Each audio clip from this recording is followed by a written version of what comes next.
Signaturetv, news in your pocket.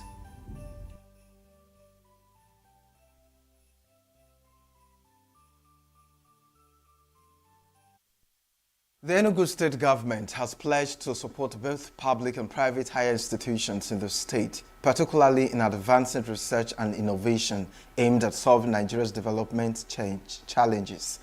The government pronouncement was made at the 13th convocation ceremony of the Godfrey Okoye University held at the Aminu Waziri Tambuwa Convocation Arena, Campus 2, in Enugu East local government area of Enugu State. Our correspondent who witnessed the colorful event, which also featured the award of postgraduate and honorary degrees to deserving recipients, reports. It was indeed a grand convocation ceremony for the award of degrees, honorary degrees, and prizes to graduates in a vibrant celebration depicting academic excellence, a sense of fulfillment and pride. The ceremony, which is the climax of a week-long activities, began last Sunday, the 30th of November 2025, with a church service. The Vice Chancellor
An Alpha Jet aircraft crashed a few kilometers from the Karambode town in Bogo local government area of Niger State. The two pilots on board successfully ejected before the crash, which occurred around 4 p.m. on Saturday, and were reported safe. No casualties were recorded and no houses or other properties were affected by the incident. The Nigerian Air Force said the aircraft had an emergency shortly after takeoff, prompting the pilots to act swiftly and with remarkable composure. It said the pilots maneuvered the aircraft away from populated areas before executing a safe ejection, saying that the crew is currently undergoing routine medical evacuation. Meanwhile, the Chief of the Air Staff, Air Marshal Sunday Aneke, has praised the pilots for the courage, discipline, and sound judgment which prevented the loss of life. Air Marshal Aneke has directed the immediate constitution of a board of inquiry to investigate the incident.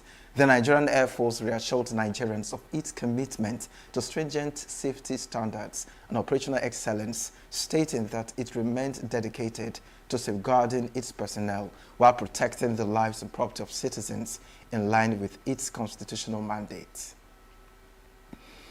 Troops of Operation Udoka Sector 1, working with the Neighborhood Watch, have rescued 14 kidnapped victims during a raid on Orakan Forest, a border area between Enugu and Benue states. The security sources told Zagazola Makama that the operation took place on Friday after residents provided intelligence on the suspected kidnappers' camp. As troops and Neighborhood Watch members approached the hideout, the kidnappers opened fire. Soldiers returned fire, forcing the gang to flee and upon the victims and abandon the victims. All 14 abductees seized over the weekend while returning from a burial were rescued unhurt. They were taken from two communities, Azimo Agu in Enugu and Orokam in Benue. The victims have since been handed over to the Udenu Divisional Police Officer for reunification with their families. Troops reportedly fired 70 rounds during the engagement and returned to base without casualties. Security patrols in the area have now been intensified to prevent further criminal activity.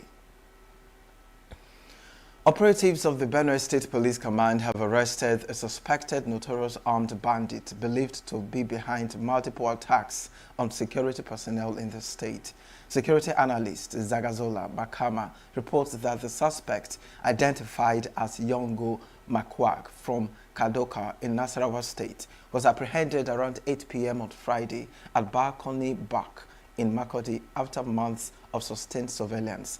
The divisional police officer of Daudu reportedly led the operation with suspects and support from operatives of the IGP Intelligence Response Team on special assignment. Sources say Makwa has been on the command's wanted list over an alleged involvement in several deadly attacks in the Zankera axis. He is accused of killing 2 Sifa Highway police personnel in Yawata and 2 officers from the Department of Operations in Daudu, during which firearms were stolen. Police authorities described the arrest as a major breakthrough in efforts to dismantle bandit networks across Benue and neighboring states. The suspect is in custody undergoing interrogation, while investigations continue to recover more weapons and track his accomplices.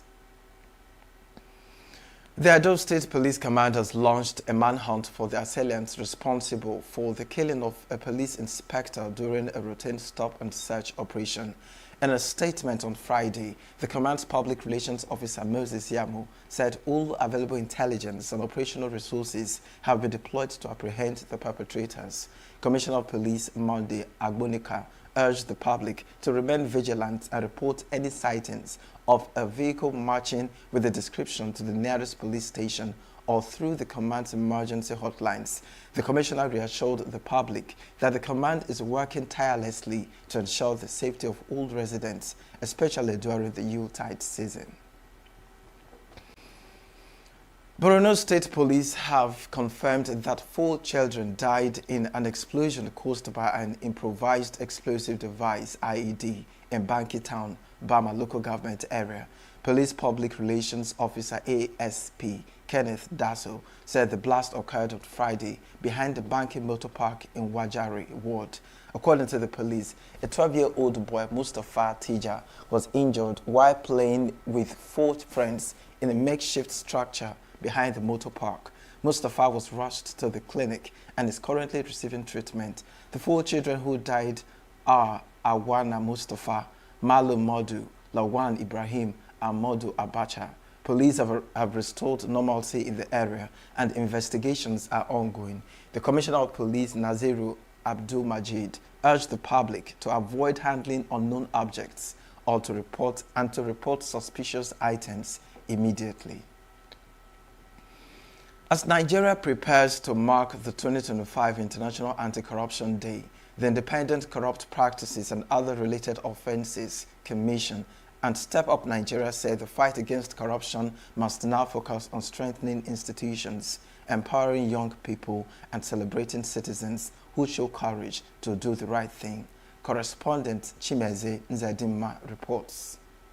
At this year's Anti-Corruption Star Awards hosted by Step Up Nigeria, the ICPC chairman, Dr. Musa Adamu Aliyu, said the partnership between his agency and Step Up Nigeria is designed to name and fame Nigerians, especially children, who demonstrate courage and integrity even when it is difficult. He explained that integrity is scarce, but the courage to practice it is even rarer, and recognizing those who uphold it encourages others to follow the same path.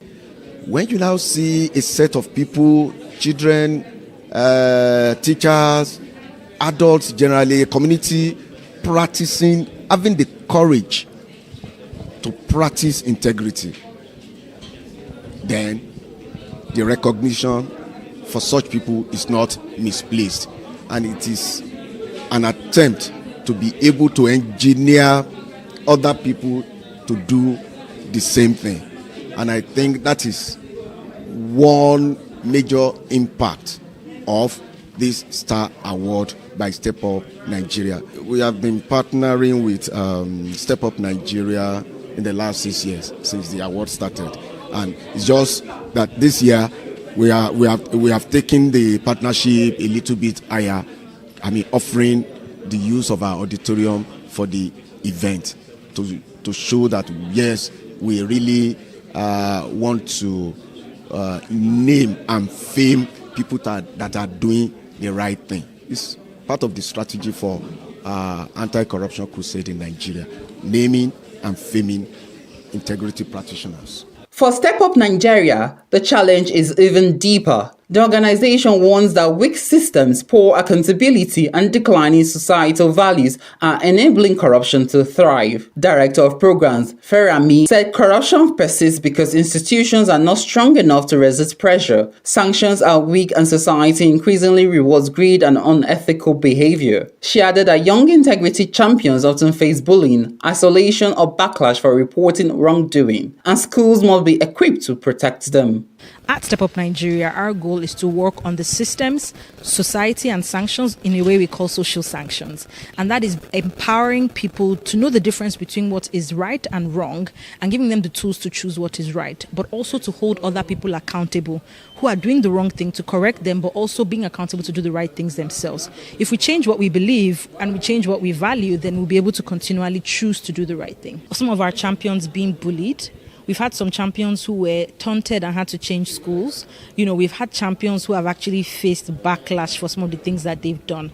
On our own end, we work to mentor the school owners, teaching them to prepare them for the event that this happens. How can you protect this child? When she reports certain cases, how do you deal with those who are taunting her for doing the right thing? So for the children, safeguarding is very important for us. With both organizations preparing for December 9th activities nationwide, from school debates to community forums, the message is consistent. Integrity must be taught early, rewarded boldly, and protected fiercely if Nigeria is to build a culture that rejects corruption. This year on December 9th, globally we'll be celebrating International Anti-Corruption Day. And for us, it's a very special day.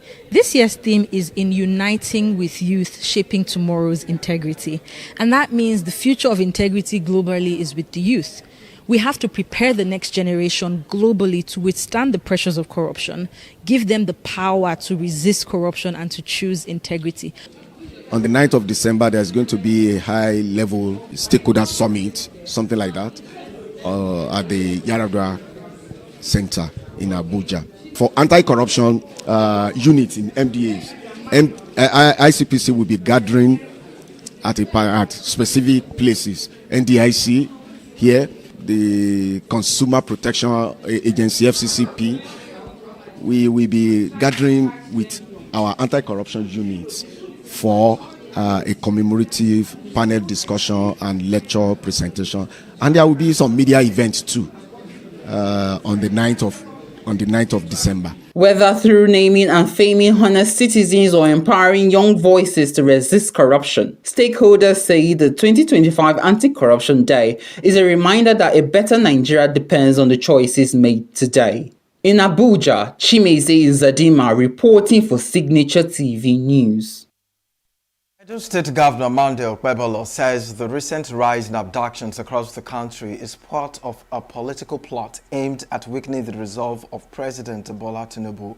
Addressing Igbo leaders during a meeting at the government house in Benin City, the governor alleged that the ongoing kidnappings are being orchestrated for political gain. He recalled that similar tactics were used against former President Goodluck Jonathan, insisting that those behind the scheme are attempting to replicate the same strategy today.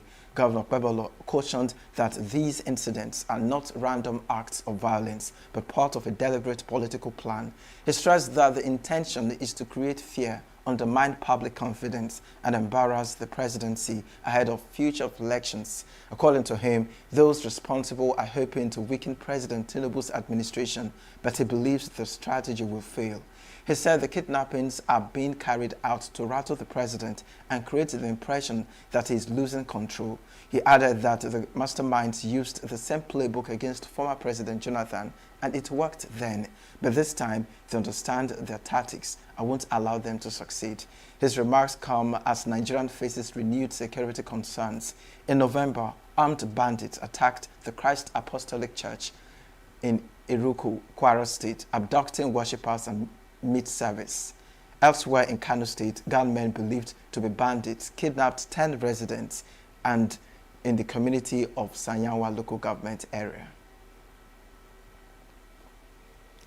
Former Attorney General of the Federation and Minister of Justice, Abubakar Malami, has denied any link to terrorism financing following a recent publication that mentioned his name alongside alleged terror suspects and purported financiers.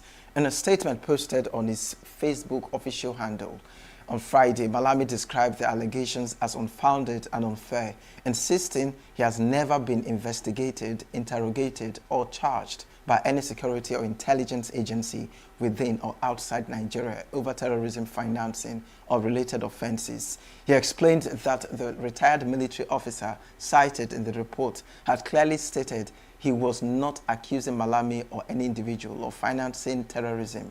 Rather, the claims referenced alleged business or institutional relationships involving some suspects. Details, Malami said, were later twisted into misleading narratives exploited by political opponents. Reflecting on his tenure as Attorney General, Malami highlighted reforms he spearheaded to strengthen Nigeria's anti-money laundering and counter-terrorism financing systems. These include establishing an independent Nigerian Financial Intelligence Unit, as well as the Money Laundering Prevention and Prohibition Act 2022 and the Terrorism Prevention and Prohibition Act 2022. He noted that these reforms, implemented with the National Assembly law enforcement agencies, the Central Bank, and international partners, contributed to Nigeria's removal from the Financial Action Task Force (FATF) grey list. According to Malami, such internationally recognized progress is entirely inconsistent with any suggestion that he or others involved in the reforms were shielding or supporting terror financiers. The North Central Writers Advocacy Group, NCWAG, says it is shocked by reports alleging that the Zamfara state government under Governor Dauda Lawal secretly released hundreds of convicted terrorists and bandits from correctional centers across the state. The allegation was contained in a statement issued on Saturday and made available to journalists in Jos. It was signed by the group's coordinator, Irimiya Donat. NCWAG called on the Presidency, the National Security Advisor, the National Security Council, the Minister of Interior, and the Office of the Attorney General of the Federation to immediately investigate the claims and provide Nigerians with a clear and transparent briefing. According to the statement, published reports alleged that 291 convicted Boko Haram members and 219 armed bandits were freed under circumstances that remained unexplained to the public. The group noted that these individuals were not awaiting trial, but were convicts already found guilty of grave offenses, including terrorism, mass killing, widespread kidnappings, destruction of communities, and other acts that have destabilized the Northwest and the country for years. NCWAG said if the reports are true, the development would amount to one of the most alarming violations of public trust and national security in Nigeria's Fourth Republic. The group warned that the country is already grappling with unprecedented multi-layered security challenges and that any unaccounted release of hardened terrorists without transparency or judicial oversight could further endanger national stability. It issued a 7-day ultimatum to the Zamfara state government to address the allegation publicly and demanded documentary proof showing the identities of all individuals reportedly released. Public affairs commentator Mahdi Shehu says that although many Nigerians agree on the need for state police, he doubts northern politicians are genuinely ready to support the initiative beyond making public statements. In a post shared on X on Friday, Shehu accused northern political leaders of failing to invest in key sectors that could have prevented the region's current security crisis. He said many of the security challenges that later spread across Nigeria began as local issues but escalated into national crisis because leaders in the region consistently failed to invest in critical sectors. Shehu criticized what he called years of misguided spending by northern politicians on projects that offer little or no real development, arguing that instead of prioritizing security, education, and healthcare, they focused on elite-driven projects that do not stimulate growth. He warned that such spending patterns raised doubts about the political class's commitment to the serious groundwork required to establish functional state police structures. Up ahead, ENUGU in worship at Festival of 9 Lessons and Carols. Senate President Akpabio denies filing new charges against Akpo Teoduangha. Details of these and more after the break.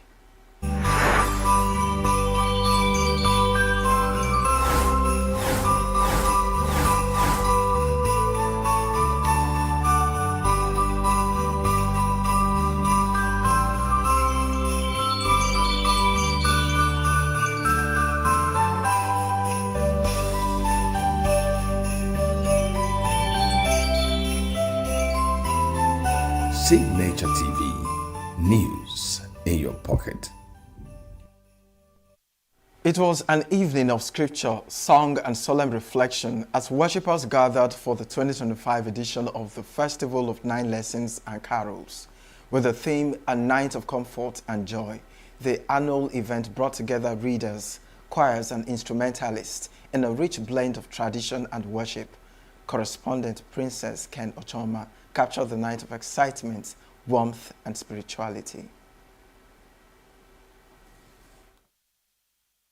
The service opened with a bidding prayer led by Nzube Victor Ezani, setting a reflective tone for the night before the Coda Choral Group led the congregation in the first musical ministration. ENUGU-based broadcaster Ezinne Aniwe then officially welcomed guests and participants, emphasizing the central message of hope, comfort, and joy reflected in this year's theme. The first lesson, which focused on the fall of man, was read by Engineer Nnayelugo, drawing from the book of Genesis, followed by a solemn choral performance by the Coda Choral Group. And he said, I heard the sound of you in the garden, and I was afraid, because I was naked, and I hid myself. He said, who told you that you were naked? Have you eaten of the tree of which I commanded you not to eat?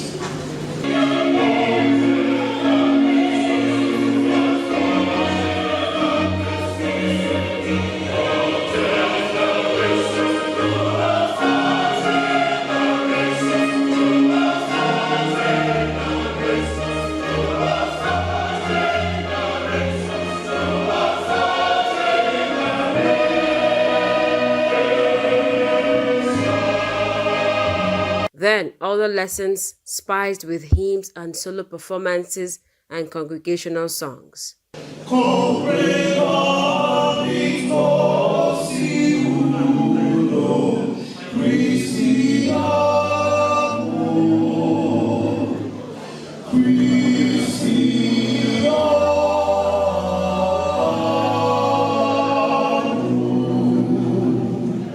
Coda Choral returned once more, setting the stage for the fourth lesson, the Annunciation, presented by Mrs. Chinwe Sibeld. One of the captivating displays of the night was a saxophone performance by Charles Jr. and a piano recital by 9-year-old Chizitelu Ozulu, whose talent earned warm applause from the audience.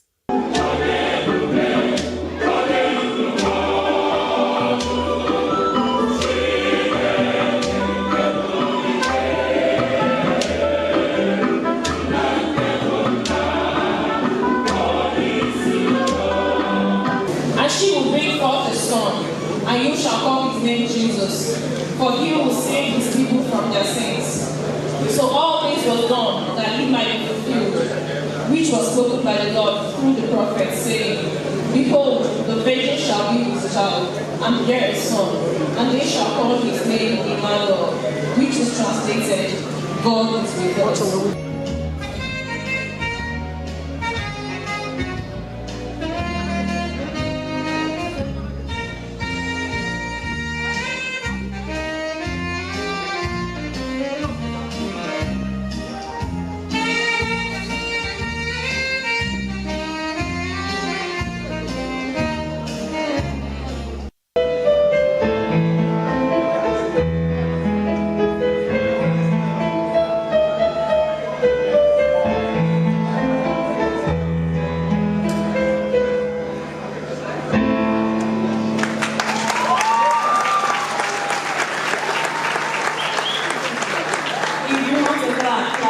the energy heightened as the ref band led the congregation in a vibrant praise and worship session.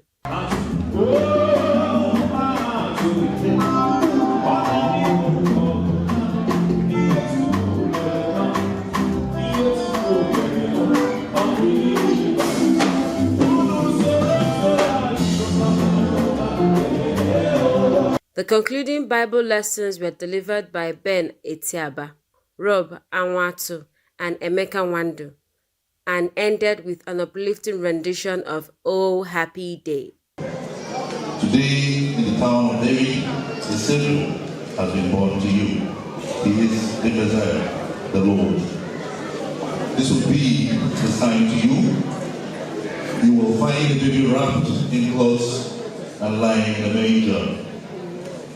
Suddenly, a great company of the heavenly host appeared with the angel, praising God and saying, Glory to God in the highest heaven.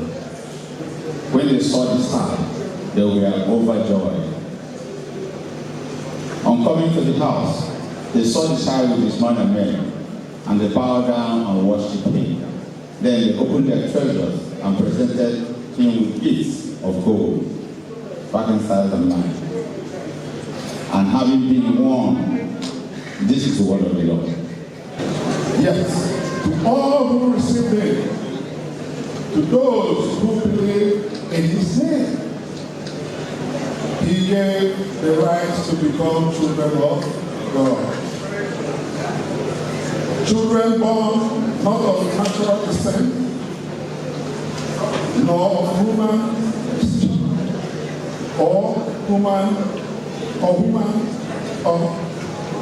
or a husband's will, but born of God.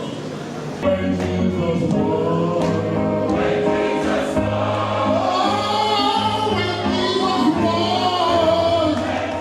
born, was our sins away. Oh, happy day. Oh, happy day.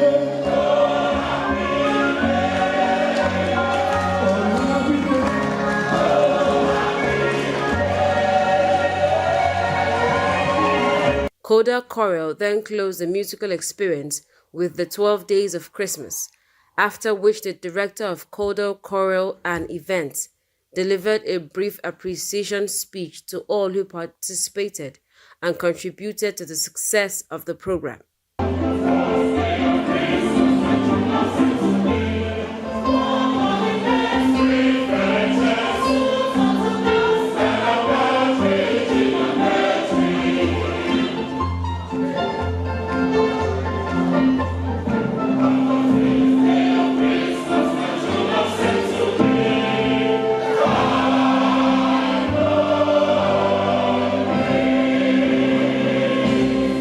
The grand finale featured the timeless Hallelujah chorus that brought the night to a spiritually fulfilling end.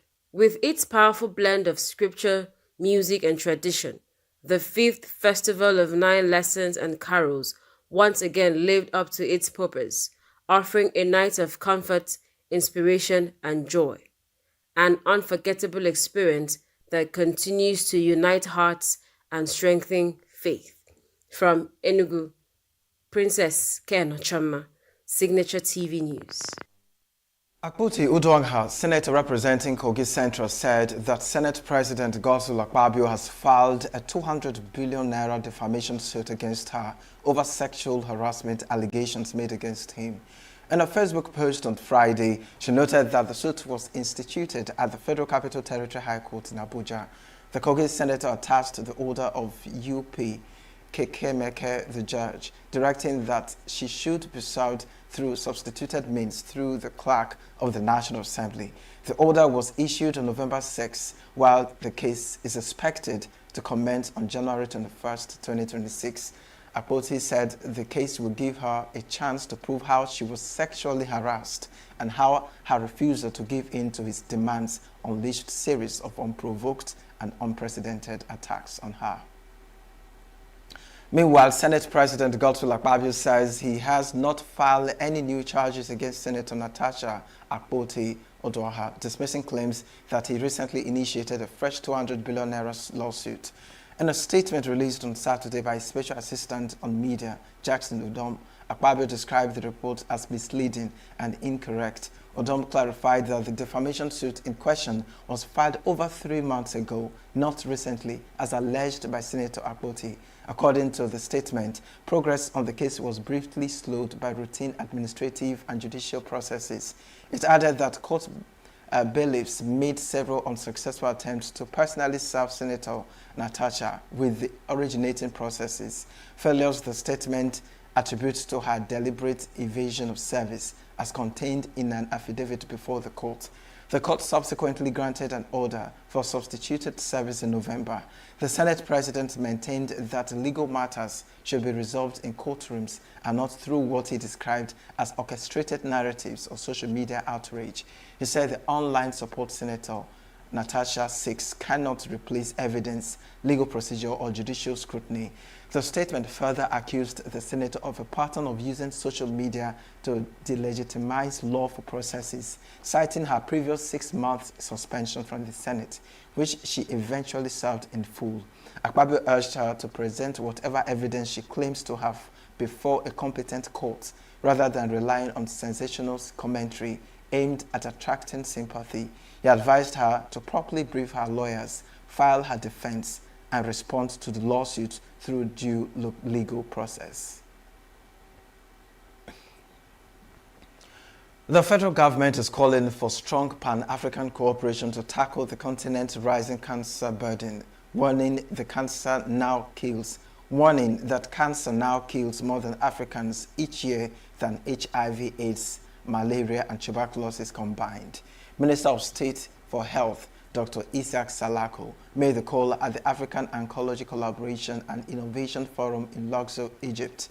He cited GlobalCon data showing Africa recorded 1.18 million new cancer cases and over 763,000 deaths in 2022. Figures he described as unacceptable. Salako said Nigeria, Egypt, and South Africa account for the highest cases, with Nigeria responsible for more than 10% of the continent's total. He blamed the rise on lifestyle changes, aging populations, late diagnosis, and weak treatment systems. He highlighted progress in Nigeria, including increased funding, 6 new cancer centers, and major equipment upgrades under President Bola Tinubu. Nearly 15 million girls have also been vaccinated against HPV since 2023. Salako added that the National Health Insurance Program is finalizing coverage for cancer treatment and urged African countries to embrace healthcare pan-Africanism. He reaffirmed Nigeria's support for the emerging African Oncology Network as a unified continental response. A civil society organization in Akwa Ibom State has called on the state government and the Fiscal Responsibility Board to institutionalize quarterly town hall briefings on fiscal activities across the local government areas in the state. The CSO noted that such forum would help to track performance, document community priorities, and ensure budgets remain aligned with citizens' needs and aspirations. Idorini Ayo of Policy Alert made the call during the advocacy visit on the chairman of your local government and chairman Association of Local Government of Nigeria, AGON, in the state.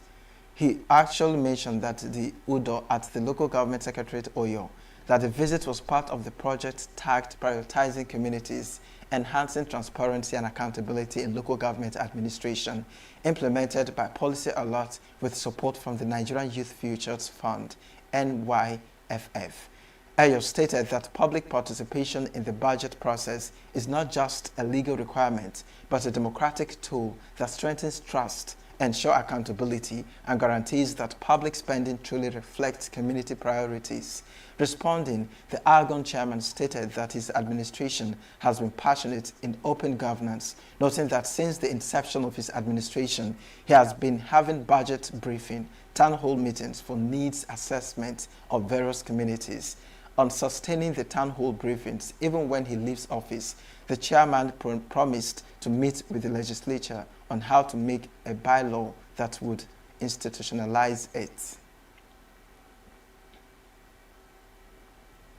Still to come, Argentina deploys first F-16s, merely hails historic day for defense. Indigenous aircrafts returned to Canada by the Vatican after 100 years. Do stay with us. We are local. The international community is observing Why the main market is in chaos. People are... We are national. Those in support of this motion as amended, say aye. Aye. We have taken the vote by default. We are international.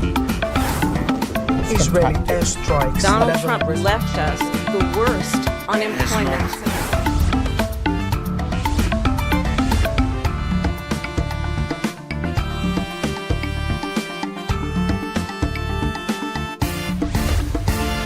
Signature TV, news in your pocket.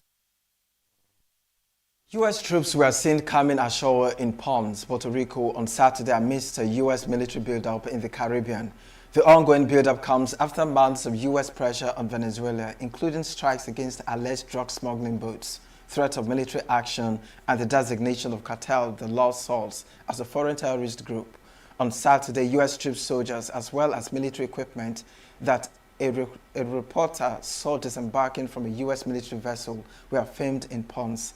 They're expected to be stationed in Camp Santiago, where military exercises are taking place. Demonstrators gathered outside the White House on Saturday to protest U.S. military strikes on boats off the coast of Venezuela and the build-up to a possible grand assault, something U.S. President Donald Trump has said could begin shortly. U.S. troops have carried out at least 21 strikes on alleged drug boats in the Caribbean and Pacific since early September, killing at least 83 people. Trump has been weighing options, including an attack on Venezuelan territory, for a campaign his administration calls an effort to stop the supply of illegal drugs that have killed Americans. Venezuelan President Nicolas Maduro has denied having any links to the illegal drug trade and have accused the U.S. of seeking regime change out of a desire to control Venezuela's vast oil reserves. It was a sentiment echoed by demonstrators on Saturday. I'm just shocked by what our government is threatening in Latin America, what it's already doing in terms of blowing up these boats without any kind of due process, saying they're drug smugglers, but we have no idea. And even if they are, they should be in prison and not at the bottom of the ocean.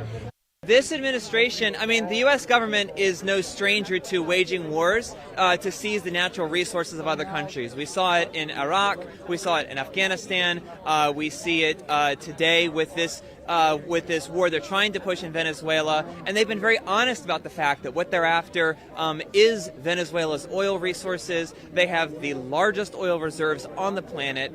Trump has boasted that when he was in office last time, they tried to crush the Venezuelan government and force them out of office. They failed to do that, and he said, "We would have taken all the oil." This is a quote he said in 2023 when he was on the campaign trail. Well, my sign says Trump doesn't have your back. As the military's commander-in-chief, he should have the back of every single officer and every single soldier out there. And when he forces them to do illegal orders, which is what's been happening in Venezuela, in the Caribbean, he's not going to have their back, as we've found already. He's already backtracking, and it was the admiral who decided to kill all the survivors from that first boat attack in September. He's not going to have your back. He's going to make you bear the brunt of any illegal orders that are crimes that you end up having to go to court for. So soldiers and officers are going to end up in prison over his orders, and he's going to go off scot-free. Trump has told reporters at the White House repeatedly in the past 2 days that a land attack would start very soon. Lithuania's Vilnius airport has reopened after a closure of its airspace on Saturday due to what the airport called a hybrid attack carried out by Belarus. The airspace restrictions were introduced at 6 p.m. when balloons were detected, the airport said, with the restrictions being lifted at 7:30 p.m. The airport, located some 30 kilometers from Belarus, has been closed more than 10 times since early October over similar incidents and was last closed on December 3. Lithuania says balloons are sent by smugglers transporting cigarettes from Belarus, but also blames Belarusian President Alexander Lukashenko, a close ally of Russian President Vladimir Putin, for not stopping what it calls a form of hybrid attack. Argentina welcomed its first batch of F-16 fighter jets on Saturday, marking an upgrade to its air force. The 6 used F-16s purchased from Denmark landed at the Rio Cato Air Base in Codabo province, where Argentine President Javier Milei and Defense Minister Luis Petri attended the ceremony. Milei called the arrival a historic day and said the jets would make Argentines a little safer, according to a government statement. I am happy to tell all Argentines that today is a historic day for the country, because from now on, each and every one of us will be a little safer. This acquisition is fundamental because previous governments had left us defenseless. It is time to redefine what sovereignty means for our country. In our view, any nation aiming for sustainable development must command respect on the world stage. This is achieved through a strong economy and a society that thrives, as well as the ability to defend ourselves and deter others in an increasingly uncertain global context.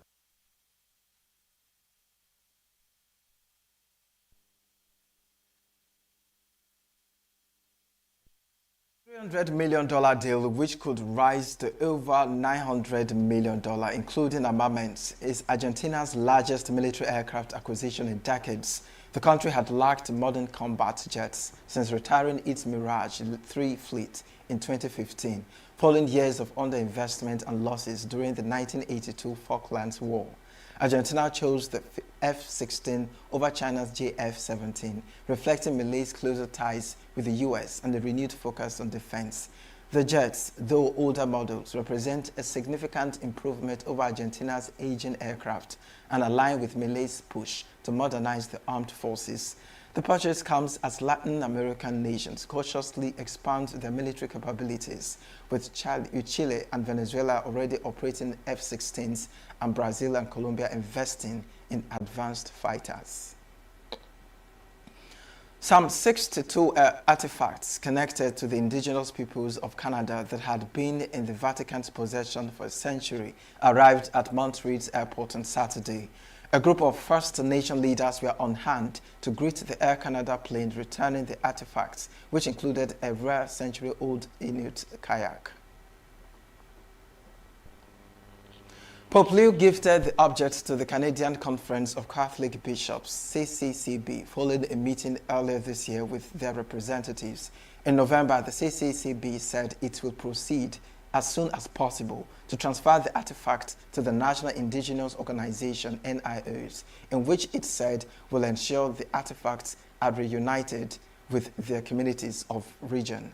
Catholic missionaries sent the artifacts to Rome on the occasion of a 1925 exhibition held by Pope Pius that delayed more than 100,000 objects. Nearly half of them later formed a new missionary ethnological museum and were transferred to the Vatican museums in 1970s.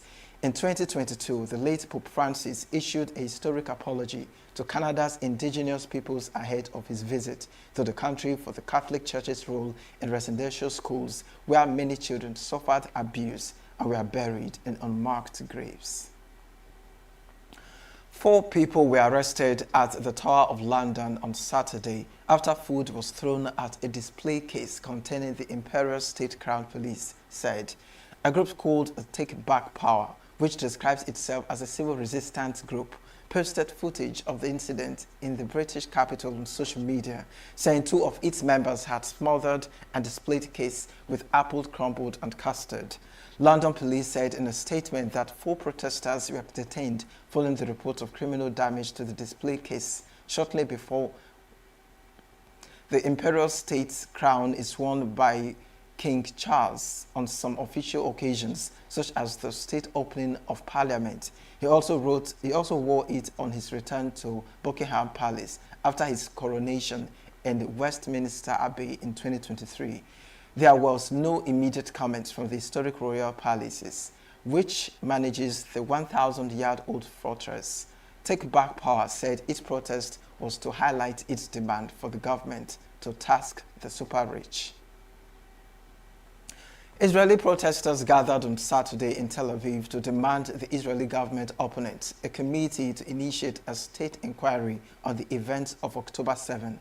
Protesters said that the Prime Minister Benjamin Netanyahu's government refuses to be held accountable for October 7 and are protesting Netanyahu's wish to choose the members of the committee, claiming it will give an unfair advantage. The war in Gaza began after Hamas-led militants killed 1,200 people, most of them civilians, and seized 251 hostages in an attack on southern Israel on October 7, 2023. Israel's retaliatory offensive has killed more than 69,700 Palestinians, most of them civilians. What we're doing tonight is protesting against the current actions of the government, mainly not to the decision not to have an investigation committee to investigate the aftermath of October 7th, and the fact that this government refuses to draft ultra-Orthodox Haredi men to the army, while there is an acute need of 12,000 soldiers right now. So we came here tonight to demand an investigation on the events leading to, on, and every day since October 7th. Families of people who were killed, who were taken hostages, people who were wounded or evacuated on that day demand answers. The military have already started investigating themselves, but the political rank does not. They want to investigate through a politicized committee. Basically, what it means is they want to appoint the people who will investigate them, and we will not have them. We will not have it. And coming up next is entertainment news.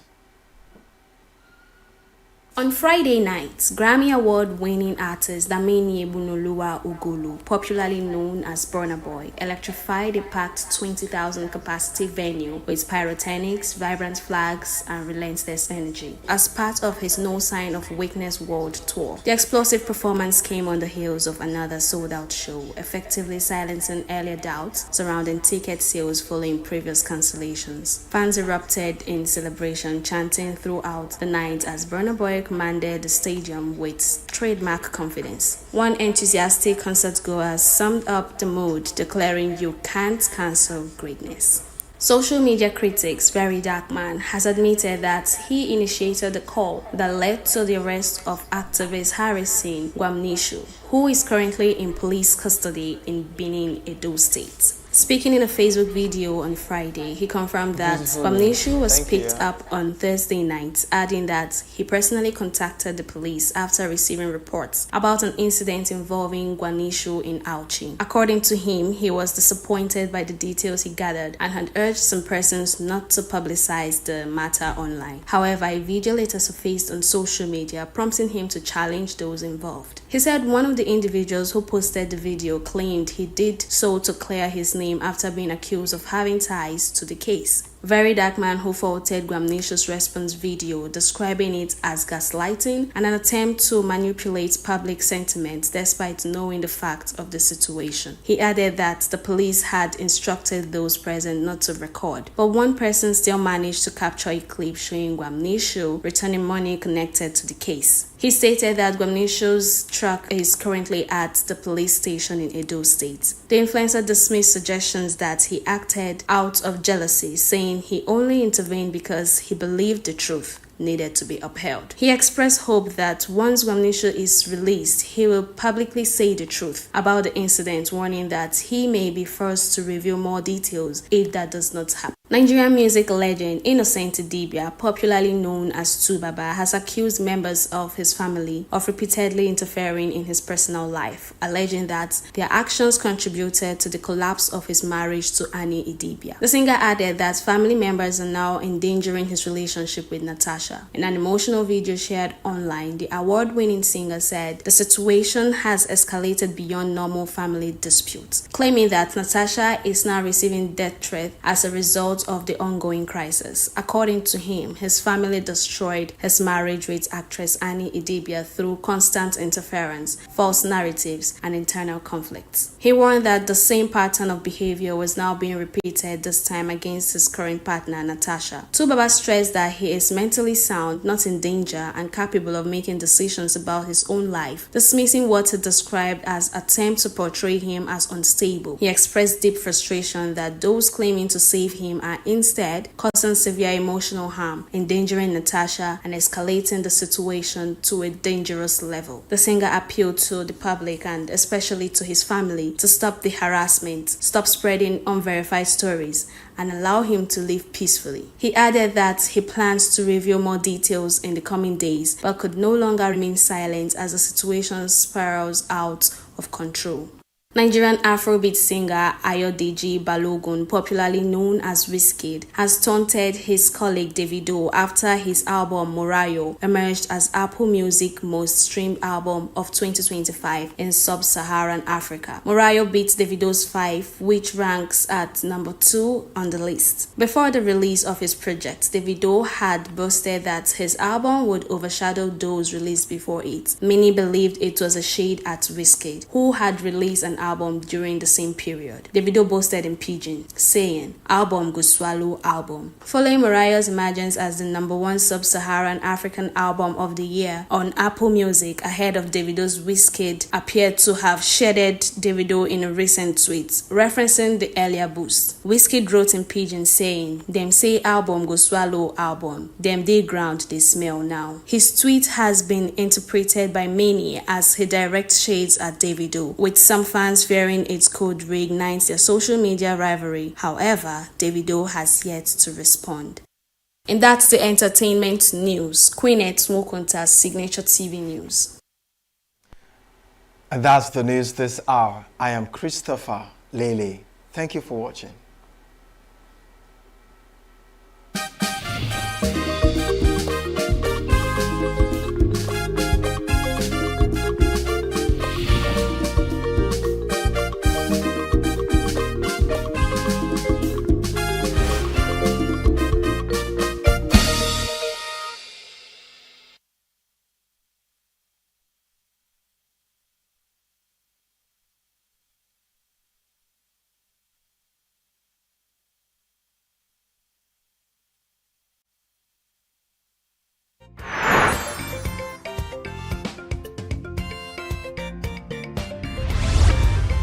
Signaturetv, news in your pocket.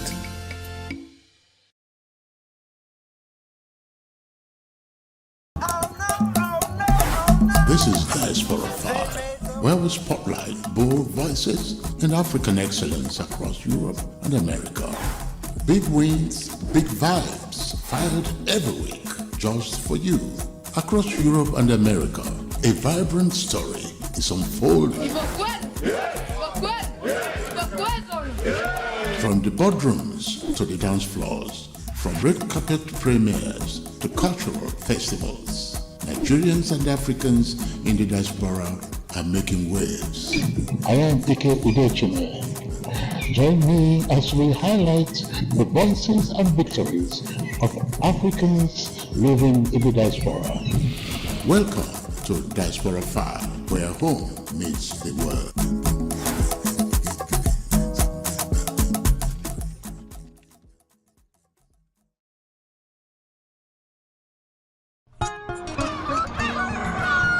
New every morning on Signaturetv, we open the day for you with needed energy, information, and required vibes to shape your day. From sizzling snippets of stories in various areas of life to intriguing conversations with net worth guests. When you have people who have no track record becoming your leaders, you have a problem. There is no outstanding gratuity when Obi took over from me. I left, in all the accounts of Anambra State, 13.8 billion for him. Your day cannot be complete without Signature Morning on weekdays and Signature New Day on weekends. There is no better way to start your day except Signature Morning and Signature New Day every day on Signature TV.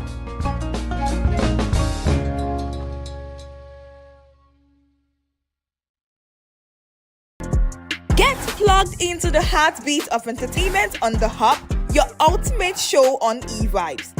From trending stories and social media drama to top charting music, must-watch movies and exciting moments from the world of arts, we've got it all. Join us for unmissable conversations with your favorite entertainment personalities, plus fun segments every week. I should try harder, so... Okay, I don't know that one.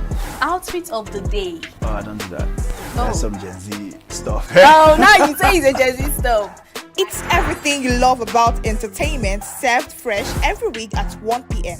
with weekend repeats just in case you missed it. The Hub's on eVibes, where the vibes never stop. Only on Signature TV.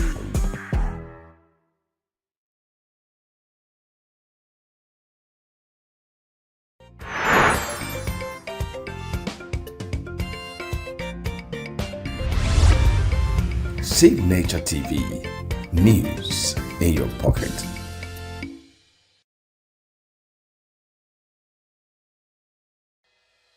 Health is more than a diagnosis. It's your lifestyle, your choices, and your future.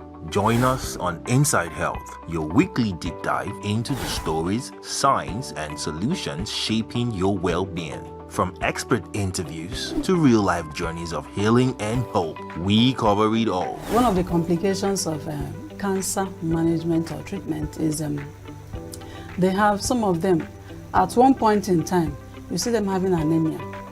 Okay, so you see them at times being transfused. But at the same time, you come in with a diet. Nutrition, mental health, innovations in medicine, fitness, and everyday wellness. Whether you're managing a condition, staying informed, or just living your best life, Inside Health is your trusted guide. I'm Tigiti Agorom, and I'll be with you every week on Inside Health, only on Signature TV.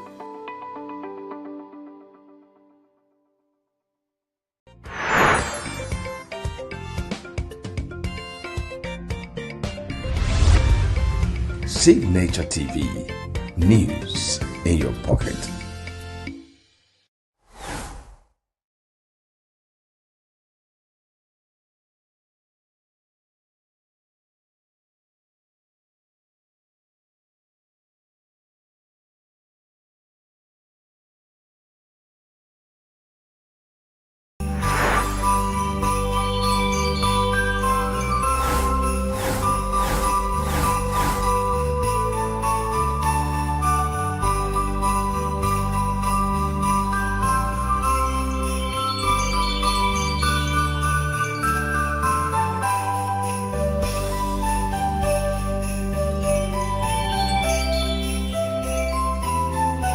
Signature TV. News in your pocket.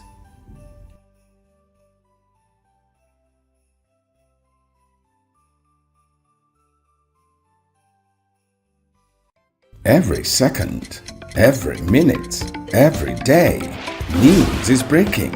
Events occur and there are new developments. At Signature TV, we follow these stories objectively, bringing all sides without bias, explaining the complex issues, breaking down the numbers, and investigating the issues behind the news. Anywhere and everywhere, near or far, wherever the news is, we will be there. Signature TV. News in your pocket. Bright and early, as the day breaks, as the newspaper headlines trail the stories that shape the day, we at Signature TV trail the headlines that trail the day. We interrogate the headlines. We analyze the stories that make the headlines. Wayek is overrated, and they even overrated themselves and went into CBT. They are insensitive of some Nigerian children who have never had what is called CBT. With passion and emotion, we drive the conversation to change a narrative. Let nobody be deceived by Nigerian high level of performing in agriculture export. We are still where we are. Newspaper review on Signature TV every morning on Signature Morning, weekdays, and Signature New Day, weekends. Newspaper review on Signature TV. We do not just review the headlines, we make the headlines relevant to our daily lives.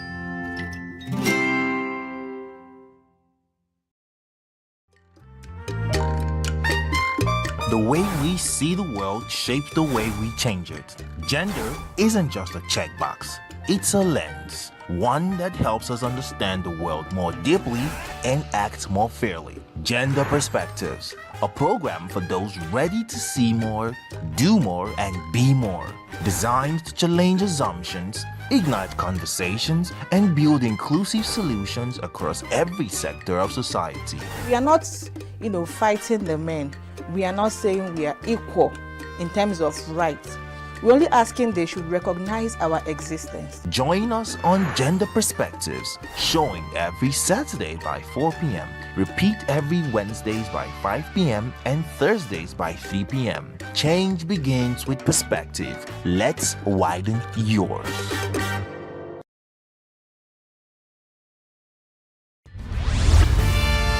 We are local. International communities observing why the meat market is in chaos. People are... We are national. Those in support of this motion as amended, say aye. Aye. We have taken it by default. We are international. Israeli airstrikes. Donald Trump left us the worst unemployment.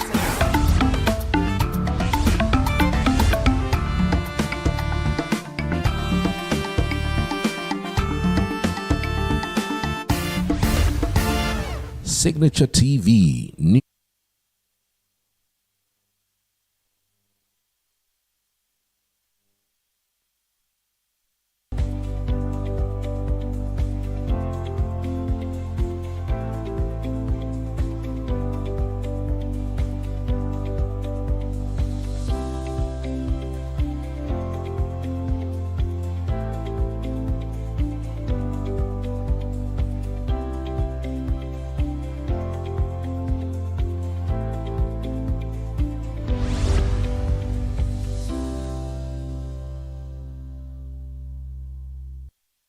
Good morning, Nigeria. Good morning, ENUGU, and welcome to New Day, your favorite weekend program here on Signature TV. I am Princess Ken Achoma, and we are going to anchor this show together this morning. I would like to welcome you to Sunday. Today is the 7th day in the month of December, and of course, we are gradually gearing towards the season. I can feel it in the weather. The atmosphere is getting tough, softer, dusty. I know all the right feelings of the Christmas season. Welcome once again to New Day, and we'll be starting off with our newspaper headlines this morning. We'll take a short break. We'll be right back.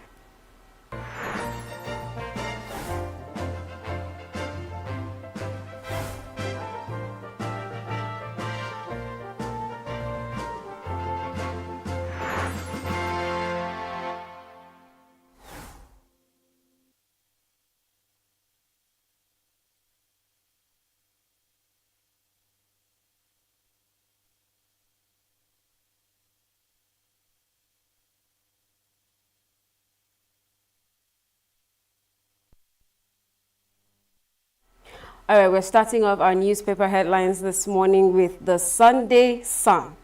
Sunday Sun, the main headline there is on page 19, 18 and 19. Insurgency, more attacks likely. Security experts warn federal government states as dry season sets in. Why insecurity is escalating. On page 16, we have still on insecurity, Southwest governors don't want us to intervene. Are Gani Adam says. On page 3, from Olayinka Olaseyinde, says, why I contested for Miss World Nigeria. On page 22, 23, and 27, on PDP matters, Wike scam meets today. Mole's caretaker meeting. Opposition party reaping what it sowed, says Marka, APC spokesperson. On page 29, 2 NAF pilots escape death as fighter jet crashes in Niger. On 27, Apapa Customs intercept 25.5 kg cocaine abroad aboard Brazilian vessel. Still on 27, Army commissions 250 officers to fight terrorism banditry.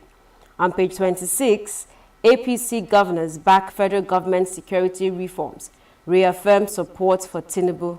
Nigeria will win war against insurgents, says Uzodimma.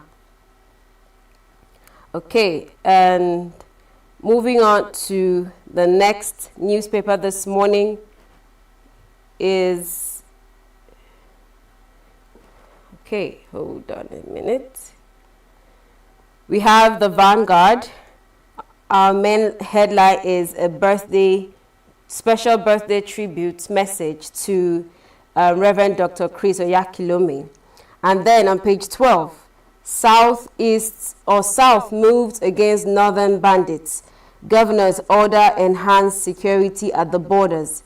Inside story of exodus of northwest terrorists to Kwara Forest. On page 5, Nnamdi Kanu's new neighbors speak on unusual prisoner in Sokoto. Page 6, APC governors back Tinubu on security reforms. Still on page 5 and 26, we have Oshun Adeleke stranded. Omoshori battles disqualification. And on page 5, we have a speech from Governor Yahaya, says how herdsmen's marginalization fuels insecurity. And that's it on Vanguard this morning. We move over to The Nation newspaper. Our major headline on The Nation is insecurity. APC governors back Tinubu to strengthen community-based initiatives. This is on page 4. On page 2, we have pilots survive as NAF Alpha jet crashes in Niger. On page, I think that's page 3 or so, PDP crisis, Saraki, Lamido, Wike loyalists, plots caretaker meeting. On page 6, IGP empanels special task force to enforce ban on VIP escorts. This is all seen on the Nation newspaper this morning. On page 6, Fubara, I returned as governor because of Tinubu's special favor. On page 8 and 16, IBB, Akinrinade to leaders, emulate Hassan Castina's leadership. That's all for the Nation newspaper this morning. And we move to This Day newspaper. On page 5, a major story, APC governors backing Tinubu declare full confidence in president's security drive, pledge complementary measures, implore leaders to shun decisive rhetoric. Rising number of APC governors shows Nigeria's trust, says Sanwo-Olu.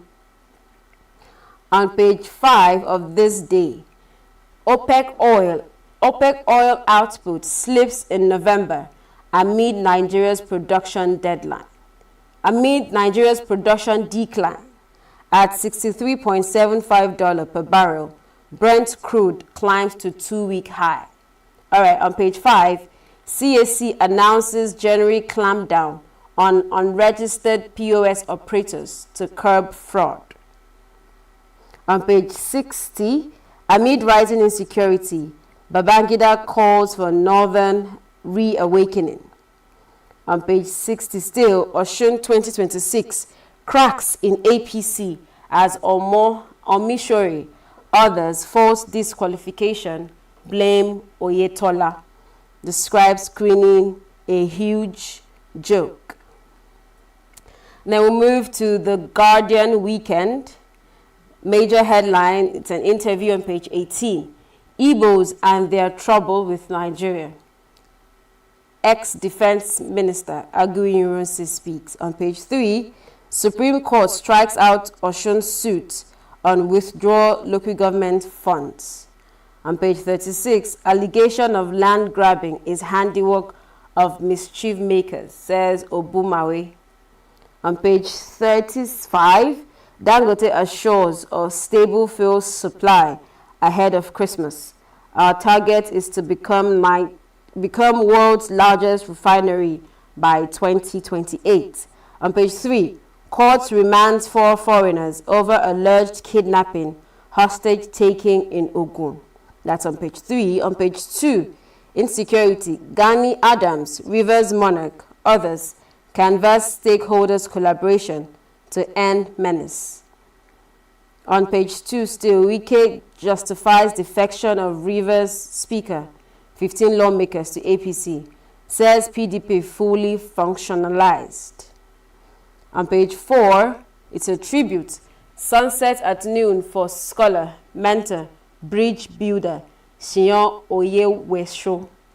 All right, and then on the back page we have hashtag Philip Asiodu, blast from the years, locust ate our civil service. On page 8 and 9, danger looms as pests threaten ginger farmers' yields. That's it on The Guardian. We move over to Sunday Leadership, which is the last paper for this morning. Sunday Leadership on page 38, the road to 2026 contenders for World Cup glory in North America. On page 18, why withdrawal of police from VIPs never worked, says ex-IGP Baba. On page 6, IBB urges northern leaders to embrace Hassan Kassina's vision of unity. On page 7, school abduction, how security agencies received 144.77 billion naira to protect schools. All right, on page 4, 2 weeks after Niger school abduction, no contact from abductors, students' whereabouts unknown. The parents and school cry. We will make further updates public, says the police. Okay, on page 4, insecurity. Progressive governors back Tinubu's re-engineering of security architecture. That's on page 4. On page 22, a crash. The crash of pilot, Air Chief orders probe as pilots survive Alpha Jet crash at Kianji. And then lastly, on religion on page 4, northern religious leaders take bold step to promote peaceful coexistence. And that's all we have on our newspaper headlines this morning. You can grab your copy, read on it, pick your favorite, or pick all and read as the case is. And of course, New Day continues shortly. We'll take a short break. We'll be right back. Stay with us.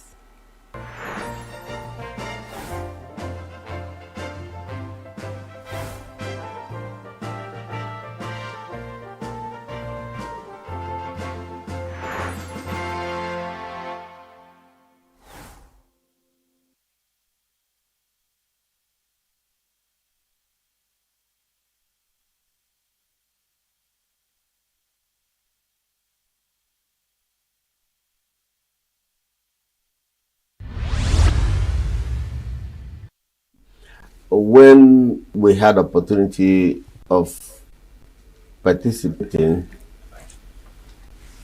during the midwifing of the two political parties by the military, they gave us logistics, they gave us offices, they also provided transportation, and they also funded the parties. So the only problem that we were manifesting was the issue of the money bags, those who will be influencing the electoral process. So after that regime, it was an open field for people, because looking at our electoral system, the American presidential system is a very corrupt political regime, because the constituencies are larger and the process of selection of the candidates is also very cumbersome, that the parties were managed by people who have no vision of what democracy is all about. They think it's all issue of money and money and money and deployment of the money to produce better results. So if you look at who are the bureaucrats, who are those managing the parties in Nigeria, the people managing the parties don't even know what building a political structure means. They think is just staying in office. I had the minister of FCT saying that the PDP were able to sell, form, and made about close to 14 billion naira, but they couldn't pay ground rent for their property of 7 million. So that shows you the reckless. The party system here is from top to bottom. It's not from bottom to top. The party system we are practicing is not the way the American presidential system run in the United States. So there's no idea. It's all about money, money, and money. So how do you, the average earning of the top civil servants in Nigeria, for you to earn 3 or 4 million naira a year, and somebody will pay 50 million to buy for? Politics is based on constituency interest. It's not based purely on the platform you're running.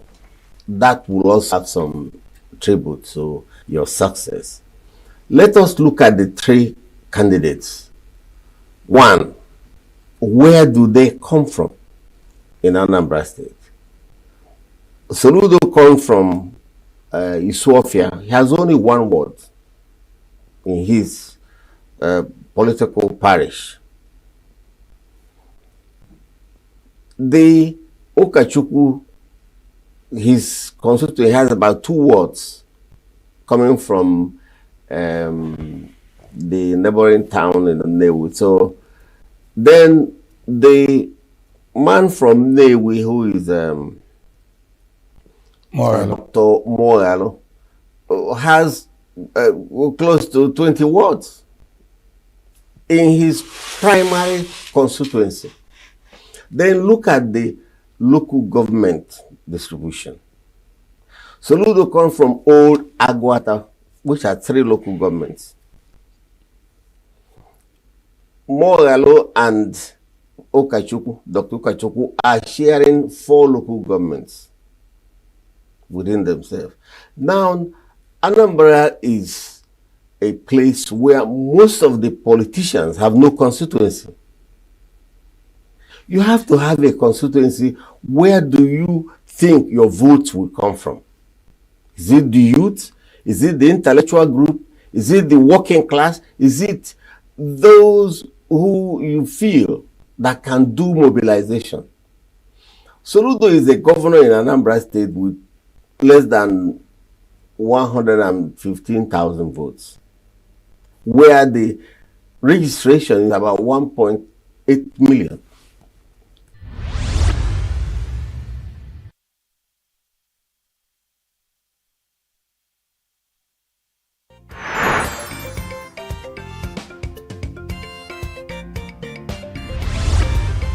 Signature TV, news in your pocket.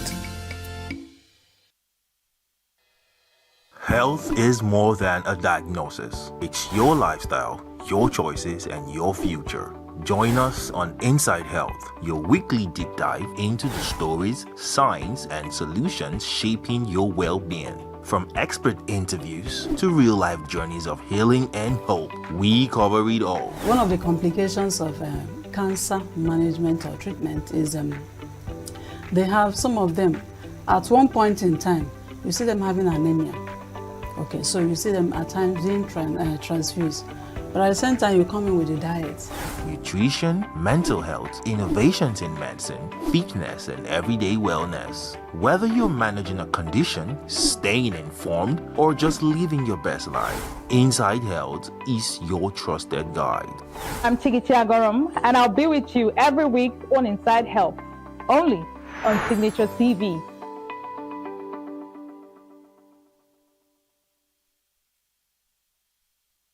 The chairperson of the Nigeria Governor Spouses Forum and First Lady of Kwara State, Her Excellency Ambassador Olufolake Abdulrazak, opened the summit with a message of solidarity from the First Lady of Nigeria, Senator Oluremi Tinubu, reaffirming the commitment of state first ladies to tackling gender-based violence both offline and online. Over the past 5 years, the forum has driven major interventions, from championing the passage of the Violence Against Persons Prohibition Act of 2015 to expanding sexual assault referral centers, strengthening state gender-based violence mechanism, and leading national awareness campaigns across communities. This year's summit shifts focus to digital violence, a fast-rising threat fueled by cyber stalking, online harassment, misinformation, and digital exploitation, all of which disproportionately target women and girls. As our world becomes increasingly connected, digital spaces should be places of learning, opportunity,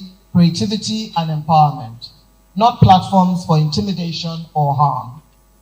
The growing global backlash and the misuse of rapidly evolving digital technologies are no doubt amplifying violence against women and girls, while the true scale of incidents remains underreported and insufficiently recognized. Its consequences are far-reaching and grave, eroding trust in information systems, hence the need for a collective approach to end it. Representing the chairman of the Nigeria's Governors Forum, the governor of Plateau State, Barrister Kelem Mufwang, described digital violence as a real-world danger with psychological, social, and economic consequences. He warned that when women withdraw from digital spaces out of fear, the nation loses creativity, leadership, and innovation. The Governors Forum pledged to work with states to strengthen cybercrime legislation, expand digital literacy programs, and deepen cross-agency coordination to create a safer online environment. For us at the Nigerian Governors Forum, today's engagement reinforces our resolve to make Nigeria's digital environment safer, especially for women and girls who are disproportionately targeted. We will also work with state governments and community partners to expand digital literacy and online safety programs in schools and communities, with a particular focus on empowering young girls to navigate digital spaces confidently and safely. The summit also highlighted plans to harmonize digital safety frameworks across all states, encourage responsible technology use, and secure stronger accountability mechanisms from digital platforms. Governors further expressed support for special preliminary seats for women, noting that expanding women's political participation remains a priority. To the Nigerian Governors Spouses Forum, let me reaffirm that the Nigerian Governors Forum stands firmly with you. Your advocacy has transformed lives and influenced policies across our states. We remain committed to supporting your initiative, amplifying your message, and ensuring that every Nigerian, especially women and girls, can engage online safely, with dignity, and with confidence. And let me digress a bit to say that we are equally supportive of the initiative and campaign for women to have special seats in the assemblies. We believe in it, and we are supporting it wholeheartedly. And I want to assure you that the governors will mobilize their members in the National Assembly to do the needful. As the 16 days of activism against gender-based violence continues, the Nigeria's Governors Spouses Forum insists that ending digital violence is not just a moral duty, it is a governance imperative. The message is clear. A safer digital Nigeria is essential for national progress. In Abuja, Chimezi Izadima reporting for Signature TV News.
Signature TV, news in your pocket.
New every morning on Signature TV, we open the day for you with needed energy, information, and required vibes to shape your day. From sizzling snippets of stories in various areas of life to intriguing conversations with net worth guests. When you have people who have no track record becoming your leaders, you have a problem.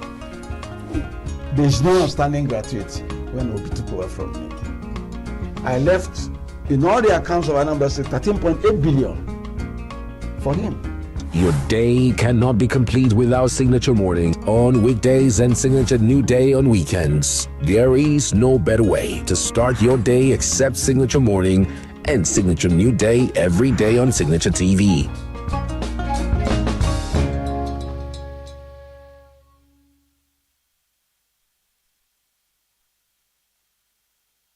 The three-day conference holding at the NF Conference Center, Abuja, has its theme, Empowering Legislative Aids as Strategic Drivers of Parliamentary Effectiveness in African Nations.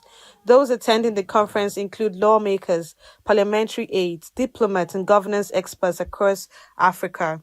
In his address, the Deputy President of the High Council of Libya, Musa Faraj, said Africa must urgently redefine its social contract to rebuild public trust and strengthen governance systems.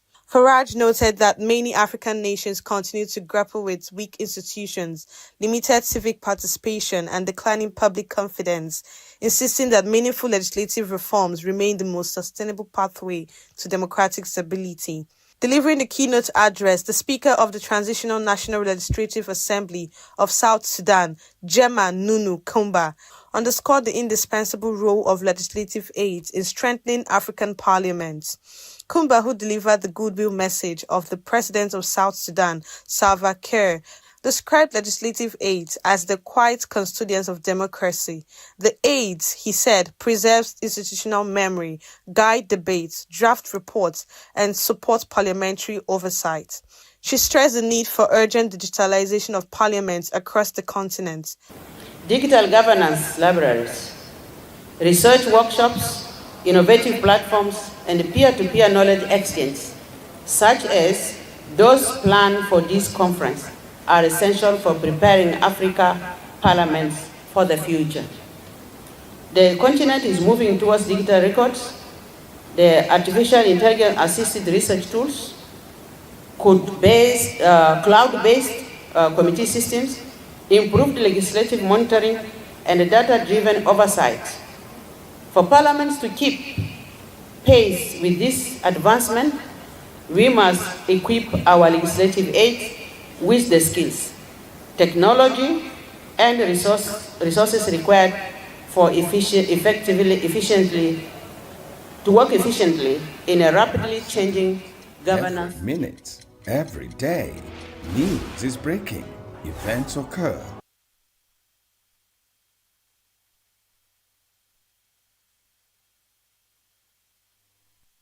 Welcome back. We're starting off with our first interview for this morning. We're discussing the mass defections, the 16 lawmakers that defected to APC in Rivers State.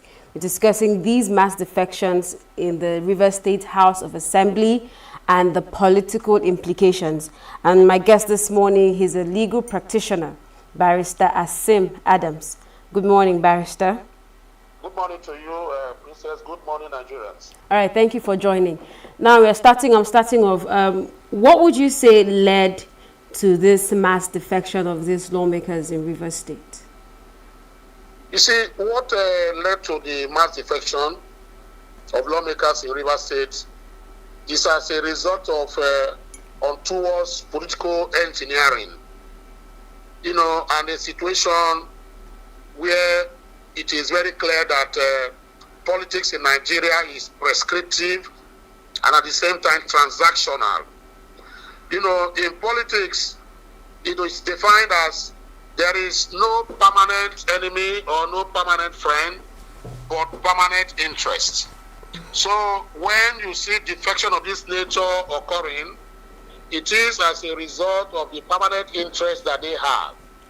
The interest is number one, is numero uno in their list of choices.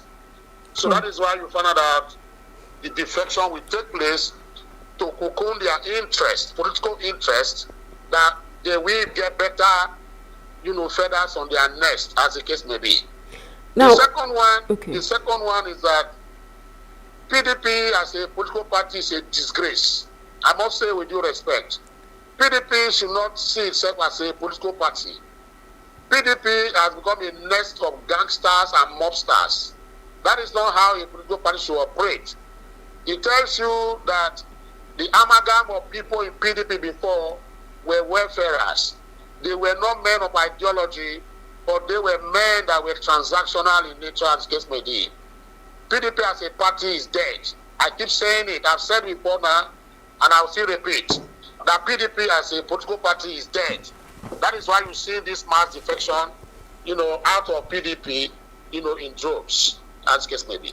Okay, now we understand that PDP, like you said, is going through a whole lot of, turmoil, troubles. And we have the Rivers State governor, who is a member of the PDP party. How would you say this defection would affect his administration? Seeing that these are lawmakers in the state, sitting lawmakers, how would this affect his administration as a governor in the state? And then what does this mean for future elections in Rivers State regarding PDP? The point is, what is happening in Rivers State is that Yeso Wike has tactically planned his, pathway for 2027. What is happening is that he's making his pathway, his roadmap on how he will deliver Rivers State for the president. He has not hidden the fact that he is a friend, an ally, and a political mentee of the president, Bola Tinubu. So he has not hidden that fact. So he's doing this, working in line and in tandem with him, so that he can deliver it. So the political firmament in Rivers come 2027 will be very interesting and exciting. Now, when you come to Rivers State right now, the governor, as it is, if you have majority of opposition party, because they are in APC now, presumably, they are members of the APC now, and there are 16 members in the House of Assembly, of how many, about 30-something or whatever the case may be. The APC has majority in the House. And if you have majority, a political party that has majority in the House, can do and undo, as we normally say in Nigeria, do and undo. They can make things difficult for the governor. They can even go ahead and impeach the governor if the governor does not toe their line or do their bidding. So that is the booby trap that the governor has to has to face. Let me tell you, in the First Republic, there's a particular Balarabe Musa. Balarabe Musa, was the governor of the PRP or so, yes. But members of the House of Assembly of that particular state were all populated by NPN, and other political party members. They had majority, and he was impeached when he didn't do the House of Assembly bidding, because they had majority, as the case may be. He had to rule, with an House of Assembly that has numerical strength in majority, and he is going to be in the opposition. So unfortunately, Governor Sam Fubara of Rivers State is in the opposition right now, because the House of Assembly will control him. The House of Assembly may dictate. The House of Assembly, having majority APC, might also begin to tell him what he has to do. If he does not do that, then the consequences might be cataclysmic. So these are the things we look at. It's really going to be a very exciting period, but the governor, I believe, is experienced enough politically, because he has said that Nyesom Wike is his godfather and father. So maybe in the days to come, who knows, he might even defect to APC in Rivers State, as the case may be. So we are saying because he's on a supposed wrong party, that there be a whole lot of things could go wrong, and then the only way he could stabilize is if we see a defection on his part as well. Absolutely, absolutely. Let me give you an example. In Lagos State, there was a case of Michael Otedola. You remember? Michael Otedola was surrounded by, members of the House of Assembly of the state who were predominantly action for democracy, or whatever they called them at that time. You could see how they stifled, his administration. You could see how, his administration later became. It became one of the worst in the annals of Lagos, history of, civil governorship. They described him as a sleeping governor, and you see how the House of Assembly dealt with him at the end of the day. So same, we either play, that is what we say, ship in or ship out. For me, I believe in the coming days to come, you may hear the governor defecting to APC, because right now, even the PDP that he claimed to be a member, it's in shambles. PDP is in tatters. PDP has been lobotomized. So where he's going to draw his strength from? If he wants to say I'm still a PDP governor, most of his colleagues have left PDP. Or should say governor has left PDP. So what is Fubara still doing in PDP? That is the question we should be asking right now. Because if he wants to fight the fight, his brother governors, Peter Oba of ENUGU State, his brother governor of Osun State, his brother governor of Akwa Ibom State, they have left him. Delta State, PDP, the PDP governors I've just mentioned, they have left him. Even Mutuang of Plateau State is even angling to leave PDP. So how many governors does, Fubara has in the PDP that he wants to rely on? Even the heavyweights in PDP that will help him fight the battle are out. Atiku Abubakar is out. Saraki is out. And the rest of them, the big wigs, those that would have helped him. Melaya is out of PDP. So what exactly is he going to do? Except he wants to defect to ADC and become a governor of ADC. But the right thing for Sam Fubara to do is for him to defect. He either defects to APC or he defects to ADC. Any of the C's is okay to save his political career. But to save his political career in Rivers State, to save his office and the hallowed office that he occupied, he has to defect to APC to make things rhyme and let peace reign pending 2027. That is my advice for him. Okay, now we've had a plethora of defections in the course of this year. My question is a bit, I'm trying to understand this whole defection thing. Regarding these lawmakers that have defected, what are the constitutional implications of this defection? When it comes to the Nigerian constitution, are there implications, are there penalties, so to speak, for these lawmakers? Would they lose their seats by virtue of these defections?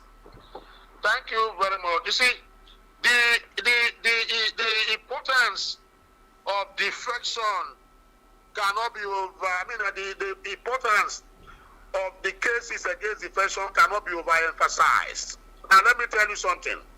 Section 109, sub 1G. Section 109, sub 1G of the 1999 Constitution says that immediately you were elected by Party A to the House of Assembly and you exit You now turn that party, what they call cross-carpeting or defection or decamping, to party B. Then you have lost your seat. That is what section 109 sub 1G is talking about. But if you look at what that law or the section is talking about, it's not complete without the proviso. There is a proviso to section 109, sub 1G. Ordinarily, if that proviso were not to be there, those people, by operation of law and automatically, would have lost their seats. But the proviso is there. And what does that proviso say? The proviso says, except you are able to show, or maybe if your party is in disarray, that your party has, run into factions, and the party, has collapsed into another political party, or the factions of the party have become so visible that the political party can no longer operate. That is what that proviso is saying. So you do not and cannot wish away the proviso, because the proviso to section 109 sub 1G is derogated. That is, what does that mean? Is that proviso has, partially repeat section 109 sub 1G of the 1999 Constitution to say that, yes, you can defect if you can show that your party is in turmoil, your party is in big problem, your party is factionalized, as the case may be. So it gives a safe haven to those people who defected, 16 of them, in my own opinion, until and unless the court, state otherwise. That is my own position on that. Now let me give you, the history, an ambulatory history of, defection. The first known defection case in Nigeria, in civil, in 1979 to 80, was that of Mohammed Goni, who was elected as a governor of GNPP under Ibrahim Waziri. He decamped and I joined, UPN as at that time. As at that time, FEDECO, which is now INEC, went to court and said, this cannot happen. It cannot happen. You have already defected. You will lose your seat as governor. The matter went up to the Supreme Court as at that time. And if you look at what Aniagolu, justice of the Supreme Court, Aniagolu there, these are cerebral erudite, mythical judges who are more or less like philosophers. Aniagolu stated in that particular case that a split or diversion or division in a political party may not have been caused by a member or members. But it becomes reasonable if the member that has defected or decamped, shows to say the faction I belong is now in the minority. And I can no longer carry out my aspiration of becoming a politician under that political party. That appeal was now struck out and dismissed because FEDECO appealed against it. So that is a ground for which these people can hold on to their seats, as the case may be. That is number one. Number two is that if you look at, in their Begude case, people are quoted here and there, as the case may be. Justice Ogumbi, that is JSC, these are erudite cerebral mythical deities, legal deities, who make pronouncement. He said that you must show that your political party has disintegrated. Not just your political party at the state level, but the national level. In this instance, the question we are asking, is PDP not lobotomized? Is PDP not in disarray? As PDP...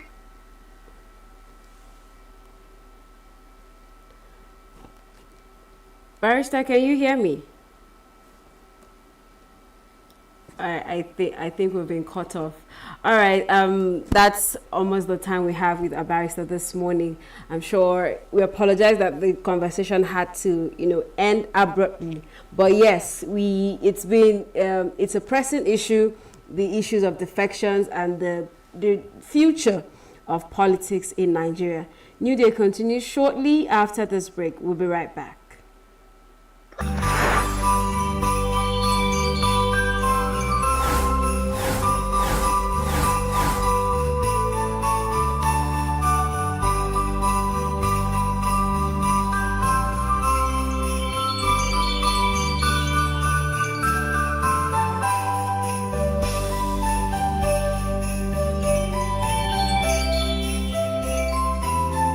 Signature TV, news in your pocket.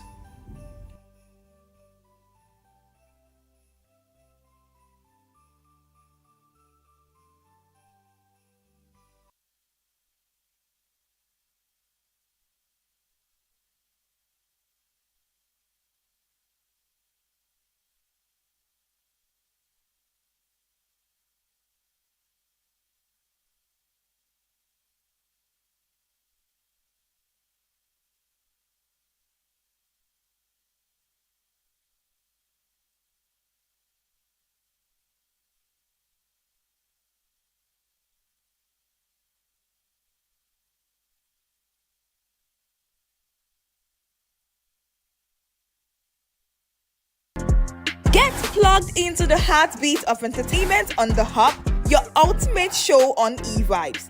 From trending stories and social media drama to top charting music, must-watch movies and exciting moments from the world of arts, we've got it all. Join us for unmissable conversations with your favorite entertainment personalities, plus fun segments every week. So I should try harder. So Okay, I don't know that one. outfit of the day. Oh, I don't do that. That's some Gen Z stuff. Oh, now you say it's a Gen Z stuff. It's everything you love about entertainment, served fresh every week at 1 p.m. with weekend repeats just in case you missed it. The Hub's on e-vibes, where the vibes never stop. Only on Signature TV.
Signature TV, news in your pocket.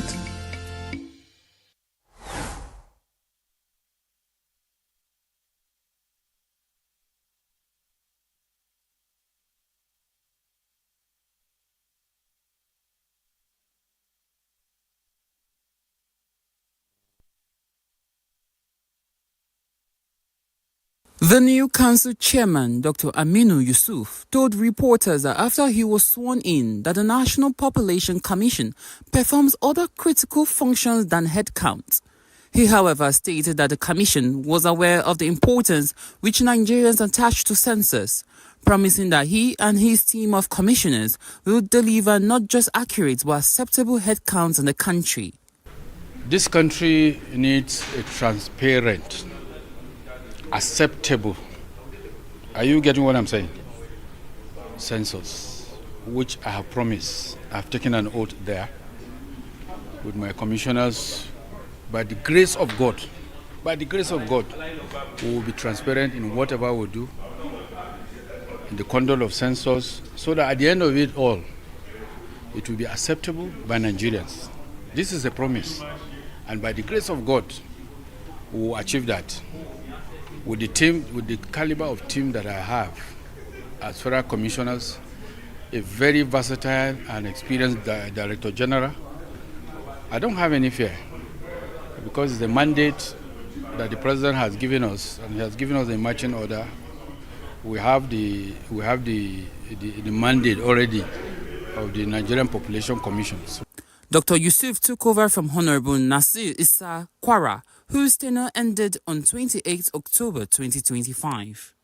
In Abuja, Chimezi Zadima reporting for Signature TV News.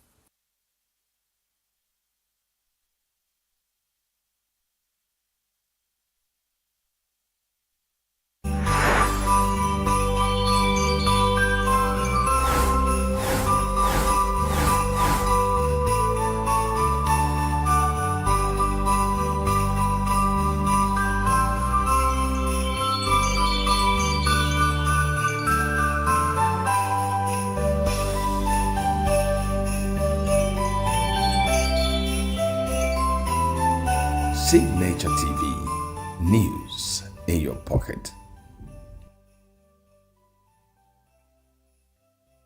For decades, the Southeast stood tall as one of Nigeria's most vibrant economic powerhouses, which is deeply rooted in the culture of innovation, enterprise, and trade. From the booming market of Onitsha and Aba to the manufacturing clusters that once defined Nnewi and ENUGU, Igbo leaders played pivotal roles in forging a legacy of resilience and economic vision. But on the second edition of the annual Southeast Business and Investment Summit 2025, an event created to reawaken the same spirit, the mood shifted sharply with the theme Remaking the Southeast as the Economic Powerhouse. The summit brought together investors, technocrats, business leaders, and the traditional institutions. However, visibly missing were the very executives entrusted with steering the region's economic future, the governors. Former chairman of the ENUGU State Council of Traditional Rulers, Ambassador Lawrence Agubuzo, expressed displeasure at the absence of the governors, describing it as a recurring pattern of neglect. He lamented that the past administration failed to properly represent Ndigbo, urging stakeholders to rebuild trust by revisiting history and learning from it.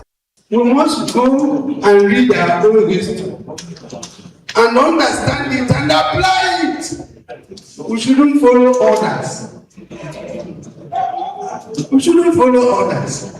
So if you call this investment summit here 100 times, you'll get the same faces.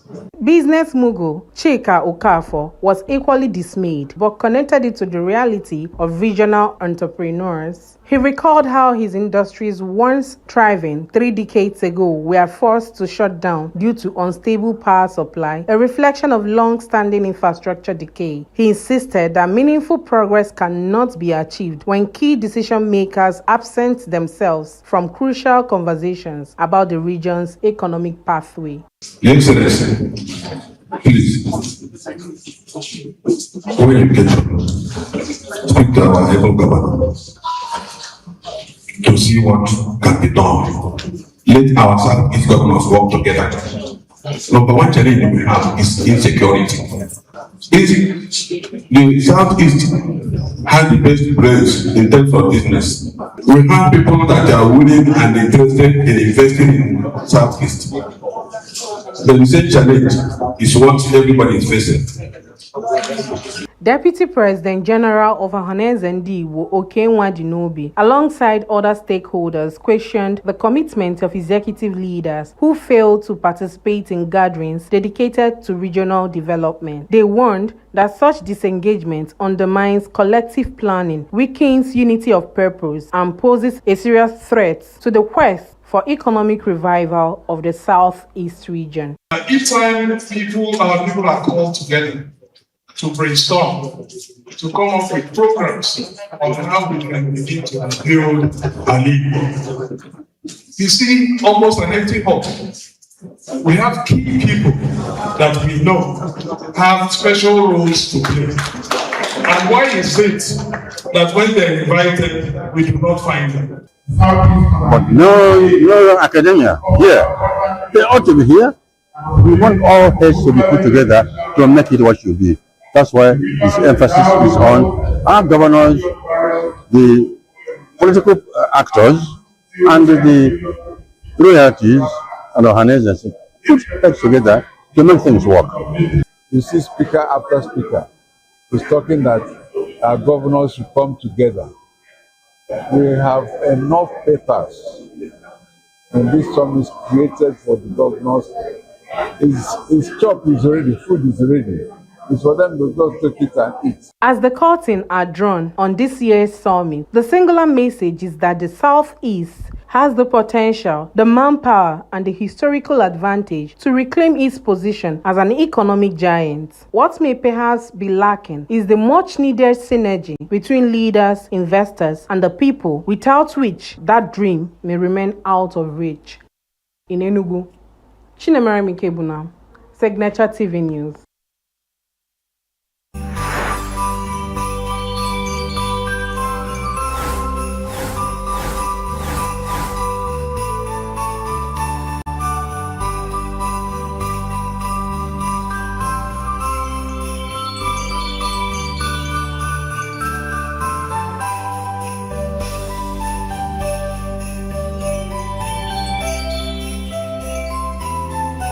Signature TV, news in your pocket.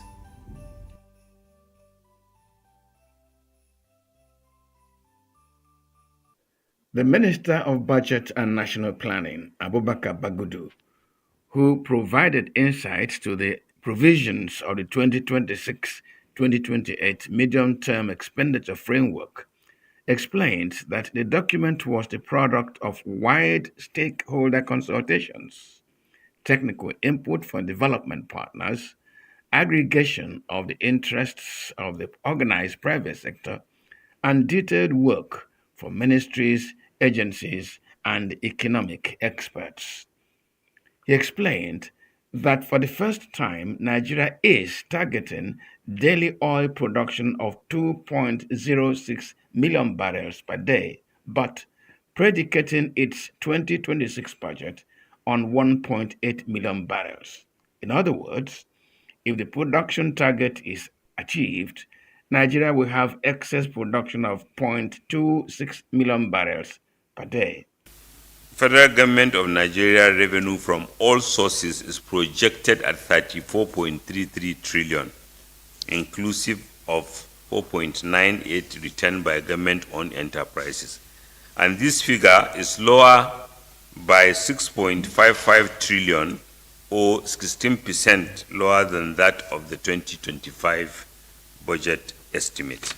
And the 2026-2028 medium-term framework, which will now be forwarded to the National Assembly, has crude oil price of $64.85 per barrel, lower than the international price for burning light crude, and an exchange rate of 1,512 naira to the dollar. The federal government expenditure breakdown by major heads shows that the statutory transfers will be around 3 trillion, debt service expenditure 15.91 trillion, and non-recurrent debt expenditure, which is personnel cost, pension cost, about 15.27 trillion. And the deficit is projected at 20.1 trillion, which is 3.61% of the estimated GDP.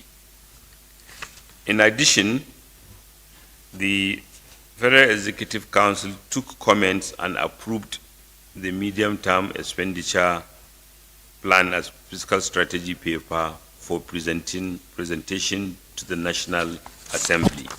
The minister admitted that the exchange rate of 1,512 naira to the dollar was decided because 2026 is an election year. Some experts, however, worry about the performance of a 2026 budget, which is likely to run side by side with the 2025 budget, which itself is at present is running simultaneously with the 2024 budget. In Abuja, Anwabu Zenjoko for Signature TV News. The way we see the world shapes the way we change it. Gender isn't just a checkbox, it's a lens, one that helps us understand the world more deeply and act more fairly. Gender Perspectives, a program for those ready to see more, do more, and be more. Designed to challenge assumptions, ignite conversations, and build inclusive solutions across every sector of society. We are not, fighting the men. We are not saying we are equal in terms of rights. We're only asking they should recognize our existence. Join us on Gender Perspectives, showing every Saturday by 4 p.m. Repeat every Wednesdays by 5 p.m. and Thursdays by 3 p.m. Change begins with perspective. Let's widen yours.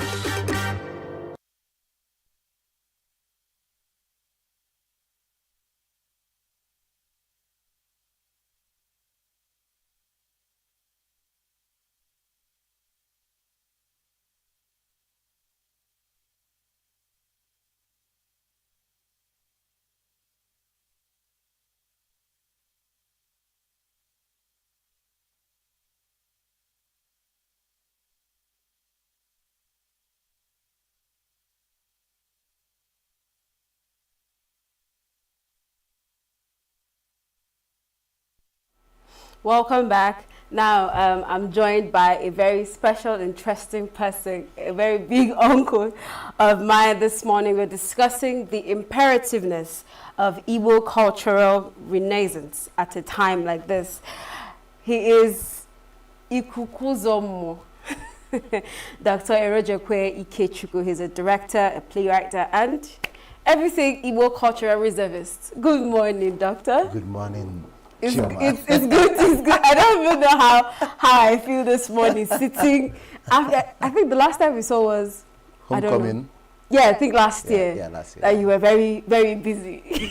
But it was good to see you. It's good to see you this morning. Yeah, I'm excited to be here. Okay, so we're discussing the imperativeness of culture, Igbo culture. Yeah. Now, I would like to start off with what are the core values and principles of Igbo culture that we think is worth preserving? We know we have a lot, but from your perspective, what are these core values and principles that we are looking forward to, preserving? Okay.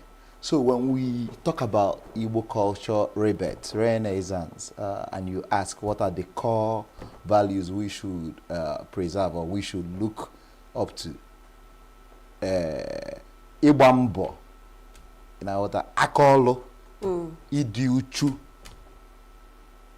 Igbalo Baloso. By Igbalo Baloso, I mean Igbos believe so much in the sanctity of life that we rarely spill blood. Okay. By Igbambo, I mean that Akajaja nebuto no mano. So Igbos believe in akolo. You must have what you are doing. In time past, in Obajigi, when we look at your yamban, we see how productive you are, how hardworking you are. You remember Things Fall Apart, or Konkwa and his big farms and his big yam bands. And this translates even to the Igbo boy system. Again, when I take big age, you get an so you can feed your family, so you can be productive in life. So these values are what we are looking forward to. But you know, when we talk about Igbo cultural renaissance, people look at it more from the reawakening that is happening in the Igbo spirituality. And we push the spirituality without allowing it translate to our everyday lives. How does this translate to the everyday life of the Igbo man, of the core Igbo man? But when we look again, you see a large number of youths looking back to the way of our ancestors. But I believe, or I think that most people look at these things from the paraphernalia, from the periphery. Being a core Igbo man or Igbo Renaissance goes beyond the Tunzu na Itomanya. How does that translate to your everyday life? How does that move society? Because anything you are doing must move society, must propel society. And if we are not propelling society, if we are not moving society, then we are moving backwards instead of rebirth, instead of reawakening. Because our forebears who lived such lives, who lived lives worthy of emulation, when we look at the kind of lives that we live, we begin to ask ourselves, are we living the same lives today? How do we call up? Growing up, you could see community raising a child. But today we see an individual raising a child. When you correct a child, you are like, are you the father of the child? Why are you correcting? It's my responsibility to care. But then, in the time past, it's community that owns the child. So when the child is moving towards the negative direction, you see society coming together to bring the child back. All right. Now, you mentioned earlier that the culture should, improve society and better lives of society. Now, I would like to know what are these contributions? What contributions would you say? I'm sure there are, but how has the Igbo culture contributed to the Nigerian society and the global society from your point of view? Okay, when you look at basically Igbos live. It's duality. So in as much as we are living an individual life, individualism, we are still propelled or organized by society. So when you look at contributions of Igbo people to society, I would say they are numerous.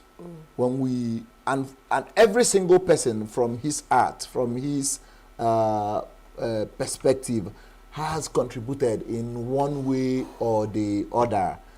Like primary amongst them is the Igbo boy system, which has now been is one of the things talked about by Harvard, by global society. Is what the Igbos have contributed to society, and each one of us has a responsibility. As a theater artist, I have a responsibility to teach, to push frontiers, right?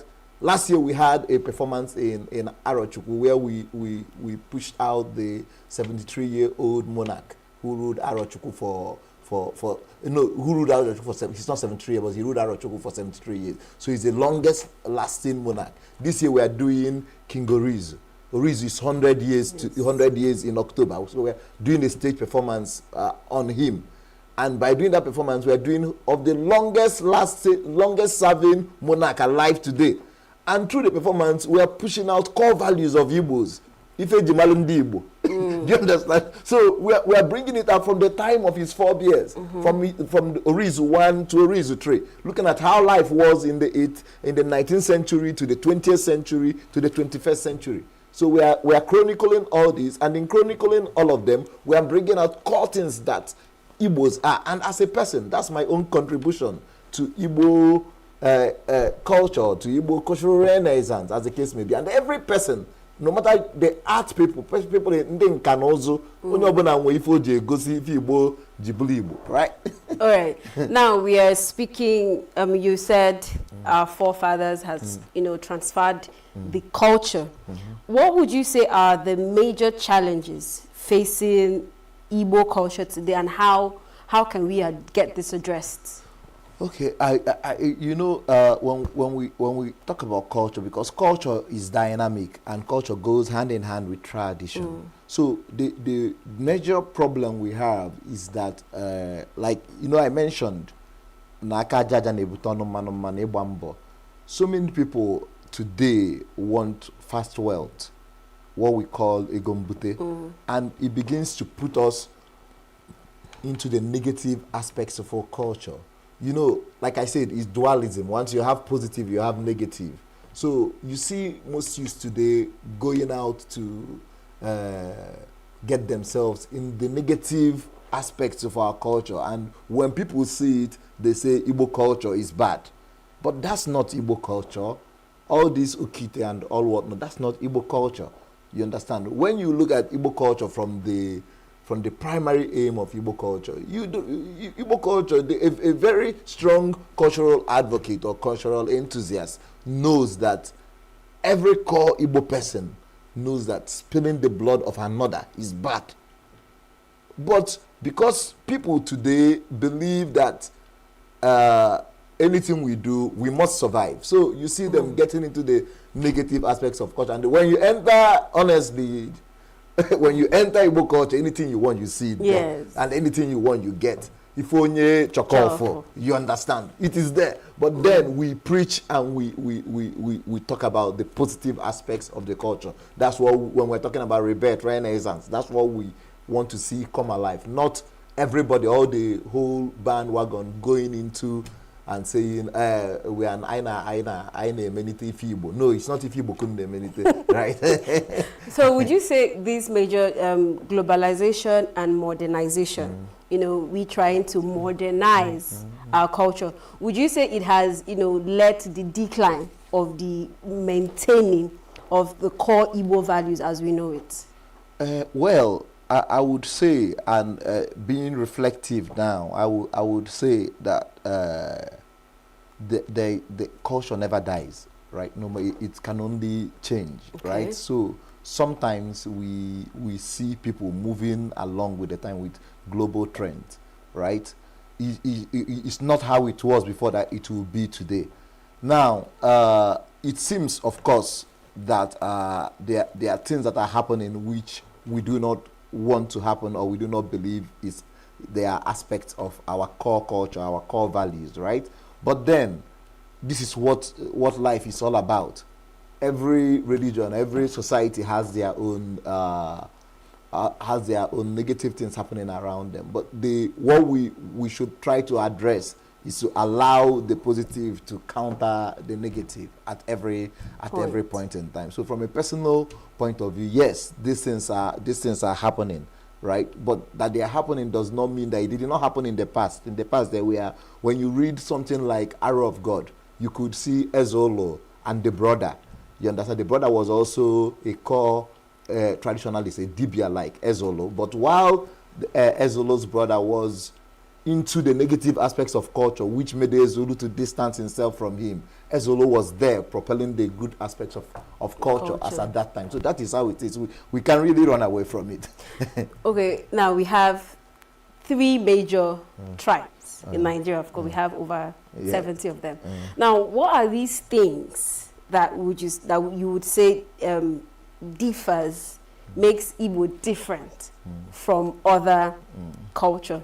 Okay, so yesterday or 2 days ago, let me follow another trend to answer this question. Somebody was telling us that the Ikenga that the Igbos value, that you will see Ikenga representing the same thing in Edo culture, in Tiv, so many communities, and they believe it is Ndi Igbo that transported this aspect of our culture to these people. But one significant thing, one thing that stands Ndi Igbo apart from every other culture in Nigeria is the kola nut, Oji Igbo. Okay. So while everybody, Ndi Hausa, Ndi Yoruba, everybody has Oji as part of the, fruit or whatever you call it, Oji to Ndi Igbo is one of the most powerful prayer motives that we have. So Oji is significantly important to Ndi Igbo. It's like communion. You understand, Maka? Me pepe Oji, me to Oji, me Woji. There are so many rituals associated with Oji, and you will not find it in any other ethnic group within Nigeria. It's only Ndi Igbo that pepe Oji. It's only Ndi Igbo that values Oji. If I come to your house and you do not offer Oji to me as a core traditionalist, then there's a problem. You understand? And you know that I am. So you must do the ritual of Oji. Anna and wine, you see Oji playing a significant role. And when we're buying land, you see Oji playing a significant role. So in everything we do, the kola nut, Oji plays a highly significant role. And it's only in Igbo culture that you see Oji playing such a role.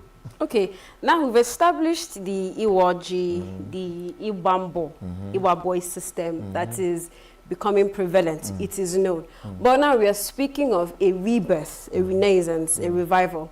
What aspect of this culture are we now trying to revive, and how do we go about it?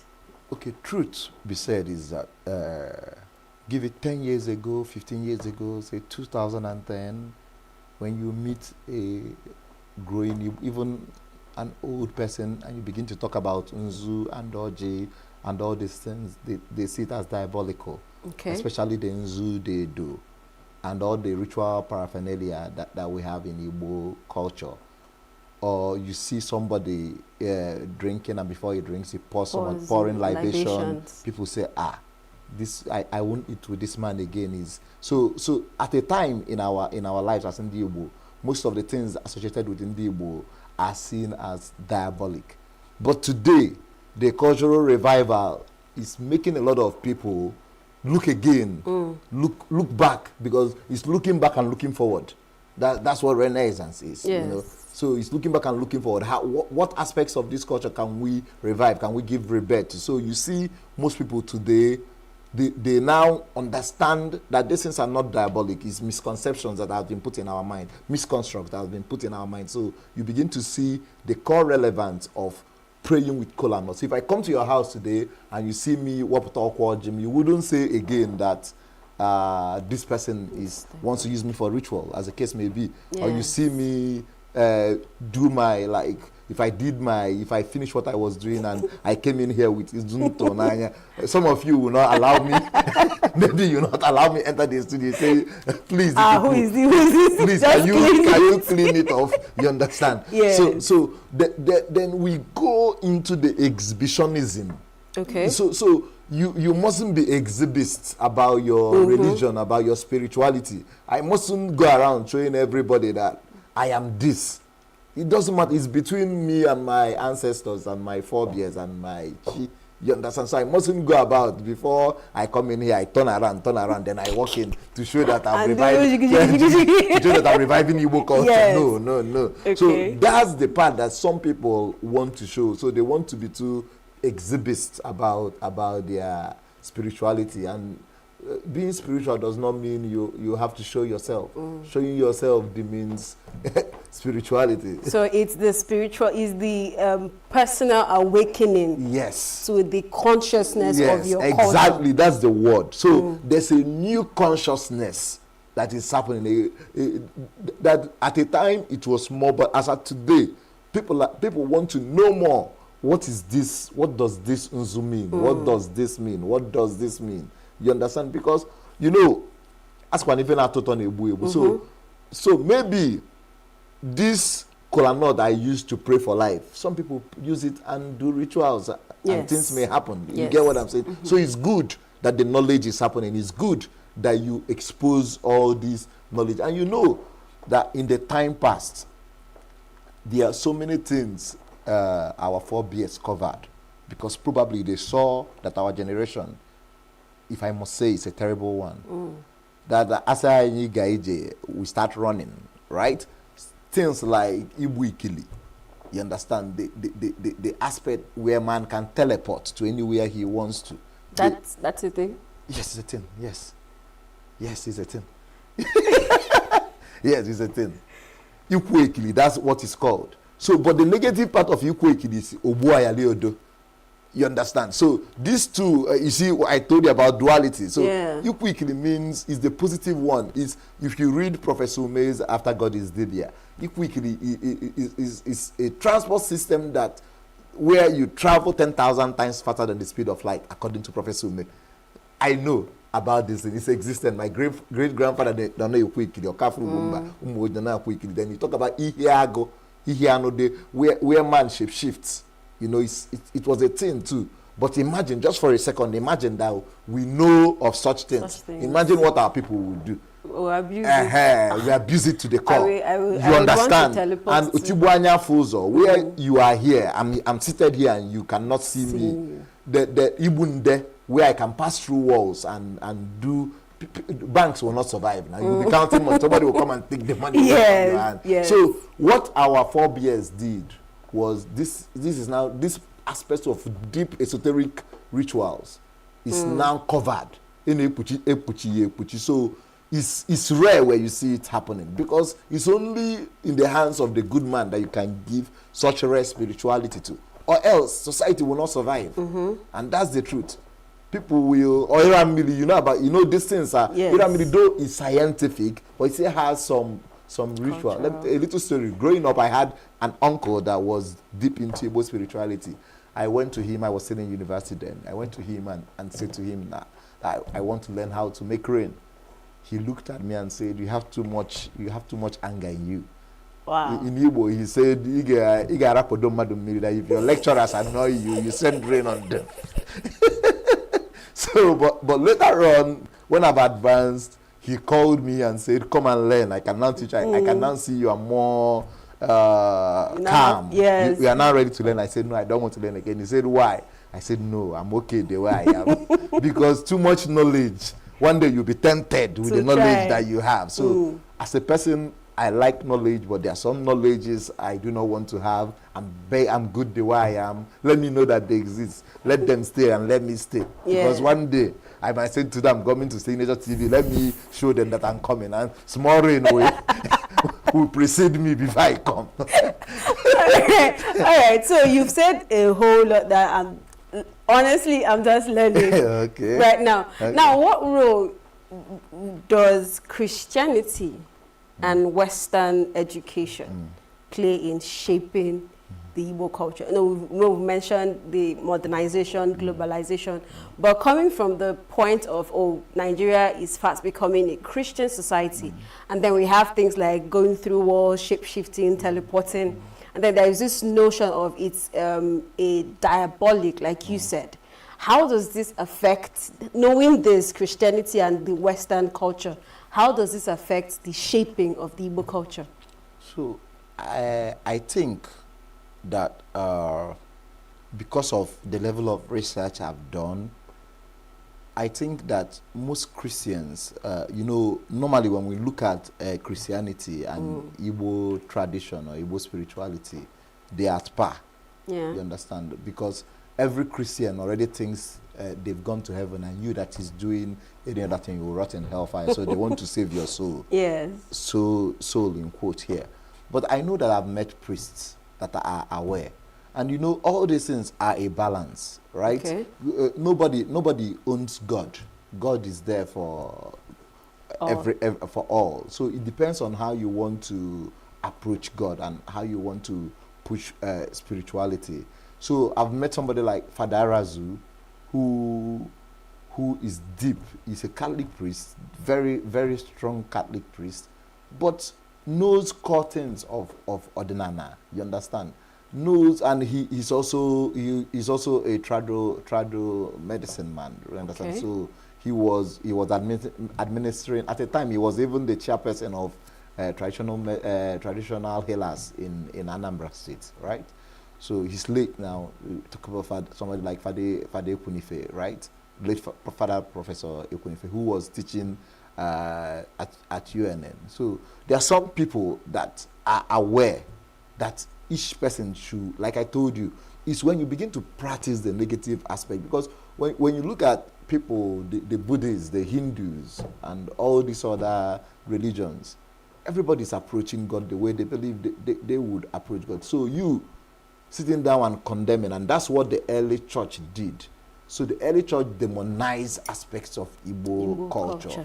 Demonized it to the fact that some people, our own people, are now demonizing our own culture. You know what happened in ENUGU, where an over 2,000 years Ikolo, a society motive, was burned down by a zealot, by a pastor. You know what it means, 2,000 years, and you burn it down. You say that's what holding the society down. How can it hold the society down? It's somebody that does not work hard, always looks for spirits in the air, pursuing him. But when you work hard, you understand, each day you wake up and you come to this station, you know you're working and you're looking up to it. But somebody is sitting down in his house looking for a wicked uncle or village people pursuing him. All those things are fallacies, you understand? There's no how you work hard and you not get the results for your working hard. So what society has done in the past and is still doing is demonizing aspects of one's culture. And the Nigerian constitution recognizes Christianity, Muslims, and traditional worshippers. You understand? And every other religion, you say Nigeria allows you to worship the way you want to. You understand? So one person condemning the other do not know they are breaking the law. And of course you are breaking the law. You don't have the right. The way we talk about terrorists burning churches. Some people also go to burn people's places of worship, people's shrines. So what do you call it? You understand? So you don't have a right to it. You understand? But that does not mean that there are not people that are pushing the negative aspects of culture. And when we find those people, get them arrested. You don't have to go on your own without the government to destroy somebody's place of worship because you believe that the person is harboring evil spirit and whatnot. You get. So, but you must go through the law. That's what I'm saying exactly. When you want to do such burnings or such things that we do today, right? All right. Now, in a couple of days in the news, we've been hearing the reviving of mother tongue. Now, let's talk about the Igbo language. How important it is it to preserve? Yeah, we know that we're preserving culture and the, eccentrics of the culture. How important is it to preserve the Igbo language and how do we go about it? Okay, so, because there are so many things. When I mean Igbo language, I'm not talking about the basic, because there are things that when you say in English, it's easy to pronounce. But as an Igbo person, personally, there are things I don't know. And it's not like I did not study Igbo in school. But there are things that, there is a whole lot to the language that we don't know. Let me even go ahead to say to you that there are some Igbo words that you can never find in English. Wow. There's no English translation to it. You get what I'm saying? Like when I told you about Ikwikili, the nearest to it is teleportation. But it's not teleportation. You get what I'm saying? So when you ask this question, why I lowered my head and why I laughed inside me is that look at every child today that is between speaking from the age of 5 to 12 or so to say. You see what when they speak English, they speak like cartoon characters. Yes. You understand? So social learning theory, Badura, what you watch, you emulate. You understand? So they are emulating those characters. They are emulating those things that they see, both the cartoon characters. So in Igbo tradition, you know how we do not how we look at some characters that is created and how we look at the thought, something like the tortoise. But when you see some of those characters in the cartoons that these children look up to, they're not something we want to identify with as Igbo. That's on the one hand. But when we begin, and I like that there are so many Igbo enthusiasts, cultural enthusiasts, that are making a lot of efforts in pushing out our language. So, at the time they said the Igbo language is going into extinction. But I don't believe it can. You understand? Because there must be some of us that are saying that Igbo language must be spoken. And saying that Igbo language must be spoken, it means that we are trying our best to see how we can do this. And that's where our role as a theater people come in. How are we making movies that are teaching core Igbo values? How are we creating theater stage plays that somebody will watch and they will want to identify with Igbo core values and not the negative ones they've been told?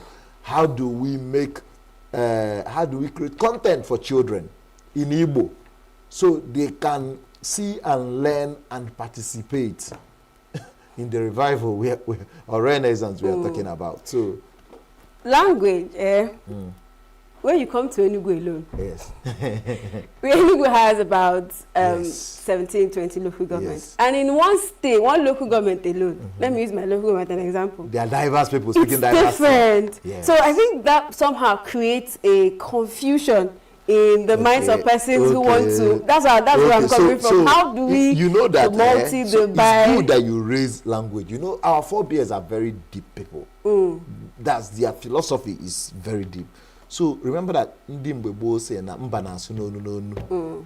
And mbanasu no does not only mean how you speak. It means some of the core values of your culture. If you come to Nnewi, my place, it's not the way I do the Nzu ritual that they do it in Nsukka. Okay. You understand? Remember, we're talking about language here. Yes. The way our ancestors translated it is Mbanasu no. But Mbanasu no also means the way of life. And dressing everything. And when you go into Enugu State, it's not the way an Enugu State person makes Nsukka person makes abacha. Konyachi si agwa abacha. It's not the way they cook okpa. This other person says okpa. You get? So it's still Mbanasu no. So to myself, I say it's not a problem. If I'm with general Igbo people, we speak general Igbo language. Okay. If I go down to Nnewi, my place, I say Ehiemewolu. If I say Ehiemewolu, do you know what I'm saying? I don't know. And the Nnewi speaks demotic Igbo, as in core Igbo. That if we start speaking in Nnewi now, you won't believe. That's if I sit with core elders and we are speaking. So sometimes I cannot even flow. I will just be, because I'm a Nnewi person, I can pick some things. But I say wuke. You understand? If I say that one now, you can never know what I'm saying. But when you speak your own now, it is the same thing. I can say to Achoma, what did you say? Yes. That is Mbanasu no. But if we want to communicate in core Igbo, in Igbo is where, as they say, we can speak, and all of us will generally understand ourselves. So when we go to our Obi, we speak our core language. We speak the one everybody will understand. So it's not a problem at all. I think that also adds a flair to the Igbo culture. The fact that you when you have your person, you can speak your own. Yeah, then when you go out, that's the beauty of it now. So Igbo culture in promoting economic development, entrepreneurship, and businesses. How do we improve on that? So how does it contribute? I don't know how you are going into my mind and going out, right? And I want to go back to my place, right? So Nnewi is a place with one of the largest industries. That's not outside, but homegrown industries. We talk of Inosin, we talk of Chikasin, we talk of so many of them that are homegrown in Nnewi, and it is established in Nnewi there. So what we are doing now is that one of the things I wrote before coming, the letters I'm sending out for people I'm inviting for Rizu. So wrote to United Nations Organization on Industry and Development. I said to them that this is the largest hub of industries in Igbo land, not only Igbo, in Nigeria, homegrown industries. So it's only the worst thing that has happened to us is that we don't tell our stories. If the only thing most Igbo people are identified with today are the negative. Yes. You understand? Why? Sadly. It's because we are not telling our story, and that's why I'm happy with what Signaturetv is doing. If we create such platforms where the media, that's what other tribes, without mentioning names, leverage on. You know, they push their narratives, and we're not pushing our narrative. This core question you ask now, if you come to my, that's why the Japa syndrome is lower there. Because you wake up, next door to you, there's an industry. Just and you go there, you find work. It's not far. It's in your community. You don't need to go to Onitsha or go to any other place. And these are large clusters. Some of them grew innocent. All of them grew from Ewa Boy before they went on to establish their own industries and brought it down to their hometown in Nnewi there. Kutiks, most of them. So these are homegrown industries that are adding to the value of economy in Nigeria, economy in Igbo land. So how do we now move this to the next generation that is coming? there's a generation that has done that. How do we make it a continuum? That is what we must preach. And if we do not sell these ideas and people say, okay, so I can come to Igboland and invest, I can establish my so if I'm in other places, so somebody will not come and knock it down when I wake up in the morning. So I can actually, so they are true stories. You know, what we fail to do most times is that we only look at our positive stories. No, your negative story is also important, because it's that bad aspect, those mistakes that you make, that I will look. My father answers if and Manamuti. You understand? So you know my father, of course. So it's Ifeneme. So when you look at the core aspect of Ifeneme, you learn from experience. And somebody's experience can make you, okay, this is what this person has done. Can I now replicate in this other way? So the way we've contributed to society, to development, is unprecedented. There's no other ethnic group that has done what we do or what we are still doing. Maybe others are doing it, but you see sprinkles of what they are doing. But when you come down, my hometown has the largest number of billionaires clustered in one place. And it's homegrown industries. In the way that they are pushing their businesses. They may just have one or two in Lagos head office just to mainstream with other businesses. But they are doing a lot in developing society, right? Okay, now we've discussed a whole lot. I mean, our time is almost running out. What would you say are the potential? We've mentioned education, language, lifestyle, food, and we are speaking Renaissance, we are speaking revival.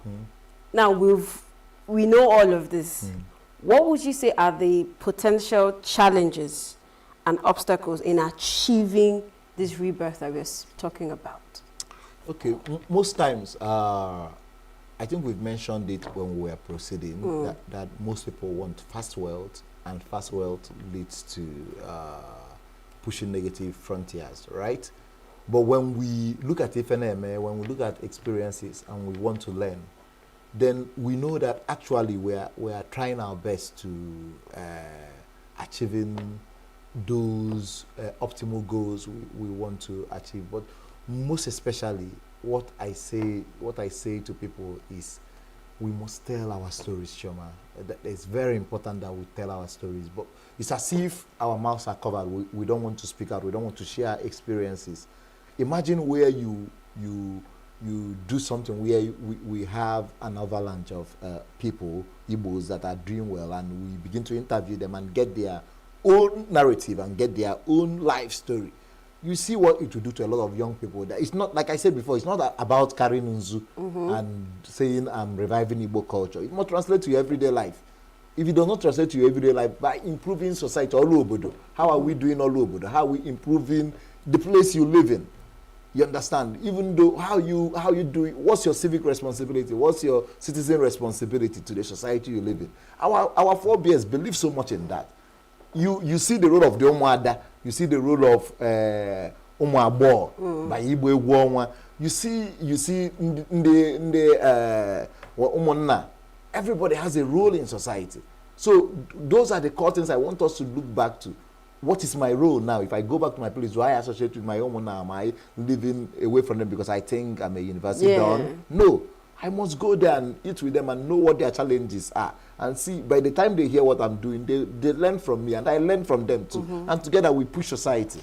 Would you say journaling would be, another... What did you say? Journaling. Okay, writing, journaling. Yeah. Would you say it will help, we are learning, trying to learn and understand our culture. Yes. Writing down Yes. Very important. In my house, part of my house is inscribed with CBD, and people come in there. I begin to tell them these are the writing of our forebears. But at the time, it was demonized and seemed as if it's wiped out. But that's how our forebears. This thing they told you our forebears didn't document. Some of them did in their own way.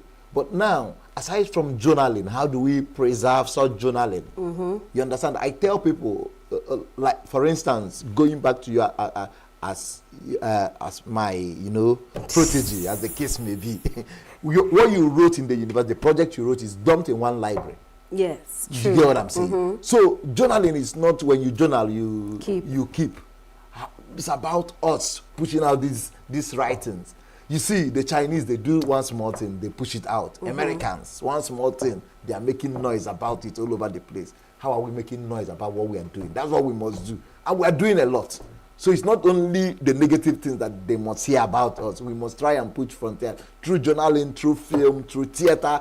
Any way we can push the positive. There's no way that the negative counters the positive. Positive always wins because that is what it is. That's how the world was modeled. You understand? So we must push these positive frontiers and we must make it work. That's the truth. Nigerians in diaspora. Yes. Culture in diaspora.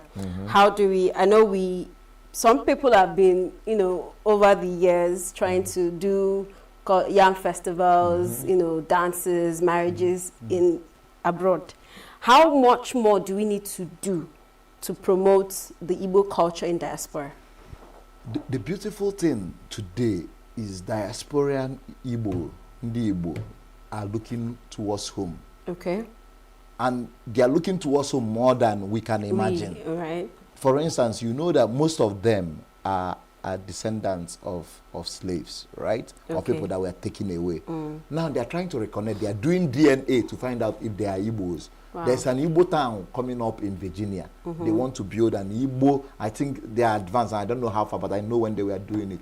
As somebody that is involved in the Igbo landing project, I know how much knowledge I gained from people looking back and saying, yes, we are related to you, we want to associate, we want to do this. So there's, beyond the ones we see on social media, there are deep researches going on. There are people coming back home, coming to take Igbo names, coming to identify with Igbo lifestyle, right? But it's been, there's a wide gap, but that wide gap is closing in, right? Because first thing that happens is knowing what you want, then knowing how to pursue what you want, then getting what you want. That is visualization, conceptualization, and actualization. So you visualize. Auditions. Yeah, auditions. So you visualize, you conceptualize, and you actualize. So people are looking towards, how do I continue? I know some friends that are in US, in UK, they go and find where they sell some ritual elements of Igbo, and people are selling it there now. They go and buy the anzu and everything, and they are still doing their rituals there. You see people that say, okay, we must marry our daughter out the way, like you said, the way it is done in. You see that day, abata unko, abata real palm wine, and they use it there. You understand? So time has passed when we want to use malt and ever wine as the drink, but that the people want to identify, and they want to live the core Igbo life. You understand? Because it's, like I said before, it's the demonization that made us move away from these aspects of culture. But the reawakening, the Renaissance, is making us learn more and know more and identify more with our culture. Okay, now you mentioned ways to promote. I think before we round up, media, theater, plays, journaling too. Journaling, but we have more of movies than plays, because from where we come from, there is this realness that comes with stage plays. Yes, and it's not so much done down here in the East. We have, when you have Lambodo and some other Western Yoruba plays, there is this rise in theater productions and performances, festivals, where people gather and learn in other tribes. How much of that do we need to work on here in the East to promote, where we have people, not just Igbos now, coming to sit down and watch it firsthand on stage?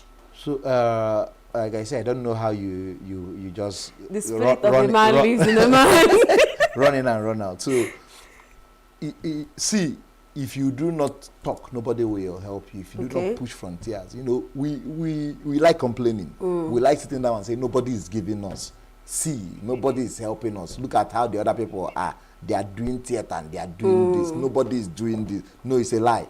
We must start doing, and we must grow that consciousness. When we went to Arochukwu last year to show the play on that's Odankwa, it was well received. The community, everybody came out. It was well received. When we took it to Lagos, the whole Igbo community and Yoruba community came. They watched it and they enjoyed that aspect of our culture, because we are not telling our stories. Then the one we are doing now, people, when we are starting, people said, we're in a kiddie play. Do you get what I'm saying? But now, the new people will come and watch they play on their king that is 100 years old, and we will make them come, and they will see it, and they will see the reality of it. Then when you talked about movies, you know, at the time the movies were used as a tool to demonize our culture too. That funds were brought out for it. But you will never see it happen with some other tribes. They protected their own. You never come in there to demonize their own. So they placed us at war with Christians. You know, at every point in time, there's one person that is deemed diabolic, and the pastor will come and a priest sprinkle water. Fire will come down from heaven. What are those things? Must we do it? Do you get what I'm saying? But today, I'm happy at the level we are at. And talking of theater, I and my people, we are trying to do a lot, even in ENUGU here, and we are trying to do so much as to push Igbo culture, push Igbo frontiers through theater. Yes. All right, thank you so much, Doctor. I mean, that play, I've missed watching a stage play. Don't worry, you watch one next year. In ENUGU here, I promise you that. Nice. In ENUGU time. Yes. I would love it. I'm telling you, I'm not joking. I've missed we have slept a lot, so this is the time to work. You understand? Music to my ears. You do that. All right, thank you so much for staying with me up to this moment. It's been an amazing time with us here on Signature TV New Day, and I will see you next week. I am Princess Ken Ochoma, and remember, keep living, keep dreaming, keep fulfilling. See you next week. Thank you.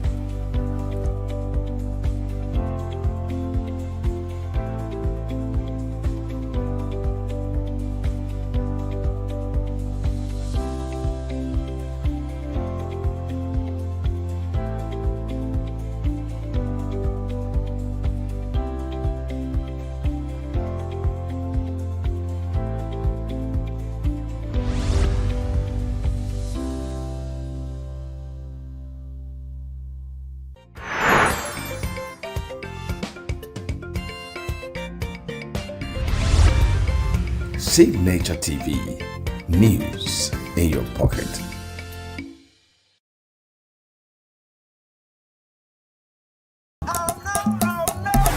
This is Diaspora 5, where we spotlight bold voices and African excellence across Europe and America. Big wins, big vibes, fired every week, just for you. Across Europe and America, a vibrant story is unfolding. From the boardrooms to the dance floors, from red carpet premieres to cultural festivals, Nigerians and Africans in the diaspora are making waves. I am Ike Udechime. Join me as we highlight the voices and victories of Africans living in the diaspora. Welcome to Diaspora 5, where home meets the world.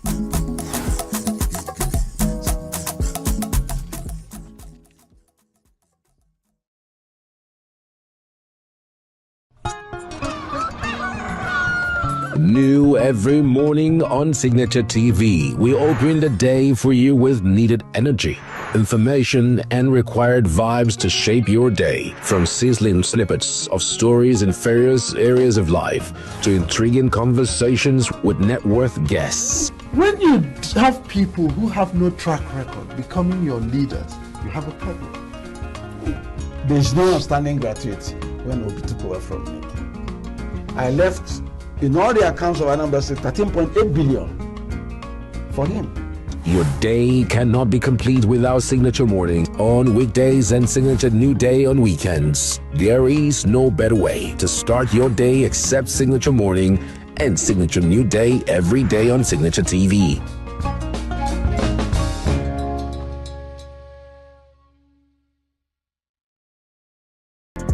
Get plugged into the heartbeat of entertainment on The Hub, your ultimate show on E-Vibes. From trending stories and social media drama to top charting music, must-watch movies and exciting moments from the world of arts, we've got it all. Join us for unmissable conversations with your favorite entertainment personalities, plus fun segments every week. I should try harder, so... Okay, I don't know that one. Outfit of the day. Oh, I don't do that. That's some Gen Z stuff. Oh, now you say it's a Gen Z stuff. It's everything you love about entertainment, served fresh every week at 1 p.m. with weekend repeats just in case you missed it. The Hubs on E-Vibes, where the vibes never stop, only on Signature TV.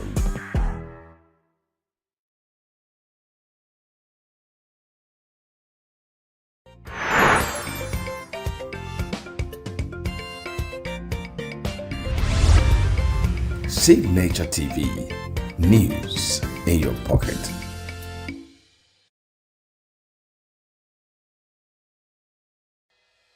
Health is more than a diagnosis.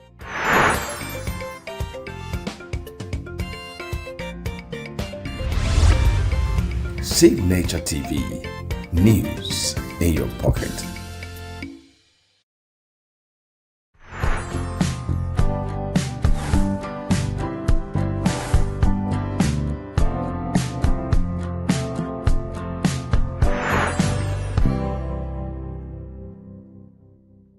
Here an address by His Excellency Emmanuel Macron, President of the French Republic.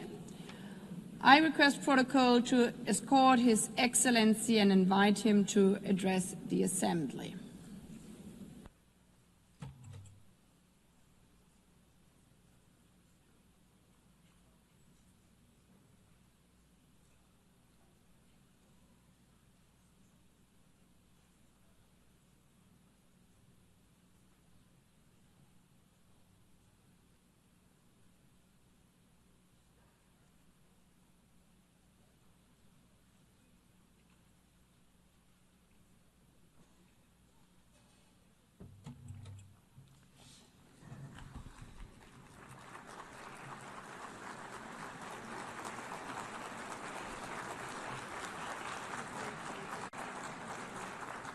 Madame la Présidente de l'Assemblée.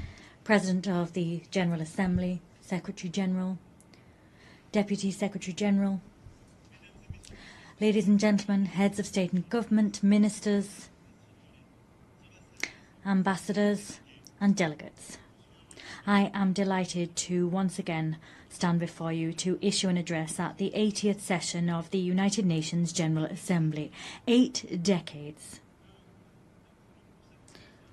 ago, we wanted to serve peace, development, human rights, and we've been doing that for 80 years. After that 80 years, we now have to take stock of our progress and ensure that we keep pace with today's world. In 1945, March, we adopted the Charter of the United Nations following 2 world wars.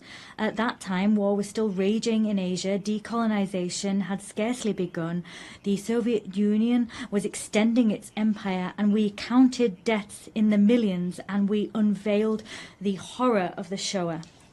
Yes, at that stage of the world wasn't yet complete, but at the same time, nevertheless, we were, through resolutions and with resolve, building our desire to spare succeeding generations from the scourge of war, and we declared our faith in the fundamental rights of mankind, and we made a commitment to create the conditions for justice, to foster social progress, to practice tolerance, and to live side by side in peace. We were not dreaming, and we invoked our past to help us. And after 80 years, I want to say before you that we were right to dream. We had the right to dream. Our world today deserves the same resolve we had then in terms of working together. 51 of us were at San Francisco, and now 193 of us are gathered here in the General Assembly. The text that created this organization enshrined the principle of collective action and enshrined common values. It defined robust processes.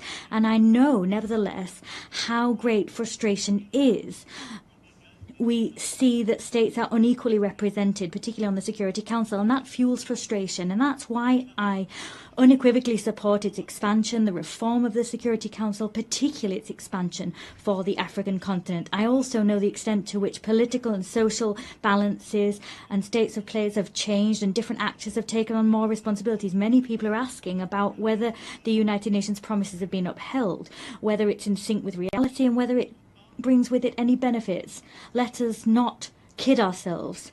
this 80th anniversary is not a fact that we can just accept. Conflicts, international, national, state conflicts are proliferating. That criminal and terrorist activity is proliferating, and people are deliberately trampling on the Geneva Conventions as if war was just about terror, revenge and victory.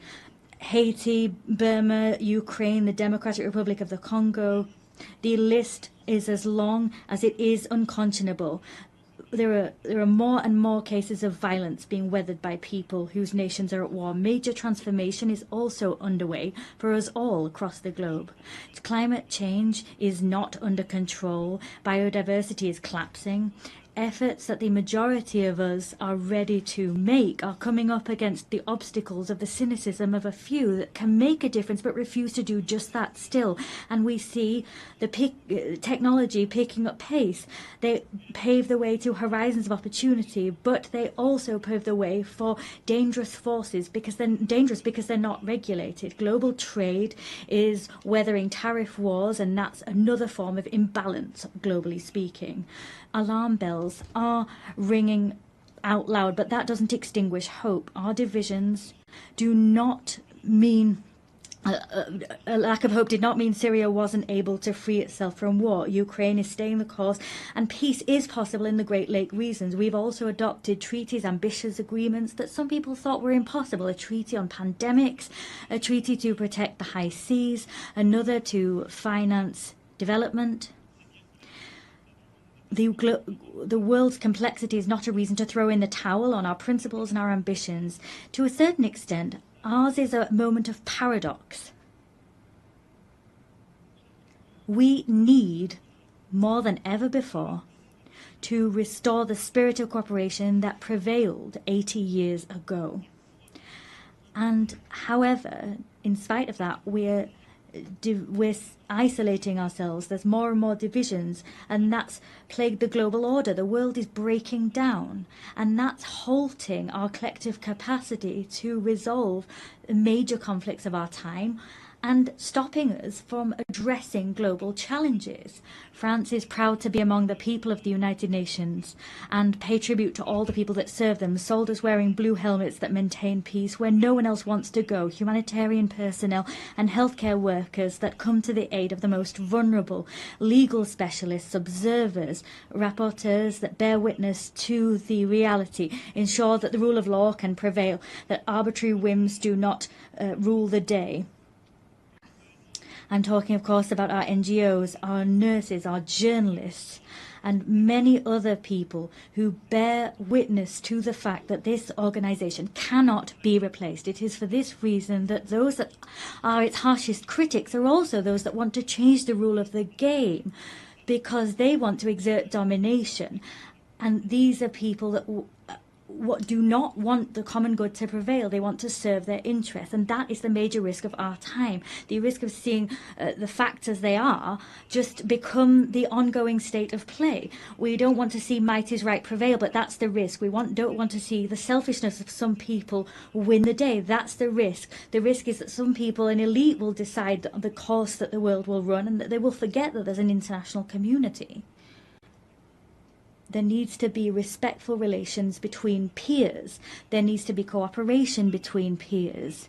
That alone makes peace possible. That alone makes it possible to address climate change, to have a successful digital transformation, or to fight against military proliferation. It is for this reason that 80 years later, our priority is to really find the crux of effective multilateralism, to get back to that gem, collective effectiveness. We need to be clear here. The anti-game of some people makes it almost impossible for our organization to be collectively effective. They're playing against us. We need to work together to get back to that collective multilateralism. There's no point here in dividing the North from the South to think that there can be a united West in the face of a global South. That's a pipe dream. That's a vestige of an era where we wanted to isolate ourselves in blocks, pitting ourselves against each other. Here at this forum, there are only men and women that don't share the same religion. They have different visions. Their civilizations sometimes differ, but they have decided one fine day that building peace, rising up to challenges, particularly the challenge of inequality or the major transitions of the world, they forgot their differences to cooperate together.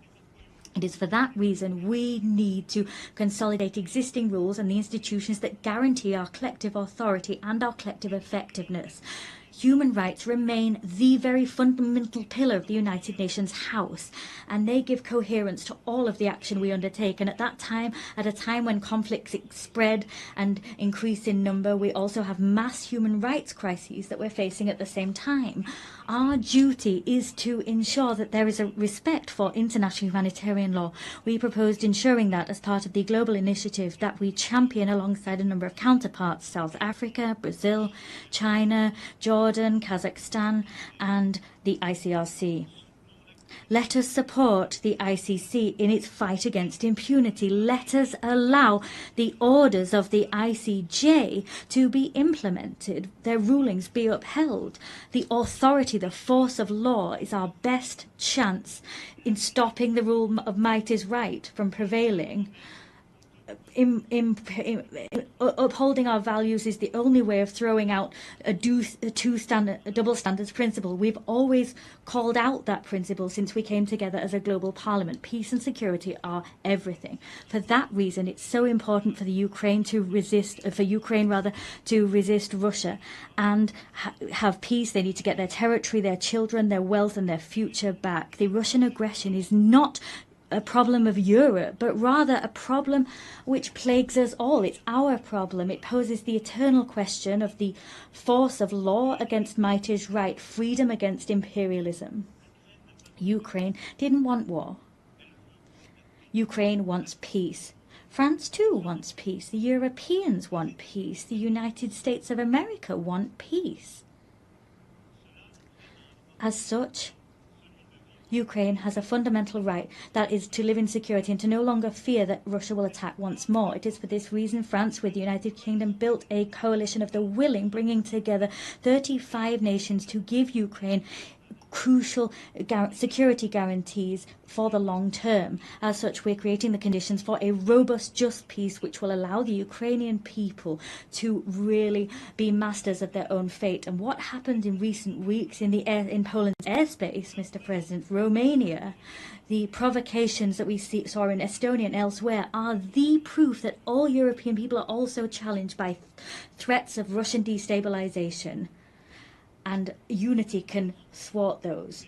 Ukraine has often said it's ready for a ceasefire and can agree to negotiations. It accepts them. It's now up to Russia to prove that it can choose peace, even at a time it's stepping up attacks against Ukrainian civilians and the provocations to which I've just referred. France is ready as we wait to stand shoulder to shoulder with Ukraine alongside our European partners and all those that understand that we need to hold Russia back to preserve the global order. And I welcome the proposal we saw a few hours ago from the President of the United States, recalling the gradual weakening of the Russian economy. I welcome what he said, the on-the-ground failures of Russia. In more than 1,000 days, Russia's hardly gained 1% of Ukrainian territory. There have been so much loss, so many civilian victims, and few territorial gains. I welcome the fact that the President of the USA believes in Ukraine's ability not only to hold the course, but to uphold and ensure its rights prevail with us. It's because there is this refusal of double standards that France will stand side by side with Ukraine as we do for peace in the Middle East. Yesterday, we adopted a credible plan to put an end to the war in Gaza, to preserve a two-state solution, Israel and Palestine, to allow the release of all hostages and to save so many lives. We've charted a course towards peace, which requires first and foremost that hostages still in Hamas's hands are released, that strikes on Gaza cease. And I am delighted that Saudi Arabia and France have convinced a large number of the members of this assembly to sign the New York Declaration. 142 members of this assembly have signed that declaration. We've held out our hands to forge the path towards peace, immediate peace, release of hostages, ceasefire, stabilization of Gaza, the demilitarization and the dismantling of Hamas, and a reciprocal recognition of two states and a Palestinian state which is demilitarized, which recognizes Israel, an Israeli state which recognizes the state of Palestine, and all the states of the region that have not yet done so, we hope will recognize the state of Israel. Through this mutual recognition, that is in fact a path towards peace. It's also the stability of the region as a whole that we seek to build. There cannot be any security or stability for Israel if we have a permanent war being waged with its neighbours. Peace with Palestine in the West Bank and in Gaza and throughout Jerusalem. Peace in Lebanon.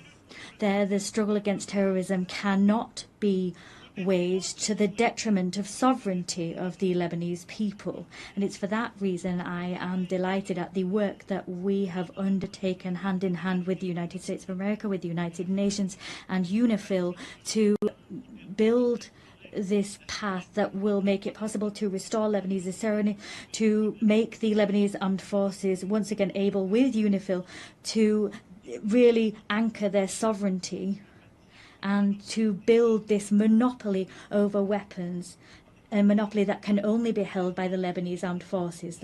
Lebanon breathes easier when Hezbollah is weaker, and the rest of Lebanon will breathe even better when all of armed caches, when all of the arms held by Hezbollah are back in the hands of the Lebanese armed forces. There's no other choice.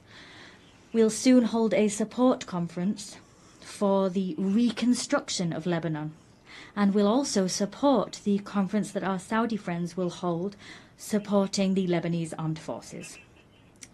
In the same vein, Syria must recover its unity and its sovereignty. Syria is freer since Assad's regime fell. I received the transitional president in Paris. I welcomed him there. I'll see him again tomorrow. And with several states of the region, we are striving so that Syria can respect all components of its civil society, because that's where its strength lies.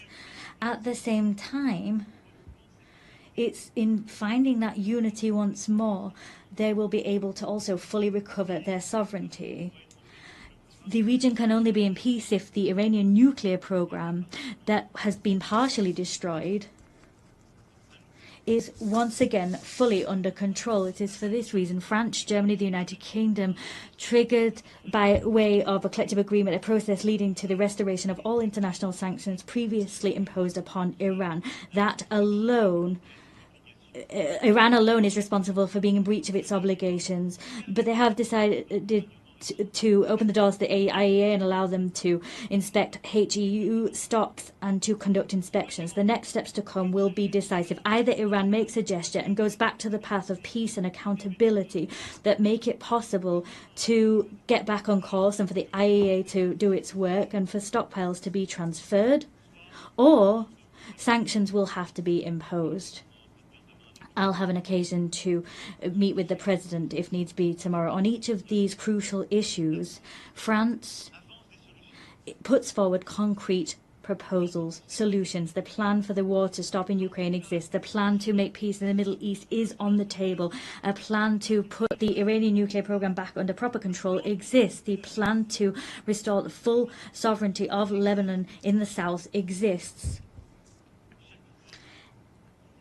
We always want to be the partner of all of those who share this demand that everyone take effective action. However, there is a risk that we will stop taking action and look away from too much suffering. The humanitarian tragedy currently in Sudan is undoubtedly the biggest of those facing us today. It's up to us collectively to rally, to mobilize as we did in Paris in 2024. Let us coordinate our efforts to act together so that the warmongers accept negotiations and put power back in civilian hands. In the same way, in the Great Lakes region, the sovereignty and territorial integrity of the Democratic Republic of the Congo must be upheld. We need to return hope to the people of Kivu and to the hundreds of thousands of people that have been displaced. And it is also for that reason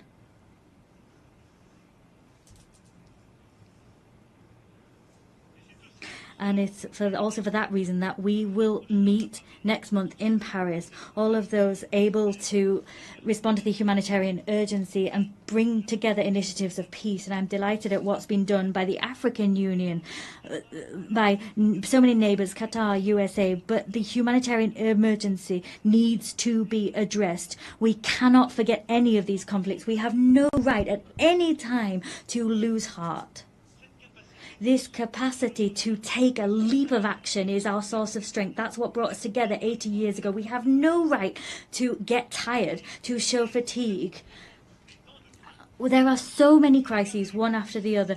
I'm quite clear-sighted alongside you when I look at today's world. Everywhere we see the risks of proliferation once again return, and new threats emerge.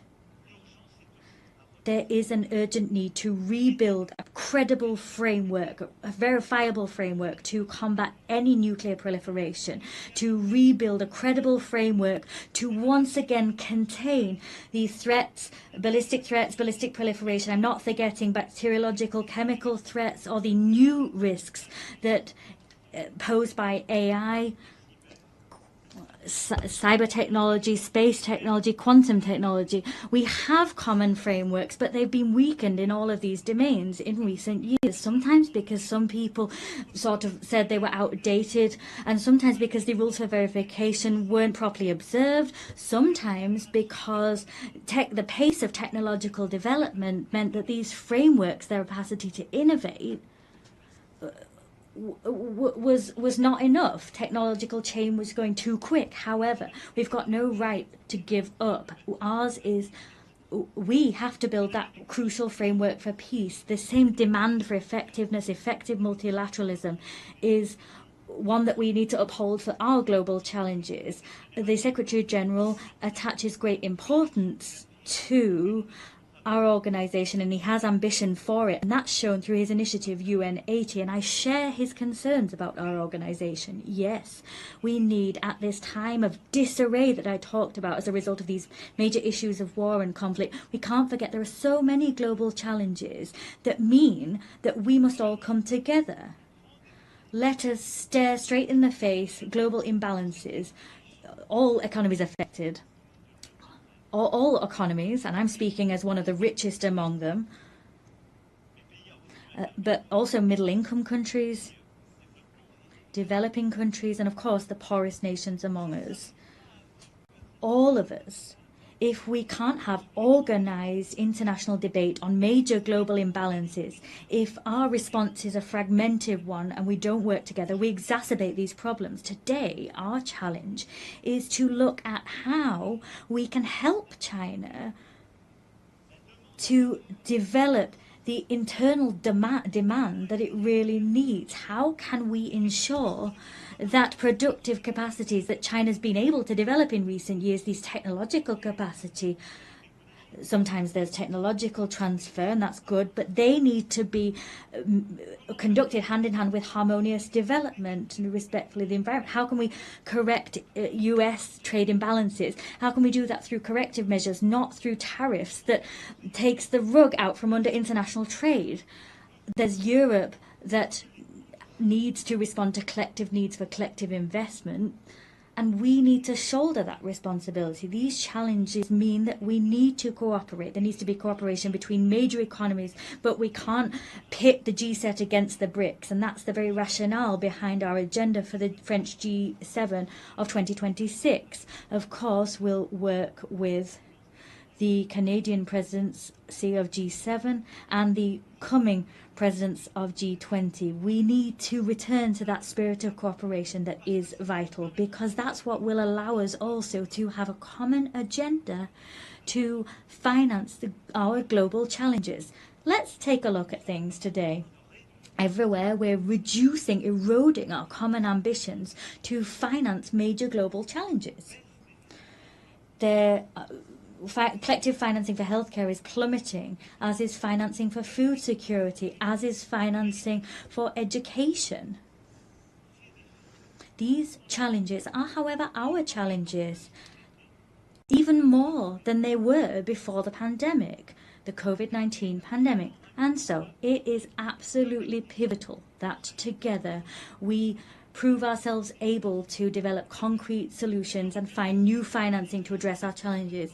The European Union decided to mobilize. The Commission's President's speech was great in this connection. We are mobilizing financing as Europeans to meet these challenges, but we must do so within a renewed framework. That's what we tried to do together during the pandemic itself with our African partners, during the financing summit which we held in 2021.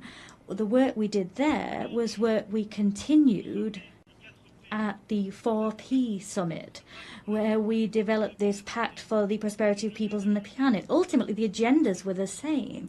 Together, we need to work together better to address global economic imbalances. We must develop an agenda of growth everywhere, but we must do that to also help countries to finance education, healthcare, stabilization and food security, and help them to address challenges of biodiversity and the climate. Let us come off the horns of a dilemma. We don't need to choose between growth, climate change and biodiversity. We can do everything if we mobilize private and public financing within a framework that brings together, reconciles east, west, north and south. That's the framework we've built. And now what we need to do is expedite the transition that's already underway. And I thank you all. The heads of the World Bank, the IMF, have commented on these efforts, but we need to go faster. The frameworks we developed have already become obsolete. We need to mobilize more private financing to accompany transitions in middle-income countries, developing countries and the poorest nations. We must develop guarantee mechanisms that losses will be covered, and we need to mobilize more private financing to help those countries and help them to grow. That is vital if we want to avoid crises, destabilization tomorrow. This agenda is an agenda which brings us together and in some way forces some people to cast aside selfishness and avoids a situation whereby others are alone facing their challenges. It is for that reason we must also continue. Whatever the ill winds that blow, continue to mobilize to stop biodiversity loss and help the climate. As I was saying, together we were able to notch up victories recently. The Nice Treaty that entered into force through collective rallying. We finally have a regulation framework for our oceans. That was something we've been waiting for decades. The same collective mobilization is what we must see on plastic. We need to develop an international treaty that aims to put an end to plastic pollution. The same mobilization is what we need to have to mobilize biodiversity credits and give more consistency to our carbon credits. This same rallying needs to be seen as we move towards the Berlin COP. France and Europe will be at that meeting, and we will be in step with the 2030 goals.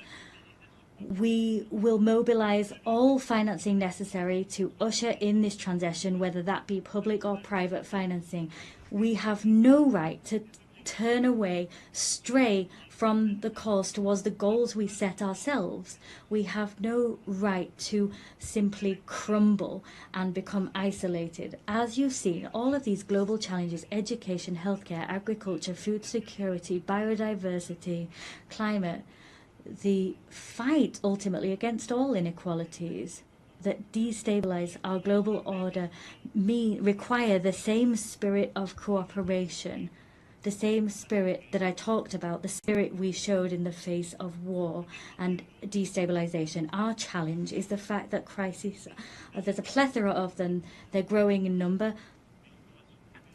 my speech was long and quite comprehensive, but I do reassure you I'm coming to an end. But I forcefully say to you once more, in spite of all that, in spite of the long list that sometimes gives the impression that we might be overwhelmed, our duty is to remain on our feet and to continue to act together. 80 years ago, those that preceded us were facing collapse. The war hadn't finished. The worst had just come to pass. A world already divided was kind of stuttering, and it was up to them to build the treasure that is the United Nations.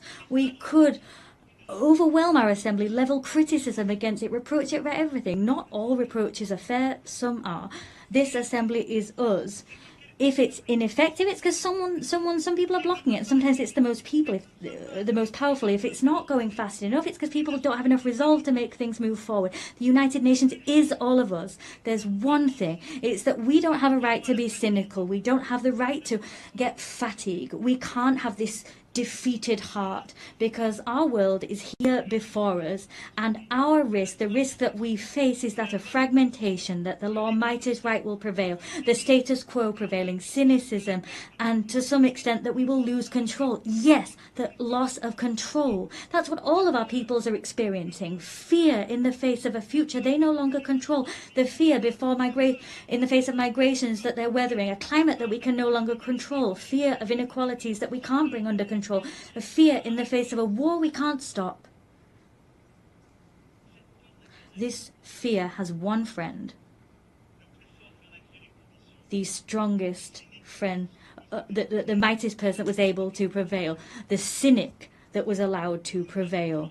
We have one responsibility, that is to act together, build this multilateralism once again with the same faith, with the same resolve as the founding fathers of this assembly. We need to do that with even more effectiveness, but with the same will. We cannot give ground to injustice. We can give nothing to fatality or the sense of the inevitable. We need to act, and act. So it's up to us to do just that together. I thank you.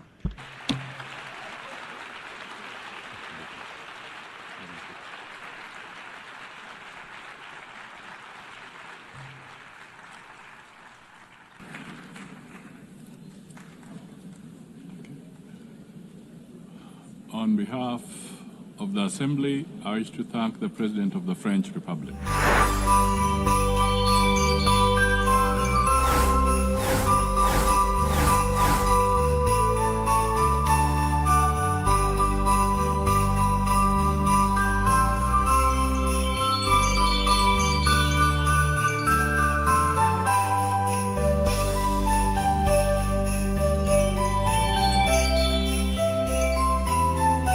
Signature TV, news in your pocket.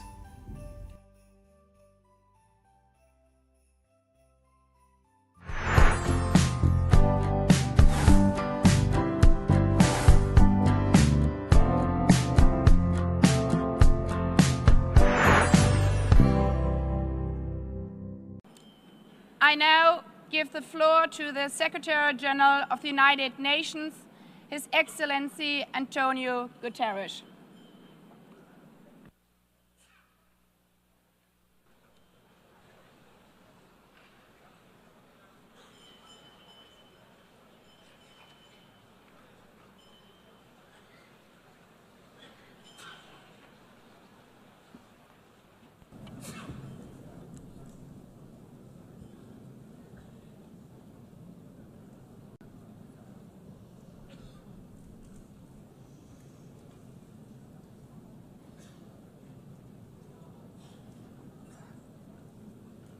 Please, could you take your seats?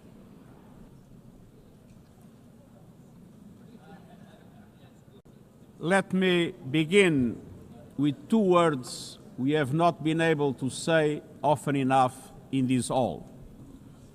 Madam President.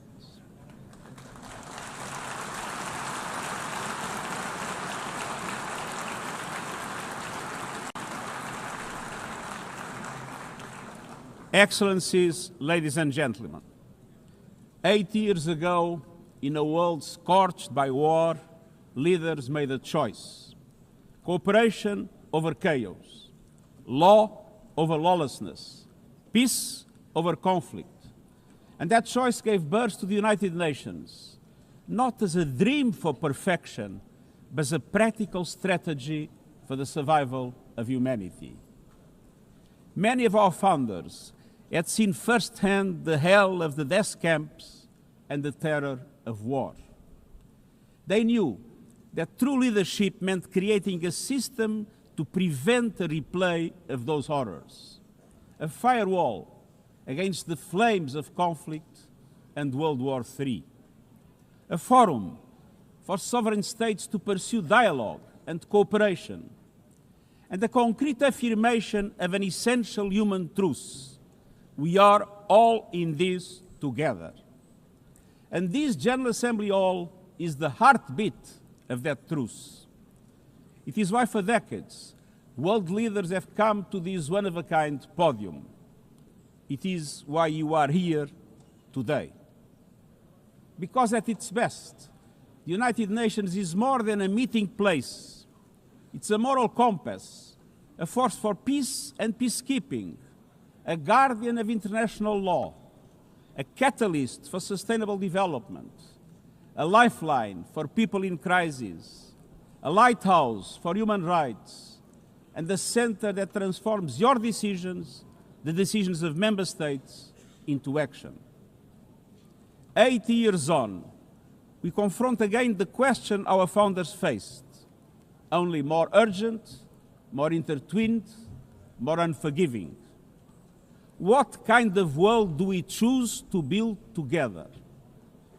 Excellencies, we have our work cut out for us, as our ability to carry out that work is being cut from us. We have entered in an age of reckless disruption and relentless human suffering. Look around. The principles of the United Nations that you have established are under siege. Listen, the pillars of peace and progress are buckling under the weight of impunity, inequality, and indifference. Sovereign nations invaded, hunger weaponized, truth silence, rising smoke from bombed-out cities, rising anger in fractured societies, rising seas swallowing coastlines. Each one a warning, each one a question.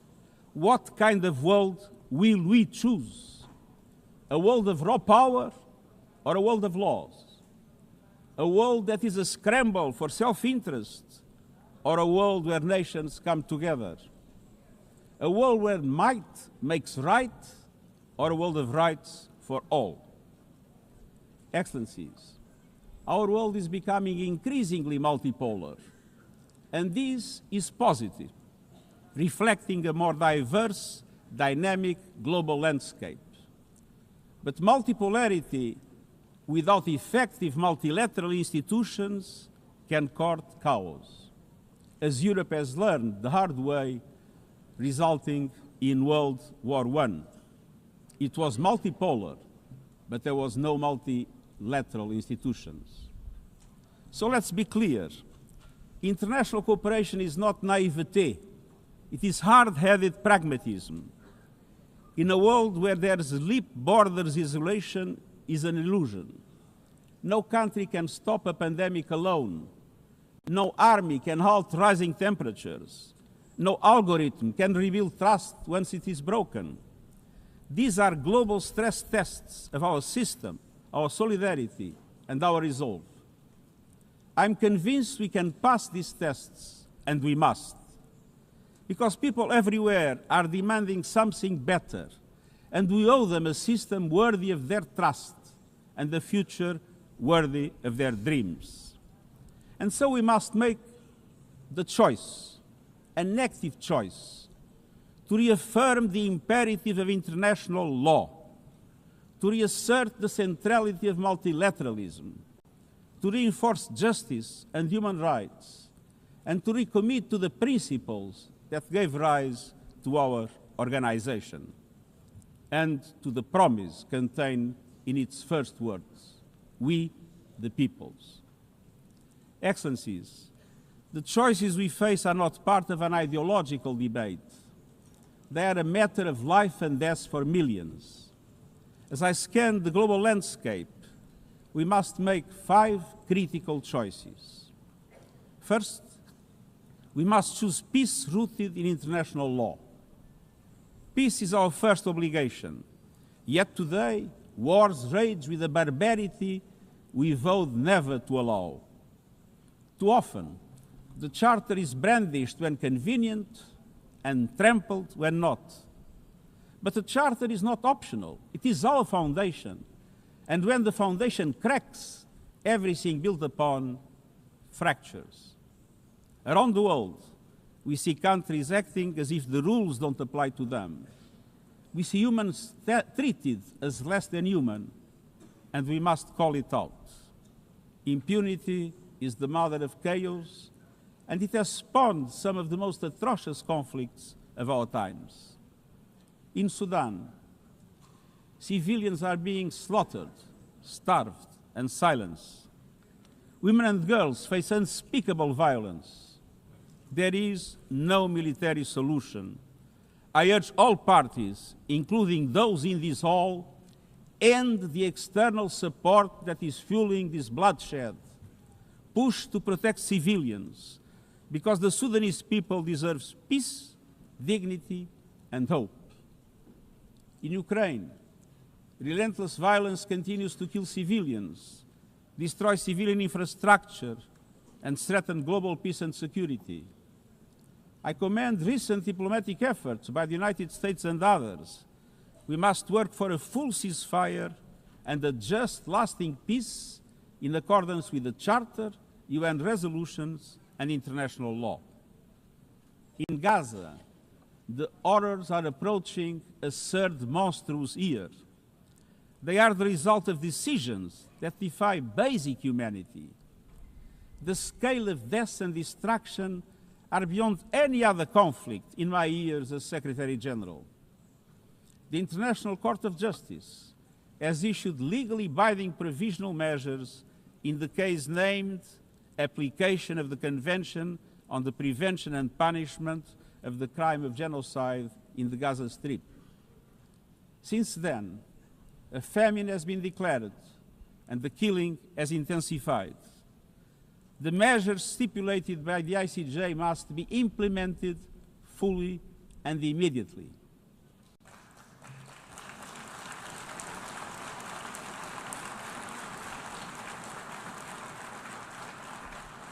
Nothing can justify the horrific Hamas terror attacks of October 7 and the taking of hostages, both of which I have repeatedly condemned.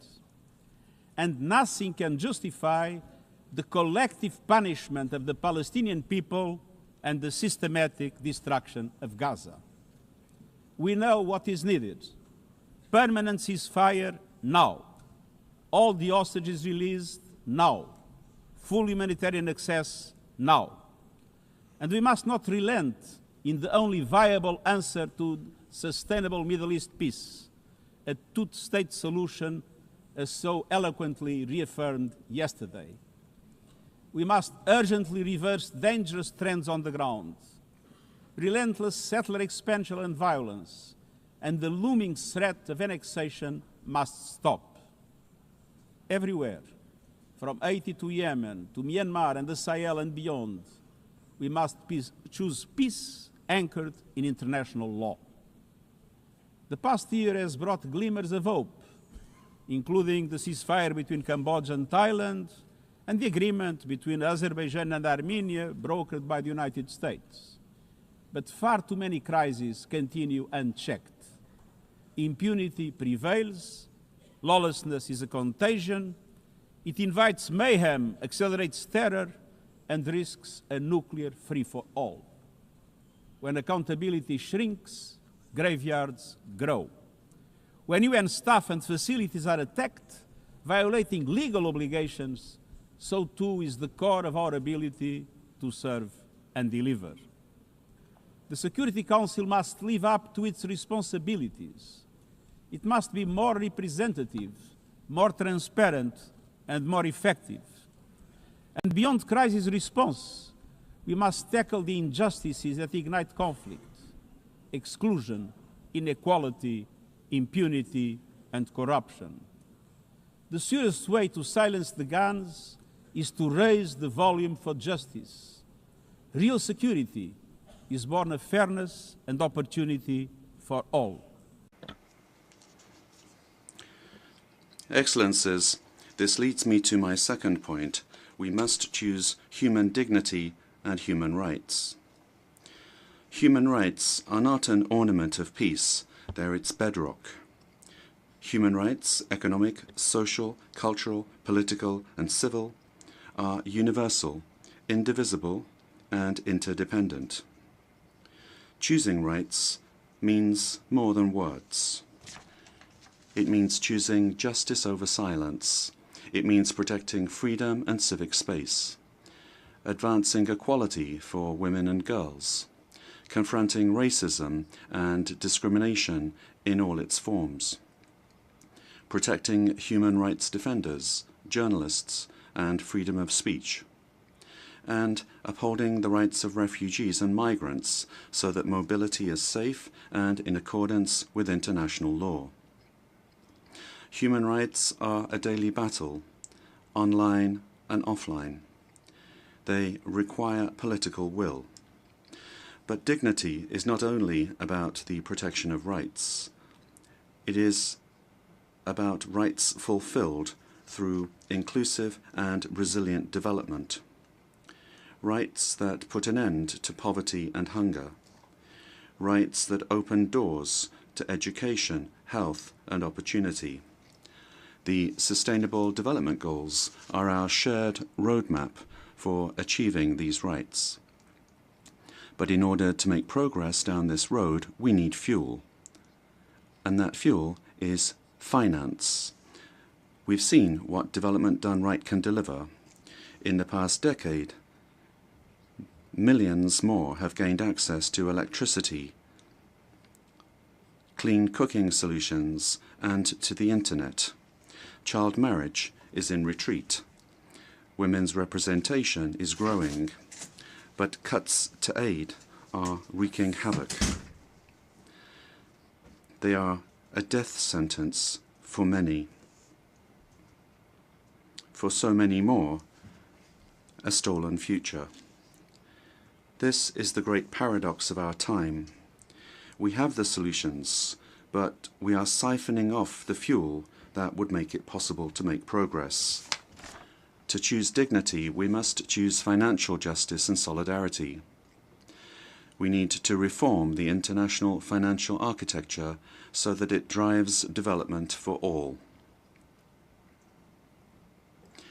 With bigger and bolder multilateral development banks, lending more, and mobilizing more private capital for developing countries, with faster and fairer debt relief mechanisms, helping every country in crisis, including middle-income countries. Protecting natural resources by tackling illicit financial flows and abusive tax practices that rob societies of their future. And global financial institutions that represent today's world, with far greater participation of developing countries in terms of their composition and their decision-making. So let us choose a global economy that works for everyone, men and women. Let us choose human rights and dignity. And let us equip ourselves with the means to ensure a transition for people and the planet. Excellencies, this brings me to the third choice. We must choose climate justice. The climate crisis is accelerating, but so are the solutions. The clean energy future is no longer a distant promise. It's already here. No government, industry, or special interest can stop it. But some are trying, hurting economies, locking in higher prices and squandering a historic opportunity. Fossil fuels are a losing bet. Last year, almost all new power capacity came from renewables, and the investment is surging. Renewables are the cheapest and fastest source of new power. They create jobs, drive growth, shield economies from volatile oil and gas markets, connect the unconnected, and can free us from the tyranny of fossil fuels. But not at today's pace. Clean energy investment remains uneven. 21st century grids and storage are not rolling out fast enough. And public subsidies, taking from taxpayer money, still flow to fossil fuels over clean energy by a factor of 9 to 1. Meanwhile, emissions, temperatures, and disasters keep rising. And those least responsible suffer the most. Science says limiting global temperature rise to 1.5 degrees by the end of this century is still possible, but the window is closing. The International Court of Justice has affirmed the legal obligation of states. We must step up action and ambition, especially through strengthened national climate plans. Tomorrow, I will welcome leaders to announce new targets. The G20, the biggest emitters, must lead, guided by common but differentiated responsibilities. But all countries must step up and do more as we head to the UN Climate Conference in Brazil. By accelerating action in energy, forests, methane, and industrial decarbonization. By defining a credible roadmap to mobilize $1.3 trillion annually in climate finance by 2035 for developing countries. By supporting just transitions, by doubling finance for adaptation to at least $40 billion this year, and rapidly deploying proven tools to unlock billions more in concessional finance. And by capitalizing the Loss and Damage Fund with significant contributions. All of these requires government, international financial institutions, philanthropies, civil society, and the private sector to work together, to provide fiscal space to developing countries and unlock new innovative sources of finance at scale, including solidarity levies on high-emitting sectors and debt swaps. We have the solutions and tools, but we must choose climate justice and climate action. Fourth, we must choose to put technology at the service of humanity. Artificial intelligence is rewriting human existence in real time, transforming how we learn, work, communicate, and what we can trust. And the question is not how to stop it, but how to steer it for the greater good. Technology must be our servant, not our master. It must promote human rights, human dignity, and human agency. Yet today, AI's advancement in outpacing regulation and responsibility and is concentrated in a few hands. And the risks are expanding to new frontiers, from biotech to autonomous weapons. We are witnessing the rise of tools for mass surveillance, mass social control, mass disruption, and even mass destruction. Tools that can drain energy, strain ecosystems, and intensify the race for critical minerals, potentially stoking instability and conflict. Yet, these technologies remain largely ungoverned. We need universal guardrails and common standards across platforms. No company should be above the law. No machines should decide who lives or dies. No system should be deployed without transparency, safety, and accountability. Last month, this Assembly took a historic step, establishing an independent international scientific panel on AI and an annual global dialogue on AI governance. Two new pillars of a shared architecture, connecting science with policy to bring clarity and foresight, enabling innovation to flourish while advancing our values and our rights, and ensuring governments, companies, and civil society can help shape common norms. We must build on these mechanisms and close the capacity gap. All countries must be able to design and develop AI, not just to consume it. I have proposed voluntary financing options to build AI computing power, data, and skills in developing nations. No country should be locked out of the digital future or locked into systems it cannot shape or trust. And governments must lead with vision, and companies must act with responsibility. And we, the international community, must ensure that technology lifts up humanity. So let us choose cooperation over fragmentation, ethics over expediency, and transparency over opacity. Technology will not wait for us, but we can still choose what it serves. So let us choose wisely. Fifth and finally, to meet all these goals, we must choose to strengthen the United Nations for the 21st century. The forces shaking our world are also testing the foundations of the United Nations system. We are being hit by rising geopolitical tensions and divisions, chronic uncertainty, and mounting financial strain. But those who depend on the United Nations must not be made to bear the cost, especially now, when for every dollar invested to support our core work to build peace, the world spends $750 on weapons of war.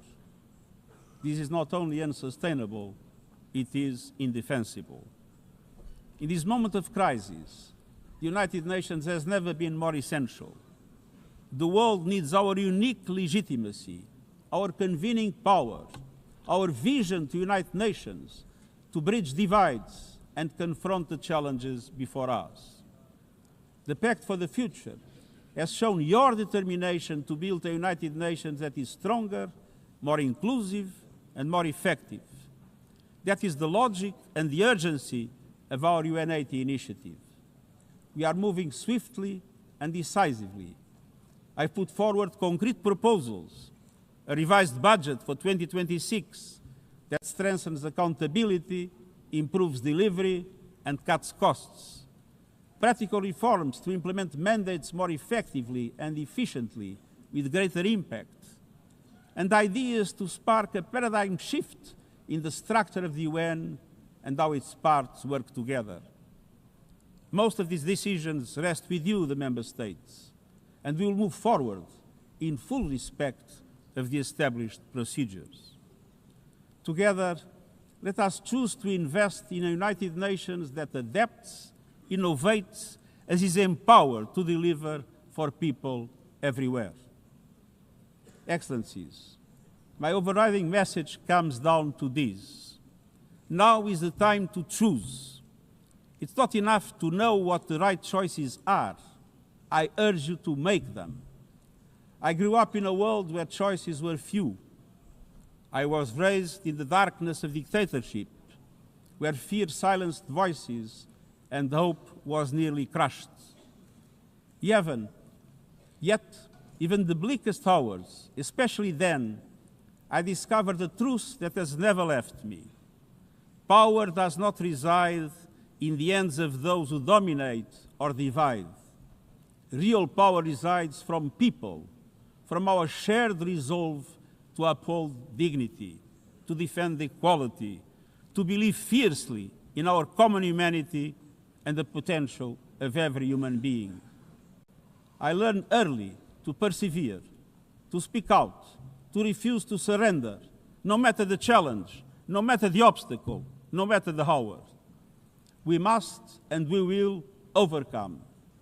Because in a world of many choices, there is one choice we must never make, the choice to give up. We must never give up. That is my promise to you, for peace, for dignity, for justice, for humanity. for the world we know is possible when we work as one. I will never, ever give up. Thank you.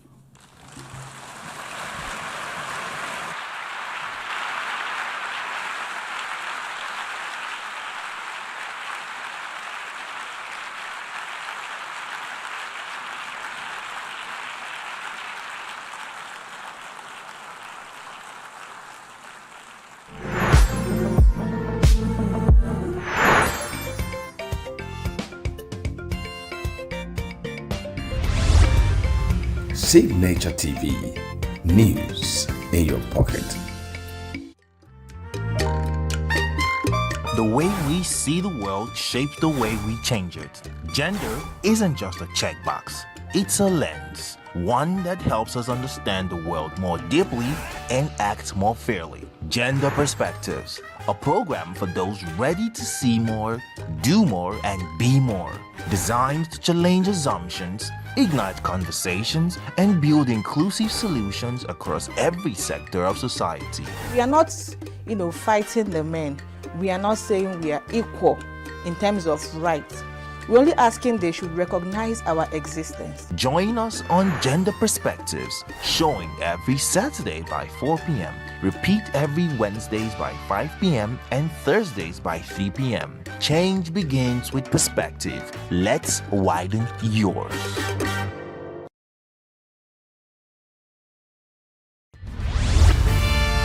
We are local. International communities observing where the meat market is in chaos. People are... We are national.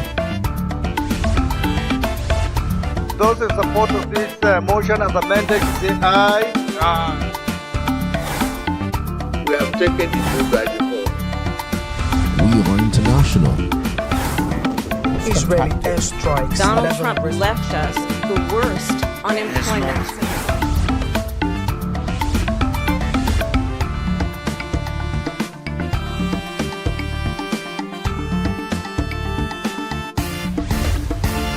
Signature TV, news in your pocket.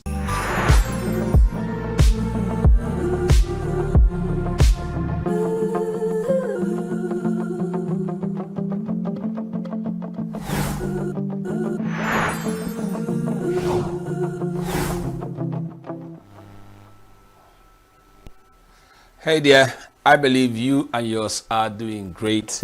It is always a joyful thing to have you on the show. And as always, we are going to be having an amazing time today. So please gather your friends and family. Let's enjoy the show together. My name is Victor Chief George. You're welcome to Gospel Lounge. All right, just a little thought on Thanksgiving. This is a very beautiful period. People are everywhere, raising hands of praise to God. Seeing a new day, seeing a new month, seeing a new season is a thing of great joy and thanks to God. So let's do a little song together. Just a song of Thanksgiving. It's a simple song I know, wherever you are watching me right now. Thanks, thanks, we give you thanks for all you have done in our lives. I am so blessed. Make it personal. My soul has found rest. Praise God. I give you thanks. Lord, we give you thanks. Thanks, thanks. I give you thanks for all you have done in my life. I am so blessed. My soul has found rest. Praise God. I give you thanks. So we say, Lord, we give you thanks and praise for all that you have done for us. Provision, protection is uncountable. We say, to you be all the glory and honor. In Jesus' matchless name we worship. Amen and amen. I'm so excited about what God is doing in our lives. All right. Meditation or reflection, as you may want to put it, is a practice that make life so productive. Because the wisest man that has ever walked the face of the earth, Solomon, he said in the book of Proverbs 23, verse 7a, "For as a man thinketh in his heart, so is he." And the Apostle Paul puts it this way when he was writing his second letter to the Corinthians. In chapter 3, verse 10, he said, "For we all with open face beholding as in a glass the glory of the Lord, we are changed into the same image from glory to glory, even as by the Spirit of the Lord." So simply put, you are your thoughts. You are your focus. You look like what you look at. Please, in this segment of reflection, open up yourself to reflect and become a better version of yourself. I'll be right back to continue the show with you. Brothers and sisters, I had a very interesting conversation this past week with Coach Ignatius, the assistant national coach of the Sudanese national soccer team. And I had wanted to find out from him whether charms, juju, voodoo, fortune telling work in football.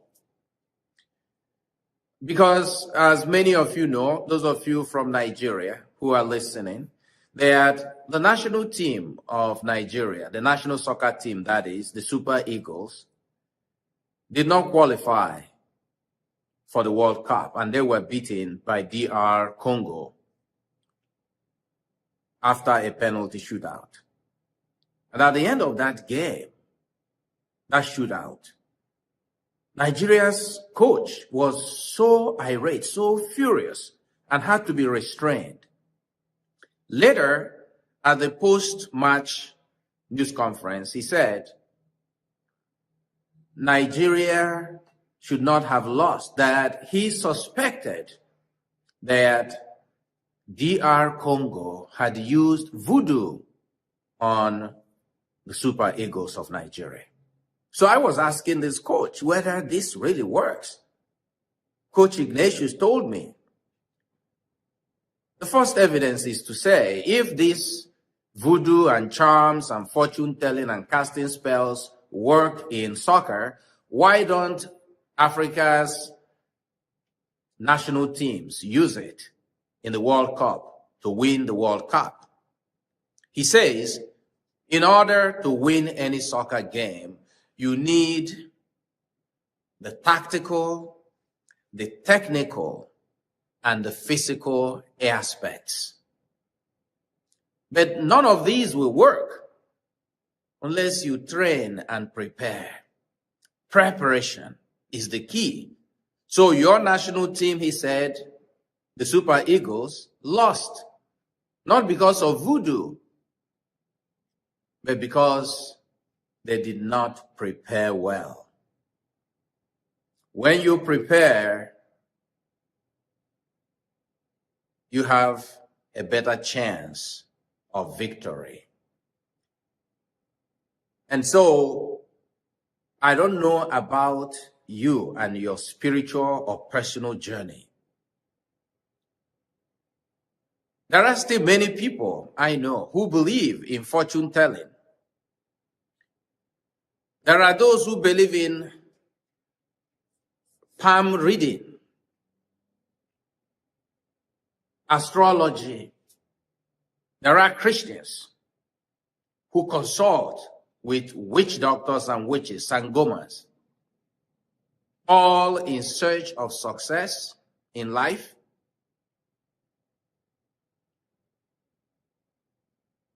The Lord is inviting us during this Advent, especially through John the Baptist. Prepare a way for the Lord. Following the Lord requires spiritual discipline. Being a Christian requires living in a certain kind of way.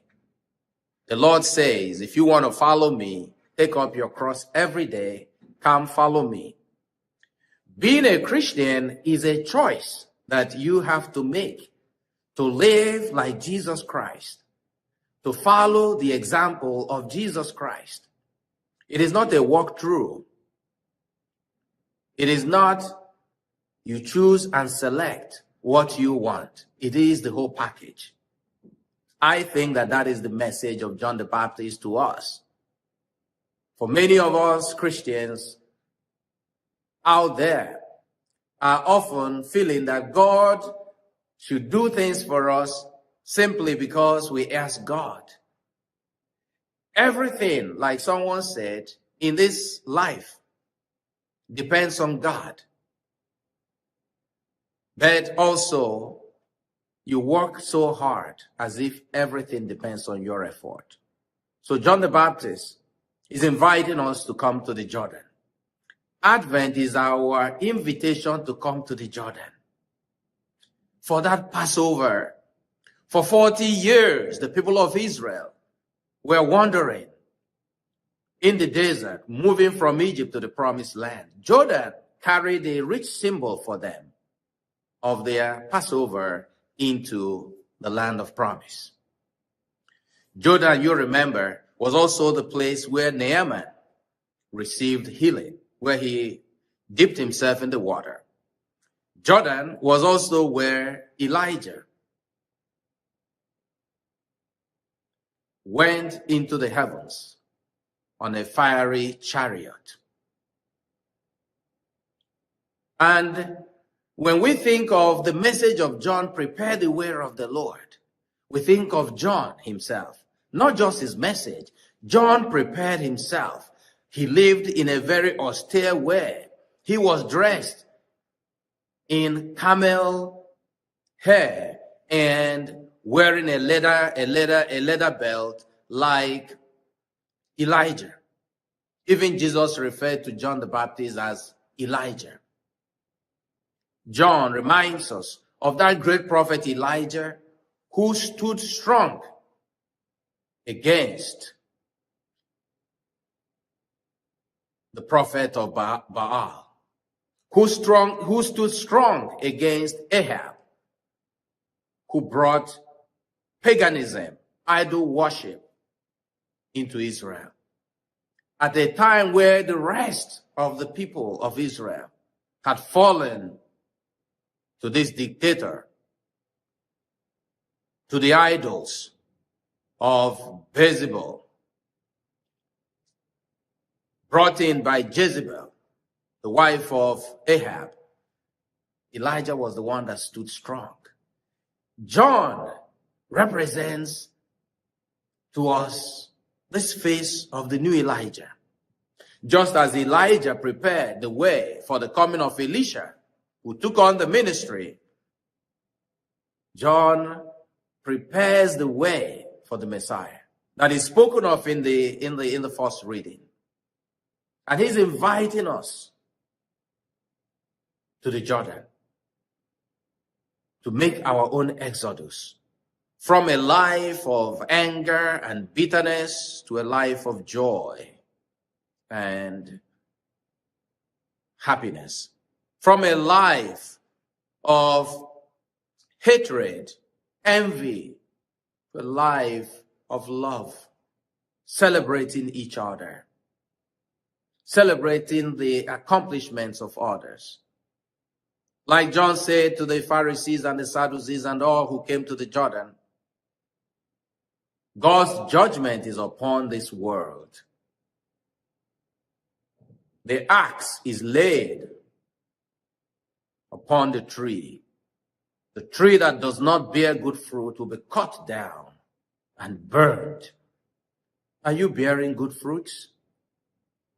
If you're not, Advent is a time for you to embrace the gospel, to stretch out your hands to the Lord, to receive God's heavenly blessing, to move from darkness to light, from sadness to joy, from despair to hope. And that's the vision that we see in the first reading. We are being invited to imagine a better future. Yes, today or this year has been difficult for you. Life has been tough for you. But are you going to be looking for help, blaming other people, or finding for help in witch doctors, fortune tellers, charms, and ammunitions? The Super Eagles of Nigeria did not win the game because they did not prepare. The good news we have is that you can win the victory of life by preparing yourself to wait upon the Lord, who comes in power and glory to fill you with greatness, to fill you with power, to strengthen you by God's grace. His hands are stretched out to us. Let us open our hearts, our homes, and our world to welcome the Messiah. Every second, every minute, every day, news is breaking, events occur, and there are new developments. At Signature TV, we follow these stories objectively, bringing all sides without bias, explaining the complex issues, breaking down the numbers, and investigating the issues behind the news. Anywhere and everywhere, near or far, wherever the news is, we will be there. Signature TV. News in your pocket.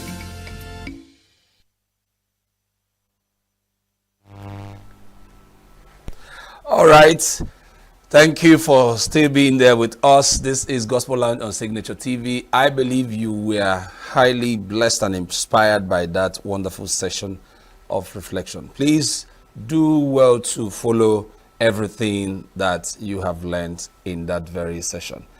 All right, I have a guest in the house that is very, very important to us. And I can tell you he is so special because his approach to issues, especially as it has to do with human capital development, is so awesome. And today I'm going to be discussing a topic with him: developing skills for a better society.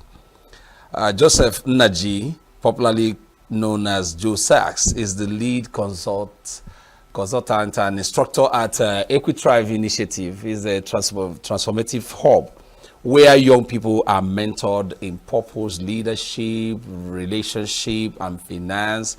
He's a multi-talented instrumentalist, he's a husband, and a whole lot of things to say about my guest. Guys, help me welcome Joe Sachs to Gospel Lounge. Thank you very much. Thank you. Thank you for having me once again. Thank you so much for always being here. Thank you. It's no more news that we have a serious decadence in our society. And if we want to do the blame game, even though it's necessary, but I don't think it's going to help us right now. So I'm just going to ask you straight, what are the skills we are supposed to develop right now to make our society better? All right. Like you said, you should just avoid the blame game. Okay. And focus on tackling the issues. Yeah. One of the first skills I feel should be around is problem-solving skills. Okay. Critical thinking. I'll come from dimensions of scripture. Okay. There were two men that were outstanding in that aspect. One of them is Daniel. Okay. And one is Joseph.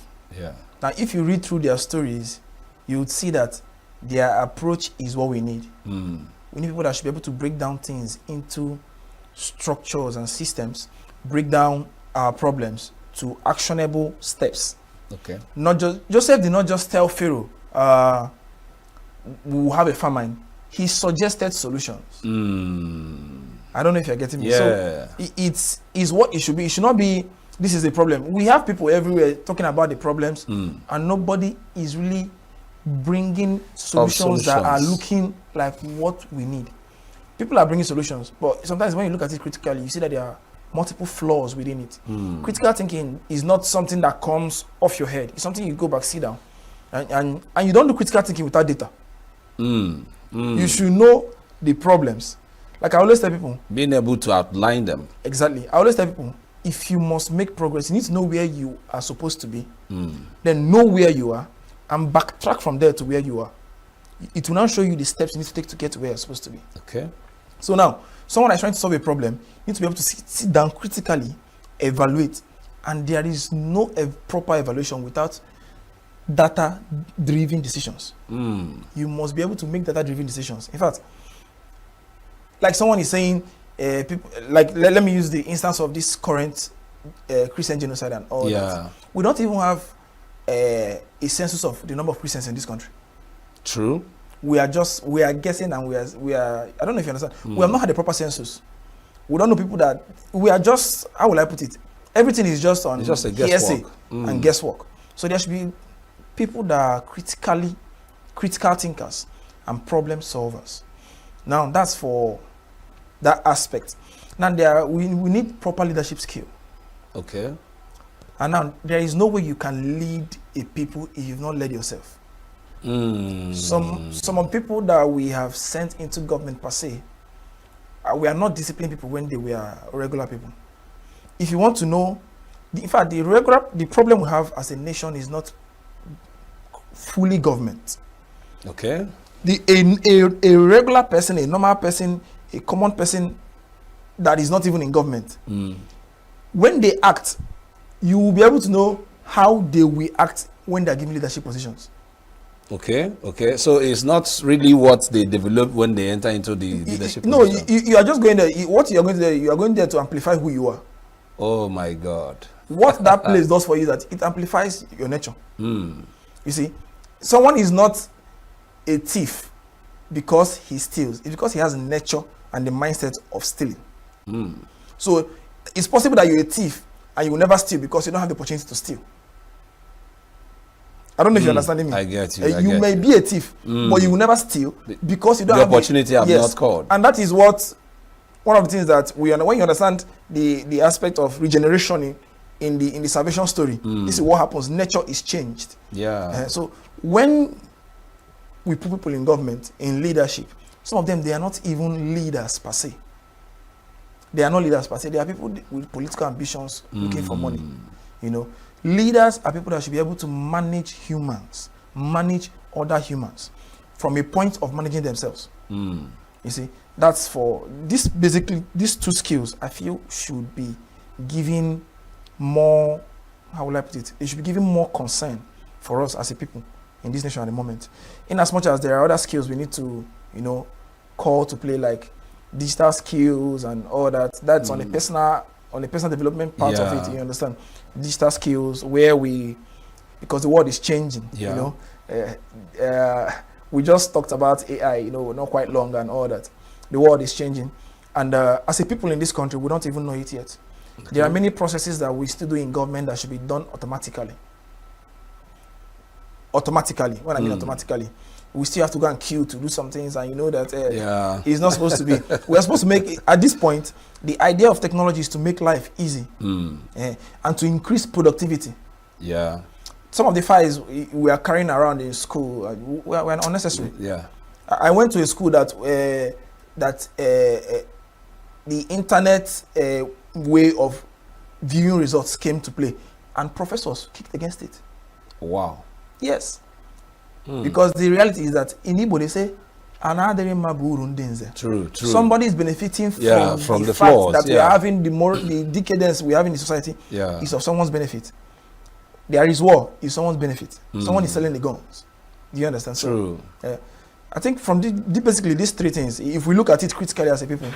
Now, looking at this now, is very striking, talking about critical thinking and developing leadership skills. In our environment today, we have a whole lot of problems coming from different units. We're talking about the family, the church, the religious groups, and even the educational sector. So now the question I want to ask now is, how do we make these ones responsible, or who should be responsible for teaching or developing these skills in our people, especially the young ones that are coming up? Okay, it's everyone's duty. Okay. We can't point and say it's just one person's duty. Now, for government, let me start from government. Okay. For people in government, they should be able to create policies that will aid such development. Create structures that will.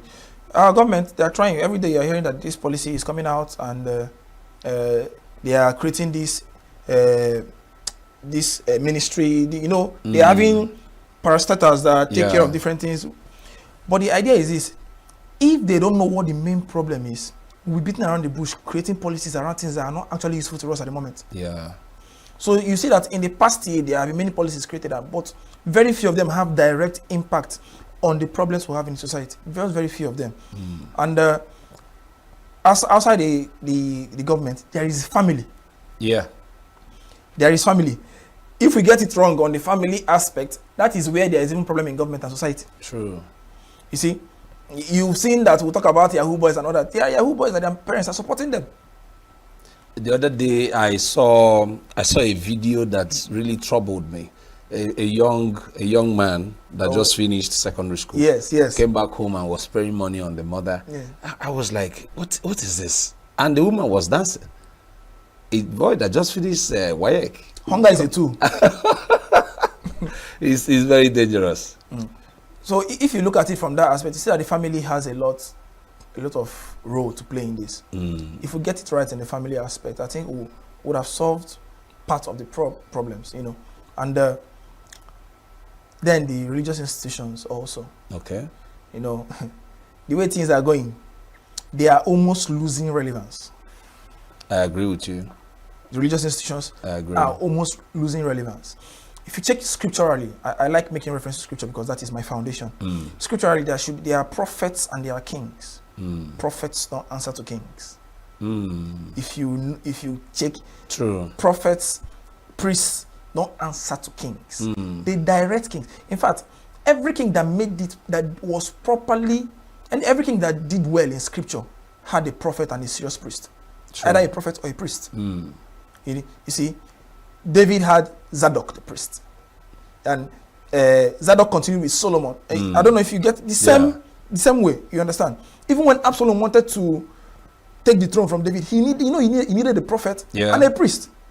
He went for some of these other guys, you know, and all that. So, if the church gets it right, the church will be able to look at the government and say, "This is what you are doing. This is not right." It should be able to form. The church should be able to form the morals and the ideologies of families. But it is very disappointing to see a whole lot of people we are looking up to that are supposed to stand their ground, as the priests and the prophets today, are being controlled by the government. They are controlled by their belly, not even the government. They are controlled by their belly. Because, you know, and one of the things that, if we understand how agendas work, you see that agendas have what I call noiseless effect. The way this thing started, we didn't notice it till it has gone far. So first of all, we have been drawn into a place of hardship and suffering. And so we are basically in survival mode. So when you get to that stage, the person that fuels your next meal directs your thoughts and how you speak. True. You see, I posted something that said, never allow your next meal be dependent on you saying the truth. Oh dear. Because it will be truncated. You see, a hungry pastor comes today, instead of teaching the people about what they need to know, he starts talking about how to raise offerings and tithe. I'm not saying that we should not teach about offerings and tithe, but we turn it to a money raising campaign in church and all that. When we are supposed to be shaping mindsets, shaping culture, you know. Then another thing we need to consider after the government, the family, and the church is the media. Okay. I heard someone say that the Hollywood is by far more influential than the U.S. Army. I agree. Why I agree is that they have shaped the culture of both those living in the United States and those living outside. Outside, yes. Some of the ways we act are things we've learned from movies. Full-on movie. Who told you that we need to dress in a certain way? Who told you that you need to? I don't know if you're getting me. I'm not even talking about social media now at the moment. I'm talking about the whole media space. They should be able to fashion the culture also by the things we put out there. Like from things like this. Now, by the time this kind of thing goes up, people are having a mindset of what they need to do and what we need. We're having a mindset of where we are, where we need to be, and what we need to do in between to get to where we need to be. Yeah. You understand? So, the church. Sorry, let me start from the government, the family, the church, the media. These are majorly the ones I can point out at the moment that if we get it right from these ones, we should have solved 70% of the problems. Wow. Friends, this has been a very wonderful conversation with my friend Joe Sachs. And just before I let him go, I'd like to call you to action. God so planned this universe in such a way that you cannot avoid community, no matter the cycle of creation, whether it's animate or inanimate. So to live, grow, and develop these communities, one must acquire skills, because it is God's will to see procreation and development even as he has commanded in the Dominion Mandate. You heard my friend saying something about critical thinking and a whole lot of them. So today, in a world filled with conflicts and crisis and gross wickedness, we call on everyone. He listed the government, the family, the religious circles, and the media, all right, to know that our community can be better if we actually submit to learning and acquiring these skills. Finally, a great responsibility is laid on the core unit of our livelihood. The family, religious centers, just like my friend said, should take training positively. It should take the training of our people, all right, very seriously, training them in positive ways so that our society will be very better, and our existence and our productivity of a whole lot of things we are doing already to be assured when we do these things right. As always, it's been a very great blessing to us. Thank you, sharing sir. these ideas and insights. Thank you very much. Thank you so much for coming. From all of us here at Signature TV, we wish you well. Thank you very much. Thank you so much. And my friends out there, I would like to thank you for being with us. Don't go nowhere. I'll be right back to continue the show with you. Signature TV. News in your pocket. All right, so good to see you there with us. This is Gospel Lounge on Signature TV, and I believe you are enjoying yourself and learning a whole lot from what we are giving out today. All right, I have another guest in the studio, very interesting young lady, and we are going to be talking about something very important, a very serious event that is coming up in town, and is coming from the stables of Voices in Praise Initiative. We are going to be talking about the journey so far. A few years ago, a vision was brought by a man that loves praises unto God, and in his quest to see this happen on a constant basis, he moved into hunting for talented young ones that will use their strength and skill to praise God. Today, we have seen this walk, move from the maiden edition to the next one, and this is the third edition. And with me in the studio to talk about this journey so far is a very, let me not say a whole lot of things. Her name is Chioma Oji, the secretary of the project. She's responsible for the documentation and administrative coordination of the project, Voices in Praise Initiative. Guys, help me make welcome Chioma to Gospel Lounge. Thank you so much. Good to have you. It's so good to be here as well. All right. I'm just going to ask you this question. Is it the second edition has seen something very beautiful. We've seen young people talented. I must say the first and the second is so beautiful. And then this is the third one that is coming. In your own assessment, how would you rate the journey so far? The journey has been nothing short of amazing. Okay. The first and the second edition of the Talent Hunt show, it exceeded our expectations. We had 30 contestants for the first edition, and we had 60 contestants for the second edition. Yeah. And this year, we registered more than 150 contestants. Wow. Yes. So there has been tremendous growth ever since the first edition. Okay. And apart from that, we've also grown as an organization. Yeah. We've improved our processes. We've improved our structures. Yeah. The way that the team worked during the first edition is no longer the way it is. Yeah. And then we are also working on improving the whole experience of the show. From the stage design, sound, lighting, everything is going to be mind-blowing for this third edition. Yeah. I am so excited in what you're saying about the development of the program. Okay. And talking about these 150 contestants. Yeah. I know the boot camp and some other segments have taken place and all that. And now we are left with how many? The boot camp has not taken place yet. Okay, It's going okay. to kick off a week to the grand finale. Okay, okay. So yeah, we are looking forward to that. And it's going to be oh amazing. my God, it's going to be a very wonderful one. Yes. And now, what will the public be expecting this time around? The public should be expecting a bigger and more refined show. We know that this is the third year of us doing this talent hunt show. Yeah. So the way we've been giving it before, they should expect bigger. They should expect gospel music in a way they've never seen it before. There will be so much creativity, raw talent, exceptional performances.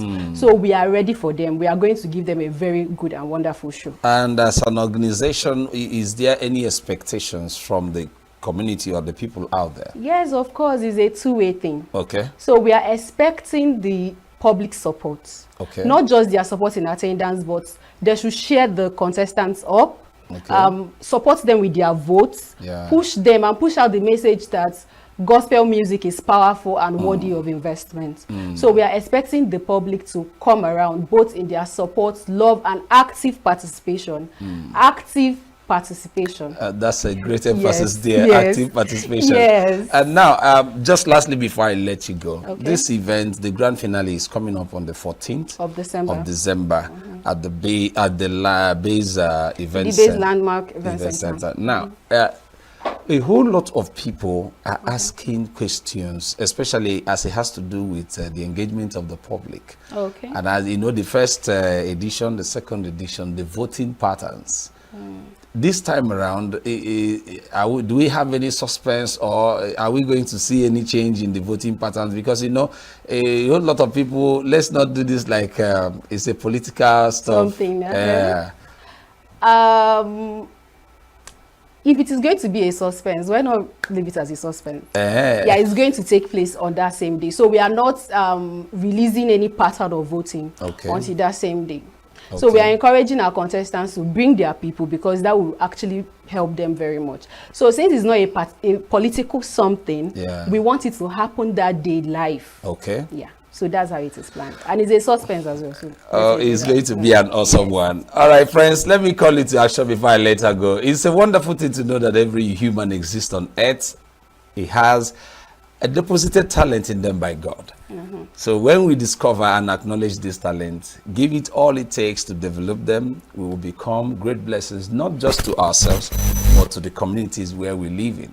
The Voices in Praise Initiative is a platform open to all and sundry, especially young people who would want to use their talents and their strength to contribute positively to the society, and above all, praising the God of all creation.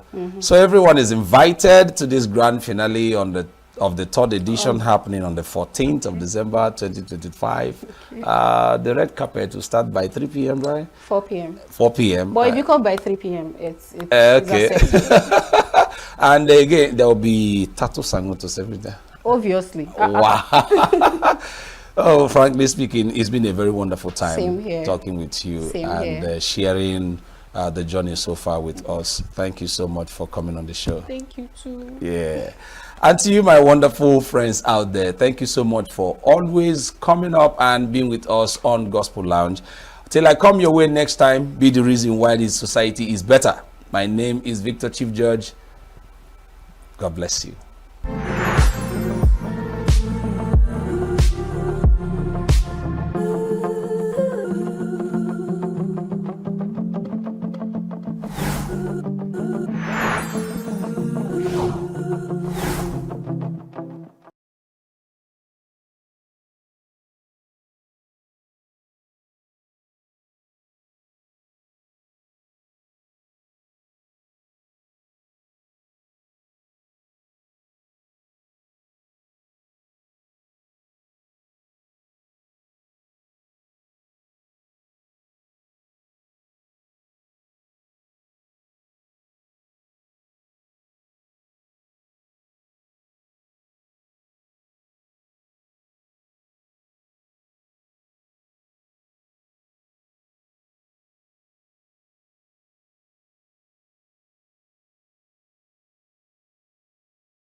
Signature TV, news in your pocket.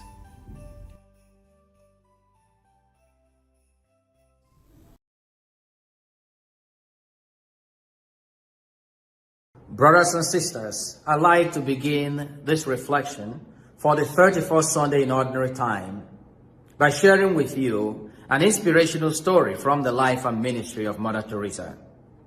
A story is told of this man who was dying along the street of Calcutta.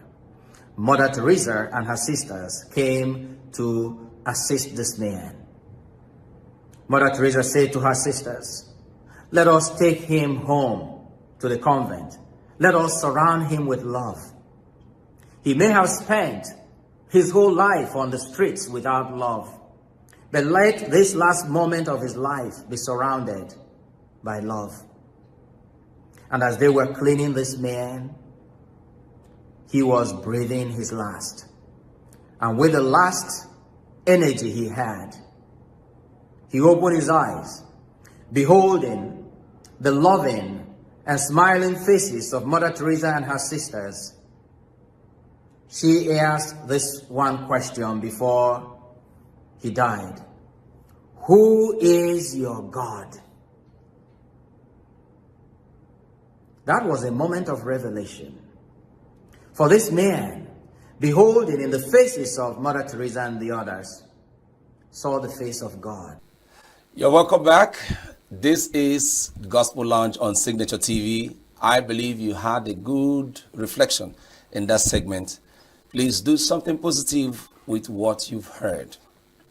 All right, today we have a very interesting topic to discuss, and it is conflict resolution in marriage. It's a very critical one. I just lay in an introduction there. Marriage is simply a coming together of a man and a woman in an agreement to live together as husband and wife. It's a sacred union between a man and a woman as recognized by the law, the culture, and religion. However, the focus of this conversation is to look into the unavoidable differences between these two individuals as it connects their background, orientation, and dispositions to the issues of life. These differences, of course, can cause a rift or serious conflict in their coexistence, which, if not quickly and properly handled, would not yield some beautiful and peaceful coexistence between them, their family structure, and the society at large. So, to discuss this topic with me today, I have with me in the studio Pastor Engineer Lemmy Jonathan, the scribe, a marriage counselor, relationship and birth order consultant, editor of Diamond Flavor magazines, host of Diamond Thinkers Club, author of several books on marriages and relationship. Dr. Lemmy, you're welcome, sir. Thank you very much. Thank you so much for coming. Thank you very much for having me here. It's good to see you. Thank you very much. All right. Just a quick one. Let's have your take on conflict in marriage.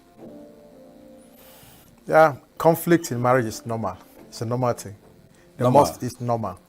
There must be conflict in marriage. It's a normal thing. Just like playing football, you can't eliminate tackles from football. It's a normal thing. So, for the fact that people came from different places to come into marriage, there must be conflict. As a matter of fact, Revelation 12 verse 7 said that there was war in heaven. Okay. So if, as holy as heaven is, there was war. Oh my God. How much less our homes? Oh my. So it's a normal thing. Right. But is there any way these conflicts could be avoided? Yes, conflict can actually not necessarily be avoided, it will come, but it can be minimized, and the impact can actually be reduced. You can't avoid conflict, it must happen. Somebody must step on your toes in your marriage. You know, your spouse must offend you somehow, but then you can avoid the impact. You can actually eliminate the troubles it will bring. So you cannot eliminate conflict in any marriage, no matter how anointed both of you are, no matter how wonderful both of you are. There must be conflict, but you can actually minimize the conflict and reduce the impact by understanding what brings the conflict, how to handle the conflict, and how to manage the conflict, and the impact of the conflict on the family, the children, the society, and the body of Christ. Now, with all of these things in mind, you will actually make efforts to minimize it, handle it. Even those who are happy in their marriages have succeeded in managing their conflicts, you know, but those who are on social media telling their stories may have not managed their conflict properly. And what we do is to help people manage the conflict and end up living happy.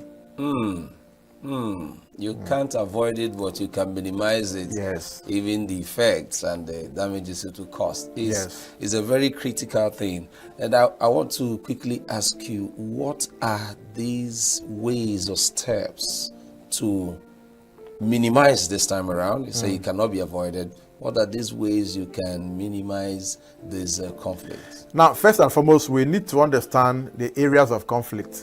One, sex is an area of conflict. Sex. Money is an area of conflict. Infidelity is an area of conflict. And of course, when the children grow up, it's an area of conflict, because all of these things come in. Finance is an area of conflict. In-laws is an area of conflict. You know, third-party interferences.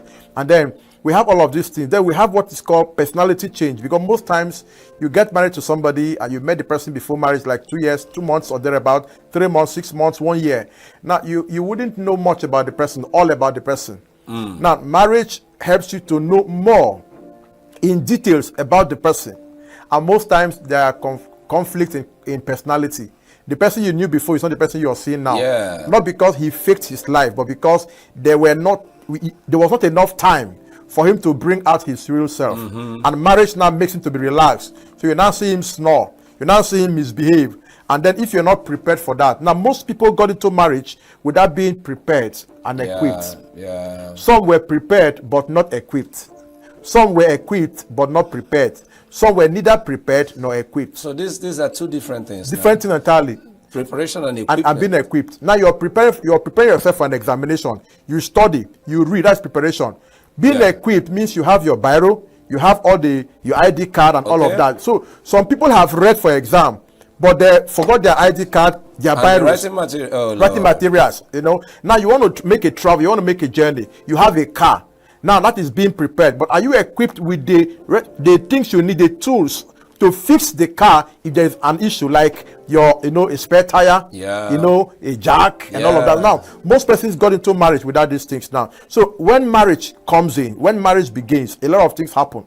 Now, sex becomes a problem, and many marriages are having issues because of sex. Because one, the woman that got married who loves sex at the initial time now gets pregnant. At the point of pregnancy or breastfeeding the child, that sex drive drops. But the man's own does not drop. And if you don't understand these things now, the man could have the tendency of cheating or tendency of complaining. And the woman, when she's breastfeeding her child, she may forget that the husband needs attention. She will not pay attention to the children and forget that the man exists. And this can cause trouble. So all of these things can bring, issues at home, interferences from third party, family members, and all of that. If you don't understand this thing, you're actually going to have problems, conflicts.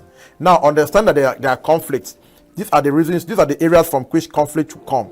And of course, while men slept, the enemy came and sought her. Matthew 13, verse 25. The devil is actually after marriage. Now, most people have prayed for marriage. Now they got married and they went to sleep. Now the enemy comes and sows tares. The tares he sows could be negative stories. The tares he sows could be interference from a third party. The tares he sows could be what you read on social media. The tares he sows could be your lifestyle that came to manifestation, which may not go well with your spouse. And then conflict will come up. Now, conflict generally arises when there are misconceptions or when we have differences. I tell people that division is two words coming together, meaning different vision. Vision. When two persons that have different visions, different calling, different opinions, different lifestyle, different about life, comes into marriage, they will have different vision. Then we have division. Then conflict will begin. Until we align our visions together, we're going to have conflict. That is how it comes up in marriage. My God, a lot is coming up here. I believe you are learning a lot, my friends. We're going to go on a short break, and when we come back,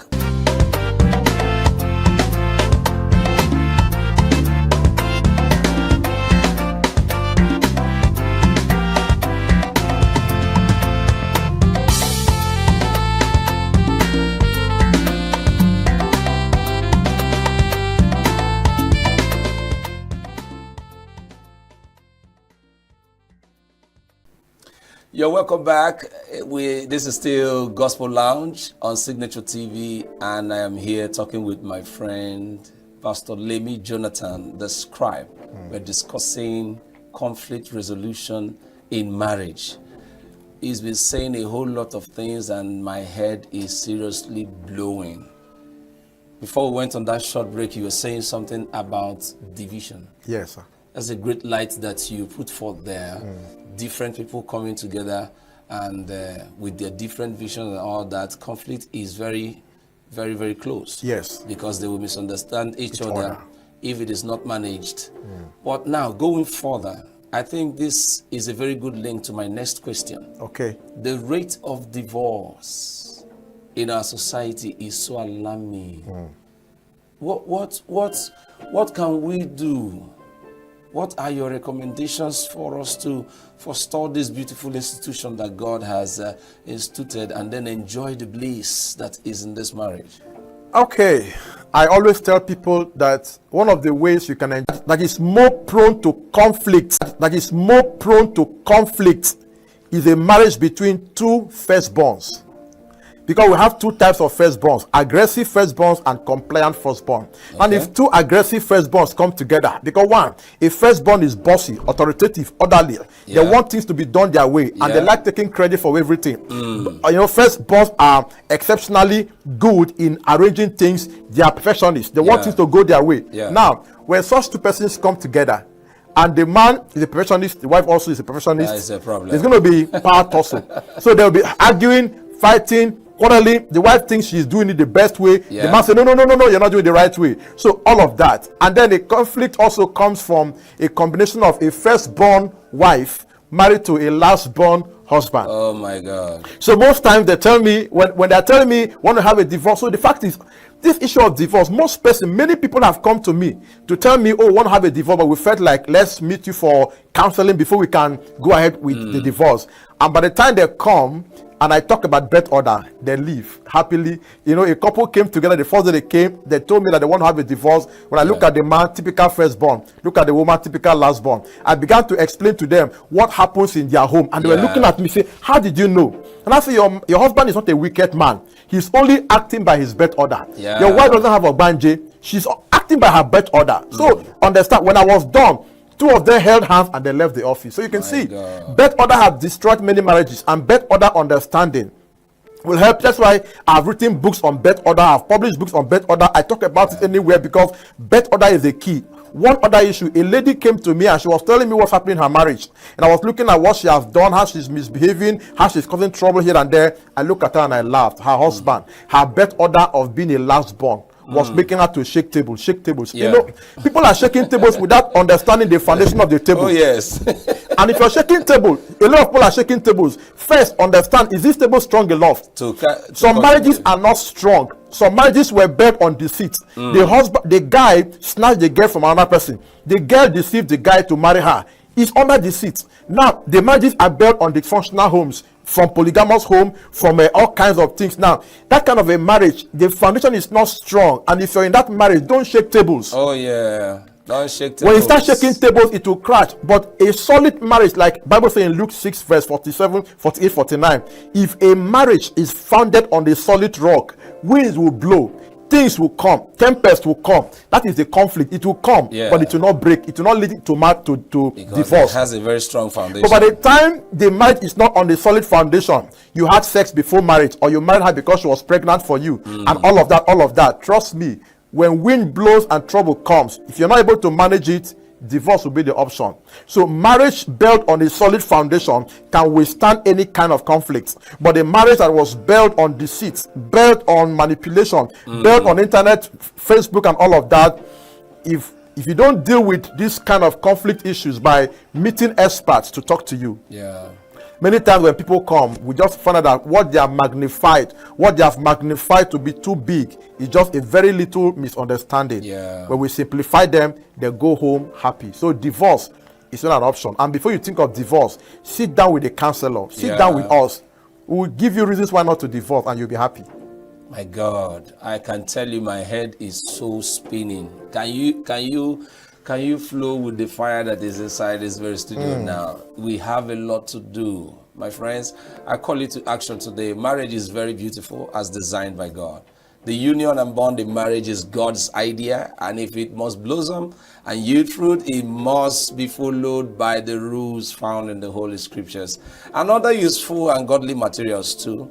As you can hear, our guest here has so many books he has written on marriages and relationship. Conflict is a natural phenomenon peculiar to humans, especially a marriage where two different cultures and orientation merge. Therefore, there must be a requisite knowledge. A lot of things is said here. I know this is going to be an ongoing conversation because I'm going to have you back again to talk about this bet order issue. Yes, it's sir. a very serious matter. All right. So before you engage, you need knowledge to sustain the union.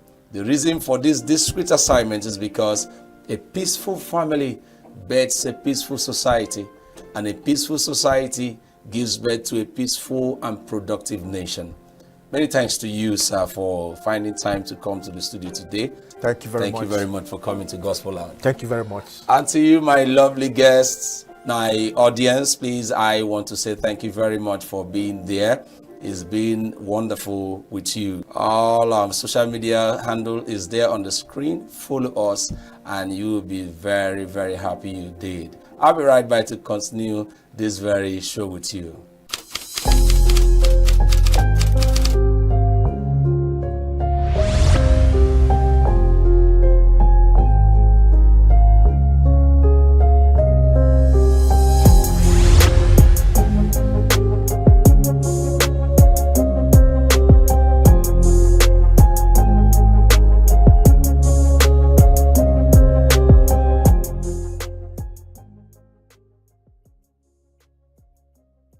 You're welcome back.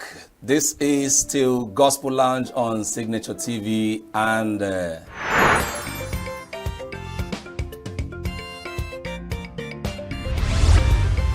Signature TV, news in your pocket.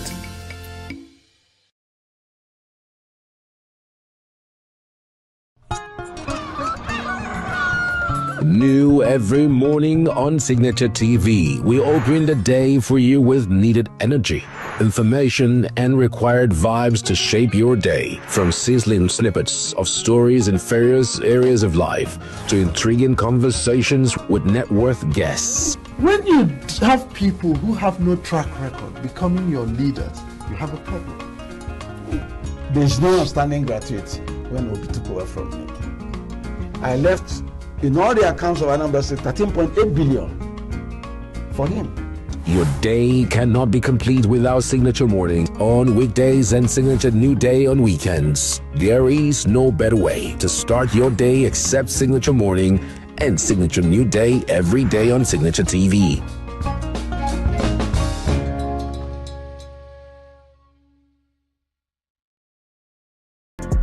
Get plugged into the must-watch movies and exciting moments from the world of arts. We've got it all. Join us for unmissable conversations with your favorite entertainment personalities, plus fun segments every week. I should try harder, so... Okay, I don't know that one. Outfit of the day. The Hops on E-Vibes, where the vibes never stop. Only on Signature TV.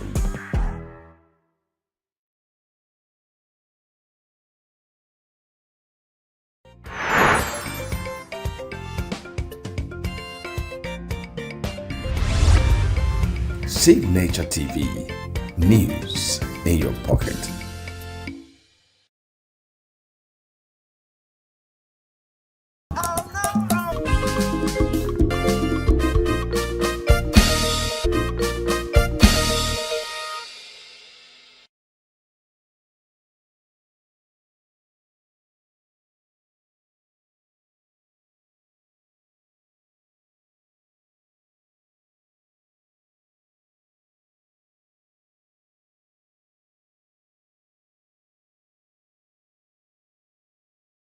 Dinner. And fans at MLS Cup excited to see Messi now and into the future. Details shortly.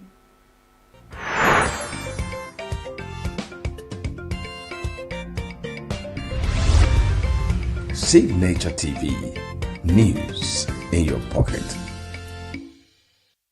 News in your pocket.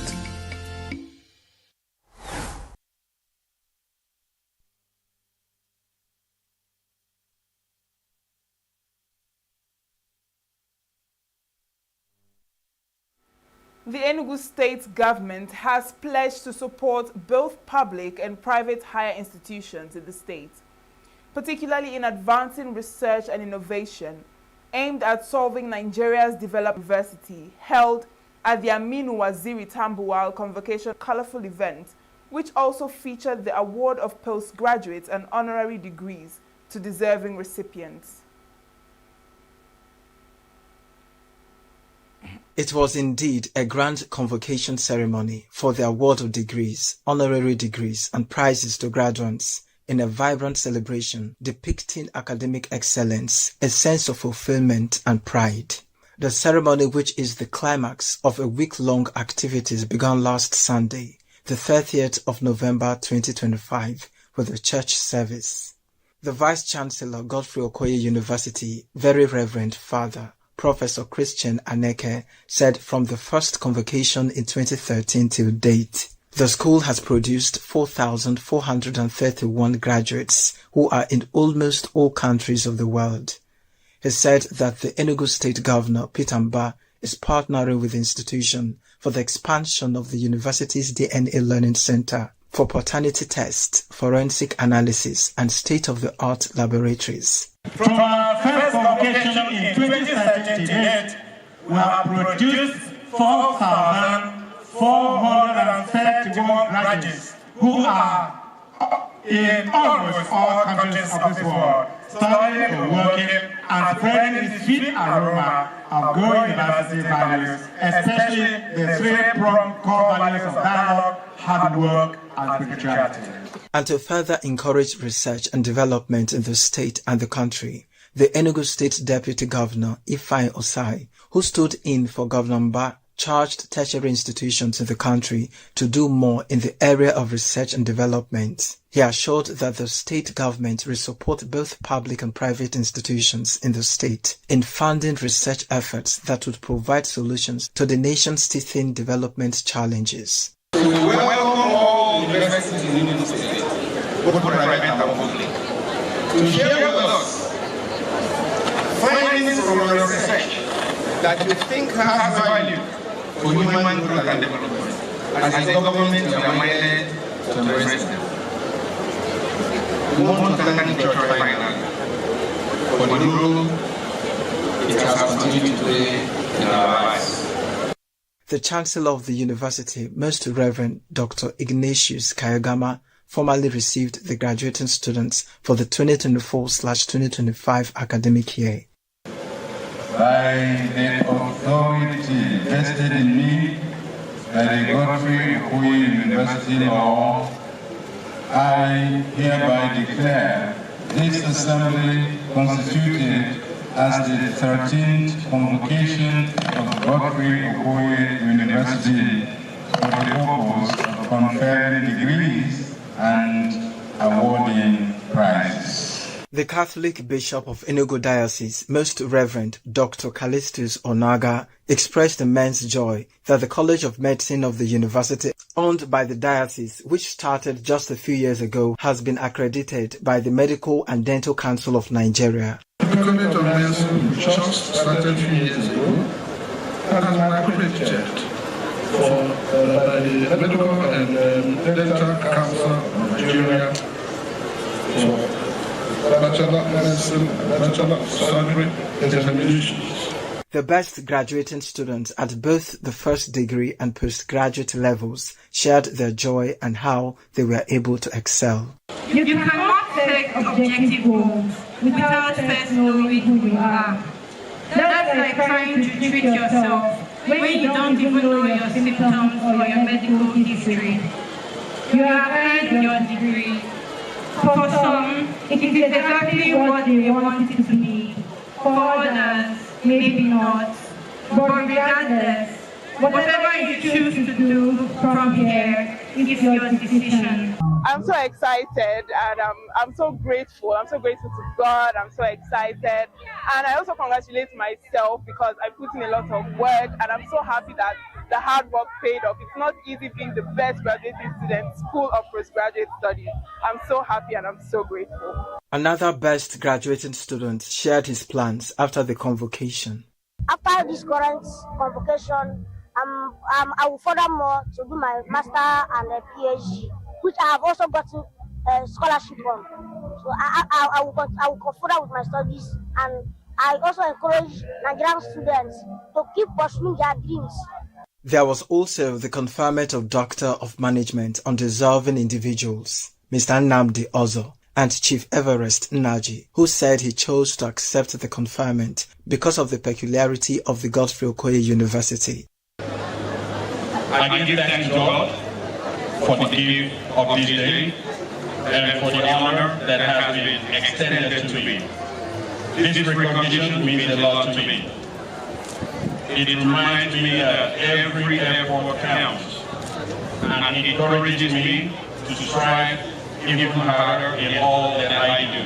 My reason for accepting this is not about any other thing other than the fact that I need to support them. To make you know that, hey, you can associate with people who have genuine intentions. They have genuine intention, and that intention is what is driving me to be part of them. I am ready to continue to support this university because you can see they are doing great things. The event brought together families, distinguished guests, political leaders, business executives, academics, and stakeholders, as well as the diplomatic community. In ENUGU, Christopher Lele, Signature TV News.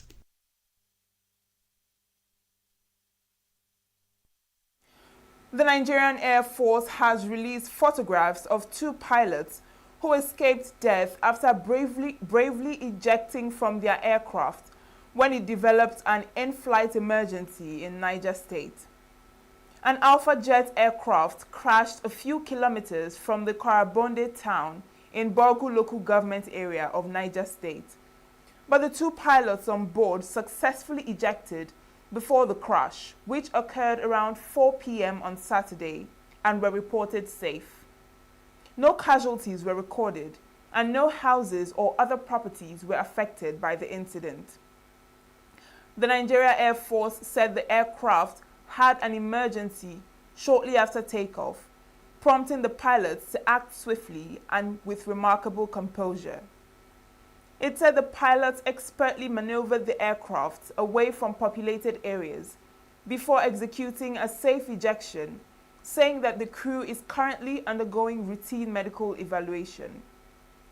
Meanwhile, the Chief of the Air Staff, Air Marshal Sunday Aneke, has praised the pilots for the courage, discipline, and sound judgment which prevented loss of life. Air Marshal Aneke has directed the immediate constitution of a board of inquiry to investigate the incident. The Nigerian Air Force reassured Nigerians of its commitment to stringent safety standards and operational excellence, stating that it remained dedicated to safeguarding its personnel while protecting the lives and property of citizens in line with its constitutional mandate. The indigenous people of Biafra has urged Ndigbo in Nigeria and the diaspora to return home for the Christmas festivities, assuring them of adequate security across the southeast during the Yuletide. The pro-Biafran group said the southeast remains Nigeria's most tranquil zone and claimed that security conditions in the region have improved despite what is described as sponsored instability over the past 4 years. In a statement on Sunday, IPOB spokesperson Ima Powerful asked residents and returnees to disregard what he termed propaganda against IPOB and the Eastern Security Network, insisting that both groups, with the support of the people, had played key roles in maintaining security in the region. The statement read in part that the worldwide family and movement of the IPOB, expertly guided by Mazi Nnamdi Kanu, urges Ndigbo in Nigeria and abroad who plan to come home for the Christmas festivities to do so, as ESN operatives and IPOB volunteers region. IPOB also dismissed social media reports about an alleged kidnapping of passengers at Ngokbala along the Owerri-Aba Expressway, describing the footage circulated as old and false. It noted that ESN operations are conducted discreetly and warned the public not to expect updates on social media, adding that ESN has no official online accounts.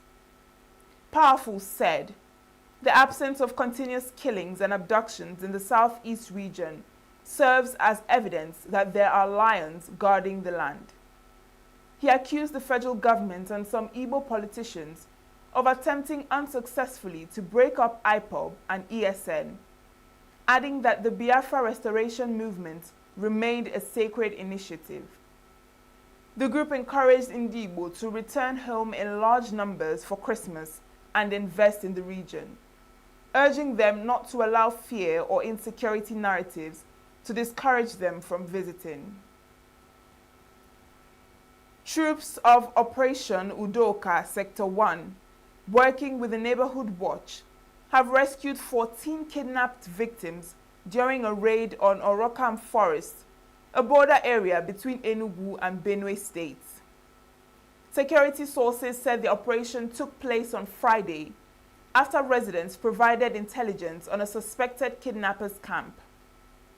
As troops and Neighborhood Watch members approached the hideout, the kidnappers opened fire. Soldiers returned fire, forcing the gang to flee and abandon the victims.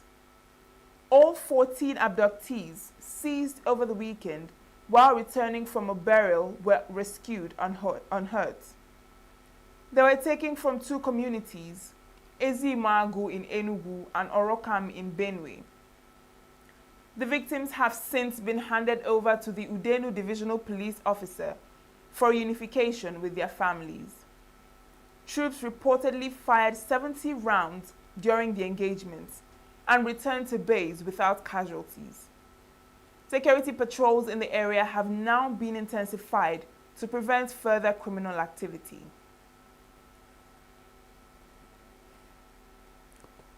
Operatives of the Homicide Section of the State Criminal Investigation Department, Delta State Police Command, have arrested a key suspect in the killing of a retired judge of the State High Court, Justice Ifeoma Okogu. The police public relations officer for the command, Bright Edafe, disclosed this in a statement made available to journalists in Warri on Sunday. He stated that on December 6, 2025, operatives acting on intelligence arrested one Godwin Ngumi, the security guard who allegedly murdered Justice Ifeoma Okogu. It was earlier reported that Okogu, who was found dead late Sunday, November 23rd, at her home in Asaba. She was discovered under disturbing circumstances that sparked tension across the state capital. Findings showed that her killers bound her legs and hands and ransacked the entire house in what appeared to be a violent, targeted attack. Following the murder, the night security guard assigned to the residence disappeared shortly after the incident, heightening suspicions of internal complicity. Edafe said the suspect was arrested in Anambra State and that the phone of the late judge was recovered from him. According to him, the suspect confessed that he invited his friend, one Nnaji Obalum, and another suspect who is still at large to the house where they allegedly carried out the attack.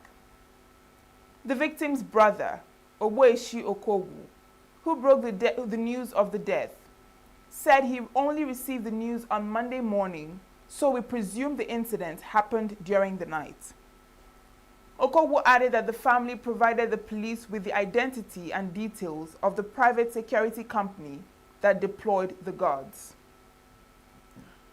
The Plateau State chapter of the Christian Association of Nigeria, CAN, and an Islamic group known as the Quranic Believers Harmony for Peace Initiative, said have resolved to unite and forge an accord that will end years of crisis and violence in the state.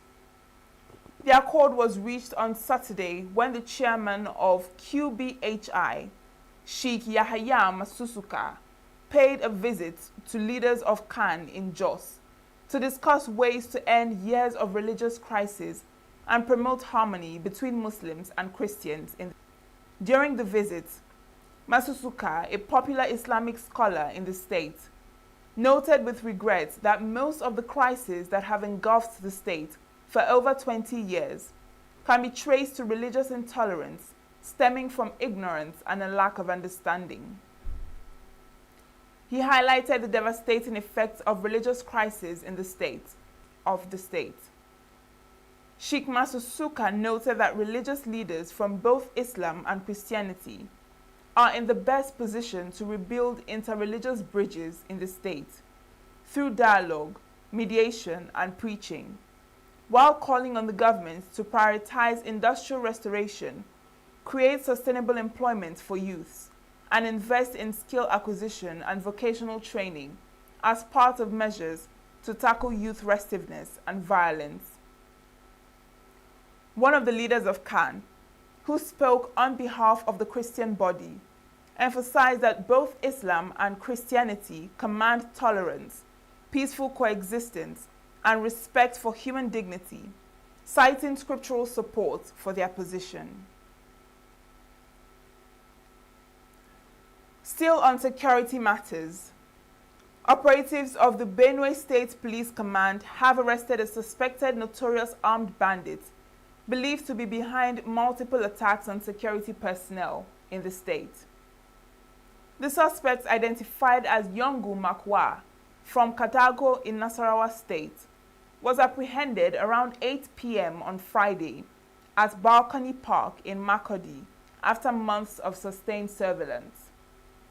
The divisional police officer of Daudu reportedly led the operation, with support from operatives of the IGP Intelligence Response Team on special assignment.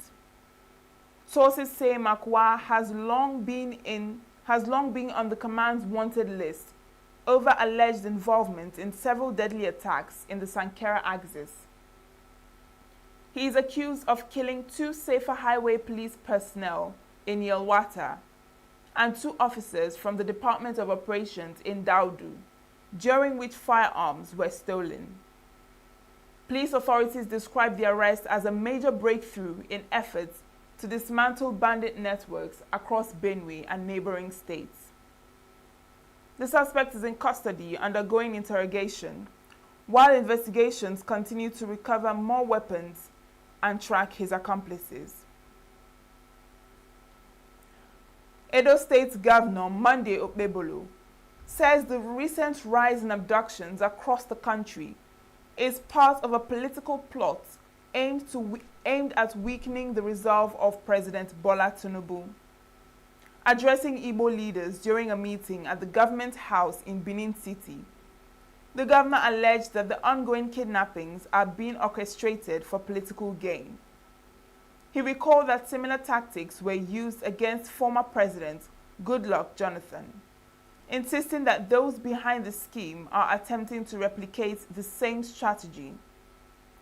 Governor Okpebolo cautioned that these incidents are not random acts of violence, but part of a deliberate political plan to create fear, undermine public confidence, and embarrass the presidency ahead of future elections.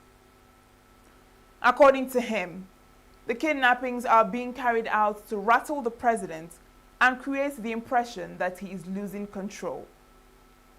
His remarks come as Nigeria faces renewed security concerns following killings, abductions, and banditry in different parts of the country. Writers Advocacy Group says it is shocked by reports alleging that the Zamfara state government, under Governor Dauda Lawal, secretly released hundreds of convicted terrorists and bandits from correctional centers across the state. The allegation was contained in a statement issued on Saturday and made available to journalists in Jos and signed by the group's coordinator, Irimiya Dunat. The group called on the presidency, the National Security Advisor, the National Security Council, and the Ministry of Interior, and the Office of the Attorney General of the Federation to immediately investigate the claims and provide Nigerians with a clear and transparent briefing. According to the statement, published reports allege that 291 convicted Boko Haram members and 219 armed bandits were freed under circumstances that remain unexplained to the public. The group noted that these individuals were not awaiting trial, but were convicts already found guilty of grave offenses, including terrorism, mass killings, widespread kidnappings, destruction of communities, and other acts that have destabilized the Northwest and the country for years. It stated that if the reports are true, the development would amount to one of the most alarming violations of public trust and national security in Nigeria's Fourth Republic. The group warned that the country is already grappling with unprecedented multi-layered security challenges, and that any unaccounted release of hardened terrorists without transparency or judicial oversight could further endanger national stability. It issued a 7-day ultimatum to the Zamfara state government to address the allegation publicly and demanded documentary proof showing the identities of all individuals reportedly released. Still to come, Northern politicians not ready for state police, Mahdi Shehu. ENUGU in worship at Festival of 9 Lessons and Carols. Details of these and more after the break.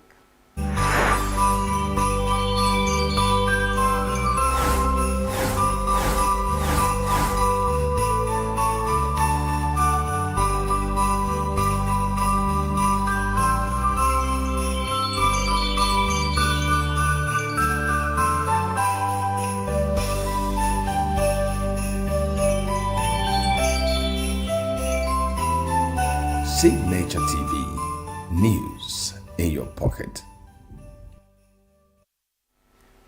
Public affairs commentator Mahdi Shehu says that although many Nigerians agree on the need for state police, he doubts Northern politicians are genuinely ready to support the initiative beyond making public statements. In a post shared on X on Friday, Shehu accused Northern political leaders of failing to invest in key sectors that could have prevented the region's current security crisis. He said many of the security challenges that later spread across Nigeria began as local issues but escalated into national crisis because leaders in the region consistently failed to invest in critical sectors. Shehu criticized what he called years of misguided spending by Northern politicians on projects that offer little or no real development, arguing that instead of prioritizing security, education, and healthcare, they focused on elite-driven projects that do not stimulate growth. He warned that such spending patterns raise doubts about the political class commitment to the serious groundwork required to establish functional state police structures. It was an evening of scripture, song, and solemn reflection as worshippers gathered for the 2025 edition of the Festival of 9 Lessons and Carols. With the theme, A Night of Comfort and Joy, the annual event brought together readers, choirs, and instrumentalists in a rich blend of tradition and worship. Correspondent Princess Ken Ochomma captured the night of excitement, warmth, and spirituality. The service opened with a bidding prayer led by Nzube Victor Ezani, setting a reflective tone for the night before the Coda Choral Group led the congregation in the Fergu-based broadcaster Ezinne Aniwe, then officially welcomed guests and participants, emphasizing the central message of hope, comfort, and joy reflected in this year's theme. The first lesson, which focused on the fall of man, was read by Engineer Nnanyelugo, drawing from the book of Genesis, followed by a solemn choral performance by the Coda Choral Group. And he said, I heard the sound of you in the garden, and I was afraid, because I was naked, and I hid myself. He said, who told you that you were naked? Have you eaten?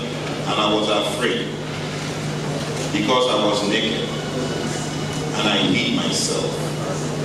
He said, who told you that you were naked? Have you eaten of the tree of which I commanded you not to eat?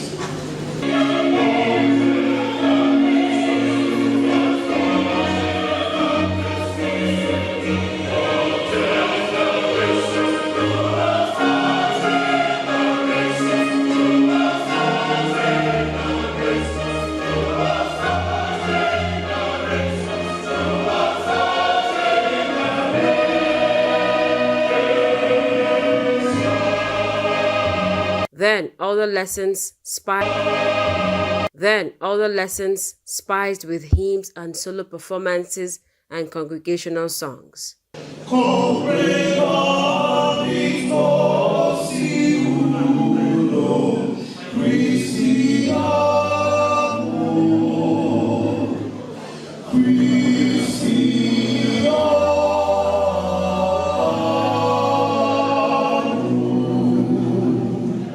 Coda Choral returned once more, setting the stage for the fourth lesson, the Annunciation, presented by Mrs. Chinwe Sibeld. One of the captivating displays of the night was a saxophone performance by Charles Jr. and a piano recital by 9-year-old Chizitelu Ozulu, whose talent earned warm applause from the audience.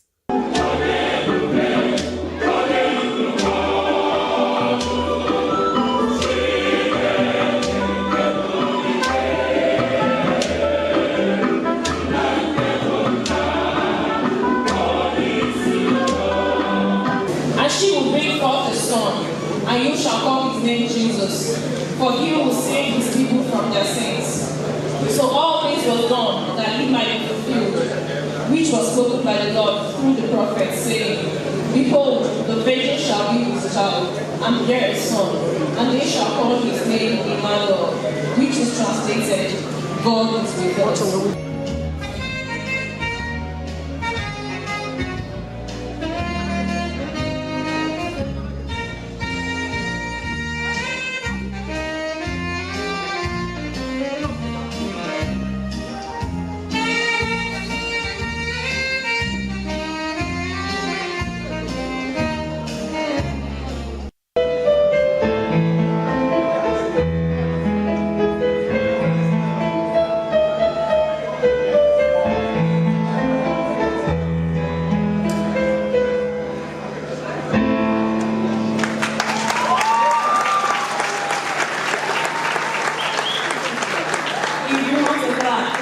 The energy heightened as the ref band led the congregation in a vibrant praise and worship session.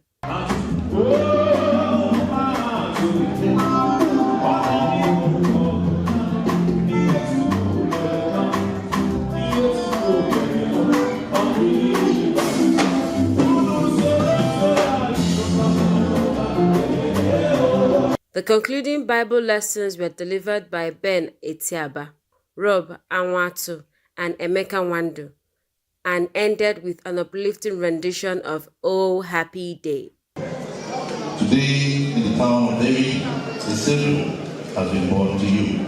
He is the Messiah, the Lord. This will be the sign to you. You will find the baby wrapped in clothes and lying in a manger. Suddenly, a great company of the heavenly host appeared with the angel, praising God and saying, Glory to God in the highest heaven.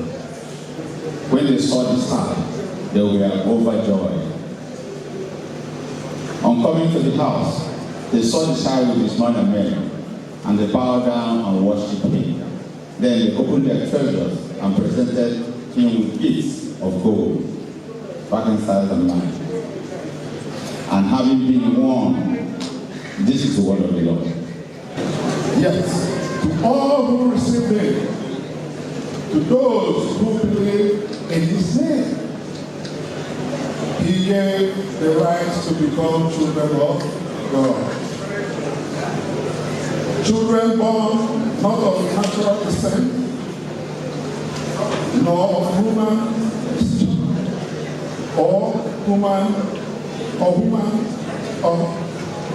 a husband's will, but born of God. When Jesus born, when Jesus born, when Jesus born, was our sins away. Oh, happy day. Oh, happy day.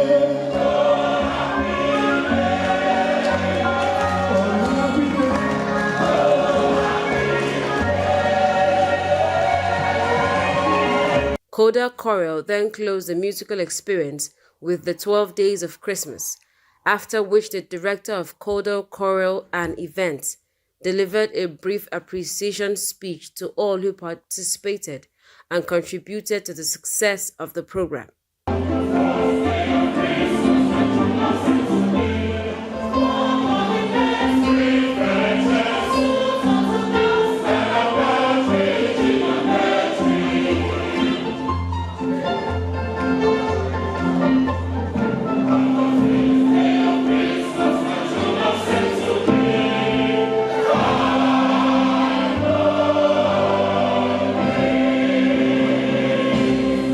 The grand finale featured the timeless Hallelujah chorus that brought the night to a spiritually fulfilling end.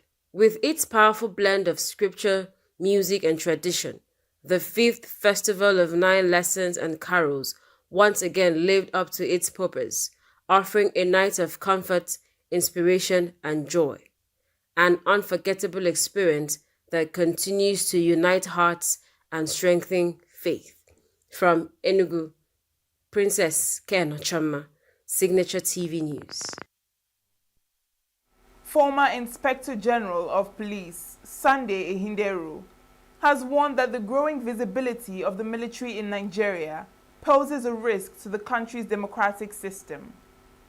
Speaking on behalf of retired IGs at the launch of 2 biographies of former Inspector General Usman Alkali Baba in Abuja, Ehinderu acknowledged the military's vital role, but said its expanding presence in civil spaces should concern policymakers. He called for a restructuring of Nigeria's security architecture to restore proper roles between the police and armed forces. He noted that the military should focus more on border protection to prevent criminal infiltration, while the police take primary responsibility for internal security. He emphasized that the situation was not the fault of the military, but a sign of gaps in policing that must be addressed. Ehinderu also countered claims that Nigeria's growing police workforce reflects poor governance, saying the country's population size and security challenges justify a larger force. A former critic of state police, he announced his support for the idea, citing new accountability measures in the proposed framework. He urged the government to consider retired senior police officers for ambassadorial roles and defended the appointment of Nuhu Ribadu as National Security Advisor, noting that former IGs have historically held similar positions. His comments come at a time when the military is deployed across all 36 states and the FCT to support the police amid rising insecurity and the wake of recent coups in Mali, Burkina Faso, Niger, and Guinea, which have heightened concerns over democratic stability in West Africa.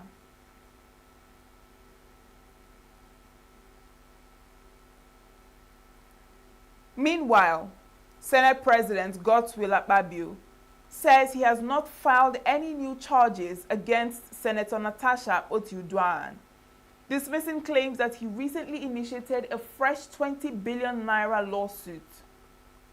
In a statement released on Saturday by his special assistant on media, Jackson Udom, Akpabio described the reports as misleading and incorrect. Udom clarified that the defamation suit in question was filed over 3 months ago, not recently as alleged by Senator Akpotiu Duaran. According to the statement, progress on the case was briefly slowed by routine administrative and judicial processes. It added that court bailiffs made several unsuccessful attempts to personally serve Senator Akpotiu Duaran with the originating processes, failures the statement attributes to her deliberate evasion of service, as contained in an affidavit before the court. The court subsequently granted an order for substituted service in November. The Senate President maintained that legal matters should be resolved in courtrooms and not through what he described as orchestrated narratives or social media outrage. He said the online support Senator Akpotiu Duaran seeks cannot replace evidence, legal procedure, or judicial scrutiny. The statement further accused the senator of a pattern of using social media to delegitimize lawful processes, citing her previous 6-month suspension from the Senate, which she eventually served in full. Akpabio urged her to present whatever evidence she claims to have before a competent court, rather than relying on sensational commentary aimed at attracting sympathy. He advised her to properly brief her lawyers, file her defense, and respond to the lawsuit through due legal process. Up ahead, Australians return home after bushfire burns through properties. Historic Christmas Tree Lane in California commemorates victims of January fires. Do stay with us. Every second, every minute, every day, news is breaking, events occur, and there are new developments. At Signature TV, we follow these stories objectively, bringing all sides without bias, explaining the complex issues, breaking down the numbers, and investigating the issues behind the news. Anywhere and everywhere, near or far, wherever the news is, we will be there. Signature TV. News in your pocket.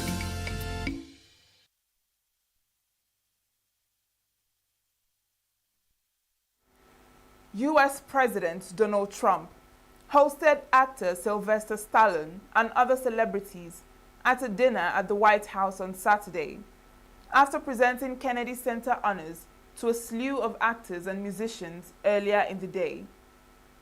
Trump did not attend events at the Kennedy Center during his first term, but has taken keen interest in it during his second, vowing to overhaul an institution he and his supporters view as too liberal.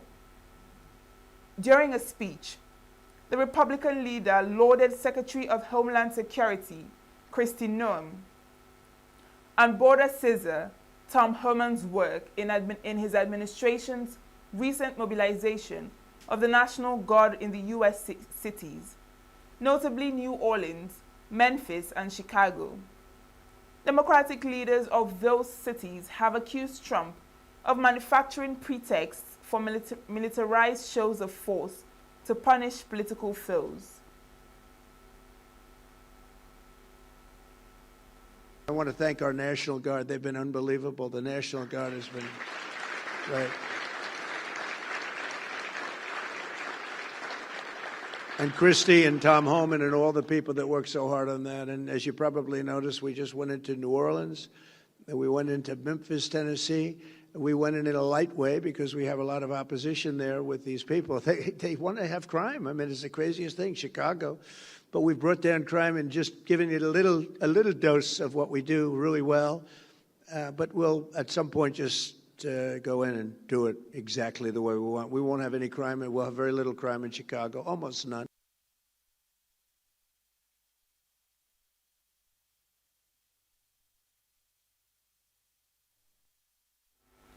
former U.S. Secretary of State Hillary Clinton on Sunday said she is quite concerned about Donald Trump's second-term foreign policy, arguing it marks a shift away from what she called core American values.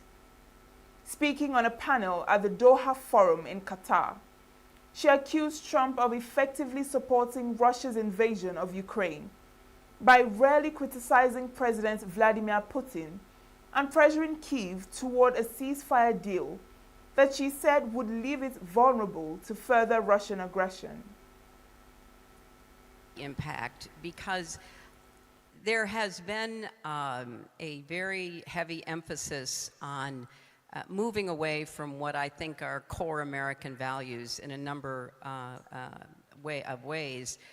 And that's not to say that there haven't been some successes. Can you describe those values? What do you mean by that? Well, for example, supporting Russia's invasion of Ukraine, both in an affirmative way by very rarely criticizing Putin for the brutal war that he has waged on the Ukrainian people, and then, attempting to try to coerce the Ukrainians into accepting a negotiated ceasefire and peace deal that would be, by any objective measure, leaving them vulnerable to further Russian activity. Remember, Russia has been in Ukraine since 2014, so this didn't start in 2022. Ones that pose a direct threat.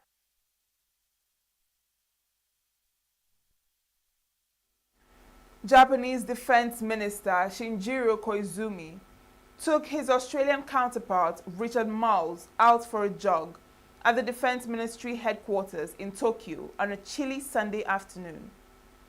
During their meetings on Sunday, the two expressed concern just hours after Chinese fighter jets reportedly directed fire control radar at Japanese military aircraft near Japan's Okinawa Islands in two recent incidents. Meeting with Marles in Tokyo, Koizumi said Japan would respond resolutely and calmly to China's conduct to maintain regional peace and stability. Japan and China are in their worst diplomatic crisis in years, after Takaichi said last month in Parliament that a hypothetical Chinese attack on democratically governed Taiwan could trigger a military response from Tokyo. Australia plans to deploy the Mogami-class frigates to defend critical maritime trade routes and its northern approaches in the Indian and Pacific Oceans, where China's military footprint is expanding. Marles is expected to travel to Washington on Monday to meet with the US and British defense ministers and discuss the AUKUS nuclear-powered submarine partnership.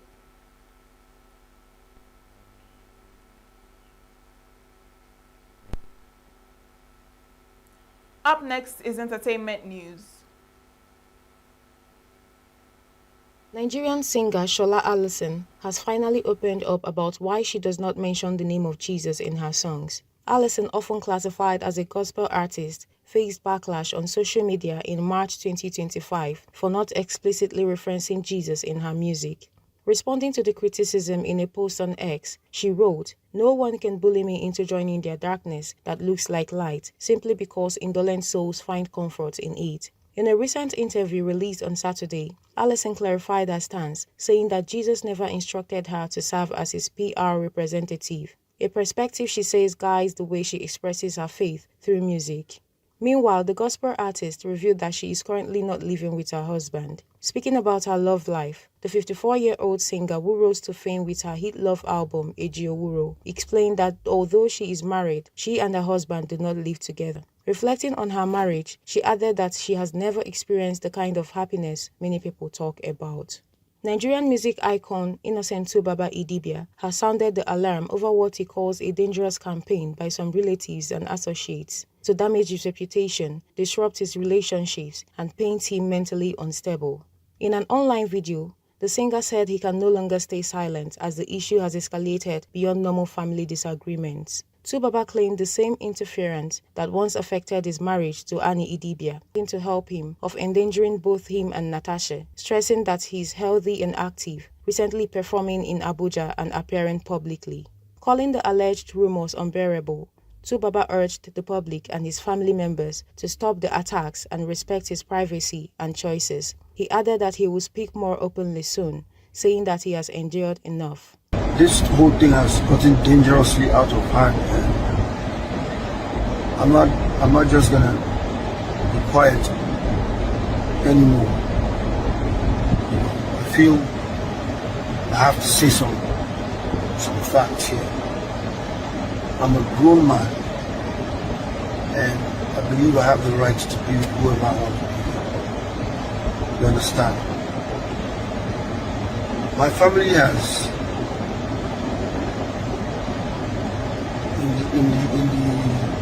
in trying to say they want to save me or say they want to help me, they have actually destroyed me.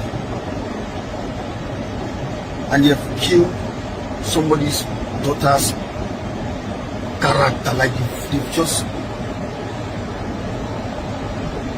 literally killed somebody.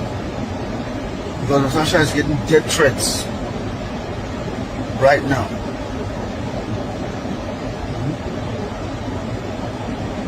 Fine, we've had our quarrel. Please tell me who doesn't have with their spouse, who doesn't have a quarrel every once in a while. Please. But this has gotten out of hand. I'm perfectly okay. I'm good. Everybody has been seeing me out there. Anybody that has eyes to see, they've seen me out there. I did my show recently in Abuja. A whole lot of people were there. How can you say you say you're trying to save somebody, you're trying to, and then you're messing my life up. Nollywood actress Bimbo Akintola has revealed why she remains steadfast in her support for President Bola Tinubu. Akintola, who publicly backed Tinubu during the last election, disclosed that her support intensified after she was bullied by an opposition supporter for choosing him. She explained that the harassment motivated her to double down on her stance as a way of pushing back against the intimidation. In a recent episode of With Chude, the actress urged Nigerians to respect one another's political choices and opinions, regardless of differing views. And that's the entertainment news. I am Precious Chiagoro.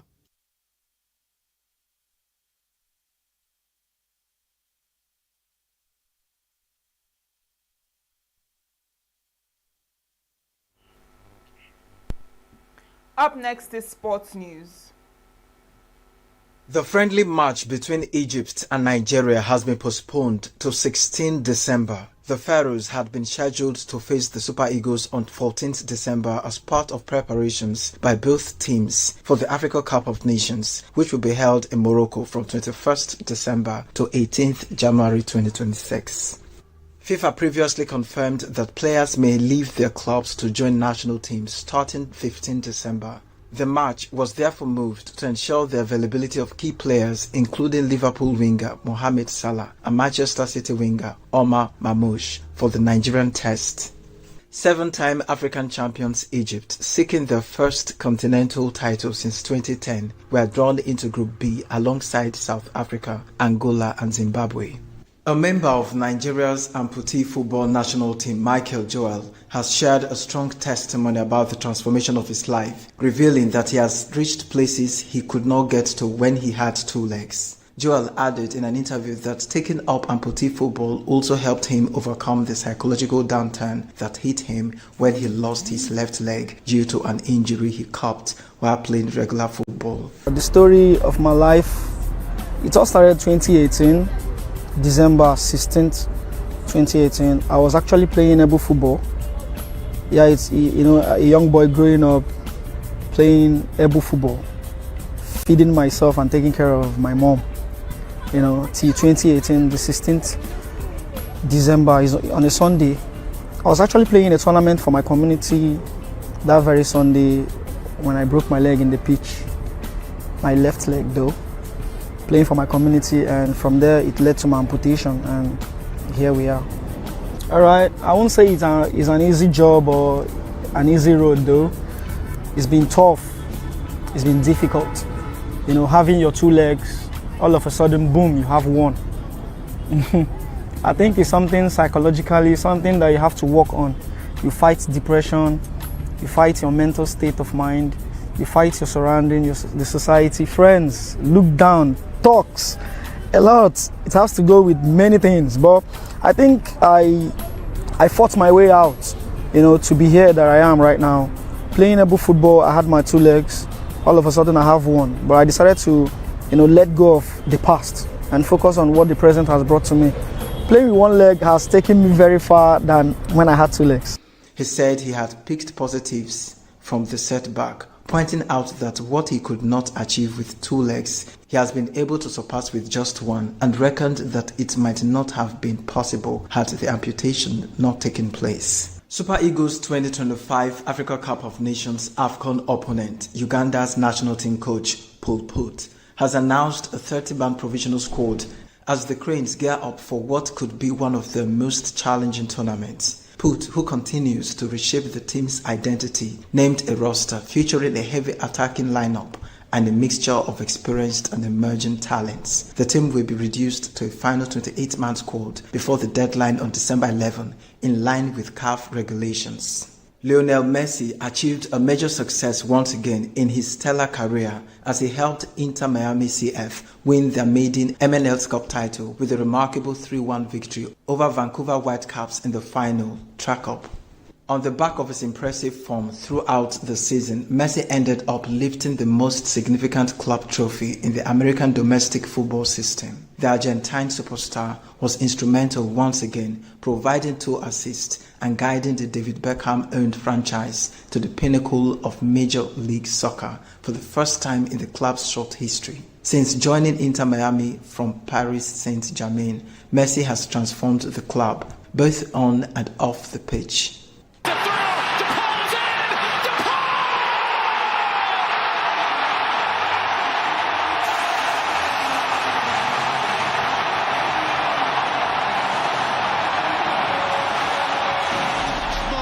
For Kubas, you do all the hard work, you come back, you win possession, but then you lose the ball and it immediately falls to the feet of Lionel Messi. Rodrigo de Paul has been... Cricket Namibia has appointed Gary Keston as a consultant for the men's team as they prepare for the ICC Men's T20 World Cup 2026. Keston, who scored 7,289 test runs and 6,798 ODI runs, across 101 tests and 185 ODIs, brings extensive coaching experience from his stints with India, who won the 2011 World Cup under him, South Africa, and most recently Pakistan. He has also coached in the IPL and was part of the coaching setup when Gujarat Titans lifted the trophy in the inaugural season in 2022. Keston will work closely with Namibia's men's head coach, Craig Williams, during his consultancy stint.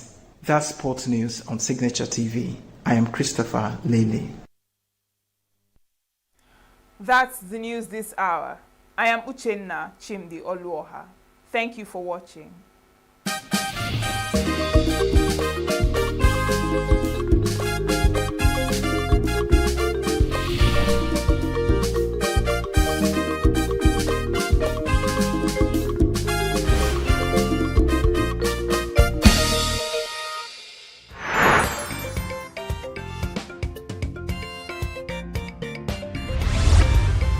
Signature TV, news in your pocket.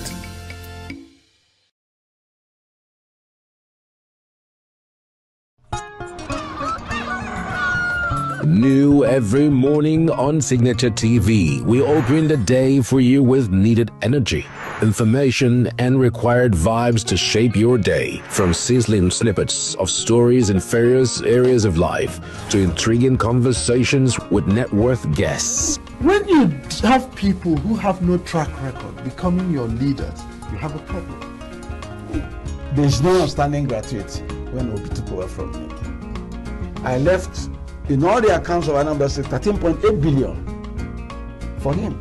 Your day cannot be complete without Signature Morning on weekdays and Signature New Day on weekends. There is no better way to start your day except Signature Morning and Signature New Day every day on Signature TV.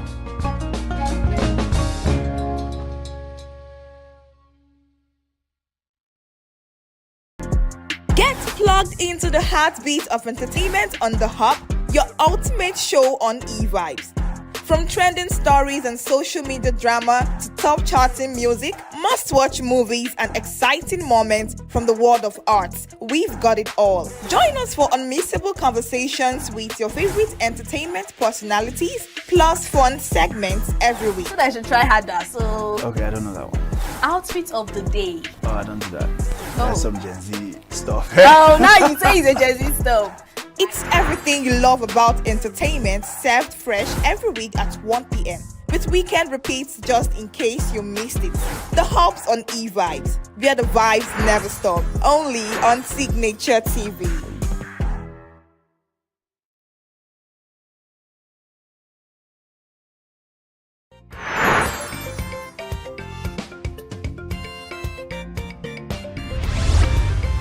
Signature TV. News in your pocket.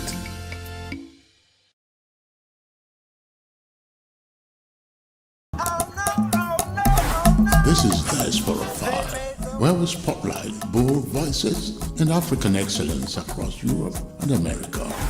Big wins, big vibes, fired every week, just for you. Across Europe and America, a vibrant story is unfolding.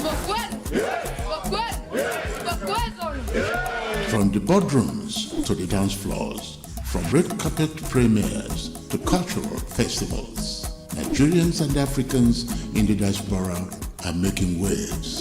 I am Ike Udechime.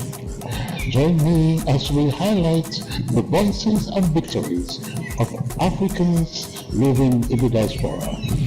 Welcome to Diaspora 5, where home meets the world.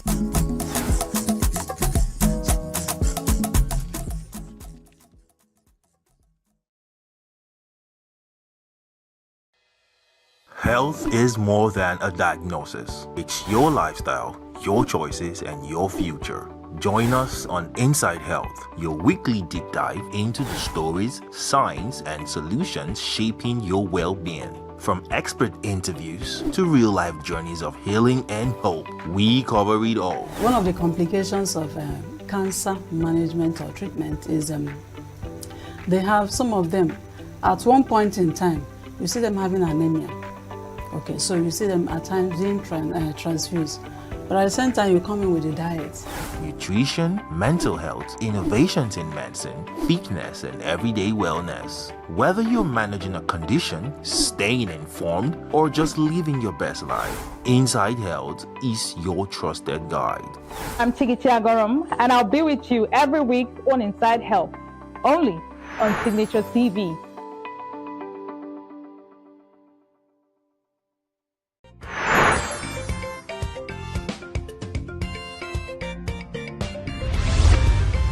Signature TV. News in your pocket.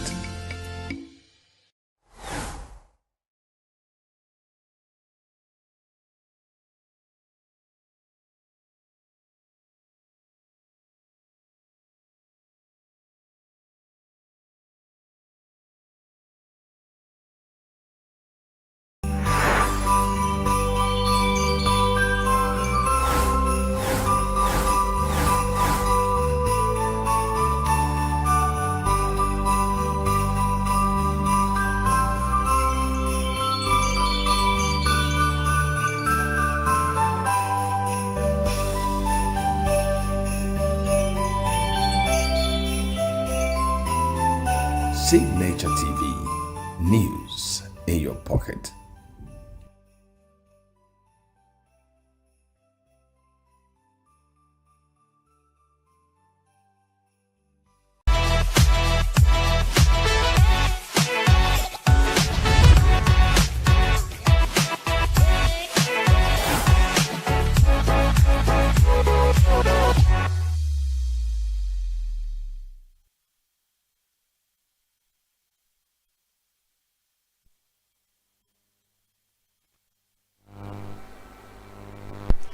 Good afternoon, and I'm sure you're enjoying your weekend. This is E-Vibes, the entertainment show on Signature TV. This is a special edition where we title it Seen and Unseen. We'll be talking and looking back on what actually trended on social media or around the world, events, and everything that literally happened during the week. So I have two eligible young men with me. We'll be analyzing, conversing, and of course doing a tete-a-tete on some of the trending things that happened. On my left hand is Richard, who is an architect, right? Yes. Okay. Civil engineer. And too. civil engineer, and also a cryptopreneur. That's what we'll call it. And at my other end is Kelly. Kelly is a music artist, and he found this quite interesting. He wanted to, put in his own thoughts on this. So let's delve into the stories of the day. A heartwarming moment stole the spotlight at the Heirs Insurance Travel Festival in Lagos when a young man who attended the event while experiencing homelessness delivered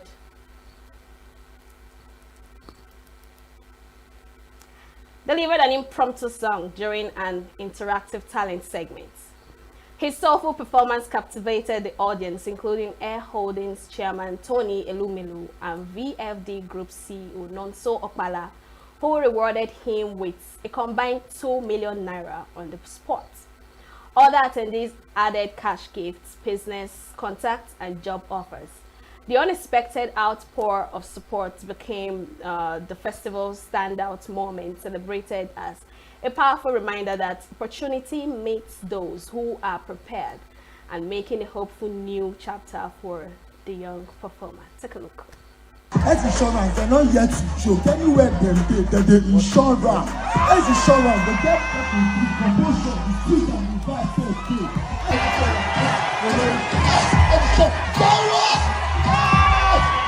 About you, and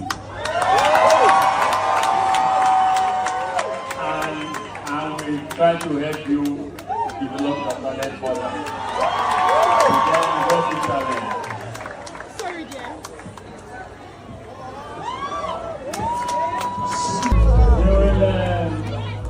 You will get a 1 million naira.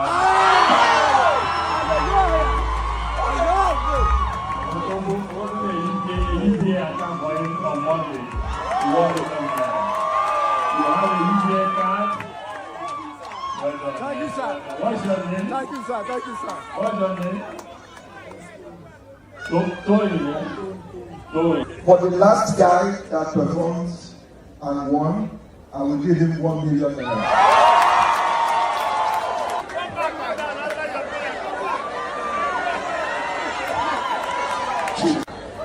Sorry, please, I'll say something. Please. My name is Tony Godson. I'm from Delta State. I'm an instrumentalist. I play drums, I play keyboard, I play guitar. I'm a speaker as well. I'm a dancer. They are foreign and family, I'm really good. My family sees me as I don't do drugs. They see me because I'm chasing my dream. My content, they see me as a hooligan, hit home. Earlier this year, I bought a phone. A friend of mine, I bought a small camera. The guy stole everything. I started sitting on the street of the eye. I've been looking for jobs since I got to the eye. I just saw this opportunity. I think I just see the shop. I just see the shop and my life changed. So, I didn't know his story, but the truth of the matter is, like I said, your opportunity will come. Be ready to take it. So, Toby, if you are an instrumentalist, I have a festival, bundle festival on the 8th and the 9th. We will hit you up. We will get you to perform there. Everything you need for that performance, we will provide. And I think more importantly is the fact that you have a billionaire that doesn't need to be extra rich, but is so committed to the lives of young people in the country. I think we should give it up to Mr. Lumelu.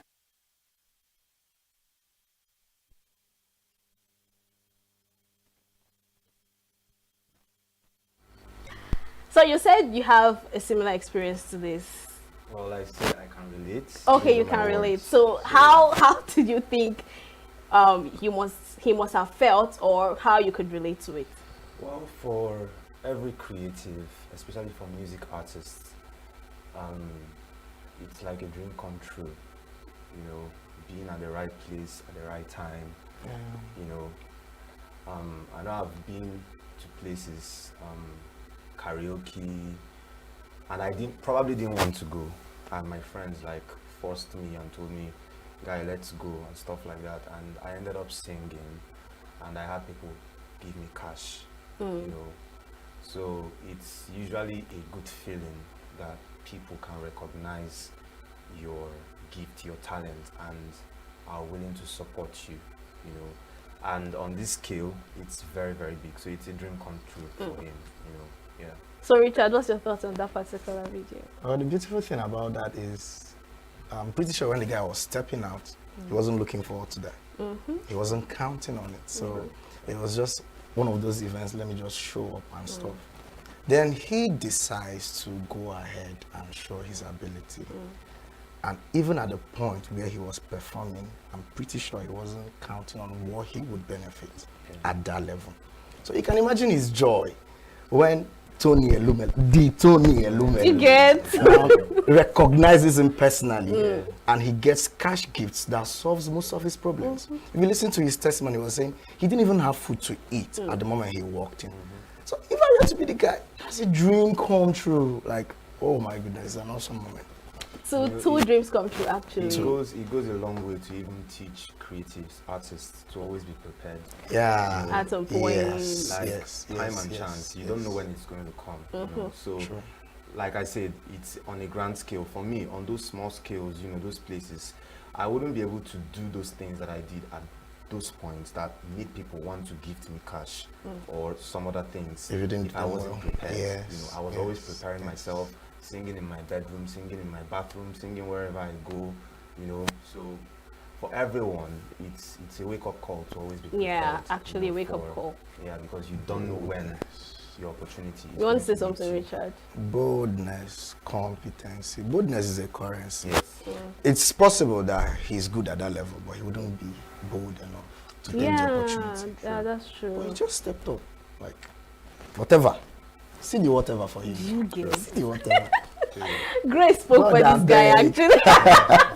All right, let's move forward. A recent wedding went viral after using alphabetized seating charts with bold, find your seat signs. A strategy many praised for eliminating confusion, seat disputes, and uninvited guests at large ceremonies. Now, supporters called it smart and increasingly necessary for today's oversized wedding, while critics raised privacy concern and argued that seat numbers on invitations would be more discreet. The moment highlights a growing trend. Couples are adopting stricter organizations to control crowd chaos and rising event costs. Now, this one got my interest, right? I know you have a whole lot to say, but I was pissed. Personally, I wasn't having this, right? It's embarrassing that I go for an event and I have to start looking for my name. You know that whole energy that comes with when you're in school and you just graduated and they say, oh, they don't post result. You will now go to the board to look for your name and look for the course, then look for your score and all that. That's exactly what's going on here. Yeah. Right? Actually. Or do you guys have a different idea? No, my position is same with yours. In fact, I have a twist to it. Imagine being paired with your enemy or someone you don't want to see. Or you guys showed up in the same event. And maybe because of similarities in surname, you're now sitting together. How now? And you can't change. You can't change it. But would you leave the event? Would you stay there? Not like possibly. I would. It's to the respect of the couple. Of the couple, I wouldn't leave. You get bored. They must recognize that they set me up in that moment. So I'm not a fan of this personally. Personally, right? So what would you I think I like the traditional way. Which is bump into events without being invited. No. The problem is not the invitation. The problem is the arrangement. Okay. You get so people can always walk in. People who are invited. I was in a wedding recently and I was invited. They had this barcode of a thing. They will send it to you. they'll screen you in, and then you just walk into the auditorium and you sit down. They have seats reserved for probably the chairman and all those, the 1% of the 1%, yes, but there's still room for any other person who was invited to the event. I think that's fair than pairing people together and saying, you must be in this table. What do you think? Well, I second what he says, and at the same time, I prefer the traditional way. I don't mean coming in, barging in when you're not invited. I'm talking about like when you come in, at least you have the opportunity to socialize. Thank you. But it's not like they're not socializing. No. No, I put it to you that you see that thing, it already causes a huge level of segregation. Yes. It already causes a huge level of like disruption in the energy, the synergy that would have been there. What if they're doing this because they're trying to avoid people coming with a +1 or something? That's the invitation part. I think being invited checkmates that. Yes. You get it checkmates it normally. When I'm talking about how people are being seated in the hall, you get. So if they put it in this strict manner, they wouldn't allow. In events, we normally switch chairs now. You see someone, you know, I'm coming.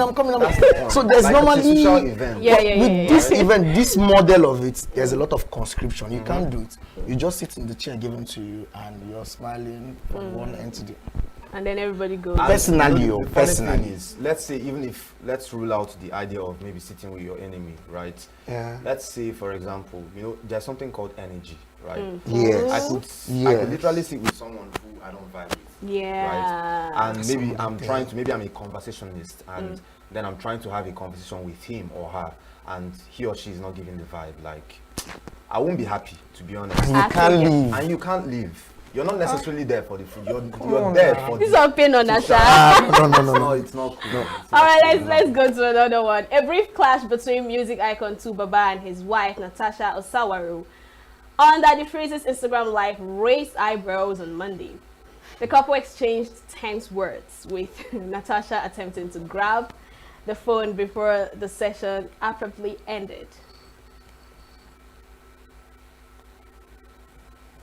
The incident follows a viral clip showing 2Baba being handcuffed and led away by UK police, a video that has fueled speculation online. The two moments combined have intensified public concern over the singer's recent appearance, and it's still trending. The truth is, it is still trending. Yeah. So what's it? Okay, let's see the video first. Let's see the video. Okay, so like I would say to everybody, believe social media at your own peril. Yes. At one point, I was posting for 2Baba on his page. So when you see videos, you see some kind of videos, you see some kind of things, I was posting. So you know 2Baba, he's your friend. He's all about good phones. He hardly even looks at his phone. If 2Baba posts something, you know what he posts. If he's not posting funny memes, if he's not posting funny memes, he's supporting one artist or another. That is 2Baba. 2Baba will never post about his love life. Prove me wrong that you've known me longer than me. So anything you see posted about her is her posting it herself. I will tell you that for free. If you doubt me, if you've been following Baba's page, you will notice that sometimes that she posts some things like last 2 months or last month, and you see those things are taken down immediately. That's me taking it down. Oh! Yeah. Yes. I will tell you that they can come and say that is not true. Do you understand? Like I'll tell you, even this London case. Okay, so let me even say it. You see this London case. This is not the first time she's drawing a bottle on him. That's the second time I'm witnessing her draw a bottle on him. In short, the first time I witnessed her fighting me was like a film. It was like a movie. And most times when this thing happens, it's always about money. Once Baba receives money from somewhere, she's trying to take it out of his account or something. And if Baba resists, it turns violent. She's hitting him. In short, one day I noticed one that I witnessed For 4 hours straight, we were trying to pull her away from him. She was even trying to get me to beat him. And I'm like, I don't understand. Why do you want me to beat him when you are the one being the aggressor? Make it make sense to me. So that thing to Baba's mother said that she should come and loosen the chain or.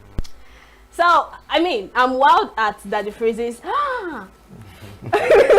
you know, because I'm also shocked. I'm so shocked. How on earth is it that Natasha is handling our legend like that, right? And this whole thing, why I feel so pissed about it is because I know you guys will say it's because I'm a woman, but no, right? You left Annie Macaulay, Annie Idibia, because she has changed it recently, right? You left her claiming that she is not your peace and that you found peace in Natasha. So my dearly beloved legend, you are in thorns. You're not in any peace. You are in pieces. You are in broken bottles. You are being beaten. A whole lot is going on in your life. Yeah, true. And you know the fun fact? He made a series of videos, obviously. We saw that on social media that, oh, they should stop it. He's fine. Nothing is wrong with him. In fact, recently, he said his family was the reason why you saw that, right? Yeah, good. And now they're trying to do the same thing because the family sent a message to IGCP accusing her of a whole lot of things, right? Which is Natasha. So if your manager just made mention of this and your family accused her of something and you're coming out to change it, that means something is wrong. And we're trying to help you, you don't want to. I don't know if you guys get, but you people are men, so make me understand. And of course, we know. Okay, no problem. Do you want to talk? I don't want to talk first. Okay, go ahead. You said something about she handling our legend like that. Yeah. He's a legend to us. He's a man, a husband inside the house. So he's vulnerable to these things. That's number one. Number two, that's why the concept of marriage is a very, very dicey something. If you make mistake when it comes to marriage, you don't jam. No, normally. So, sorry, I'm cutting you short. Yes. Tubaba has had opportunities to fix it maritally, right? Because we've had experiences over the years. Is it that he's chronically wrong every time? High five. I so love that question you just asked. I think this is not me defending him. I'm very neutral in this case. Okay. In fact, I do not really care to know much about it, right? But it goes a long way to tell about, number one, his personality, his background, growing up. True. Because why is he drawn to this kind of women? Why is he drawn to this kind of relationships? Why is he drawn to toxicity a lot? You know, both on his part and their parts. True, very true. So the matter long, but it just goes a long way to tell us, our own generation, let's be better. You know, let's be better men, let's be better women. It's beyond gender, right? Let's be better fathers, mothers, because our children will grow up to see these things and they will replicate it, possibly even add the multiplying effect to it. You know, so I feel like Tubaba is. He knows what to do, right? He knows what to do. He knows what to do. What do you have to say, Richard? I'm not party to whatever is going on between Tubaba. Why? Because across the years, over the years, it has been properly established that lifestyle, in fact, rules, what we call trending things and adopted lifestyle, has been cheered majorly by celebrities. Yes. So if Tubaba is putting this kind of lifestyle out there, it's not just my concern. It's the next generation looking up to him. Exactly. That's my concern. And people will now say, if he can do it, it's okay now, it's legal now. That's how we almost made it okay to take harmful substances in public. We picked it up from celebrities. It was okay. They do it in their videos, they do it in their live workout sessions and all. So you feel like it's okay. So if he keeps bringing this failed, that's how divorce was marketed. It was celebrities celebrating it, saying it's okay, is this, is that. Now, I'm sure there are other facets to it, we won't get into that. But if he's constantly putting up this kind of thing out there, you can pity the next It generation. dilutes the effect of marriage. Oh my goodness. And nobody would even want to be married again. Don Jazzy made that statement. Exactly. At Don this Jazzy made point, that statement. because it keeps failing. He won't say, oh, it's just Annie. Some people are calling it karma.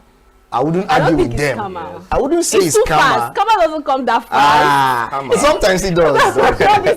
Karma can Sometimes come it the does. next day, like. But if you're with multiple people and you're having issues at this level, it's possible the problem is not with them. It's you. It's with you. You get there will be internal problems, personality problems, which you've decided to ignore. And he's not bringing it out to the public. True. Yeah. So we can't do anything. The story is not complete. It's not complete. We just want what we have. True. I don't know why I'm loving you today. All right. I mean, I love your. I just love your perception. No, don't worry. I got you. You're not close to me. That's why. All right. So finally, on Friday night, Grammy Award-winning artist Damini Ebunoluwa Ogolo, popularly known as Burna Boy. Why are you happy? This is mental. Okay, he electrified a packed 20,000 capacity venue with pyrotechnics, vibrant flags, and relentless energy as part of his No Sign of Weakness World Tour. The explosive performance came on the heels of another sold-out show, effectively silencing earlier doubts surrounding ticket sales following previous cancellation. Fans erupted the celebration, chanting throughout the night as Burna Boy commanded the stadium with trademark confidence. One enthusiastic concert goer summoned up the mood, declaring, "You can't cancel greatness." Okay, let's take a look at that.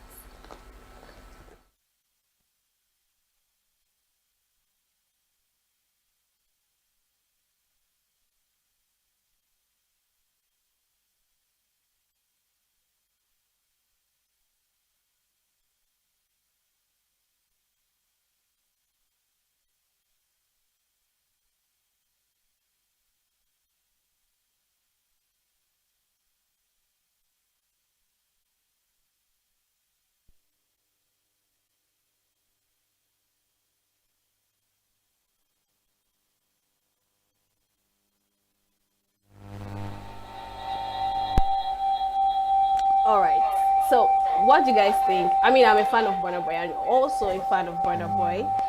Whose fan are you? None. I'm a fan of good music. You got me right there. Okay, so you have something to say, right? I saw you blushing, laughing, happy, and all. Okay, so first off, I second that fan that said you cannot cancel greatness. Never. You can't cancel greatness. Now, I'm not saying that Burna is perfect.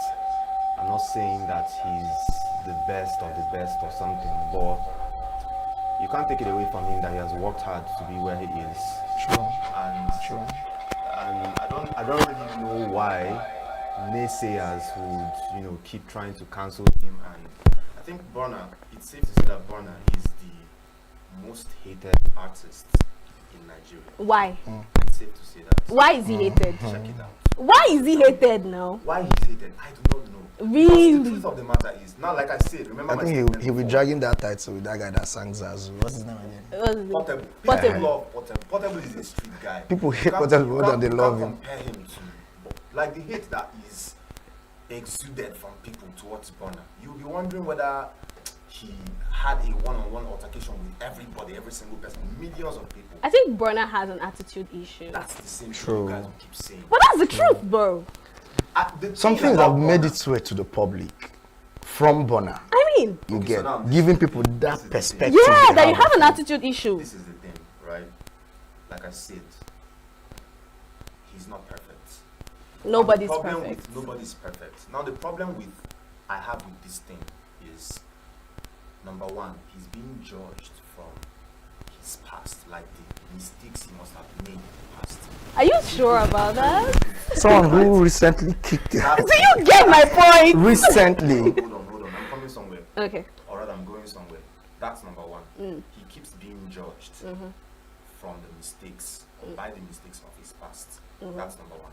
Number two, even before this thing, like I said, I'm not defending him. I'm not even saying he's perfect. What he did was outrightly wrong, right? Okay. But this is something that if Davido or Whiskey did, the conversation might be different. They would get same backlash. They will not get the same. They would get backlash. I have seen a lot of times, right, where Burna Boy did something that Whiskey did, and they will backlash on him, or Davido did, and they will backlash on him. It's even that bad. The hatred towards him is that bad that they're even yabbing him for not having a child. Do you understand one? They are calling him. Have a child. I don't understand. Exactly. That's how much. You call it yabbing. I think people are just mentioning the fact that he doesn't have a child. They are calling him.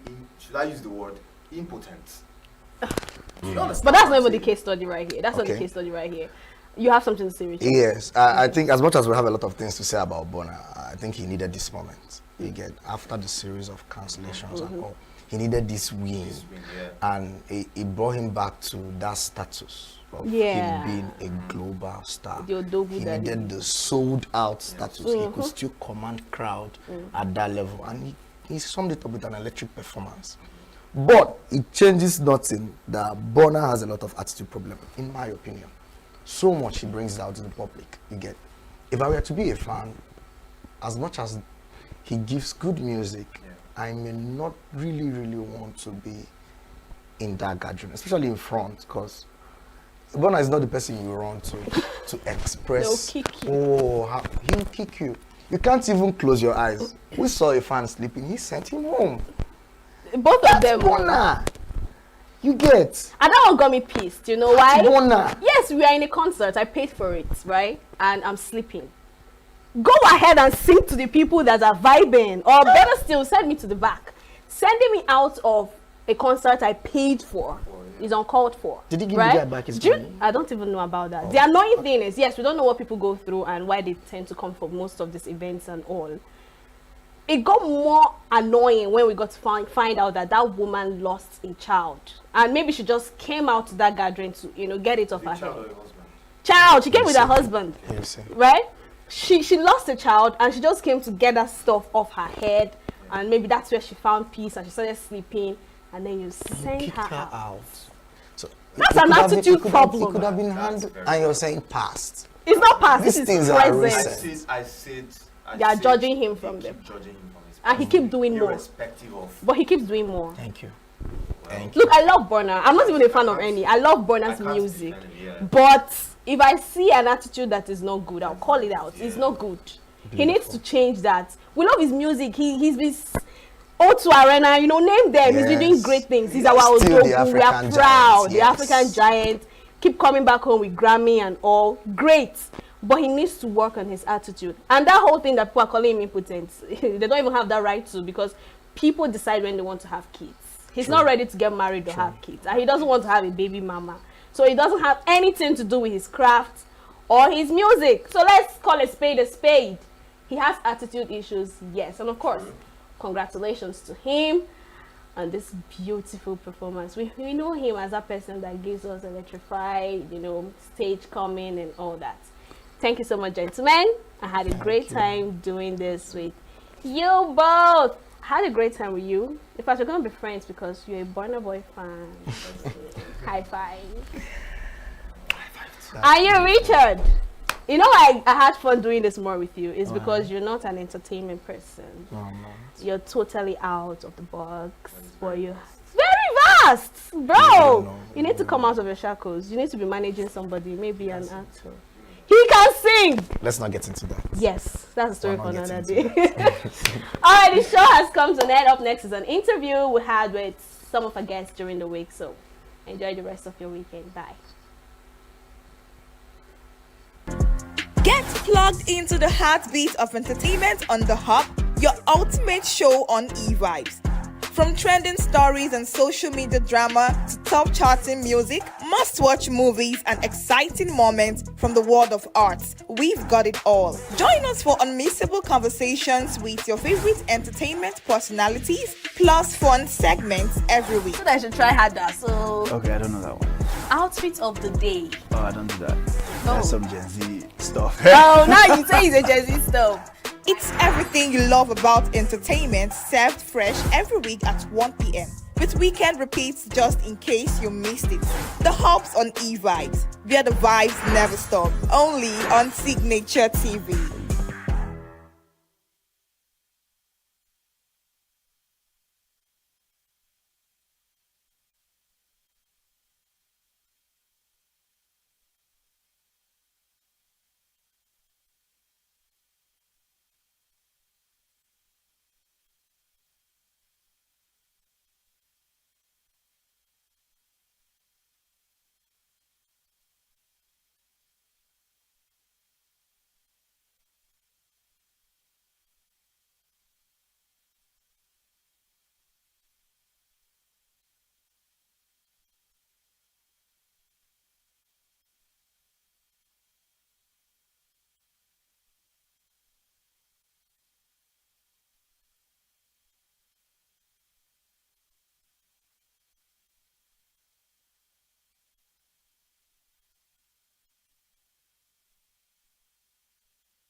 Every second, every minute, every day, news is breaking, events occur, and there are new developments. At Signature TV, we follow these stories objectively, bringing all sides without bias, explaining the complex issues, breaking down the numbers, and investigating the issues behind the news. Anywhere and everywhere, near or far, wherever the news is, we will be there. Signature TV. News in your pocket. Bright and early as the day breaks, as the newspaper headlines trail the stories that shape the day, we at Signature TV trail the headlines that trail the day. We interrogate the headlines. We analyze the stories that make the headlines. WAEC is overrated, and they even overrated themselves and went into CBT. They are insensitive of some Nigerian children who have never had what they call CBT. With passion and emotion, we drive the conversation to change the narrative. Let nobody be deceived by Nigerian high level of performing in agriculture export. We are still where we are. Newspaper review on Signature TV every morning on Signature Morning weekdays and Signature New Day weekends. Newspaper review on Signature TV. We do not just review the headlines, we make the headlines relevant to our daily lives.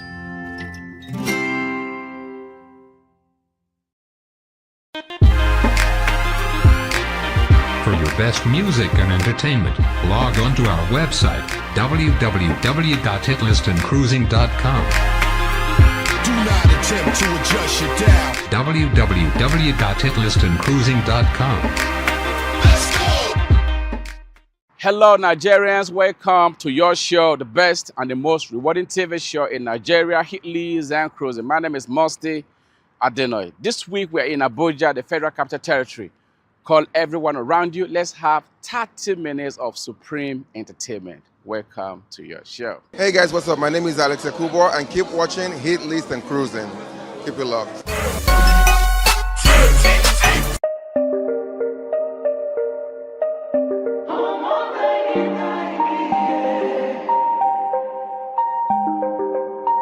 On a fait tout ce qu'on a prédit, oh. Ça fait long time que la cité, on l'a quitté. On l'a quitté. Moi c'est à vous que je dis merci, oh, oh. Maman ne pleure plus donc tout est bon, j'ai tout gagné. J'ai tout gagné. Ouais, je crois que ma mission est finie. Et de l'histoire je retiens que le bien. J'oublie ce qu'on m'a fait, ma mission est finie. Ils m'ont fait mal mais c'est des humains, ça peut plus me choquer. Il s'appelait Taiki. Vous et moi on s'entendait bien, je serais bien resté. Mais mon fils a grandi et je crois que son petit frère est dans le train. Je dois les aimer. Taiki, oh, il s'appelait Taiki, oh, Taiki, oh, Taiki,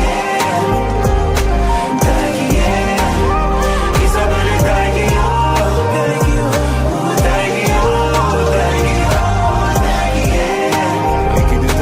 Taiki, oh. On plaisir n'est plus, donc c'est là qu'il faut laisser. Je n'étais qu'un enfant qui voulait tout rafler, en oubliant que le ciel pouvait rappeler. Encore un mort juste en bas du méditer, encore un croyant qui ne veut plus méditer. J'ai trouvé la voie sur la 7, j'ai bombardé, et Youla n'a pas cessé de prier. Oui, j'en ai trop dit, et oui, je sais, j'en ai trop fait. Succès après succès, tout s'est assombri, mais vous avez su me pardonner. Mes sœurs ont pleuré durant toute une nuit, elles m'ont supplié de revenir à la raison et de rentrer à la maison. Je vous dis merci. On a fait tout ce qu'on a prédit, oh. Ça fait long time que la cité, on l'a quitté. Moi c'est à vous que je dis merci, oh. Maman ne pleure plus donc tout est bon, j'ai tout gagné.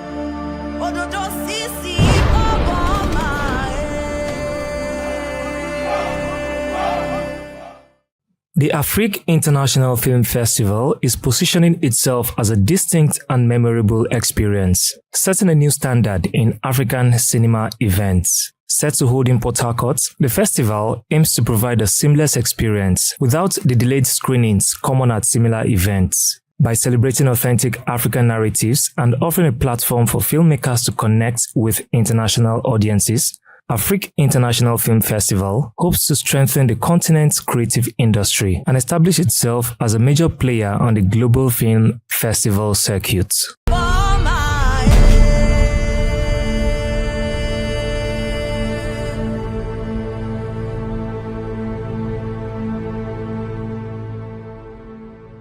So the Creek is a beautiful African story, the story of the African child that was never given the opportunity locally to enjoy the wealth that comes from the ground and eventually turning into something else, which has been the story of the Niger Delta today.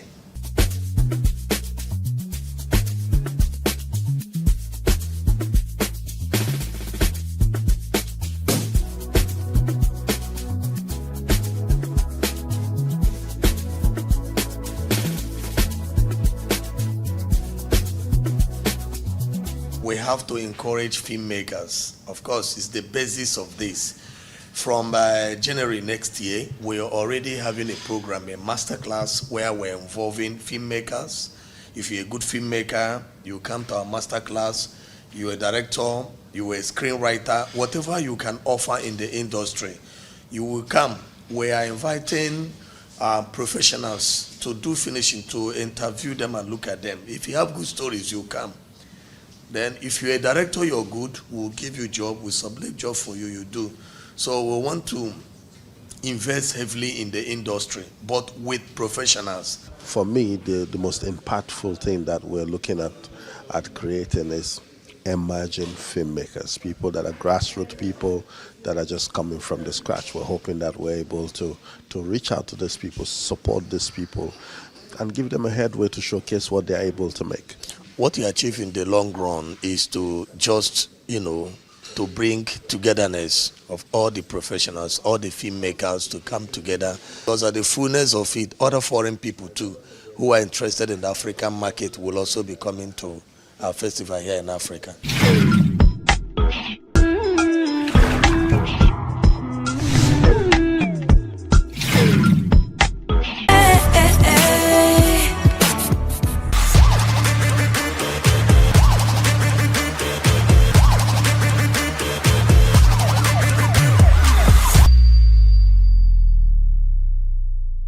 My name is Sonny Kelvin of ENUGU. I'm this week winner on Hit List and Cruising. I'm so happy and I just can't wait to receive my goodies. bá mi gbómi tí mo gbé kaná wọn ti fẹ́ wojú ara wọn. Tó bá lọlé ó tún máa padà wá ká tún gbé fún ara wa. Ṣé you get the money, me I get the money àti mọ́ra wa.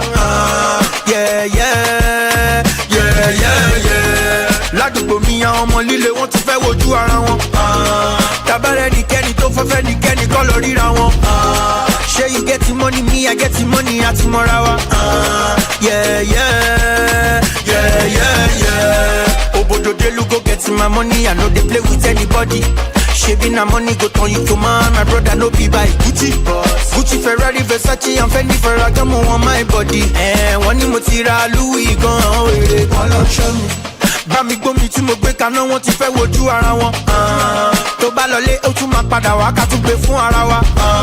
Ṣé you get the money, me I get the money.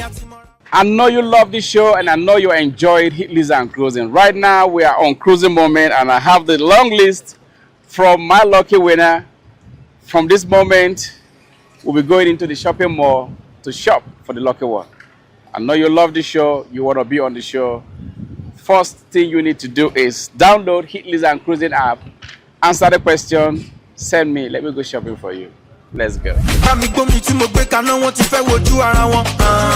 Tó bá lọlé ó tún máa padà wá ká tún gbé fún ara wa. Ṣé you get the money, me I get the money àti mọ́ra wa. Yeah, yeah, yeah, yeah, yeah. Ládùúgbò mi àwọn ọmọ líle wọ́n ti fẹ́ wojú ara wọn. Tabarẹ́ nìkẹ́ni tó fẹ́fẹ́ nìkẹ́ni kọ́ lọ ríra wọn. Ṣé you get the money, me I get the money àti mọ́ra wa. Yeah, yeah, yeah, yeah, yeah.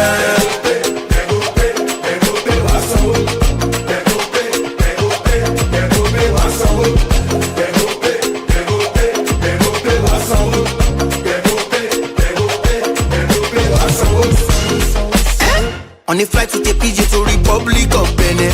Yeah. When they call my phone say she want the up get it.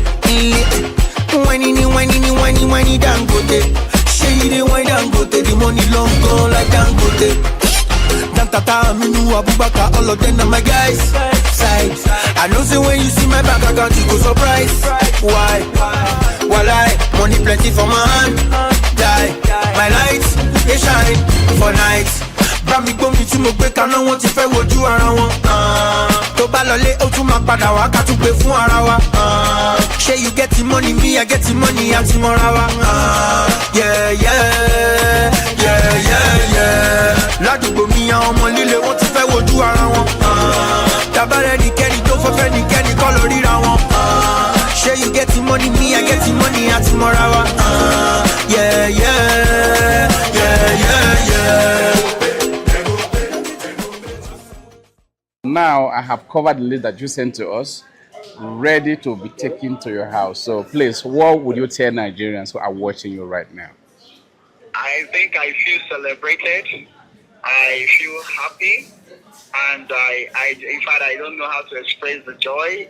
It's really a big win for me. And I want to thank Hit List and Cruising for, celebrating Nigerians. I want to thank them for putting a smile on my face. It is Hit List and Cruising, and this is the best way we celebrate Nigerians on the show. All this going to the winner's house. If you want to be on the show, you know what to do. Download Hit List and Cruising app, answer the question, and as far as you win, we'll call you, get a list of what you need at home, we buy and bring to you. It is called Hit List and Cruising, from the shopping mall to the winner's house. Walk with me. Let's go. It's so silly of me to act like I don't need you back.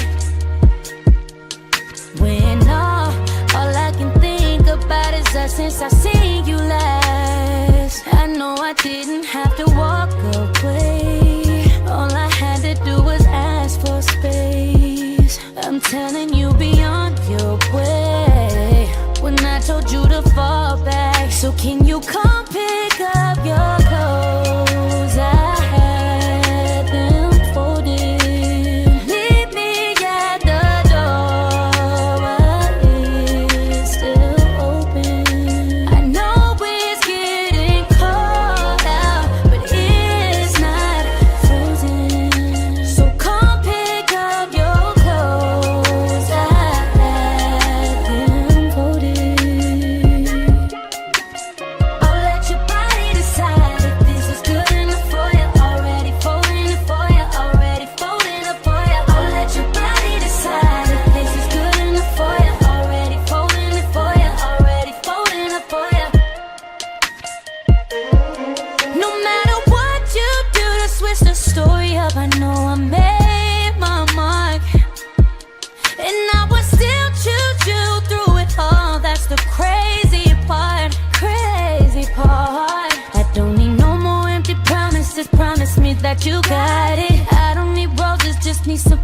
from my garden. Can't you go back to how you loved on me when you started? I be here begging for you. You should be giving me love all damn day till the day is done. So if you wanna go that way, I'll be waiting up for you to come pick up your clothes. I have been folded. Meet me at the door while it's still open. I know it's getting cold out, it's still frozen. So come pick up your clothes. I have been folded. So come pick up your clothes. I have been folded. Meet me at my door. All right, Hitley's and Cruising. Right now, we're at the winner's house. My brother, please tell Nigerians how you feel that on a TV show, not just about entertainment, it's as well rewarding. Please tell them. I never expected this because I've been following this program for quite some time. But it happens that I just decided to download the app, and I was just even answering the question just for fun's sake, but not expecting that it would come out this way. I've been seeing people being celebrated. I feel happy for them. I never knew a day would come like this for me. I'm happy. I feel so excited. I feel celebrated. And I want to say thank you to Hitley's and Cruising for doing this. Keep doing this. Keep celebrating Nigeria. Keep making Nigerians smile. You need to invite me. Download Hitley's and Cruising app. Answer the question. That is the only way you can put me on the road to shop for you. Yes. This week is Abuja. Next week depends on you. Lagos, Port Harcourt, and where you are. Answer the question and let's see if you can put me on the road to shop for you. It is called Hitley's and Cruising, the best and the most rewarding TV show in Nigeria.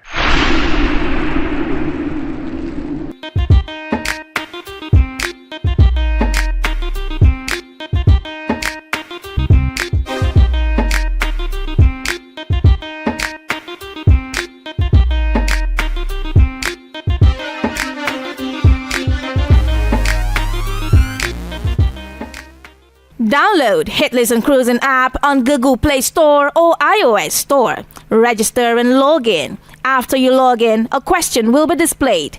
Pick the right answer from the option and click Continue. You will receive a confirmatory email after you're done answering the question.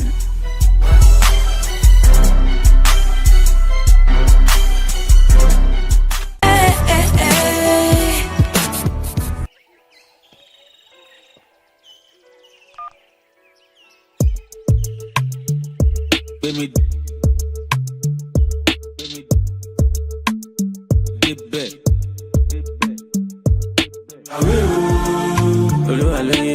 Live your life and enjoy back your soul. Go back to the massively, who love you, make you travel away. Go and apply wisdom, make you seek not less to build your kingdom. I will. Because you learn TikTok, do the full basket. Then say you do all, your body's too hot. So where you put ball, you want to gonna score. Baby low, gon' go as up. Getting green every day like I be global come. I'm but I'm before God. I no go let any man gonna from King Kong. Never give up, more chop up. I've been a loose skinner since when I did come up. Akbalag me, Akbalag mo. I don't turn OG for this dungeon. I'm a yummy, I'm a llama. Sure you know guinea fowl, call it funny summer. Billionaires club, we be big boys. Young money, cash money, but we gotta make noise. On it too loud, we can't shout. If we drink big then we say we too proud. I'm a dancer, die low. I'm everybody, them go on my God. Rock by low, most stubborn now. Miss a kuso, Jacko so kuso. Me I will, live your life and enjoy back your soul. I will. Go back to the massively, who love you, make you travel. I will. Go and apply wisdom, make you seek not less to build your kingdom. I will. Because you Plenty talk to the food basket. La la la, mama, mama, love. Big waist, big engine, I'm a tonso. More bomber, big body, I'm a giallo. And I get on the girls and I love them all. I'm a I too much. Counts plenty money and I burn on stuff. And I know they carry kele we no like to chop. I know they carry kele we no like to chop. Show me your face, call me a roll. Call me a roll, you like call me a roll. Pants on my body, baby, a fred ball. I'm a giant low, but don't take for the game. We stubborn, and I know if you tell you all the mouse, man don't run. Now I'm a giant you, I'm a man non stop. I'm on a giant place, I'm on no idea. Oluwale, live your life and enjoy. Nobody there, pass on there, all up in one. Signaturetv, apply knowledge, make you build your kingdom. Nobody there, pass on there, all up in one. I dey chop Kelly, I be for connection. I dey sapwood and every Casa, because for the turn up. After the club, me I must lie low. I go carry you, go far away. Every single day now, holiday. On my bed, all the do as I say so. So many things I bring to the table. I dey do your company. Can you got the juice, stand. Girl, put your body all over me. Make you say my name constantly. Baby girl, I need you for the night and day. And when you call me, I'ma get you back again. Like the song I will. Make you travel, I will.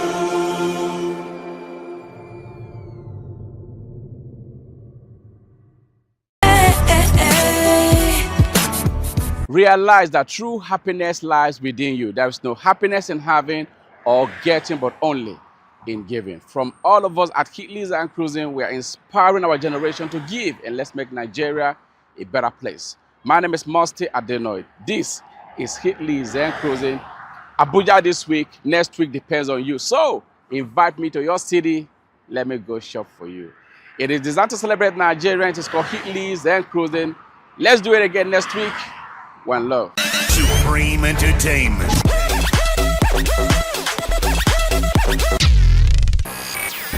Hitlist and Cruising's hottest 5 videos. Don't touch that dial. Let's go. Let's go. Hello, Jackorinype. Hello, Jackorinype. Hello, Jackorinype. Jackorinype. Hello, Jackorinype.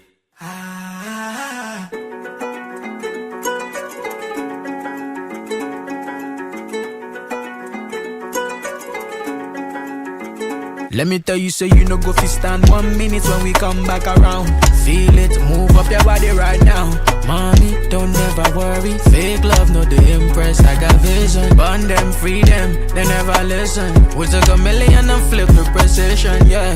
Give me something where I know if you see anywhere. They wanna try, but I know if you see me for there. You're messing with a lion. Big shot bigger than a title. I need 100% not divided. They wanna know what's the reason for the violence. I get paid long time, no money energized. And every time I'm shining, one of a kind. I know them words you meant for just you. It's unbelievable. What's I just for my eyes? I can't believe you're mine. It's unbelievable. What's I just for my eyes? I can't believe you're mine. You're mine. Oh shit, dada gone. For the joy you bring. Oh shit, dada gone. For the way you make me feel. Oh shit, dada gone. Ah, oh shit, dada gone.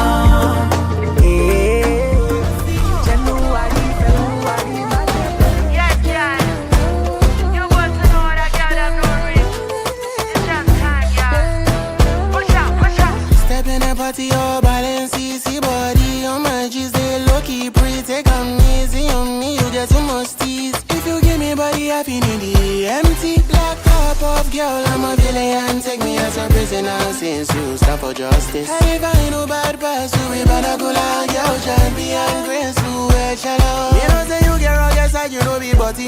Plans to go and run away with you like Marcus Coffee. Normally you don't get on the competition, but to the trophy, not trying to gas you. Everybody know this to the body. I said you know it, you copy. Bag your shit the life of the party. Get a one link, cause they need assist. Say many Baby, you get it style enough finesse. I'm with your body, you go down for president. So call it babe, but nobody there. Rest on me shoulder. India order, but follow me ladder. No holiday, no holiday, so go on all day. Yo, follow the ladder. Oh, India order. Oh, rain thing make my day. They come my pain, no way back. They don't come on sugar. I hear me my lover, show my family your one way. True to me, Lord, no day. I come on, Let's say now you go. You guys are before you tumble. Some of me go hard before he goes off. Universe no life for take your time, brother, me no rush. I better pass me my cup. I just want to have fun. I know I worry too much. I know I worry too much. I don't they gather my funds. Me and my guys they on soft. If you they hate it, no be my fault. Better wait for your tongue, yo, I'm dripping. Below water Fiji, Balenciaga Ricky. Girls no one leave me. Show money for my guys like I been biscuits. Willie T, push your piece on low key. Don't play with me, I do this.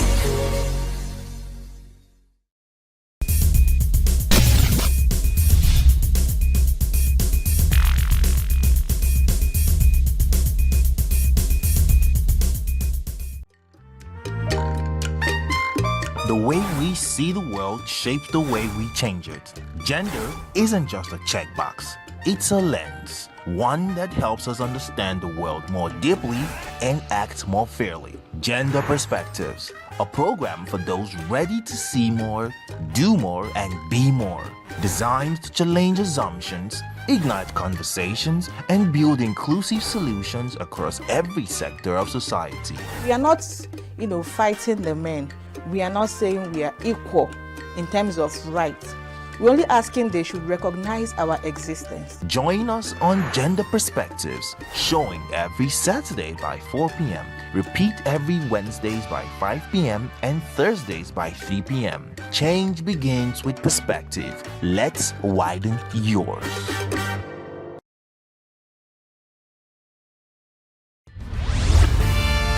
We are local. International communities observing why the meat market is in chaos. People We are national.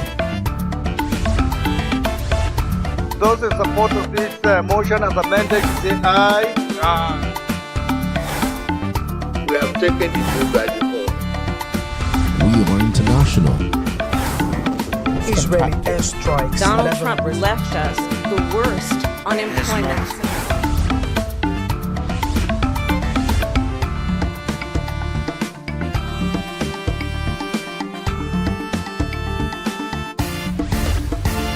Signature TV, news in your pocket.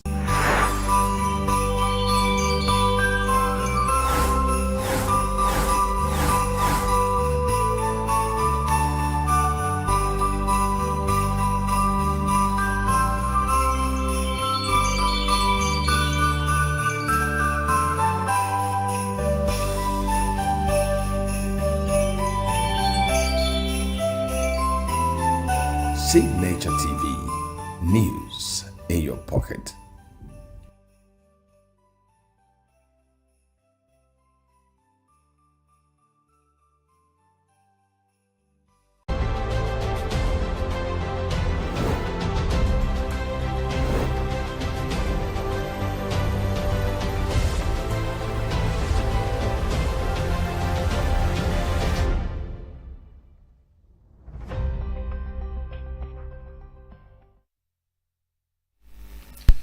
Welcome to From the Correspondent on Signature TV.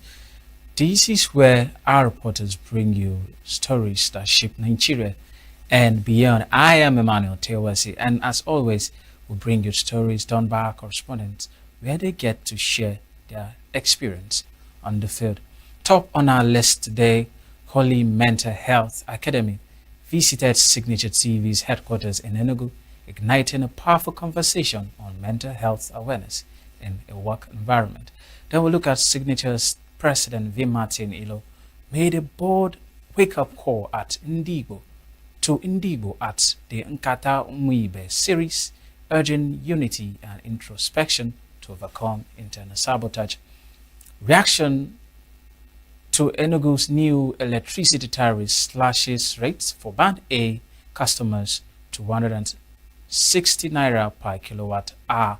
Then we'll look at House of Rep Speaker Tajuddin Abbas rallies Nigerian youths to grab the reins of power as the youth in Parliament Forum pushes for political revolution ahead of 2027.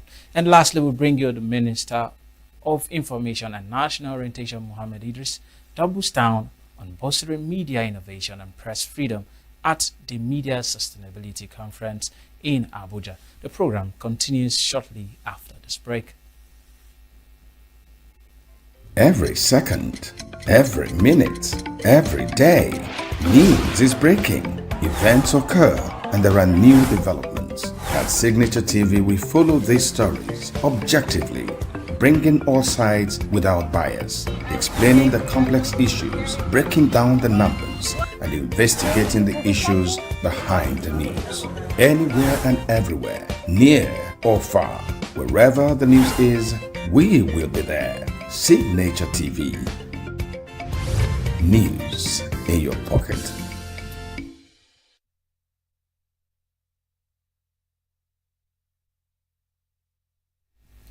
Welcome back. You're still watching from the correspondent on Signature TV. In Tinker's Corner, ENUGU, at the Raymond Dokpesi corporate headquarters of Signature TV, a vital conversation about mental health unfolded. Holy Mental Health Academy, a non-governmental organization, brought its awareness campaign aiming to break stigma surrounding mental health in a workplace. According to Christopher Lele, the message was clear. Mental health matters, and the change begins with awareness. A reminder that conversations like this are only but the beginning. Let's take a look at that report. In today's fast-paced, high-pressure world, workers face more than just work challenges. From social pressures to personal struggles, they bear the weight of stress, anxiety, and depression while navigating their career. This growing crisis highlights the urgent need for a workplace mental health awareness campaign to address the emotional and psychological well-being of workers. Speaking at the training, co-founder, Cope and Live Mental Health Awareness Foundation, Mrs. Uzoamaka Nwachiku stressed the need for mental health awareness, especially in workplaces. She said that people must begin to accord priority to their mental health the same way they treat their bodies. And that is where work comes in. If you work in a toxic environment or live in a noisy environment, it will definitely affect your well-being. Is that not true? If you stay in a noisy place, it affects your well-being. So I want us to go with few things. Concept of mental health, what mental health is and what mental health is not. Because when we come to the workplace, we come with many baggages, coming from the family, coming from our relationships, coming from our children, coming from our spouses. And you now come to your workplace and our guy in charge will expect us to do magic. Of course, you have to be productive. No be so. They pay you now, you have to be productive. So mental health awareness has been linked to enhanced productivity. Like every other training, there was a practical session where the staffers were engaged in some tasks. Okay, please, 5 in one group. Then choose a leader and group name. Leader and group name, please. She has now. If I'm not operating as a team, give her. So I don't know your group. Your group. Let's give me one more. Somebody has been here. You have been here now. Come out. It's anywhere.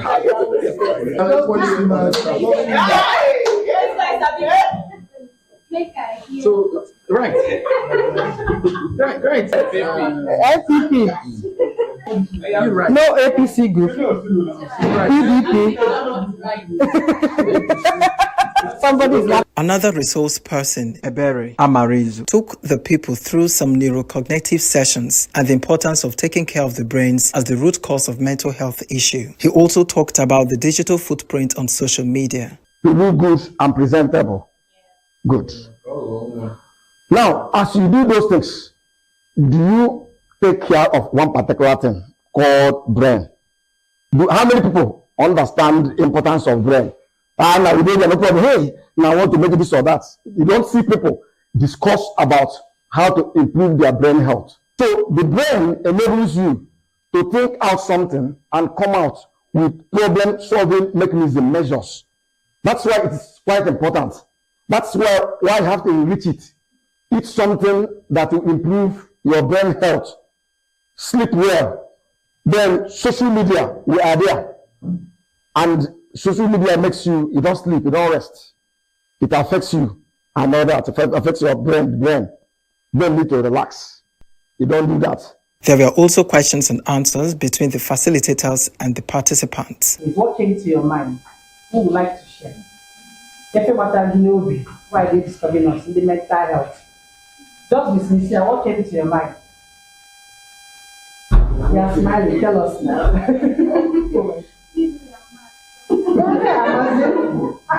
So now, guys, have noticed that these things they enter our brain somehow. We don't normally do. Eh? Okay, so you want to say something about sensitization of Okay, thank you. I like what he said, and that is another place we are getting it wrong. People focus more on the body, physical fitness. They tell you to exercise, right? They tell you to sleep. Meanwhile, man is what? Body, soul, and spirit. I want to know who values his work over his brain. Is it possible? So between your brain and your work, whatever thing you may be doing, so which one do you prefer? It's okay.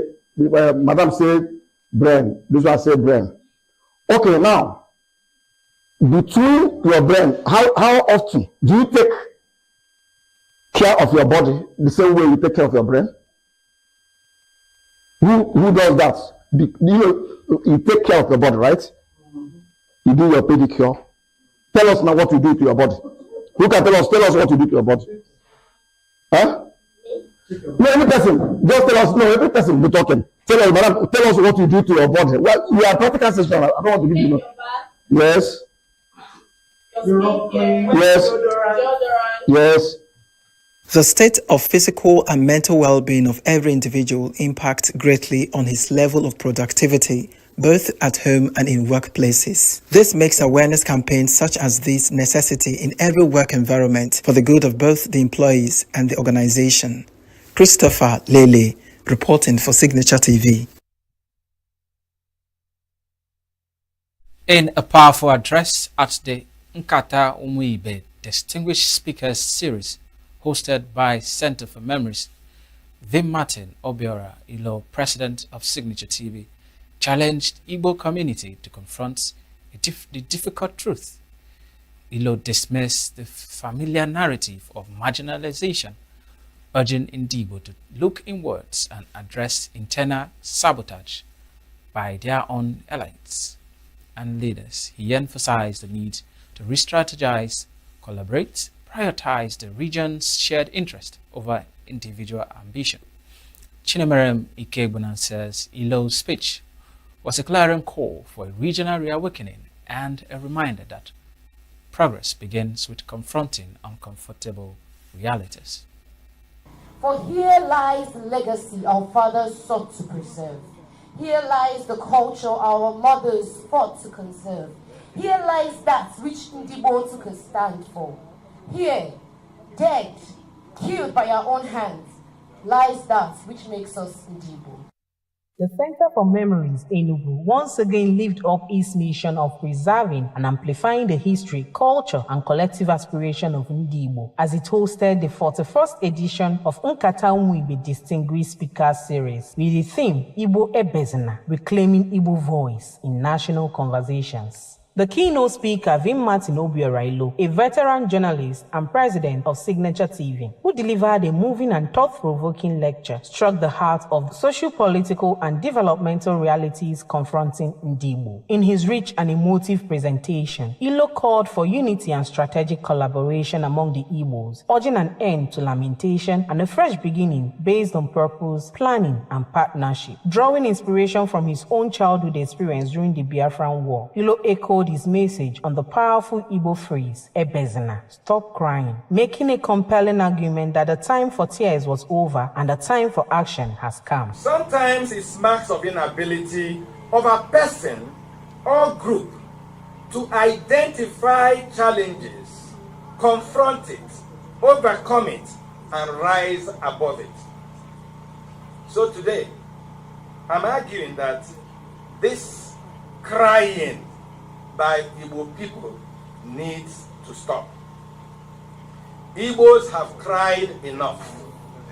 It is time to take their fate in their hands. Speaking before a large audience at the center, Ilo criticized the long-standing marginalization narrative and shifted the lens inward, declaring that the most dangerous marginalization of Ndi Igbo is internal by Ndi Igbo themselves. He decried the failure of Igbo elites to truly invest in the region, questioned the ineffective use of political opportunities over the years, and called for intentional investments in infrastructure, manufacturing, education, and media. No one can tell your stories like you will tell it. And in today's Nigeria media landscape and the unending political competition rooted on tribal allegiances, every interest group must ensure it has a vibrant media sympathetic to their agenda and aspirations. My dear brothers, crying will not change anything for Ndi Igbo. What will cause change are the positive actions we take today to change our situations ourselves.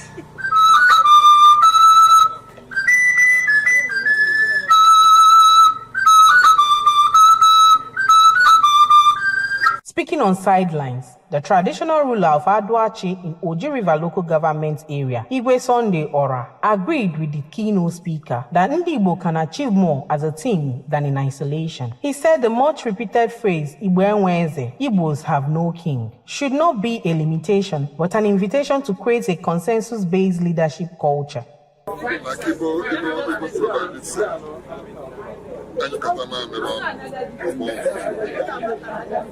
Meaning it's only when you work with as a team that you can make a meaningful achievement. And we need to come together as a family.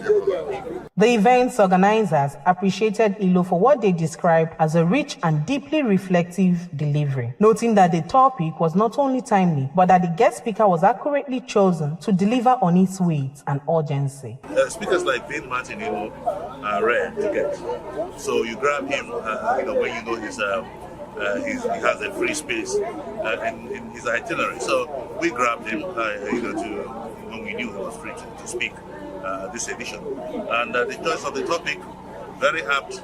Following the keynote speech, an interactive question and answer session allowed members of the audience to further engage with the speaker on aspects of his presentation. Many participants added their voices in agreement with the need for a unified Igbo front to confront contemporary challenges and reposition the region in national discourse. We need to help others to climb. When he referred to Tinubu, he was trying to say that we need that Igbo person that will come out and take that power by force. And let us support that person so that the person will take it and make a mark. But if we are able to bring ourselves together and form a common front, you discover that the Igbo nation has the majority we are talking about. But because they have been able to split us into small regions, into small states and other regions, we are not able to make the force we need to foster the energy we require. The occasion was rounded off with the presentation of gifts to the guest speaker and a general group photograph at the arena, capturing a historic moment of shared hope and renewed resolve to move the Igbo nation forward. As the applause echoed through the Center for Memories, one message stood firm: Ndị Igbo ebezina. It is time to rise, rebuild, and reclaim. In Enugu, Chinemerem Ikebunam reporting for Signature TV News. You're still watching from the correspondent. Mixed reactions have trailed the announcement of a new electricity tariff by the ENUGU State Electricity Regulatory Commission. Effective from August 1st, 2025, Band A customers will now pay 160 Naira per kilowatt hour, down from the previous 209 Naira, a reduction that has sparked both relief and skepticism. In the words of Chinemerem Ikebuna, although some residents welcomed the tariff cut, others worry of inconsistent power supply, questioning whether the change would translate into tangible benefits. The classification of electricity feeders into Band A to E, introduced by Nigerian Electricity Regulatory Commission (NEC) in 2020 under the service-based tariff system, did not go down well with many consumers. While the system was designed to align tariffs with hours of supply, public trust in model has steadily declined, especially in communities where power supply rarely reflects billing. With the deregulation of oversight over the electricity sector, which gave birth to the ENUGU State Electricity Regulatory Commission (EER), there is renewed focus on correcting these long-standing issues. The Commission recently announced a downward review of electricity tariff for Band A customers from 209 Naira to 160 Naira per kilowatt hour, which appears to have been overruled by the National Regulatory Commission (NEC), which said that EERC acted beyond its powers. The action has been received with mixed reaction. I'm actually excited to see how it goes. We don't know how it's going to be like. We don't really know how the consumption is going to be like, but we hope that it's what we imagine is going to be. That is, for us to pay more money, like when we pay for light, at least let us be able to enjoy it for a long period of time before it gets finished. People are complaining bitterly, thoughting that we, the Lekam man, are more among the NEPA EDC that impose that Band A and Band B. But we are not. Everybody is suffering it. But I'm doing my own like that. I'm just trying my best. I don't want to bypass. So many are bypassing. They're paying a lot of charges when they are caught. There is ongoing frustration in some areas where consumers claim that their actual supply is far below expectation and not commensurate with what they are charged. The payment and the token they give me, I can't be able to make use of it till the end of the month. Until wholly, once I can use my appliances as the way I want it, like I can iron my clothes. It has been high. A little like in some places you hear people telling you that they consume up to 30,000 monthly. But when you ask them what are the things that there's in the appliances they use, they will tell you it's just one AC and maybe fridge. They will be regulating the time they use their appliances, but still the cost is high. In areas like Ababa, residents who fall under the estimated billing system say they often feel punished for not having prepaid meters. They say they are billed heavily even during long power outages and have no clear explanation for how their charges are calculated. My challenge is that we need a third meter. Like where I am living, our challenge is the third meter. The band classification itself has also come under scrutiny, with residents who claim they are in Band A claiming that they have erratic power supply, even when they receive the premium charge. So talking about Band B, they don't have light. I don't understand this Band A, Band B thing. I don't know, this one have light, this one won't have light. I don't really understand it. I'm not really a NEPA official, but I believe something can be done. It's quite alarming. What we spend to get light in our houses is too much. Amid these concerns, the ENUGU State Electricity Regulatory Commission says it is working to restore trust and accountability and has promised stronger monitoring of service providers to ensure that what consumers pay aligns with what they receive. Ruben Okoye, the Commissioner for Electricity Market Operations at EERC, explained that the commission is not only focused on lowering prices, but also on making sure that the service delivery matches the new rates. So, we talk about reduction for Band A. It wasn't like we set out to reduce or to increase. What we set out to do was to ascertain the cost for manpower to do their business in Enugu State.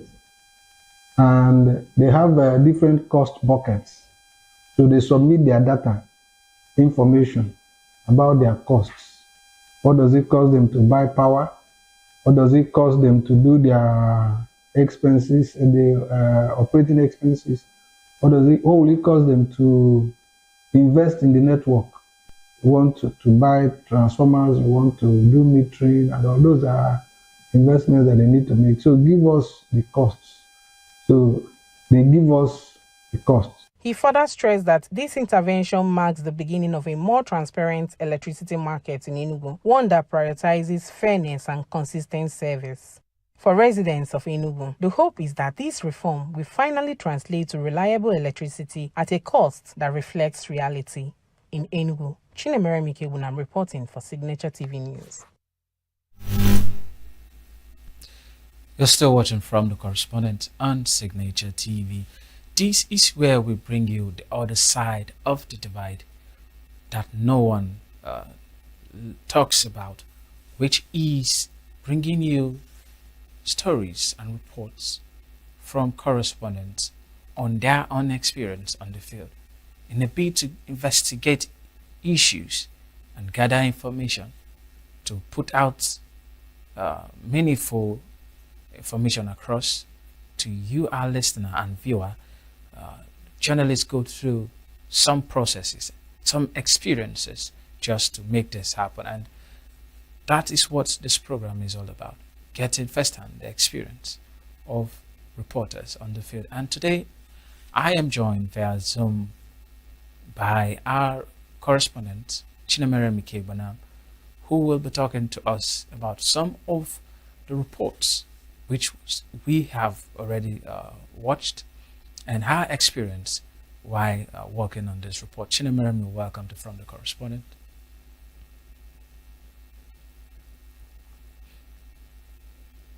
All right, Chinemerem, we have the new electricity tariff court, then we have Nkata Muibe.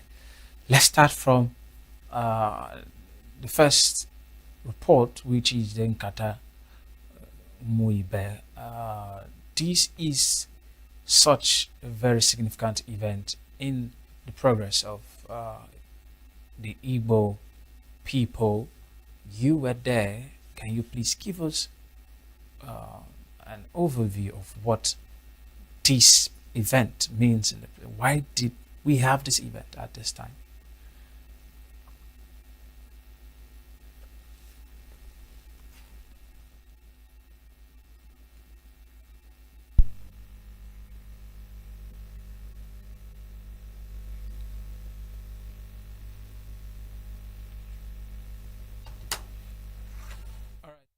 Chinemerem, if you can hear me, we are finding it very difficult to get the audio from your end. I don't know if you unmuted your Zoom audio, but if you didn't do that, please check and unmute so that we can hear you clearly. Meanwhile, we'll go on a quick break, and when we return, we'll continue our conversation with Chinemerem Ikebunam. Stay with us.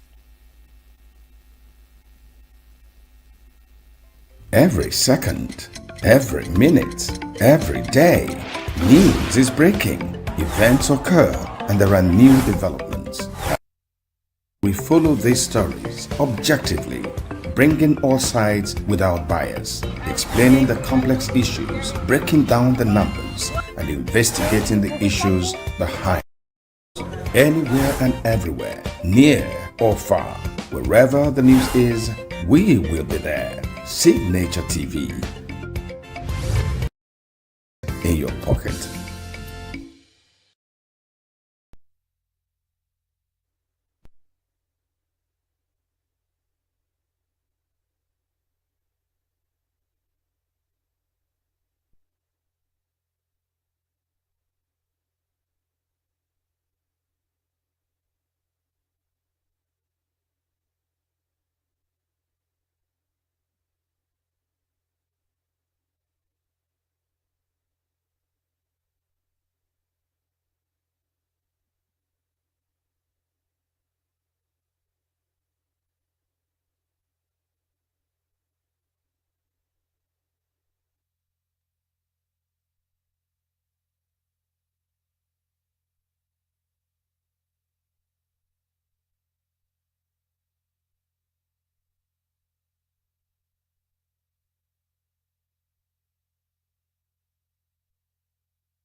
Glad to have you back on From the Correspondent.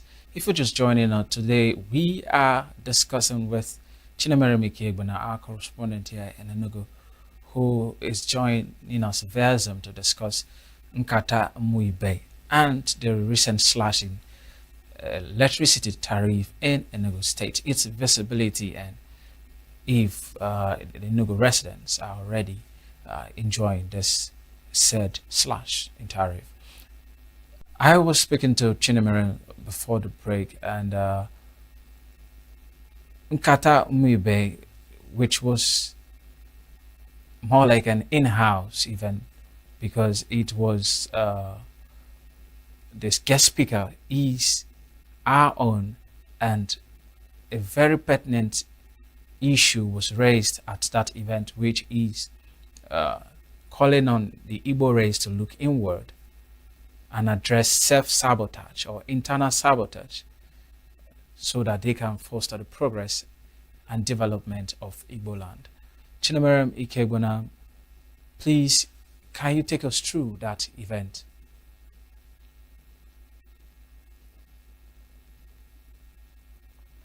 Can you hear me? All right. If you heard what I said, can you please take us through the Nkata Muibe event? Okay, like I was saying, the Nkata Muibe event is something, it's a monthly event that happens every first Friday of the month. And this particular Friday, August 2nd, August 1st, we held another Nkata Umuibe with the topic Ebezina, and the guest speaker for that event was the CEO of Signaturetv, my own boss, Vin Martin Obiorailu. So we had to prepare ourselves, yes, as a reporter that will also be covering the very first Nkata Umuibe that the president of Signaturetv will be, will be talking as the guest speaker. We had to go extra miles to, get to the venue and see things for ourselves. And getting to the venue, we are actually, which is the Center for Memories. We were taking around the venue where, they have artifacts, memories, things that showcases Igbo heritage and all that. And with what is happening at Nkata Umuibe, or rather what happens in Nkata Umuibe, and also, the fact that this set of organizers has actually decided to do something to gather the Igbo ideology, to bring, the Igbo heritage back to the society. We saw people, it was more like a collection of series of Igbo speakers that comes to speak on different topics. And this particular topic that talked about Igbo Ebezina, I would say that the guest speaker actually did a whole lot of justice to that topic, because he took us about his childhood days, how he witnessed the Biafran War firsthand, and how he got to lose some of his possessions, valuable possessions, and ended up, weeping and all that. Taking us from there to the fact that Igbos shouldn't even cry anymore, because from his own words, he said that Igbos have been denied a whole lot of things. We always complain about marginalization in the national. We complain about the fact that we've lost hope, and things that should be due us are not actually given to us. And he also opened up another dimension, a dimension that a whole lot of persons have not been able to look at. The fact that Igbos also are architects to their own misfortunes or their own problems in the nation now.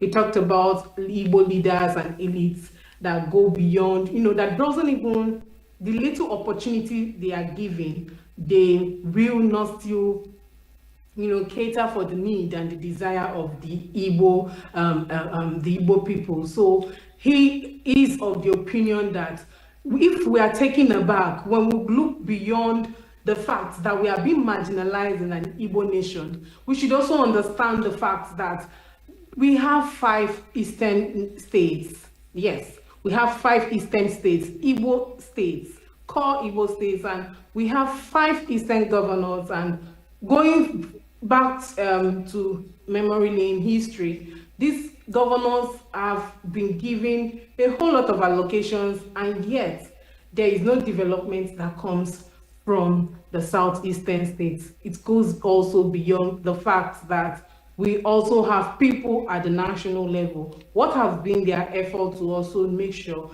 that Igbos are being carried along? We had a case of 2023 election where our own brother Peter Obi came out to vote, and a good number of Igbo elites that had the money could not support him, could not actually see him through.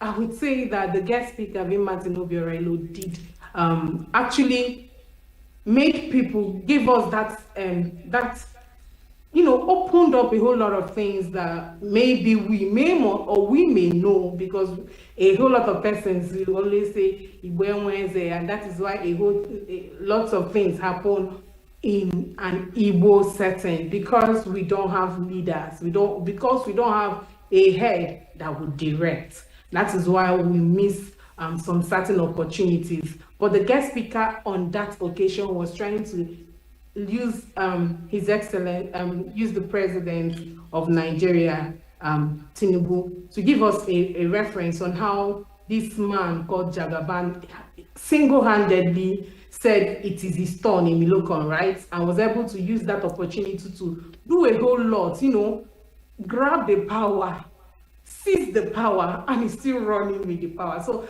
I don't know, with that, it was more like a wake-up call for all Igbos that day to look beyond the marginalization and try to, look at having one purpose, chasing that one purpose and making sure they achieve it. Because if you see different Igbo elites in the national, this one is going this way, the other one is going that way, different parties, different ideology, we keep missing the roof. And I think that is what Vin Martin Obiorilo from that event that day was able to address. Yes. All right. From my experience that day, it was actually a very good one, because I would say that was my first time of covering Nkata Mwibe. Yes, that was my first coverage with Center for Memories, and it was quite emotional because me too. Yes, I'm a reporter, but I'm more of a Igbo. All right, Chinemere, thank you so much. Let me chip in a bit. From what you told us and what we've seen, a whole lot has been said about speaking with one voice, not putting personal interest over collective progress and development. But if the Igbo race will stop crying or should stop crying, what follows next? What were those high points the guest speaker raised that seems to be the uniting forces of the Igbo race so that they can reclaim their own position at the national level and regional level? What were some of those issues of high point? Yes, the guest speaker raised a whole lot of issues regarding both an infrastructure development, education, all has to do with togetherness and partnership. Yes, he said that we should all stop crying, stop blaming ourselves, stop blaming the national level, the government, and look at trying to do things with the little we are being given. I mean, if the governors of the southeastern region can come together, to do things beyond the little they have given, would of course, will go a long way. He talked about, coming together to make a regional railway line. He talked about, building an institute. Yes. Tagging an institute, a Southeastern university, that will look at training Igbo nations. That alone is mind-blowing. I never thought of it, but then again, it's going to make a whole lot of sense. Yes, I know we have the University of Nigeria, that is the University of Nigeria, but if the Southeastern region can come together to build an institution, and this is the Southeastern University, I think it's a good one. So coming together as a state, as a region rather, to do things, to think deep and look at how we can develop ourselves. And not only, look at what happened in Ghana, the case of Ghana, and asking Nigerians to now go. It was Ghana must go, now Nigerians must leave Ghana, even after they had a whole lot of them has developed that country. So why not bring our resources home? Why not bring what we have home and use it to develop ourselves? Why not let's start from helping our own self. He made mention of media stations that is in the Southeast, that the Southeastern governors are not even looking at partnering with them and supporting them. So the idea, the message on that day was partnership, coming together to achieve a particular goal. When we come together, we can build roads, connecting roads through different states. You see, connecting roads to different states in the Southeastern region. We can build Chinemere, lastly on Nkatemwe, we over the years we've seen a lot of speeches, powerful speeches made about how to develop regions, how to push the nation forward. Taking, for example, the establishment of a Bubago security network, which was supposed to be a Southeast regional security network. But we see how that whole network didn't really see the daylight. One would not really ascertain what was the cause for it not picking up so fast. Then we look at the forest guard by the ENUGU state government, which has been there for some years now, but we see little or nothing happening. So is it just about saying, how can we overcome these challenges? Because we've said come together.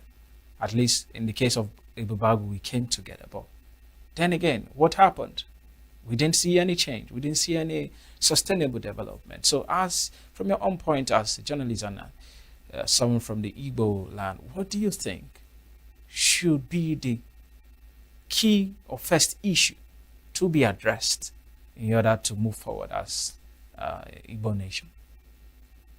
Okay, I'll take my my response now. I'm going to pick what the guest speaker said on that day. Just like I said, come together as a region, right, and do things that will be to the benefit of our region. Then again, we are into this ideology that when a state, a particular administration finishes his or her tenure, whatever project, whatever meaningful idea the person brings in goes moribund. Use the case of Michael Obara and what he did during his time, and where is the state of all these structures that he built during those days and all that. In as much as we saw the likes of Peter Ndubisimba also trying to, to resurrect these things that he has done, these legacies he has built. But then again, this is an ideology that I think we should try to, to actually remove, to phase out from our system. We shouldn't actually abandon what a particular state governor or an administration starts because you feel it is his ideology. So since he's done with his tenure, let me bring him mine. We should look at developing these ideologies. In that way, our southeastern region will not have abandoned projects. We will now have unfinished projects. You get? And in situation of if we had an administration that is not looking beyond what he can do, but what my brother has done that I can do better, I think the issue of this Ebubagui we'll be talking about will be something that would have been tackled by now. But because we want to leave it or we want to do it on our own and we want to give ourselves that glory, we would not want to bring in extra hands. That is that broom that we are talking about. It's when you can be able to break a broomstick, like just bring out a tiny stick from a broom and break it, but that bunch, you can't break it when they are together. So togetherness does a whole lot of things. That is what the Igbos have not been able to achieve. Even when we try to be together, when we try to come together, because Igbos are known to be industrious, they are known to be, they are everywhere. So when this one is bringing their knowledge, this one is bringing his or hers, it's as if they are almost becoming like, it's turning into, instead of their ideas and knowledge to be progressive, it becomes disastrous because there is no one focus. We don't have a particular purpose that we want to achieve. So if you can drop all interests, all personal interests aside and face developing the Eastern region, I think we will go a long way. All right, thank you so much, Chinomeriam, for your insight about that particular event in Kata Muibe. Moving away from the need for the Igbos to unite for sustainable development,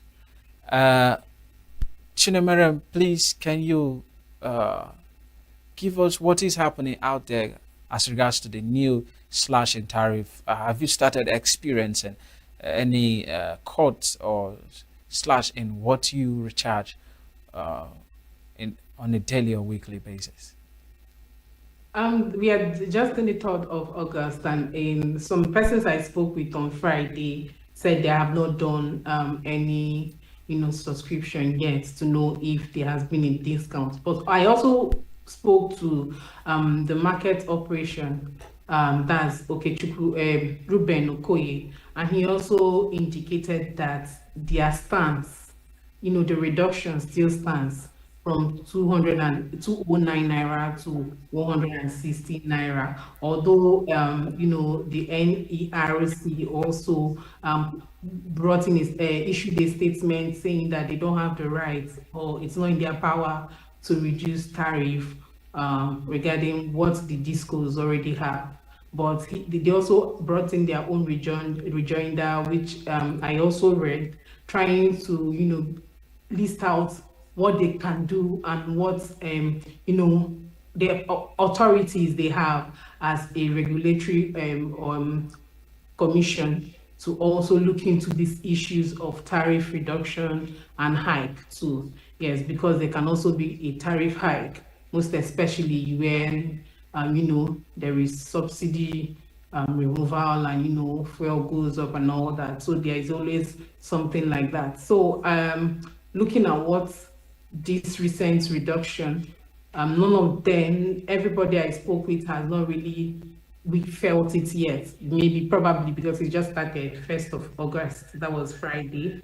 We are looking at going into the month of August proper. Although some persons that spoke also said that they are still facing this serious hike. So they buy they buy a token and it does not even last for them. They end up not using their appliances that they buy because electricity tariff is high and all that. So they are also optimistic. All right, thank you so much, Chinomere Kibunam, for joining us on today's edition of From the Correspondent. Igbo race should unite for progress and sustainable development. That's just a summary of what Chinomere just told us that transpired at the Nkata Muibe. Then, talking about the tariff reduction, we are in August already, and we hope to get update on that particular report to know whether the slash has actually been implemented. Moving over to the next story, the Speaker of the House of Representatives, Tajuddin Abbas, wants Nigerian youths to take the center stage in politics and governance in the country instead of protesting from the sideline. Abbas made the call during a campaign led by the Youth in Parliament Forum aimed at mobilizing young Nigerians to run for office ahead of the 2027 general elections. In an era of growing political awareness, there are renewed calls for greater inclusiveness in politics and governance. One group which feels alienated over the years is the youth population who have remained on the sideline in decision-making platforms. At the launch of the Take Action campaign in Abuja, the Speaker of the House of Representatives, Tajuddin Abbas, reminded the youth that time has come for them to participate rather than agitate. He threw his weight behind the Not Too Young to Run initiative and a bill proposing reserved legislative seats for women. And talking about inclusive governance, Nigerian lawmakers are advocating a bill to increase female representation in politics through reserved seats. Chairman House Committee on Reserved Seat for Women, Honorable Kafilat Obara, and Chairman Senate Committee on Women, Senator Ireti Kingibe, argued that more women in politics will help fight poverty and promote development. The importance of the bill. The reserved seat bill for women is not just about numbers. It is about giving women a voice in decision-making processes that affect their lives and communities. By increasing women's representation, we can ensure that their perspectives, their views, needs, rights are adequately addressed in policy formulation and implementation. This bill aligns with international commitments to gender equality, including the Sustainable Development Goals, particularly Goal 5, which calls for achieving gender equality and empowering all women and girls. Studies have shown that when women are included in decision-making processes, economic growth is accelerated and benefiting to the entire nation as well. It will also interest you that we have sponsored 3 bills to increase the percentage of women in our security institutions recently, thereby promoting gender equality and inclusivity in our security institutions. The seats, we must have them. So I advocate and call on all the women of this country to please go out, speak to the men, speak to everybody you can speak to get their support for these 74 reserved seats. Then I would also like to point out to everybody else in the nation, you know, this isn't just about women, it's about the whole country. It's about the development of the country. It is shown everywhere that where there are more female representation, the countries are better developed economically. And we know that as the giant of Africa, we need to get ahead of everybody. I would also like to call, as my sister said, on all the governors, because we need their support in the state houses of assembly. This seat is about Nigeria. The United Nations Development Program and other advocates are also rallying support for the bill.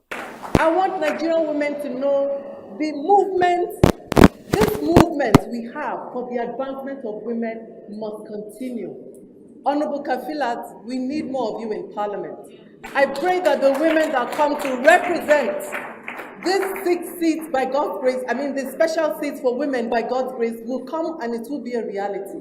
But the women we choose must be a voice. They must be voices for many other women. Despite making up nearly half of Nigeria's population, women currently occupy fewer than 5% of seats in the National Assembly. This isn't just a gap, it is a call to action. A call to dismantle structural barriers, disrupt the status quo, and build a more inclusive and just governance system. So the Reserved Seats Bill, in our opinion, is a transformative response to that call. A call to deal with dismantling structural barriers, disrupting the status quo. It affirms the principle that women belong at the table, not as guests, but as decision makers, not as exceptions, but as equals. And back in the House of Representatives, the Independent Corrupt Practices Commission, ICPC, has raised alarm over corruption lapses in government institutions. A report presented to the House revealed that 92 ministries, departments and agencies, MDAs, still lack functioning anti-corruption and transparency units. The Commission attributed the failure to poor funding, executive interference, and lack of political will, calling for training, awareness, and better institutional support. We realize that in the compliance rating, we have 6 categories. We have the full compliance, that is MDAs that score 95% and above, and then we have substantial compliance, partial compliance, poor compliance, non-compliance, and non-responsive. But over time, we realize that some MDAs will fall into substantial compliance, while the NDA is not effective. So this year going forward, ATU is now a standalone key performance indicator. Declaring the hearing open, Speaker of the House of Representatives, represented by Honorable Omar Ajilo, said the session was not a witch hunt, but a proactive effort to assess the performance of acting corruption units and strengthening institutional integrity. This public hearing aims to assess the functionalities and effectiveness of the anti-corruption and transparency unit across all MDAs to identify their challenges and explore viable strategies for addressing the challenge. The public hearing is also intended to discuss potential legislative and policy measures that can strengthen this unit and promote transparency, accountability in governance operations. Chairman of House Committee on Anti-Corruption, Honorable Kayode Akiolu, stressed that the hearing addressed a critical issue central to Nigeria's democratic development. Stakeholders recommended that anti-corruption units should be institutionalized into the MDAs and made to report directly to permanent secretaries. Welcome back. You're still watching From the Correspondent on Signature TV. If you're just joining us, we brought you a call to ensure mental health in the work environment by the Coley Foundation. Then we also looked at a reawakening call by the CEO and President of Signature TV to Ndigbo in order to progress as a nation. Then we also brought you the slash in electricity tariff in ENUGU, which took effect August 1st. Then we also looked at a call by the National Assembly for youth to align ahead of the 2027 general election, among calls to reserve seats for women and other related issues. And this is where we wrap it up from the correspondent. But before we go, Nigerian Veterinary Medical Association on August 1st confirmed rabies outbreak in Ajah area of Lagos State following a laboratory verification by the National Veterinary Research Institute. The outbreak is linked to unqualified individuals mishandling rabies vaccines. Please be careful out there, and for those of you who keep pets or rare animals, please, it is important that you inject or vaccinate them. Also, seek immediate medical attention if you get bitten by any animal. And this is all for today on From the Correspondent. I am Emmanuel Tewasi. I look forward to seeing you next week, next time, same station. Bye for now.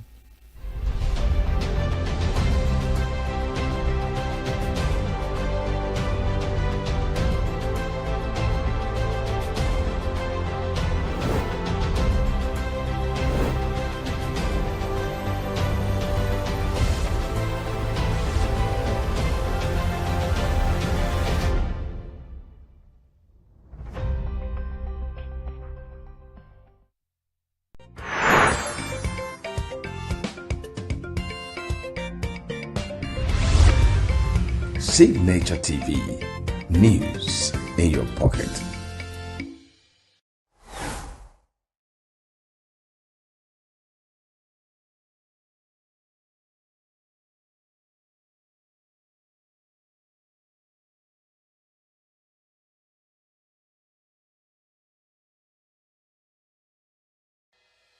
Health is more than a diagnosis. It's your lifestyle, your choices, and your future. Join us on Inside Health, your weekly deep dive into the stories, science, and solutions shaping your well-being. From expert interviews to real-life journeys of healing and hope, we cover it all. One of the complications of cancer management or treatment is they have some of them, at one point in time, you see them having anemia. Okay, so you see them at times being transfused. But at the same time, you come in with a diet.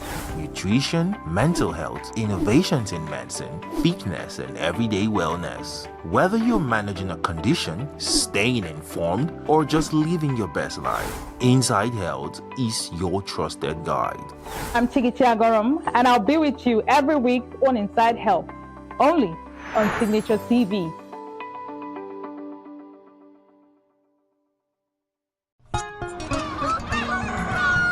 New every morning on Signature TV, we open the day for you with needed energy, information, and required vibes to shape your day. From sizzling snippets of stories in various areas of life to intriguing conversations with net worth guests. When you have people who have no track record becoming your leaders, you have a problem. There's no outstanding gratuity when Obi took over from me. I left in all the accounts of Anambra State 13.8 billion for him.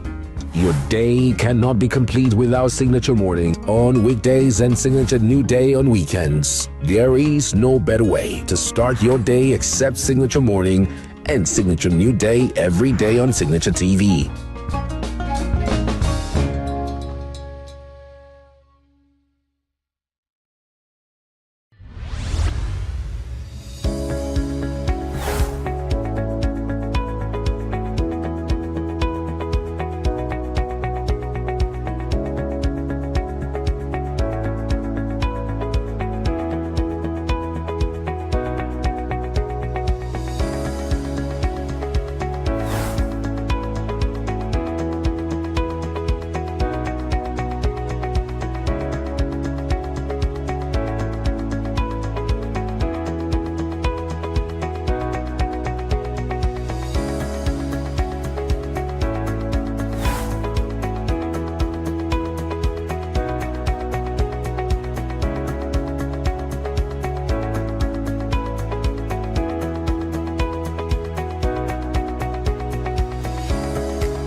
plugged into the heartbeat of entertainment on The Hub, your ultimate show on E-Vibes.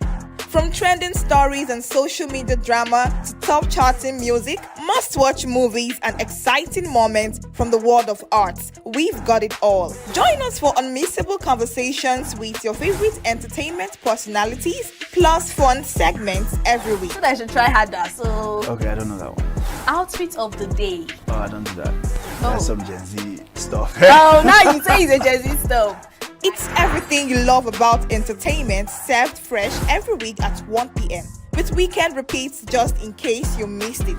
The Hub's on E-Vibes, where the vibes never stop. Only on Signature TV.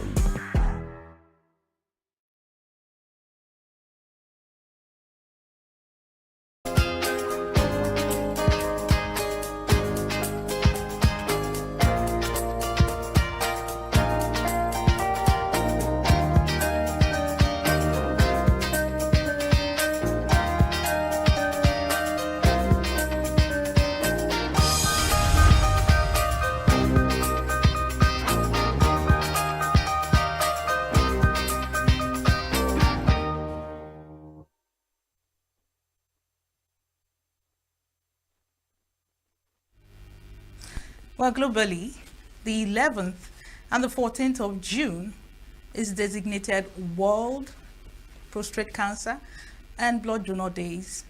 These days are set aside to create awareness about prostate health and the life-saving benefits of blood donation.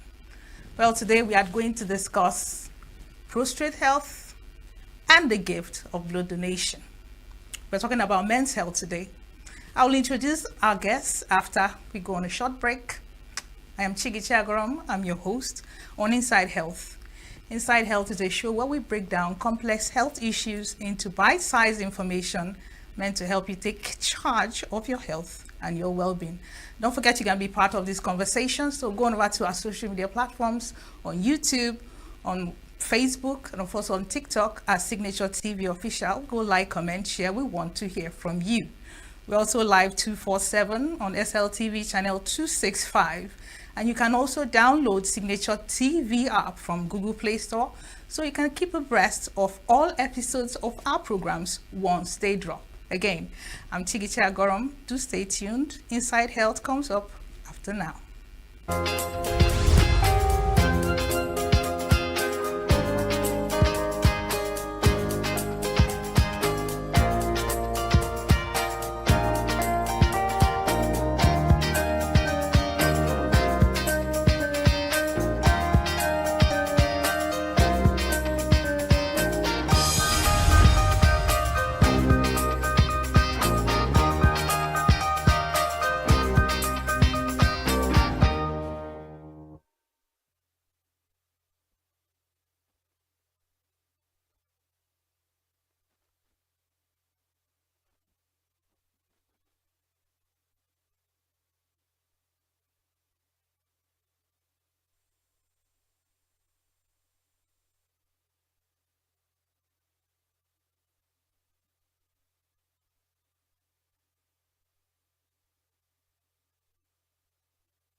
And if you're just joining us, don't forget this is Inside Health on Signature Television. And today, on this episode, we are talking prostate health and the gift of blood donation. What is prostate, and why does it have to do with men's health?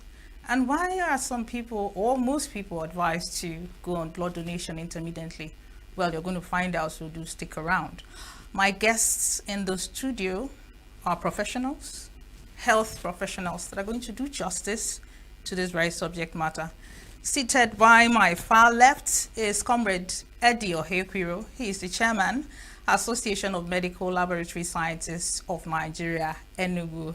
Thank you so much for joining us on this show, Comrade Eddie. Thank you very much. Thank you very much. Great, great. And then we have Dr. Chima Chidubem. He's also a medical doctor, and he's also a Guinness World Record attemptee for longest marathon, speech marathon, I beg your pardon. That was in 2024. He's called Celebrity Doctor. Thank you so much for joining us, Celebrity Doctor, on the show. My pleasure, my pleasure. You know, I'm actually drawn to asking you stuff about your attempt, but I'm going to behave myself. My near-death experience. I'm going to behave myself and concentrate on the subject matter. So it seems as though we are talking about men's health, right? And tomorrow, for some Christians, it's Father's Day. Meanwhile, happy Father's Day in advance, guys. All right, so thank you. We're talking men's health, we're talking blood donation, we're talking prostate. Let's start with prostate. What exactly, in plain English, is prostate, and why is it attributed to men alone?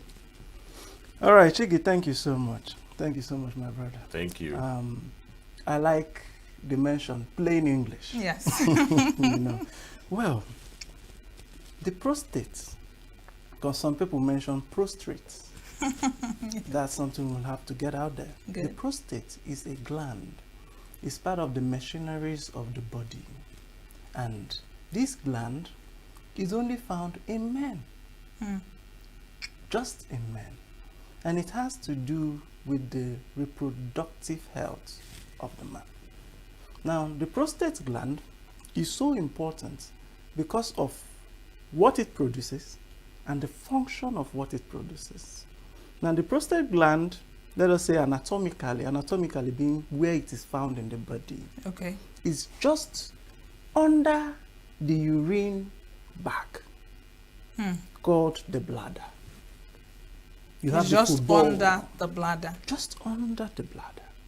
And it's so significant that it wraps around like a little child called around its mother.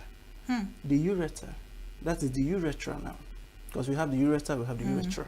Now, this urethra is the long canal, piece of pipe, so to say, where when urine stored in the bladder gets to an extent that it starts signaling the walls of the bladder that I need to go. Yes. That is the place it goes out. So it helps regulate, it just wraps around it.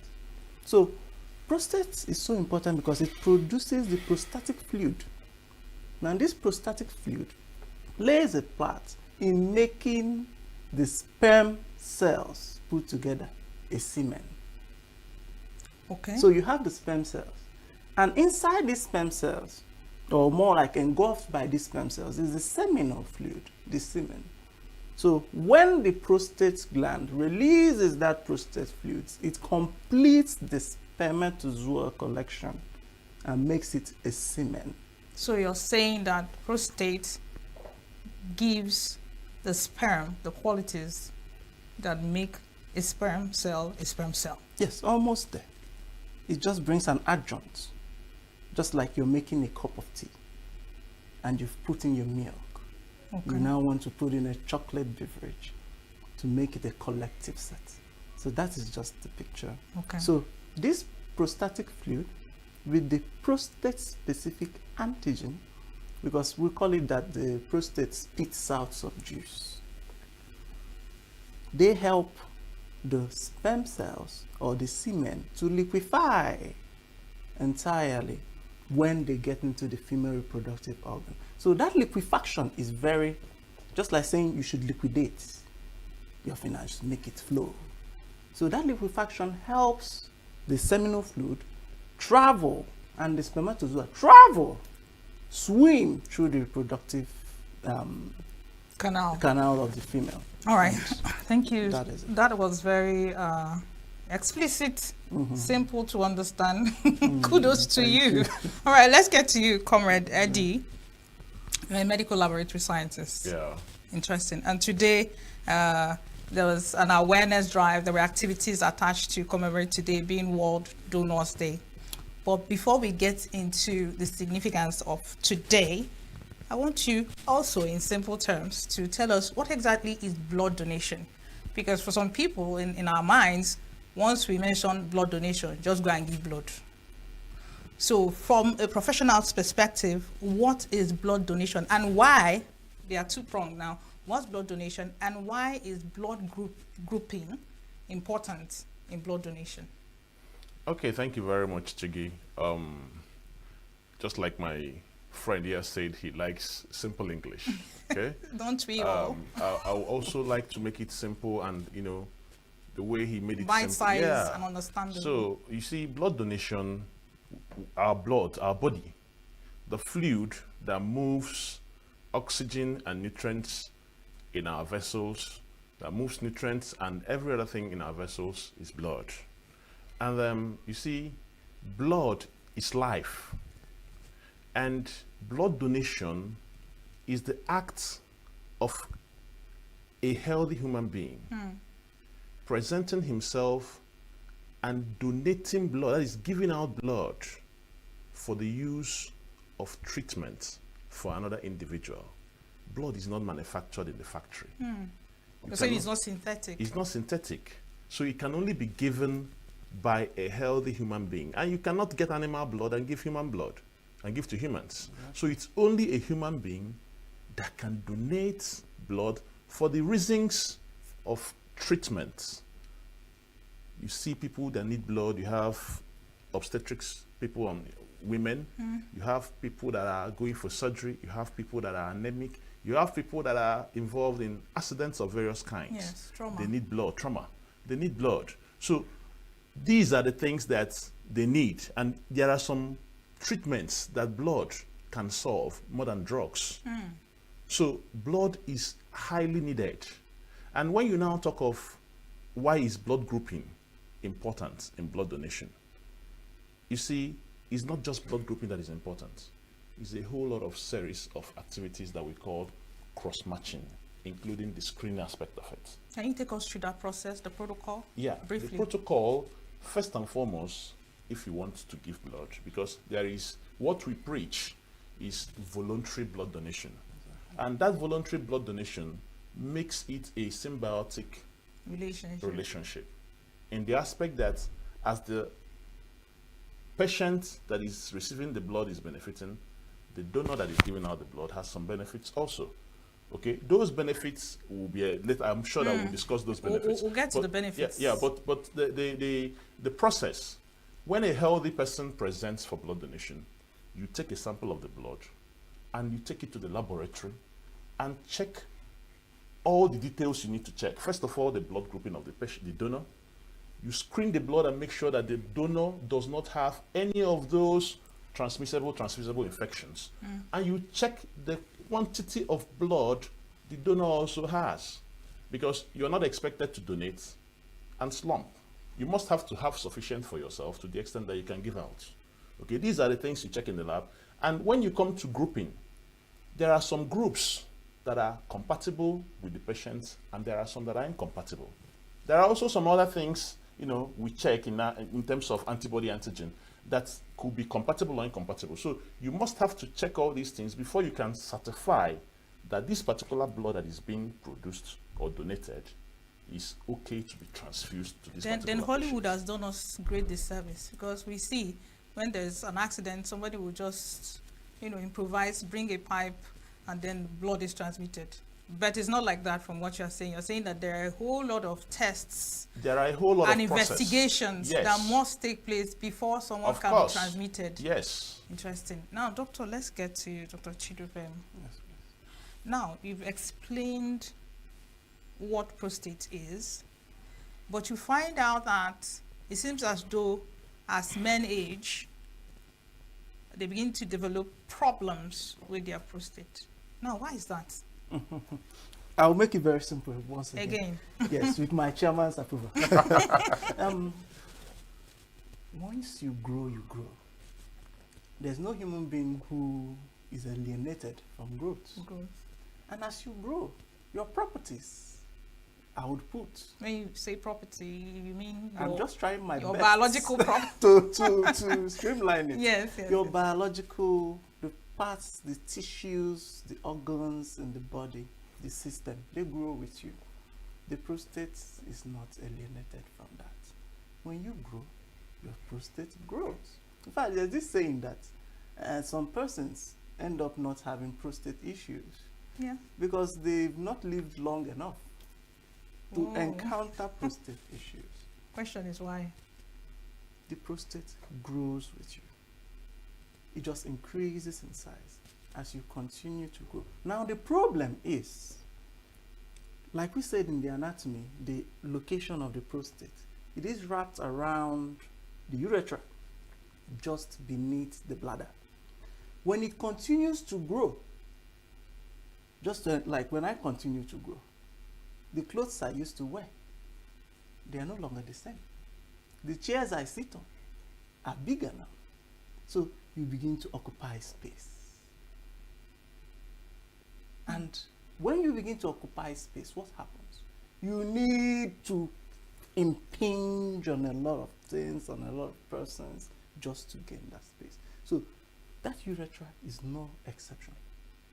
The urethra will continue to be squeezed on, the canal will continue to close up, and then you begin to have those problems that come with the prostate when it grows. Are you saying that every single man must go through prostate issues? We don't all grow at the same rate, at the same pace. Some grow faster and taller. Some grow rather bigger than taller. Okay, so let me ask you this question. Sorry to cut you short. Now, before we go into biomarkers, which you're going to still break down for us, are there some physical signs a man can begin to see?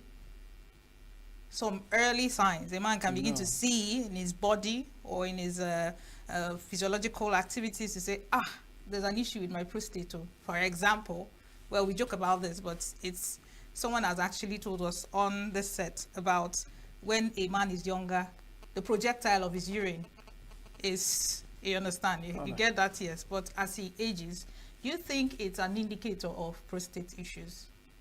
Okay, now there are certain things, we call them symptoms, that you begin to see, and then you would know that your prostate needs a check. But before then, medical personnel, the medical world, we advise that once you start getting towards the age of 40 and above, you must do at least a yearly, if not a bi-yearly, that's 6-monthly check of your prostate. How is that done? By going to the hospital, and my chiefs will also take a look at what is called the prostate specific antigen. Now, this antigen is, like I said, a juice. It is produced by the prostate. So when we see a lot of the quantity of this prostate specific antigen, we know that the prostate is pouring in a lot. So which means it has a lot of mass. It is growing. So it's just comparative. So now when you check your PSA, there's this range from 0 to 4 nanogram per mil. That's just the standard international unit. Now, when it begins to exceed or grow towards the high level, the high normal and more, we begin to wonder why. We want to check why are you going off the higher limit. That now brings us to these two distinct areas called the benign prostatic hyperplasia and then prostate cancer. All right, hold our thoughts. We're going to. what I'm trying to understand, I understand, but what I'm trying to understand is that is there a feedback mechanism that tells the prostate you've grown big enough, you should stop? Because you said, why is it growing beyond the higher limits? But just chew on it. Let me get to Comrade Eddie. Right. Talking about age limit, it seems as though 40 years is the benchmark for, checking most issues, not just with the men, or with the 35, women? 40. Say once you're 40, be looking out for 1 or 2 or 3 things. Now, there's, I don't know if it's a myth, an old wives' tale, but there's this saying that if a man gets to a certain age, it's advisable for him to go intermittently and donate blood. Right? Now, is this true? And if it is true, are there some health benefits that will accrue to the man for donating intermittently? Of course, there are. Just like you rightly said about when we get to 40. In fact, I used to joke with my friends. I tell them that if you're in an airplane, you can understand the height you are when the pilot will announce that we are commencing descending. So if you're at 40, you've actually commenced descending. So you continue to descend. Interesting analogy. Continue to descend until the airport will be visible. And you'll be roaming around the airport until you land. Okay. So when you donate blood, there are health benefits. Okay? To the man. To the man. To even the woman. But to the man, I will explain why it is to the man even more than the woman. Okay? When you donate blood, the moment you present yourself for blood donation, you've actually presented yourself for mini body check. Because if you're not fit, there are so many things you can get to know that you never knew they were there, that you can know by that mini check. First and foremost, you check your blood volume. You're being screened for all the TTIs. Could you mention some of them? Yes, you're screened for hepatitis B and C. You're screened for syphilis. You're screened for HIV. Okay? By the time you pass these tests, the benefits are coming up. At least if you're going home, you go home that yes, I am still, You understand I your have done the check. status. Yes. Now, when you go out now to donate blood, giving out that quantity of blood, just a pint of blood, in fact, for those who want to lose calories, a pint of blood is equivalent to losing about 620 kilocalories. Of in weight, Yeah. in energy, in Yeah, energy. in energy. So those who run around, you lose that. That is one benefit. And another benefit it gives you is that for men, for women, it's a little bit understandable that every month something happens. Yes. Okay? But for men, there is what we call iron in the body. Okay? When that iron is in excess, it becomes a problem. Called it iron overload. Okay? This iron overload has a way of affecting so many organs. Affects the heart, affects the pancreas, affects the liver, can also affect the prostate. Please, can I say something? Yeah, go ahead. So it's possible that a full-fledged adult man could be having issues and all he needs to do is just to go donate a pint of blood? Of course, there are even treatments that you go to my doctor here, and after examining you, he will say that the treatment you do is to go and donate blood. Have you ever heard of bloodletting? Yeah. Is that the science behind bloodletting? There are so many, there are diseases you can be, going through, and all the doctor will tell you is to, at so time, it becomes a therapy for you. It becomes a therapy. But this one is a therapy. But what we're preaching today is voluntary blood donation. Yes, and yes. I'm telling you the benefits to the you man. need to the man. So when you drop a pint of blood and you're doing it 4 times in a year at intervals of 3 months. Quarterly. Yeah. So you are letting out those iron overloads that could become a problem to the organs. Interesting. You've let them out. So you're actually buying life for yourself while giving life. What's the story for women? Blood donation. Okay. Well, the same thing is just that for women, those benefits I'm talking about in terms of iron overload, God has given it to them naturally, except when they get to menopause. Okay? But they are actually menstruating every month. So we do not let off that. Okay? So that's why iron overload is a benefit for us men when we donate. For women, they present for donation, they also donate. It's just that we make sure that they are not pregnant. It's commensurate. Yes, they are commensurate with what they have. They are not pregnant, they are not lactating, they are not menstruating. Just those female features are checked, because if you're pregnant or you're lactating or you're menstruating, if we take away another pint of blood from you, it could affect you or affect the baby.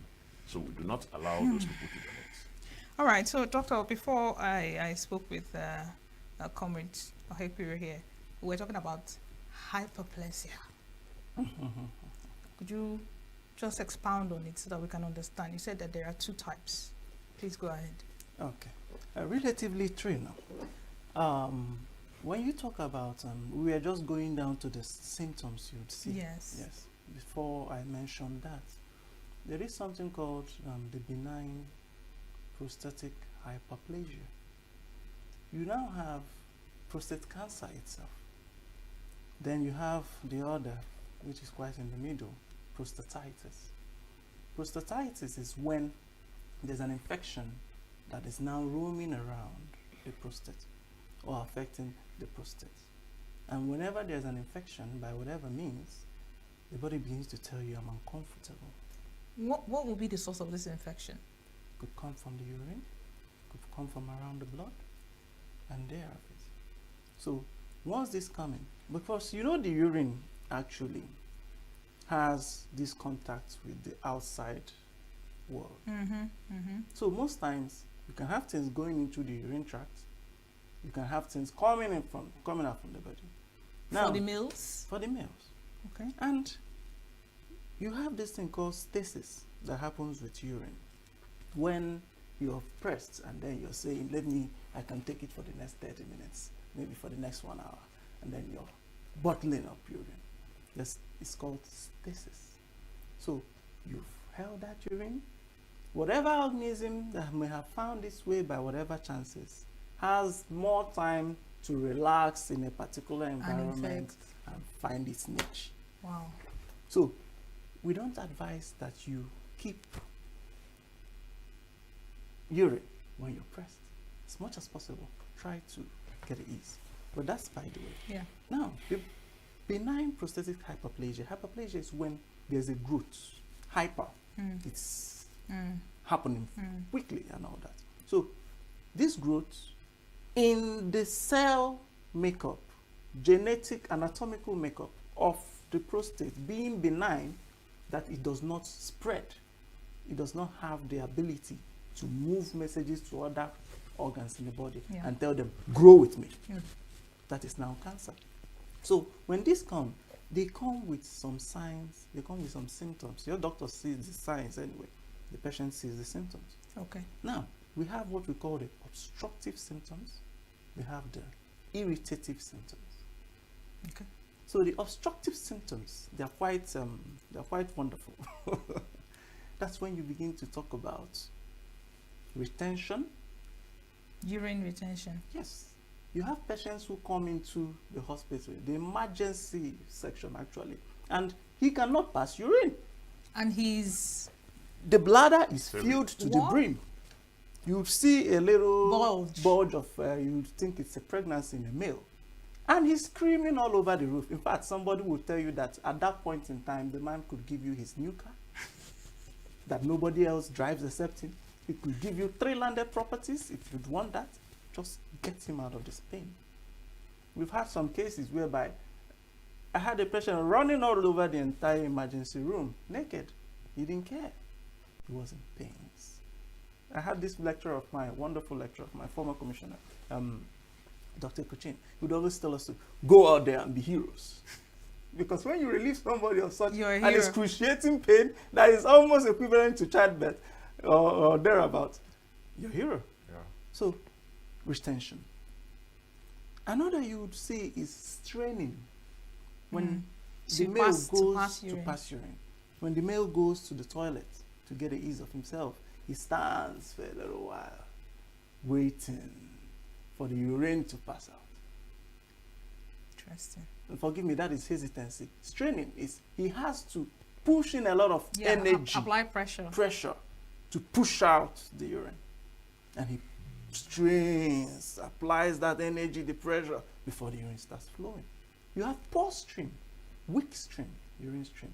He's standing, and then maybe it's along the highway, and he feels pressed, and he runs off to ease himself.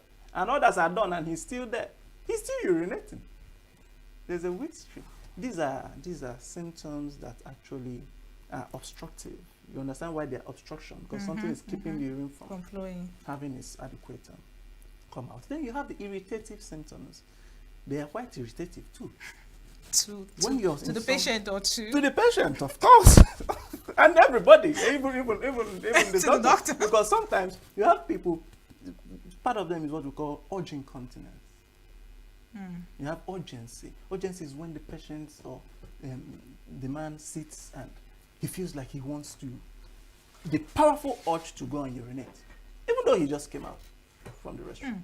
The powerful urge, he can't hold it. He has to move. Imagine when that occurs every 10 minutes or every 5 minutes or thereabout. I can't sit in this interview with you, of course. Now you have the urge incontinence. He has the urge, the urgency to urinate. And before he could even get up, whoa, it's everywhere. You can't help it. Wow. Then you have nocturia. There are persons who must wake up, I dare say 30 times, 20 times at night. But wouldn't they attribute it to probably diabetes or something? And no, it's not just diabetes. You know, one symptom doesn't always make up. Yes. It's a constellation of symptoms. All right, we'll get back to you. Comrade Eddie, you did mention something during your definition of blood donation. You said it has to be voluntary. Now, it's obvious that there are people who donate blood for commercial purposes. Yeah. Now, is it encouraged? Or you frown entirely at it? What are your thoughts? We frown at it. We don't encourage it, okay? But you see, there is a huge gap, especially in Africa, especially in Nigeria, even in the Western world. At least I read, like on last week, UK saying that they need about 1 million donors to close in the deficit. 1 million donors. So it's happening everywhere, okay? But there is a huge gap between the supply chain and the demand chain. The demand is huge. The supply is thin, okay? And this is where what now pushes a whole lot of people to now start looking at how to patronize commercial donors, okay? In days like this, we do not condemn commercial donors entirely. What we do is we appreciate the gap, but we continue as an apostolate to preach to them to migrate from commercial to voluntary. What's the difference? You give them money, you don't give them money, same blood? The difference is awareness, okay? Because when you are donating blood for commercial purposes, there are so many violations. The lifestyle you live, okay? When you want a quick money, you rush in here and donate blood, and they ask you some information to know whether you are fit for the next donation, and you start modeling them up so that you appear fit. Meanwhile, you're not. Okay. But wouldn't the lab analysis pinpoint? Yeah, lab analysis. Catch them There are some lab analysis can pick. There are some lab analysis might not be able to pick. For instance, if I ask you your age now, and you're underage, but you look big, and you're already an underage that is a commercial donor, and I ask you your age, you tell me that you're 20. Meanwhile, you're 14 or 15. Lab will not pick that information. Okay?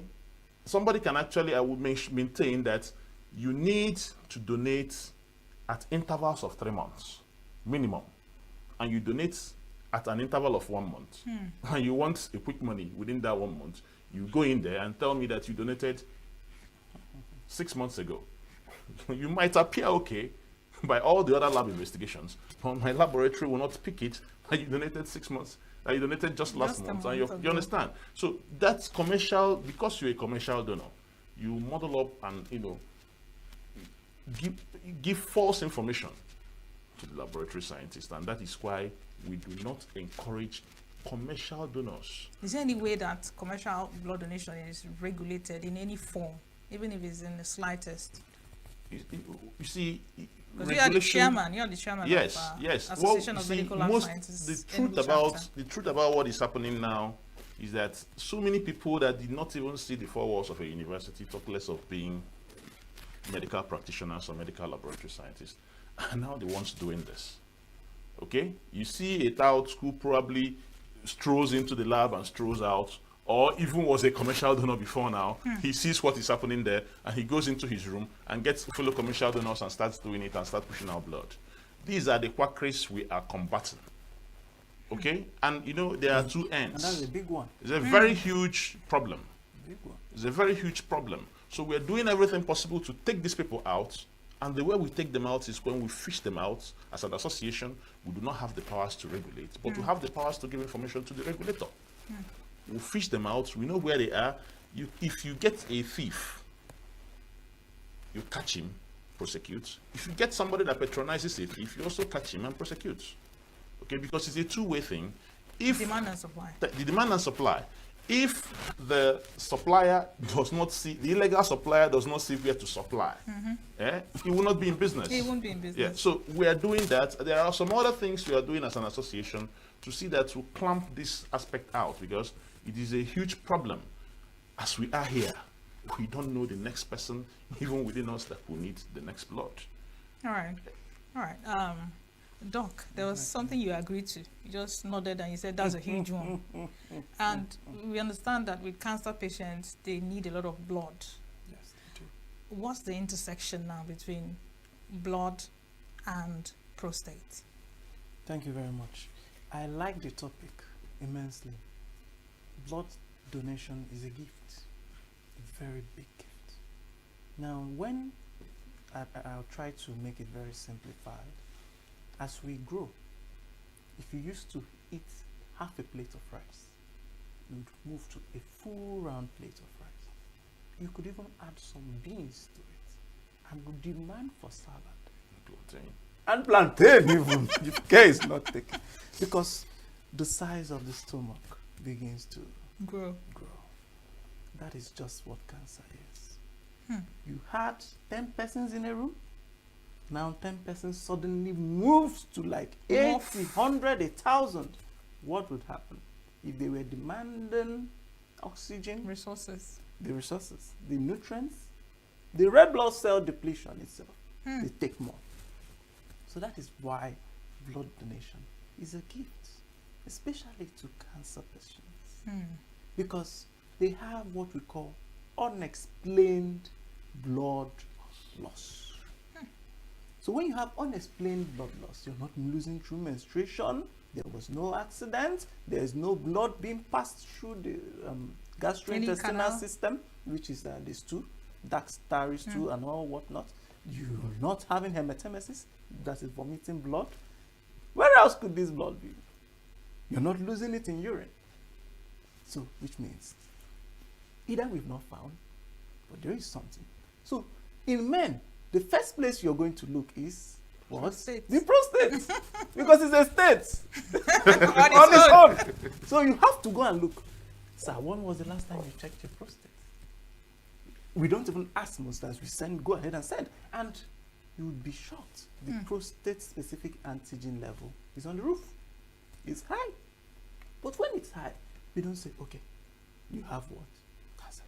What are we going to do? We bring you in. We cancel you, that these are the likely, because you must be open to your patient. Yes. He has the right to say, when your patient says, I don't want to go ahead with this, be you who, you can't. Even if a patient is dying and you go ahead to resuscitate and he has given a do not resuscitate order, they will prosecute you. Because he has said don't resuscitate him. So when we get patients like this, we counsel you, we explain to you the diagnosis, the likely diagnosis, what we are going to do next. Yeah. So the next is, we'd like to do an imaging. But by then in the clinic, we've done what we call a digital rectal examination. I don't want to really explain that in full, but you'd have to go into the anus, into the rectal area, and then swoop around, because the prostate is just in front of the rectum, which is the anal canal, so to say.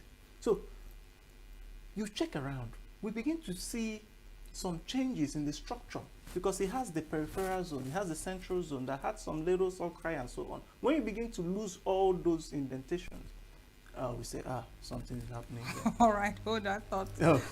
Doctor, don't forget, we're still talking prostate health and the gift of blood donation. Our guests have been doing justice to this subject matter, but we're going to go on a short break. When we come back, we'll come back with our new segment. Let's meet our doctor, and then they'll answer some myths, bust some myths that have been boggling our minds. So don't go anywhere, do stay with us.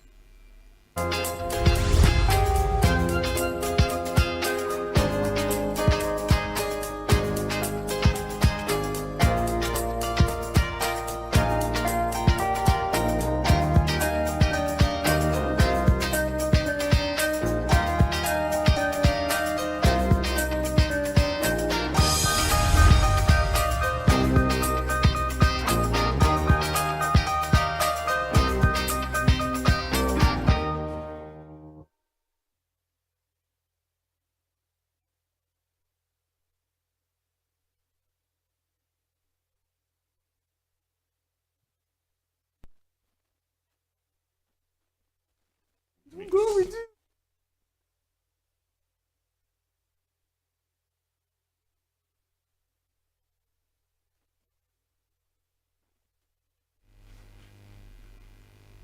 Welcome back. Don't forget, this is still Inside Health, and we are talking prostate health and the gift of blood donation. Welcome to my doctor and I. But before we get to our some of the things that were written online concerning this subject matter, I want to ask you a question, Comrade Eddie. I guess so many people have heard this, but they really don't know what it means. Who is a universal donor? And why is it so difficult to get the negative blood type? You know, it's usually the positive, the O positives, right? So who are the universal donors, and why are the negatives in the minor? Okay, you have so many types of blood groups in terms of the ABO blood group. Okay. You have the O, you have the A, you have the B, you have the AB. Okay. Each of these AB has another type of blood grouping that is called rhesus factor. Yeah. It could be rhesus positive, it could be rhesus negative. Okay. Okay. So when they say negative, it means rhesus negative. When they say positive, it means rhesus positive. Okay. It's a type of grouping. Now, those two goes together. You have A positive, that is A rhesus positive, A rhesus negative, B rhesus positive, B rhesus negative. So it goes like that. Okay. The one that is called universal donor is called universal because every other group can accept it. Okay? So it can universally donate to you. It's called O negative. O negative is the universal donor. A positive will accept it, B positive will accept it, AB positive will accept it, Okay. B negative will accept it. So let's be clear. O negative, O negative. O positive. Okay. O negative is the universal donor. It is universal because O positive cannot be given to O negative, but O negative can give to O positive. So O positive is not universal, since it cannot give to O negative. O negative. O positive is not universal because it cannot give to O positive. O negative. But O negative can give to everybody. Wow. So that is why O negative is the universal donor. It's the golden egg in blood transfusion. It is gold because even in emergencies, when you have O negative in emergency, in trauma units and the rest of them, you'll be rest assured that you can manage any emergency as quick as possible. Okay, because when it happens, you know, when trauma happens, 1 minute matters, 1 second counts. Okay, if you're now asked to get blood in that fast rate and you cannot do all those processes, you can be doing those processes and eventually they tell you the patient you're doing those processes is gone. It's gone. So of what need are those processes? You lay your hands on the universal donor. And interesting. All right, let's get to what people are saying. On Facebook, James54 from Lagos says, I had no idea what the prostate was until I started waking up 5 times at night to pee. Though it was just, I thought it was just old age. Doctor said it might be BPH. So I should allow you to respond to that. Thank you very much. I hope James is watching. I just hope he is. We just mentioned this when we mentioned the symptoms you're going to see. Yes. And we mentioned an irritative symptom called nocturia. Nocturia means night. Urea is the urine part of it. So we are Mm. merging two words: night, urine. Yeah. So it could be BPH. We don't know. We don't know So until what it is gets- James going to do? Yes. He's going to go to his doctor. He's going to be checked for his PSA, prostate-specific antigen markers. We know what it is at. Move on to the next level of an ultrasound scan and imaging. Let us see the anatomical bearing of the prostate. And then we could go further to say, okay, you qualify to have a prostate biopsy. Biopsies. We are going to go into the prostate. We'll take up a nip, some nip all around the corners of the prostate so we don't miss any area. And then we'll say, let's send you for histological sampling. Let's look at you further on the microscope in the lab. Let's see which cells are these. And once they come out non-cancerous, we are very happy. Interesting. Moving on, Mama of Two on Facebook says, my daughter is O negative. That's coming to you, Eddie. And we've struggled to find matching donors in emergencies. Are there donor registries in Nigeria for rare blood types? How can we find more people with O negative blood? Please share. What do you have to say about all this? We have National Blood Services, National Blood Service Agency. Okay, that is why we are mobilizing people to be coming out for voluntary donation, because in that service agency you have registry. Okay. When you come to donate, they take your details, and if they find your group, okay, they also take note of the group and take your contact. Do you That have is them in registry. ENUGU? Do you have them? Yes, we have National Blood Services Where is Agency. it? Where is it It's located? around Ridgeway, the former Road Safety Office. Okay. Around GRA. Okay. That is where it's located, by CCID. Around that area, you find the National Blood Service Agency there. So if you also go to hospitals that has large blood banks, You mean teaching tertiary hospital- or yeah, tertiary tertiary hospitals? hospitals. Okay, they should have, because people do also walk in and donate blood, and they have a registry there where they can also look at details and say, okay, can we find this person? Can we find that person? So, Interesting. but this registrar can be robust if people are coming out. So a lot of awareness needs to go into this. A lot of awareness needs to go out. All right, so Chinedu says on Twitter, just found out that men as young as 40 should start checking their prostate. Is this true? Where can I do prostate screening in ENUGU? I guess we've answered We've this. done that, exactly. We've done justice to this. Just walk into any tertiary institution, any tertiary hospital. Here, go to Parkland, go into UNTH, Yes. to Kwazala, and any hospital around you. Okay. Any accredited private hospital. They'll All be right. able to do that. So Choma Speaks from Twitter says, I used to think blood donation was for doctors and hospitals alone.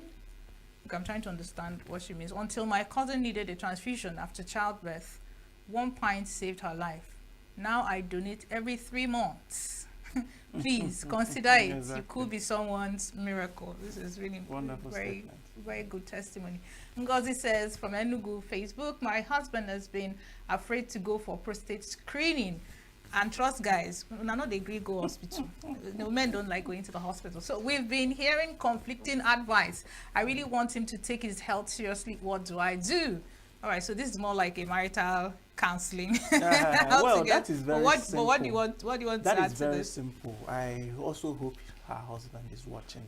Prevention is better than cure. Yeah, And you should not die before what would kill you actually comes to kill you. Yeah, sure. He could walk into the hospital and he's just having, just like we said, BPH, benign prostatic hyperplasia, which is nothing. Yeah. It will be handled and he's okay. Or the one you mentioned, prostatitis. Prostatitis, just his drugs, and he's okay.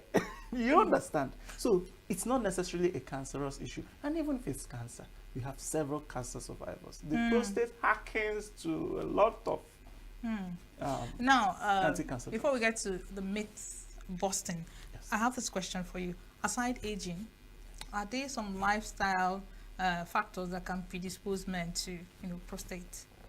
Like I said, the main factor is that the prostate must grow. Okay. Come what may, the prostate must grow. Okay. All right. Moving on, our myths and facts. Okay. Combination of prostate cancer and blood donation. There's myths surrounding it. Old men get prostate problems. I guess this has been busted already on the show. Yes, please. Interesting. Everybody. Donating As a blood man. will reduce my strength or make me weak. Not true. Not true. Not true. Prostate cancer is caused by too much sex. We're going to well, pause and discuss this. Well, you notice I started with well. Well, there's a lot of controversy around this. Yes. Serious controversies. Okay, so let me help to spell it out. Okay. When there is sexual intercourse, it ends up in ejaculation for the male now. Now when, like I told you, the prostate produces those fluids called the prostatic fluid that enters and forms the seminal fluid, the semen. Okay, that are functions of the prostate. Now, a study at about 2016 or thereabout showed that men who ejaculate up to 21 times in let's in a conceptualize this. Okay, in a month. In a month, not a day, definitely. That's a recipe for death. I'm telling you. So, in about a month, have lesser chances of developing prostate issues. That is prostate cancer now. But that chance is just about 20% to 30%. That's much, I mean, from where I'm standing. Is it so much? When a student has 20 over 100 or 30 over 100, you would admit he has had some score that would help him at some point. But then if he has no other score that would help him to pass, you see he has failed. So it's dancing over here and dancing over there. So, and another very important information is that over 21 times and or more of ejaculation will not shrink the size of the prostate. Which is the Which is one of the major issues. It still continues to grow. It still remains the same size. What it's going to do is that it makes blood flow, increases blood flow. So there are things we call carcinogens. These are little things, elements flowing in the blood that inspire tissues to grow out of proportion, which is cancer.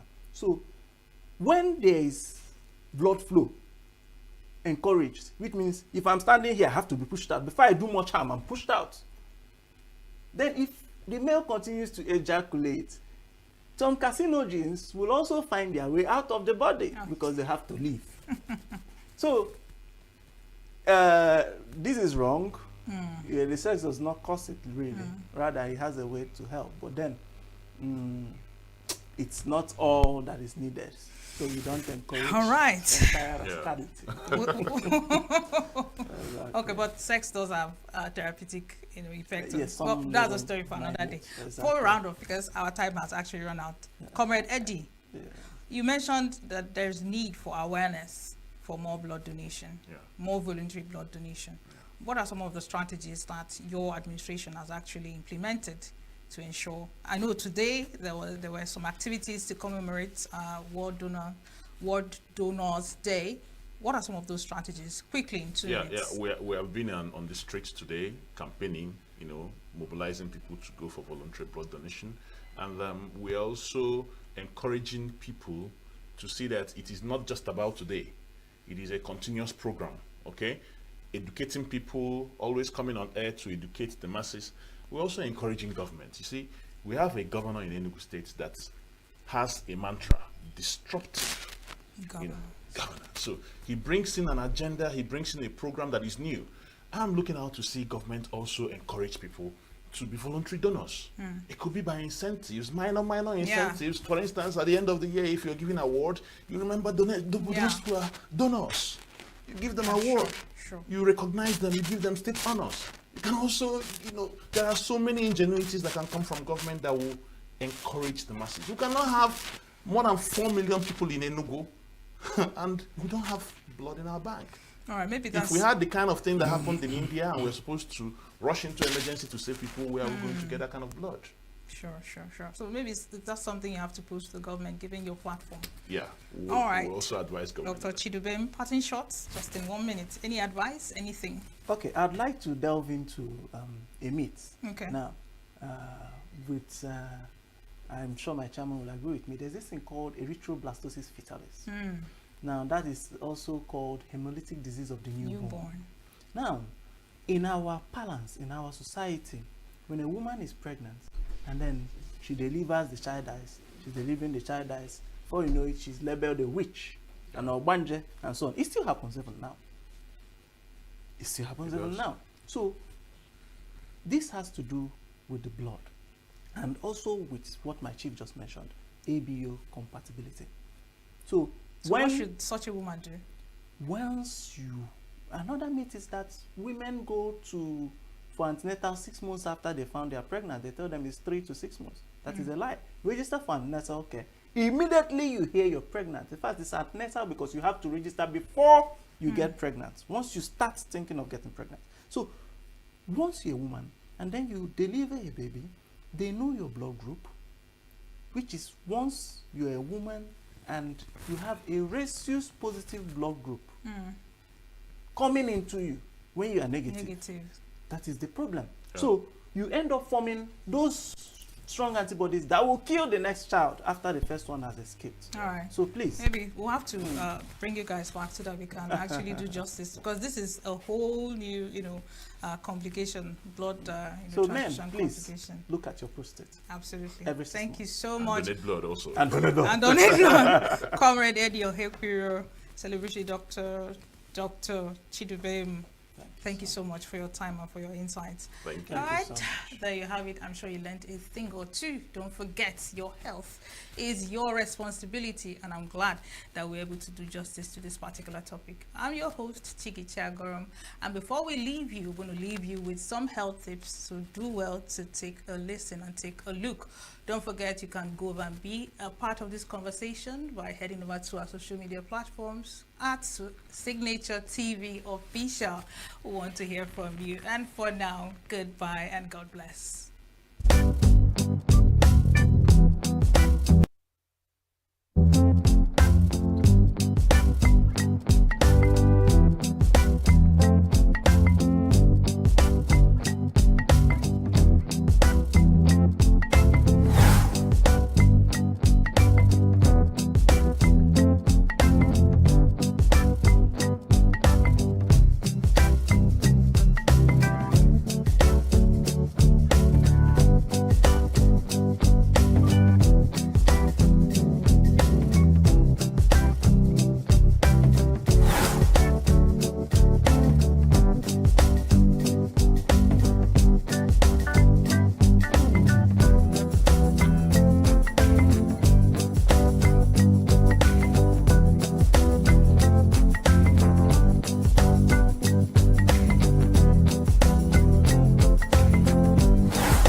Why the main market is in chaos?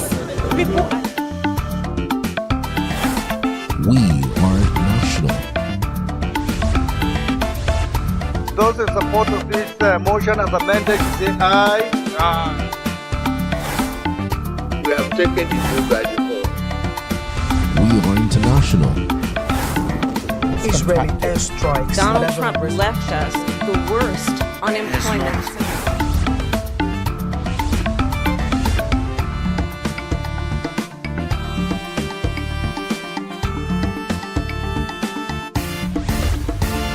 Signature TV, news in your pocket.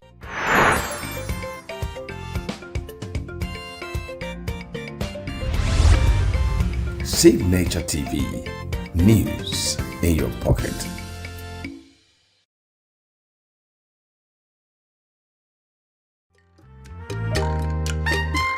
The way we see the world shapes the way we change it. Gender isn't just a checkbox, it's a lens, one that helps us understand the world more deeply and act more fairly. Gender Perspectives, a program for those ready to see more, do more, and be more. Designed to challenge assumptions, ignite conversations, and build inclusive solutions across every sector of society. We are not, fighting the men. We are not saying we are equal in terms of rights.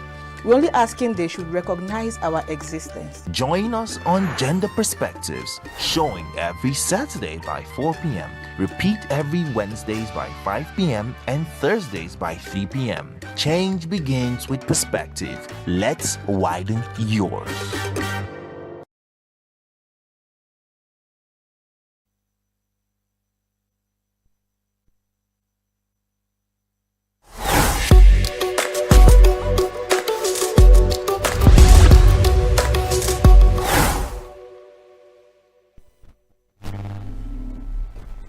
Welcome to another edition of The Muse. A Muse is a program where we think and talk on Signature Television, on channel 265 on your direct-to-home, on all social media handles. My name is Christian Chibuzo Maduka, your chief muser, or whatever you call it in your language, But one thing is that we have just created this program to help us to get back our sanity in most times when things are happening. Quite recently in Nigeria, a lot of events that are happening in Nigeria has sobered me so much that I've taken a lot of my energy. If you noticed, this is not my usual way of my passion and energy, comes to things of Nigeria. Every day that day breaks in Nigeria, you get to hear information or get to experience things that keep weakening your resolve to survive as a Nigerian. Even when everything has failed to come from people who are supposed to provide it, one thing becomes scary. Do I, as a Nigerian, sleep and wake up? And you ask yourself, what's your offense? What are your offenses? What have you done to deserve that you cannot even sleep with your one eye closed? Not to talk about two eyes closed. Well, that is going back the usual common parlance that people say. In Nigeria, sleeping with one eye closed is a liberty, is a privilege. And how we get here is questions 240 million Nigerians keep asking, but we don't get answers. So that takes me to the first thing that I want us to muse about just today. The first thing is there is this resurgence of cases of banditry, terrorism, killings, and kidnappings in Nigeria. Just a few weeks ago, we heard and confirmed that the President of the United States of America declared Nigeria as a country of particular concern. And when I was reviewing and talking about this issue in another platform, I said that CPC sounds like the name of a political party in Nigeria. It was just making it look funny, so that we'll be able to accommodate that. But in Nigeria is where the biggest thing that you think that will become an issue is subtled out by our resilience and our resolve to remain alive as Nigerians. After that statement, few days after, we had some kind of quietness when you look at, for some of us that look at daily newspaper headlines every day in Nigeria, you gauge the number of kidnappings, terrorism, banditry, killings. If you check, it dropped. And suddenly, the thing rose and keep rising to a level of crescendo that has brought everybody to say, what is going on? That question about whenever things happen in Nigeria, what is going on? Like one Nigerian musician said, are you asking me? If you ask me now, who I go ask? Now we don't even know who to ask. The state governors say they are chief security officers. And we have commissioners of police. We have directors of SSS and DSSS. We have commanders of army, military commands everywhere. We have the civil defense, their commands everywhere. We have the correctional centers, they also become commands and they have security. We find out that this resurgence of insecurity, banditry, kidnapping, killing has risen. And the same questions we brought to your desk today. Why? Why Nigerians? What is happening? Like my friends, we always say, why? Why? These questions we demand answers. What is going on? What are we benefiting by killing each other? We are not in a war of fighting over a territory. We said it's Nigeria. Okay, maybe territory is involved, but then they can come open out and said, this particular area we want to take control and we negotiate. But the way these things are going, we can't say what is happening. And what are the offenses of very innocent Nigerians who get involved in this? Is a case of Nigeria become the legendary children who they came and they found out, the villagers came after so much death in that family, they went into research. And when they came, they found out that all those deaths that happened even in the 4th, 5th generation of that family was caused by mushroom. They said, children, what killed your great-grandfather? They said, mushroom. What killed your grandfather? Mushroom. And mother, mushroom. What killed your grandfather? Mushroom. What killed your papa? It's a mushroom. I say, okay, children, don't eat mushroom. We are tired of coming to this family to do burial. Keep away from mushroom. The villagers went and they kept a monitoring officer over the family. To the surprise of the villagers, the monitoring officer reported the next day and called the villagers to come and witness that he visited the family and found the children crunching mushroom for lunch. He asked them the same question. What killed your great-great-grandfather? It's mushroom. Your great-grandfather, mushroom. Your grandfather, mushroom. What killed your papa? Mushroom. What killed your mama? What are you holding? He said mushroom. That's the case of Nigeria. The case of Onyan Agwibio Netuafo. The proverb of bone and silence. The elder said, Onyan Agwibio Netuafo Baloba Najag. We are Obodone Funfu Amuamu. Community that is just missing one by one and they are laughing and they are politicizing about it. Let's tell ourselves the truth though. This when Eneke Tioba the bird, he fly without pitching. The hunters should shoot without aiming. Now the Eneke Tioba is flying without pitching and the hunters are there discussing and arguing whether this Eneke Tioba is coming from the north or south or west. And then again, Tioba is having field day. Then again, Tioba will go. He will take chop all the maize in the farm and do everything and go. And nobody will catch him because the hunters are divided.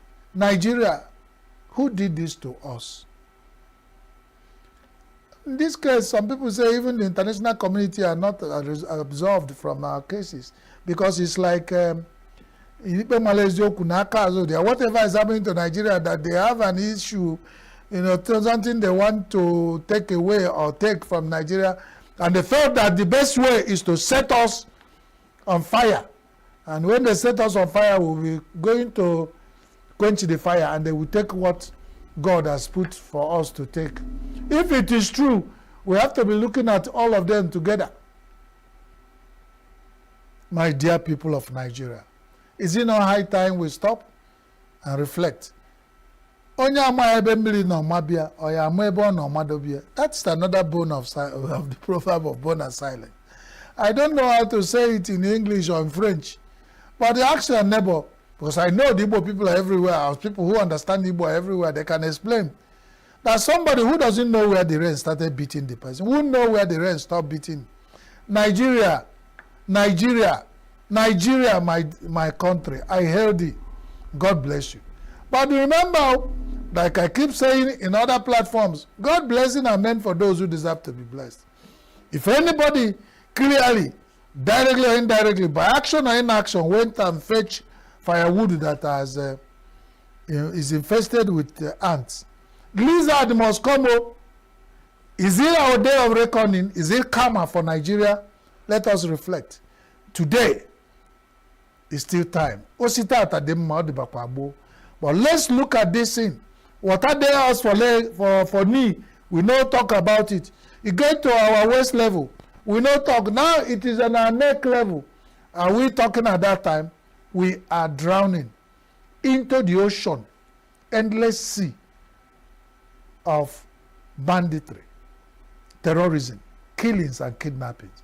No nation has succeeded and become like Dubai, China, America, France with this problem.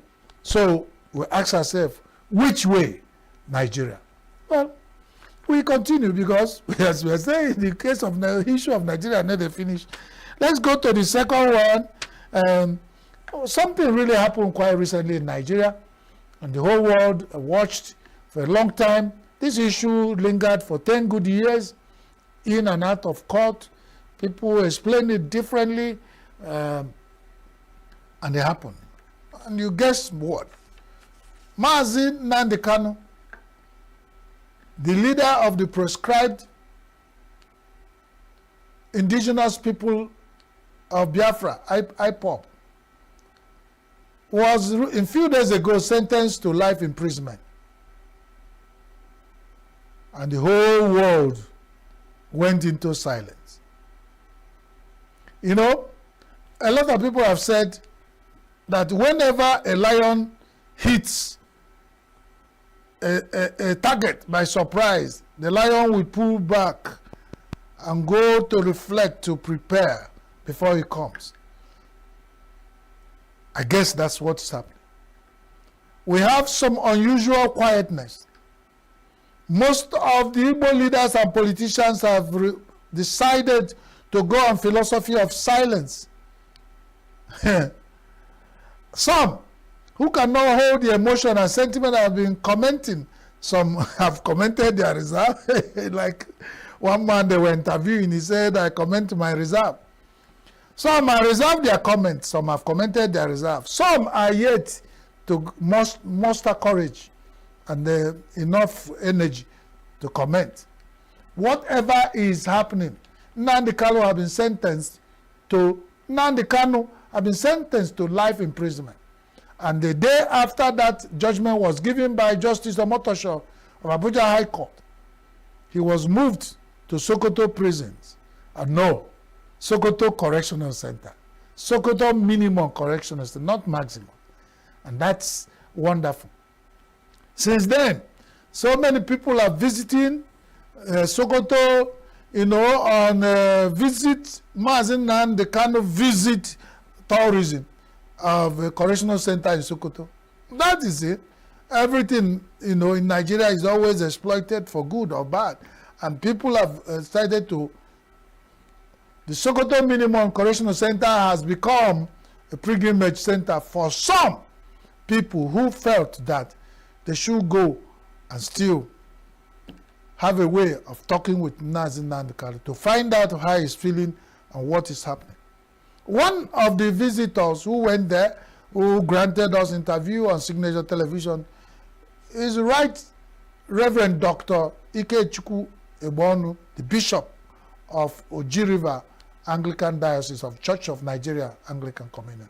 And he told us so many things in his interview that is trending, and a lot of people are interested in following what he said.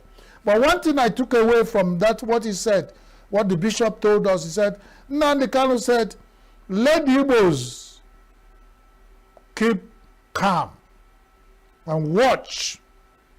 Let them not be like what people will predict or preempted they will be, so that they don't put themselves in more danger. He said the young people should calm down and watch, that he is interested in following all the legitimate and legal processes of the case which he has been convicted. He promised that he is going to file an appeal, and expressed the difficulty of filing an appeal from Sokoto to in Abuja court, and then believed all the same that the correctional service, Nigeria Correctional Service, will provide him opportunity required when they clear from the Justice Ministry on how he can file his case. So you find that the man who was supposed to be crying for is now the person talking to us and calming us down and counseling us on what to do. What does that mean? We have to learn that the problem of bone and silence of the Igbo says, must it be only the Abalomo tree, the Odala tree, is the one that bears the fruit that you always press the mouth of the fruit? And that's the question for most Nigerians to answer. Now, the Igbos, onye jisi ewe kwako Igbo, onye jisi ewe kwako Igbo, oya no kwebe atalia. If you provide your head, volunteer your head to use to break coconuts, and the people will chop, will you be there when you will be eating? You will probably find yourself working in Alaska. They send you to Abuja Hospital, National Hospital. Why the people will sit back and that is if they did not send you to Abuja, Sokoto Correctional Center. And the people will be chopping their coconut. I don't say I told you, but I'm saying the what I make out from what Mazi Nnamdi Kanu is telling the Igbos and all the Igbo young people is that it's high time we begin to think before we talk, begin to think before we act, begin to take things quietly, because we are not the only people in Nigeria. He said he's only asking for the freedom of his people, to clear his people out of marginalization, politically and otherwise in Nigeria's structure. But then, he is also telling us that even in madness, there is order. For those who have been mad before, she will tell us better. The process is whether it is. But then there is a process in everything, and that's what we are picking away. But it's on record that Mazi Nnamdi Kanu has been sentenced to life imprisonment, and he has been moved to Sokoto Minimum Correctional Center to serve his terms. And he is taking it with all equanimity. That's a big word. You won't want to bite my tongue. But he is taking it in good strides. And just like a born leader, he is also not losing his head at the time others are losing theirs. Let's look at how things are working out. He just has high hope that things will be better. And we are praying for things to be better. You know those church songs, things are getting better. You know, well, things are getting better and things are getting better, but we are calling for justice and equity and fair play in Nigeria. That's only when things will get real better. And when we stop all those things that have caused us issues in the recent past, not to bring them back in the recent future, Nigeria will surely get better. Let's move to the next item on our agenda. You know, something that related to the first thing we talked about. There were, within the weeks, what we noticed, mass abduction of children from schools and mass abduction of worshippers from churches in Nigeria. And we are saying Is it true when Nigeria was declared country of particular concern, and some people are arguing, is it genocide? Is it killings of everybody in Nigeria? Or is it killing of particular religion, people, members of particular religion, precisely Christians? The argument was on for a long time. But within the last 2 weeks in Nigeria, people will bear me witness that what has happened in Nigeria is either that they say somebody they want to set you on fire, you went to take your bath with kerosene or fuel. Fuel is expensive, even kerosene. Can't remember the last time everyone was talking about fuel. Kerosene has just gone into extinction like that. And they tell you a liter of kerosene in Nigeria, you would rather go and buy, firewood, a truckload of firewood, and begin to cook again with firewood. So some of these things become in Nigeria. They told Nigeria that they are going to roast you with fire. You went and buy fuel or diesel or kerosene to bath, or even liquefied natural gas. In Aluana, how are you going to solve that problem? Are you going to tell the man, yes, there is mass killing in Nigeria, call it killing, call it genocide, call it anything. A lot of people have been defining genocide. All we are saying is that Nigerians are dying.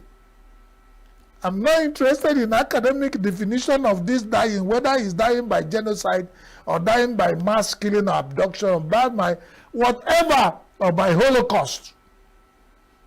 What we are saying that Nigerians are dying. I don't even want to profile the who is dying. Because whatever I touch the nose will touch the eye. If it is they kill the atheist, you did not talk. They kill the traditional African worshipper, you did not talk. You say, oh, what don't come in? They kill Christians, you don't talk. When they kill the Muslims, who will talk? That's a food for thought. You are walking on the road, you see a fowl or chicken, or whatever you call it in your language, scattering human feces with his legs. You say, oh, what don't come in? No concern me. Kai. But when you move, the next stopover, you sit down and ask for faku and opokoko. And you ask for chicken to be given to you, and you say, give me the leg. Which of the chicken leg are you asking for? Nigerians. Whoever did this to us is wicked, insensitive, and has come with that knife that made me to remember Signaturetv. Signaturetv said, a novel he published in 1958. How many years now? Over 60-something years. More than 64 years. We're talking about Things Fall Apart. In the epilogue of Things Fall Apart, Signaturetv said that the widening and widening, the widening gale, as if I get it right, the falcon cannot hear the falconer. They put a knife on things that held us together. And things no longer at ease, and things the center can no more hold, and things are falling apart. And that was 1958. How come Nigeria that whatever that is happening now is being fulfilled in our own time? He one time told us there was a country. Yes, with nostalgia, we look back at those countries where we sit down as young people and sing Nigeria, we healthy, with emotion and passion, looking forward in a Nigeria where you are free to pursue your destiny, you have equal opportunity to achieve anything you want to achieve, until they put the knife to what held us together, and look at where we are. How can children go to school and they cannot return to their parents? How can people go to a place of worship in midst of hardship and hunger in the country and they cannot return home? How come? Mass abductions everywhere, killings and counter killings and kidnapping. No matter how we want to sweep it under, it is real. The newspaper headlines of Nigeria are agog with these reports, and we are also feeling it. Let us not pretend. Because until we solve this problem, it will be with us. And remember that whenever any story that they use Rob and Vaseline and all them, Rob had the situation and say, who we talk, will be going down the drain quietly. And finally, how the social media has been handling this case of insecurity in Nigeria. We now say, Nigeria, who did this to us? Sometimes you see video of things, obscenities that happened almost 30 years ago, 4 years ago, 5 years, being brought back. And the way housewives and people in the marketplace share these things with all authenticity to be the first to share. They're sharing fake news or emotional things that will keep us and heating up the polity of Nigeria. And we say, when government mooted the idea of controlling social media, a lot of people say, but won't you know that there is, when you want to catch monkey, you behave like one. They make it over the bed of social media, flying without pitching. The government will better think about how to shoot without aiming. Something must be done. What is happening? What are we sharing? Sharing tragic, emotional, and wickedness. That's how the thing is being transmitted everywhere. People are sharing, and once they share, some of them you watch, you will not eat for 5 days. You will be giving you shock, and you're having psychological issues. And these are all social media. Everybody is a journalist now. What did they broadcast? Satanic agents, all in the name of being citizen journalists. Everything that has good part of it has the bad part. The bad part of social media in Nigeria now, at the level of Nigeria, is we have to watch it because, if you don't kill social media will kill Nigeria. We all use God forbid, God forbid. Well, social media, now so, this is where we call it quits on today's edition of the News. And remember that news comes to you from Signature Television every day. Thank you for accommodating me in your privacy and accommodating me, taking us the way we are. Join us on social media platforms all over. Anyway, just say Signaturetv.official and you'll find us everywhere. Facebook, Instagram, YouTube. We are direct to home on SLTV channel 265. My name is Christian Chibuzo Maduka. Continue the rest of the program on Signature TV. Don't go away. God bless you.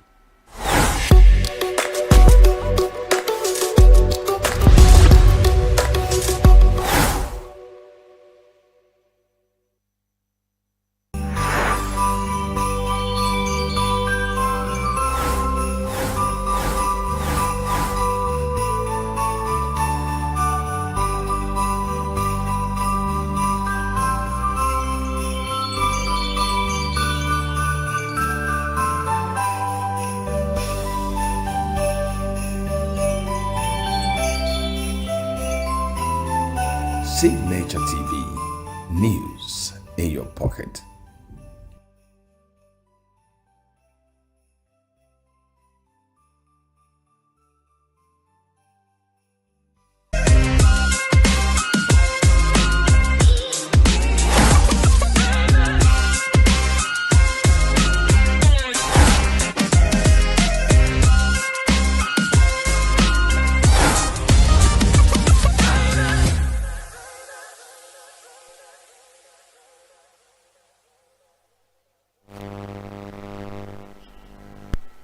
Hello and welcome to the Teen Should Know, the show where we listen, learn and grow. The TSK show is where teenagers are empowered with the right knowledge to thrive and parents are equipped with the tools to guide them, because when teenagers know better, they do better. And my name is Ifoma the Prof Mwato and I'm your host on the TSK show. So today I will be talking about a very interesting topic, and I have amazing girls in the studio with me today to talk about this interesting topic. But before I introduce the topic of the day to us, we'll go on a short break, and when we return, we'll talk about the topic and we'll meet our guests at the same time. Stay tuned.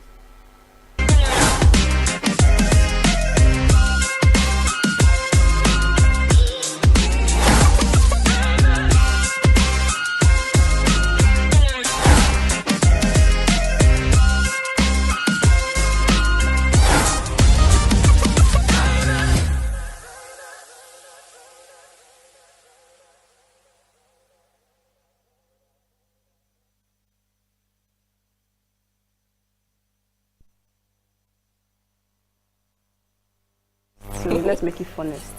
All right, welcome back. So today we are talking about a season every teenager looks forward to, life after secondary school. You know, that excitement of I'm out of school and all of that. The moment when you step out of the school system and suddenly realize, wow, this is real life now. So for many teenagers, it feels like freedom. For others, it feels confusing. And for most, it's a mixed feeling, mix of both. So this stage is really about finding yourself, building confidence, and understanding your strength outside the structure you've always known.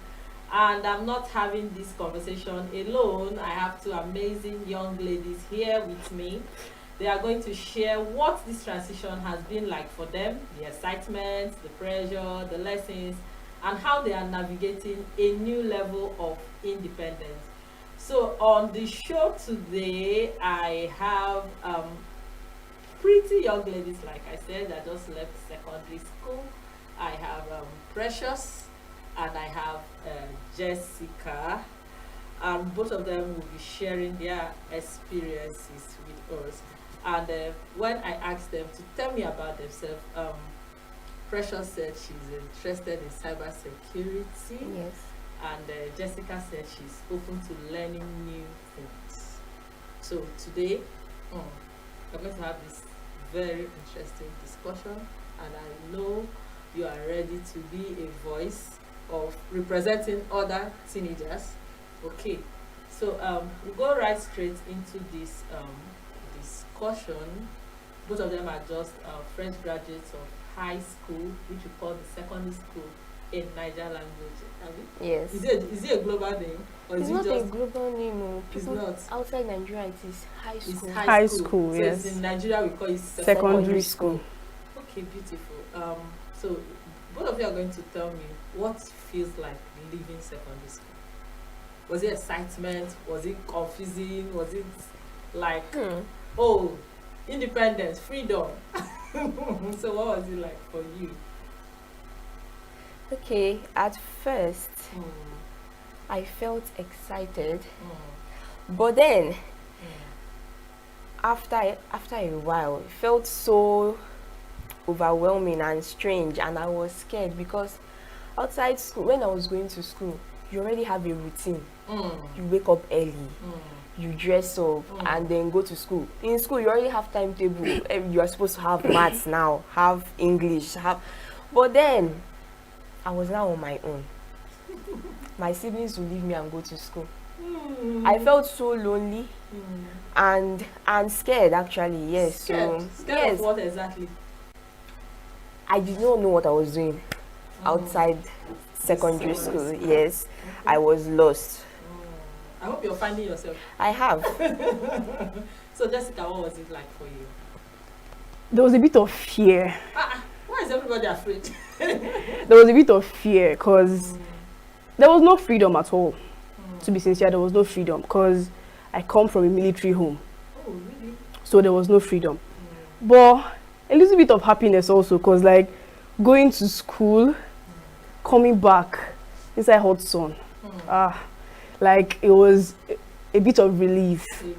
Yes, but the fear part was where I was left alone at home, because that time I wanted to learn a skill, but I've not started. So I was left alone at home. I was only me. My mom would go to shop. Sometimes I'll follow her to shop, but most times I was at home, pressing my phone, And at a point, my phone now spoiled. So that's What the God. Pro Max. So now, both of you said something about the normal routine of the secondary school. Like you wake up early, you dress up, you know that okay, from 8 a.m. to 2 p.m. you're in school. You just like everything is already on a timetable. Yes. So, but now that you're out of that system, so how have you been able to manage time? Okay, at first it was very difficult because I might say today once that 3 o'clock reaches and I'm with phone, I'll say wait first, 3:30, before you know it, tomorrow, before you know it, the next day. So I now found out that I do better with physical timetable. So I created a timetable for both reading and the activities that I'll carry out daily. So it was, well, it's going well. It's going well. It's going well. Okay, so better than I expected. Yes, I created my personal routine, so it's better. That's beautiful. So, Jessica, is there something you discovered about yourself now that you never knew while you were in secondary school? Because you have all the time, maybe to do some personal things. So, are there strengths, weaknesses that you discovered about yourself? Of course, definitely. I discovered many things, but the one I am personally surprised at is tech. Tech. Okay.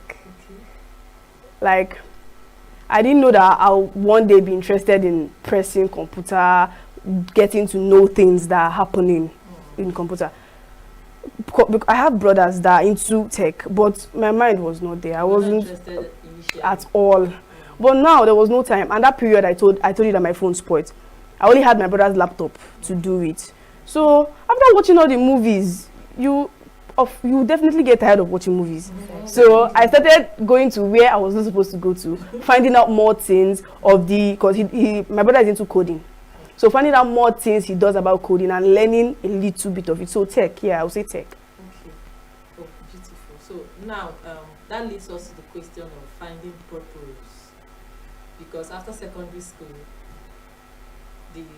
out of the 4 walls of the classroom. So, Precious, I'm going to direct this question to you. Do you think, or do you believe that purpose is something you find immediately, or is this something that grows over time? It definitely grows over time. You cannot wake up one morning and be like, I have discovered who I am entirely. It's a journey. It's not something you discover once.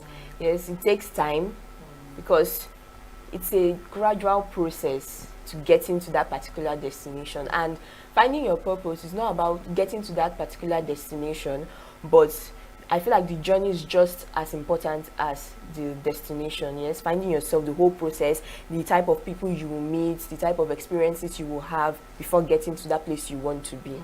So yes. You believe it's a process? Process. Okay. So let's ask the big question. After secondary school, what is the next thing?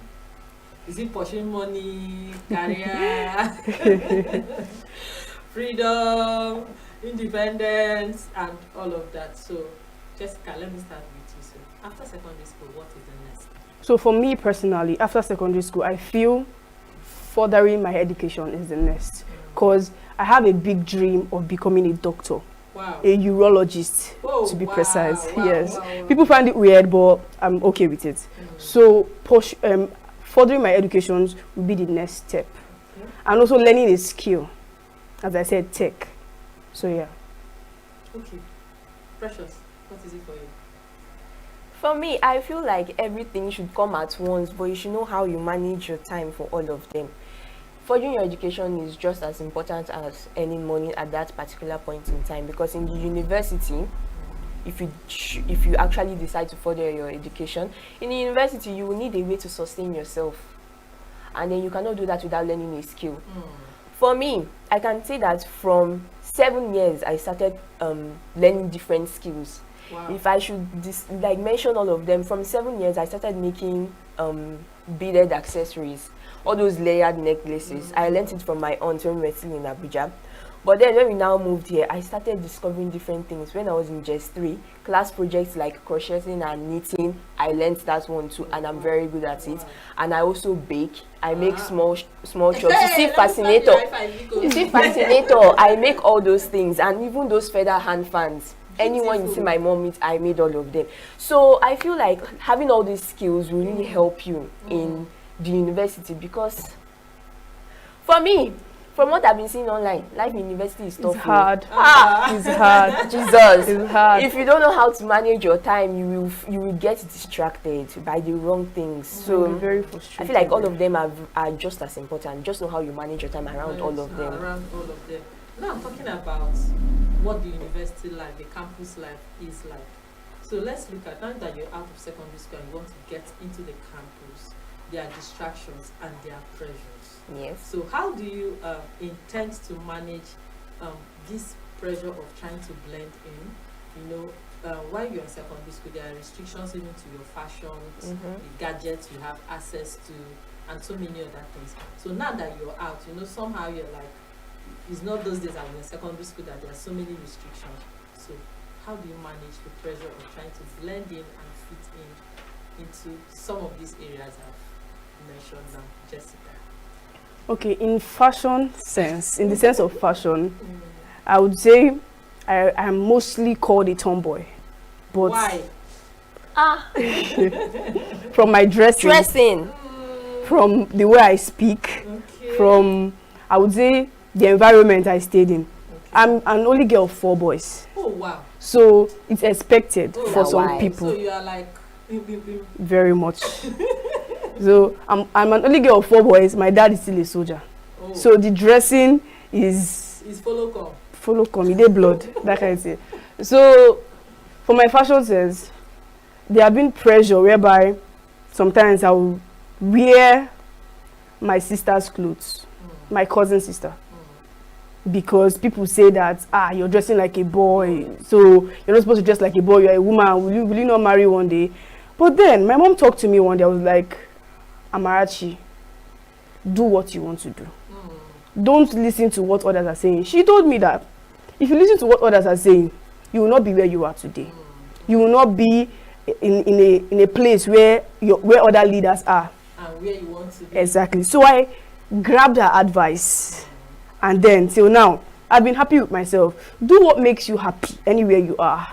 Pressure, don't allow no pressure. So nobody should bend you into what you don't exactly want. Don't be bent. Be yourself. As you're not offending anybody. Exactly. Yes. Okay.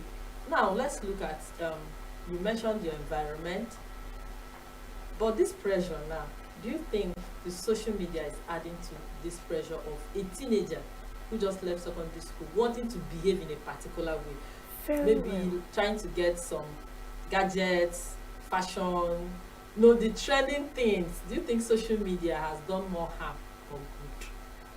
I will leave it open. Any of you can answer. Okay, for me, yes, social media has like a very big influence on our choices and thoughts, and you can see a small child right now, and the child is already using the latest iPhone now, which is I think iPhone 17. iPhone 17, yes. And I'm like, people are already like, do you know how much that phone costs? Plot of land. 2 plots. 2 plots in your hand like this. So social media makes people feel like without this thing, you are missing out. You are not yet ready. Yes, you are not yet ready to enter the real life.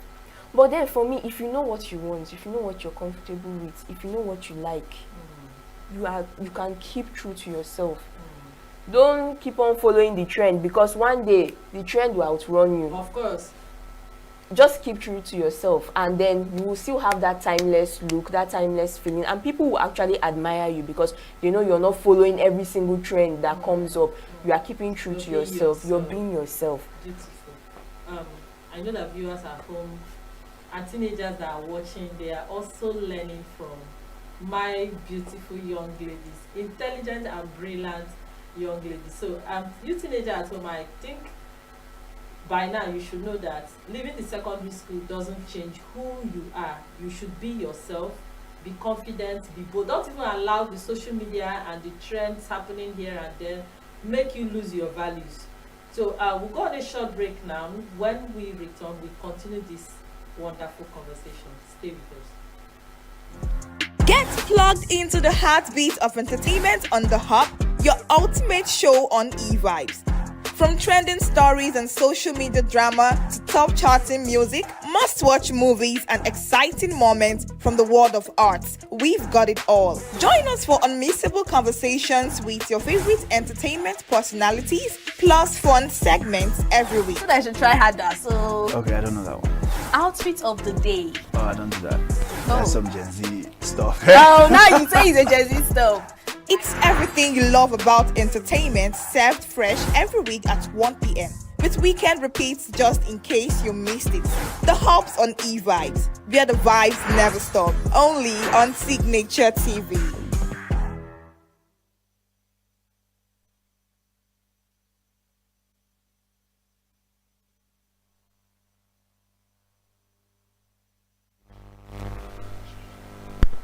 Alright, welcome back. If you're just joining us, we've been having a real and honest conversation about life after secondary school. And I have two amazing teen girls on the show today talking about what life after secondary school has been for them and what they are looking at for the future, because both of them said education is very important and learning a skill is also important. So while you're waiting for the bigger picture, while you're waiting for the campus life, you don't need to waste. You need to get yourself busy with something. So we are going to talk about something before we close this segment of the show. And I want to ask us, I know a teenager is watching and the person is listening at the same time. And I want to say, what can a teenager do to keep growing and keep improving themselves even after secondary school? Let's say maybe person have not written JAM or maybe wrote JAM and didn't scale through. So in that gap between leaving secondary school and getting into the university, what can a teenager do to improve and grow? Okay, as I said before, learning a skill. I feel if a teenager is learning a skill, that time to do things that are not important will not be there, because as it will be normal as when you wake up in the morning you go to school. This one, when you wake up in the morning you go to shop, or anywhere you're learning your skill.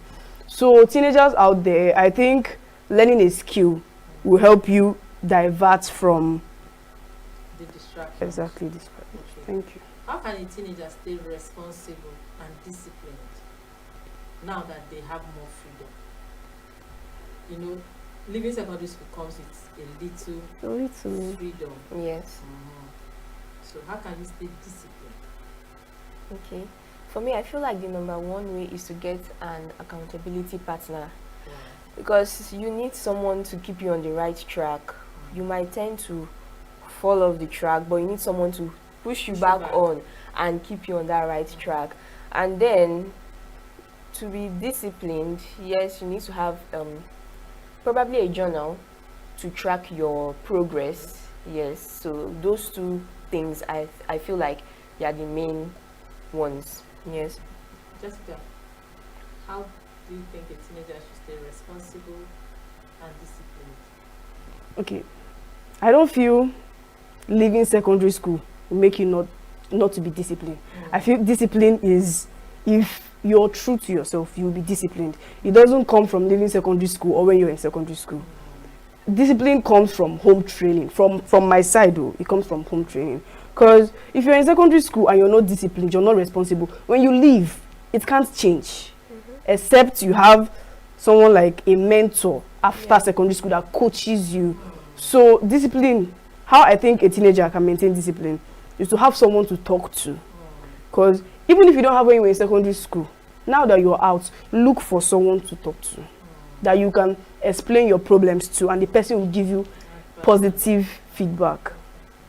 So generally, what advice would you give to teenagers? Because what you said boils down on self-awareness and building confidence also, and going through mentorship and getting accountability partners. So how can, what would you advise a teenager? How would they build self-awareness, know their strengths, their weaknesses? Because when you're getting a mentor, you should be able to be open to the person and say, okay, this is where I'm battling, this is what I'm struggling with. So what would be your advice? Okay, first, there's some people that lie to themselves.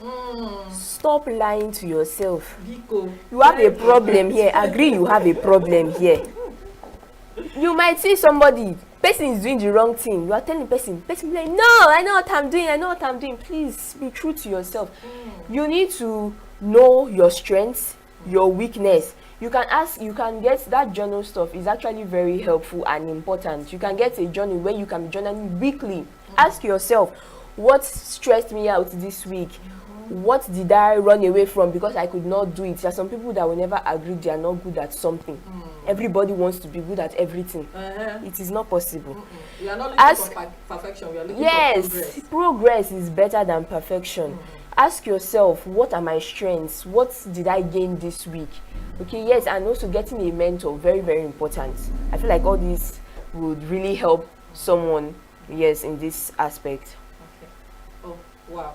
I want to say a very big thank you to the both of you for coming on the show today. Before we wrap off this section, one advice for parents. Jessica, I will go with you. What would you tell a parent who just have a teenager that just left secondary school that is at home? Because some will want to bombard the person with house chores, like since you're at home, everything now is on your head. Okay, so what advice would you give to parents? Parents should calm down with pressure. They should calm down. Calm down with pressure. Like calm down. The pressure is too much. They feel after secondary school you'll be exposed to life. But calm down with the pressure.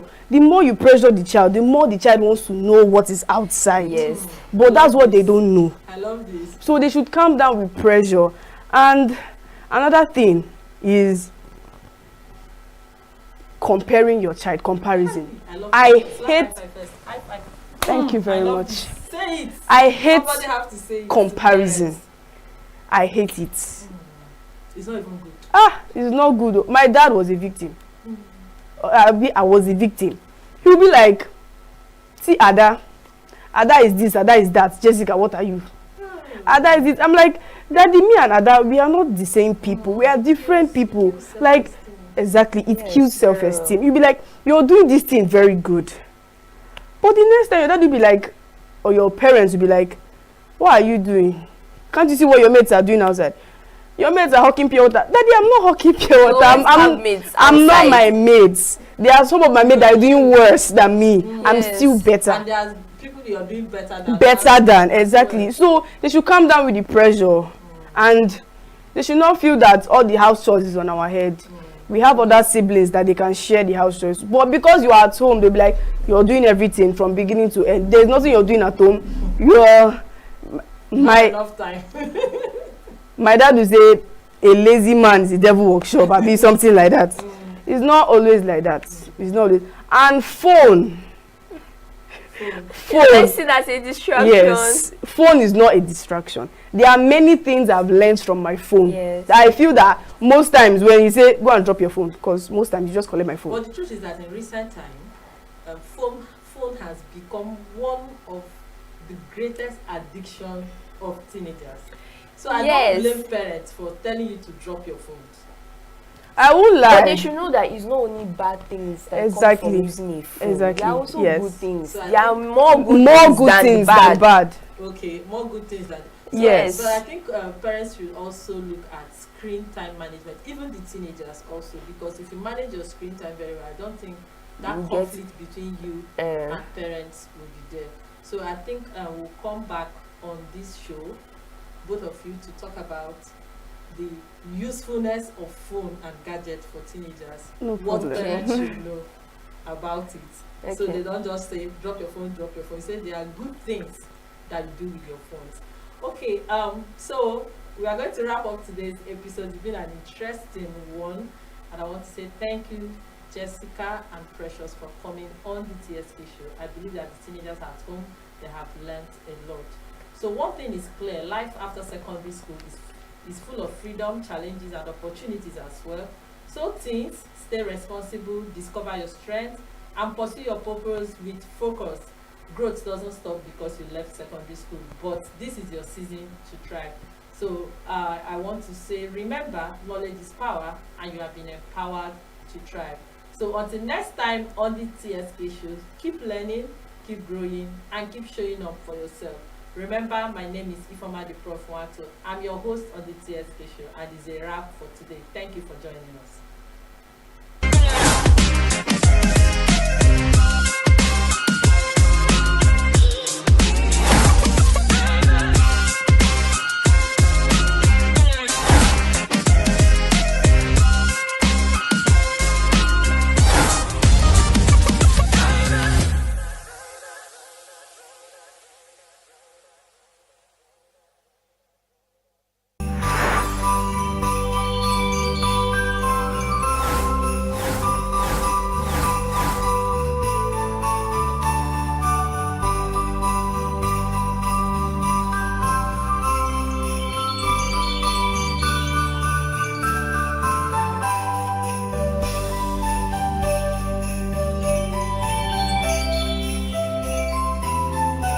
Signature TV, news in your pocket.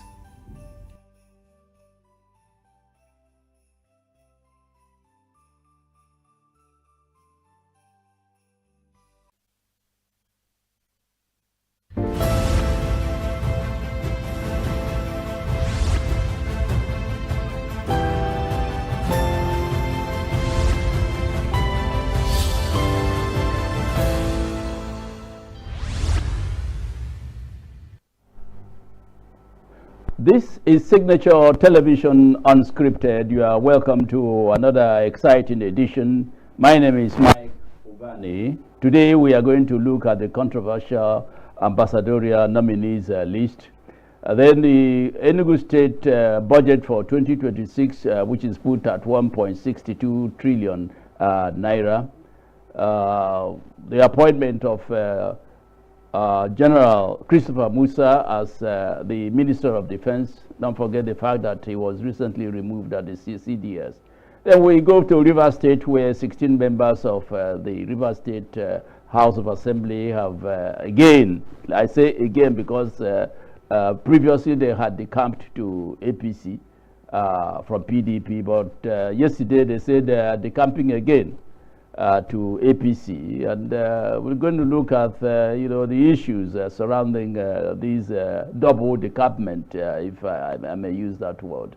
Once again, my name is Mike Obani. With me in the studio to to discuss these issues. On my right is Dr.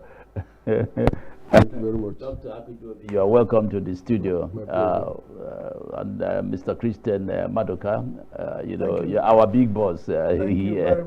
You're welcome to the studio. You can take any of the issues. It's not. We're not going to follow it numerically as I listed them. Whichever one you want to talk about, you can start. Well, it's my pleasure to be here. Maybe because I'm an economist. Let me look at the ENUGU State budget. A budget is a proposal, but it must be based on facts because it's a projection. ENUGU State's internal revenue performance for this year and for the year past, 2024, did not meet the projections. Despite that, the government has projected even higher internally generated revenue. And then the overall budget, 1.6 trillion. I mean, it doesn't seem to add up. Compared to Anambra State that budgeted 700-something billion, ENUGU State is a poorer state. If you look at the statistics, the population of Anambra State is higher. The what do you call it? Income per person from Anambra State is higher than ENUGU State. Anambra State is part of the oil producing states and is getting something. So where is the basis for this projection? But it is the nature of all budgeting, mostly in our type of country, they over-project revenue and under-project cost in order to get approval. But if you look at the past, it is more of the same. And if, I think ENUGU State is doing land registration, maybe they think that they can get money from those things. But like somebody told me, a pensioner that is being owed his pension and gratuity since 2011, you come to his house where he's managing to take shelter and ask him to pay you. Where will he get the money from? And I don't think there's any mechanism from deducting what government is owing you from what the government is asking you to do. So I think the ENUGU State budget is euphoric. Euphoria. You know, when people are euphoric, they can be jumping Makes up. you happy, makes you clap. Like I'm sure if Christian went to the village now, children will be jumping up, not knowing that 1 loaf of bread is now 2,000 and he didn't buy it. That sounds so funny. But since we are picking from the interest, let me talk about the ambassadorial list. Yes. You started and said it's controversial. Yes. And I was like, why should an ambassadorial list be controversial? Yeah. The president of the country have this prerogative by constitution to appoint ambassadors, non-career and career one. And this is what you have witnessed. What we're looking at is the characters, the people appointed. And we'll be looking at them from our personal assessment of them. On a separate platform, I've said that if everybody is as good as your principal said you are, as your boss say you are, and if I've given Mr. Ban a work to do earlier for me, and he delivered, now delivering for me is a result. Whether it's positive or negative, it depends on how you see it. Okay. So if I have sent Yakub Mohammed as the INEC chairman to go and do a work, and he perfected the election and delivered the election, then some people say the election was not fair. Some people say it was fair. Some people, and the man who had the better interest said, "You have done well." I mean, the reward of more good work is more work. Yeah. Now you have delivered well on INEC. Come and take a job as an ambassador. And we are here talking about controversy. No, but the environment differs. Election is a different environment to representing your country in another environment. Government money is government that determine the two agencies. Yes. It's government that will know which one is. It's all government. Government owns INEC, appoints chairman of INEC. Government has constitution to operate. He appoints ambassadors. So you look at it on the top. At the point the presidency is operating, from him is clearer. The view is clearer. But I'm just saying the controversy point of view. It's all personal views about if it is where a government uses personal opinion or large opinions of the stakeholders to say, from what I've heard about you, Dr. Stan, that the people feel that you should be the ambassador. So you are appointed. Because my appointed Dr. Stan is saying, Mr. President, why me? So the people say you are qualified. But here, it's the who pays the piper that dictates the tune. Yeah. And we have gone comfortably well with it in Nigeria. It's not now if I am a president, I should be interested in who is my ambassador in any of the countries. Yeah. That's what one governor told me. At the point, he said, how do you know that if I won't be interested in who is my commissioner of finance, who is my commissioner? So as a governor, that you're interested. So whatever you feel, the president of the country feel that the people he has nominated should go and represent our country. It doesn't mean we shouldn't have opinion about those people. I have opinion about several of the people he has appointed. But at this point, those opinions are playing down. The ones that are playing up is appointment by the principal and the assignment given to them. And we should be looking at if what we feel about those people play out again, is that at that point we come out and say, we talked about this, we said it, but nobody listened to us. So at this time, let's give the opportunity. The list has grown to 65. Out of the 65, we cannot aggregate the number that are career and non-career. When it was 32, we should talk about 17. But now that he has grown to about 65 or 62, I couldn't, at this point now, list out which one are non-career.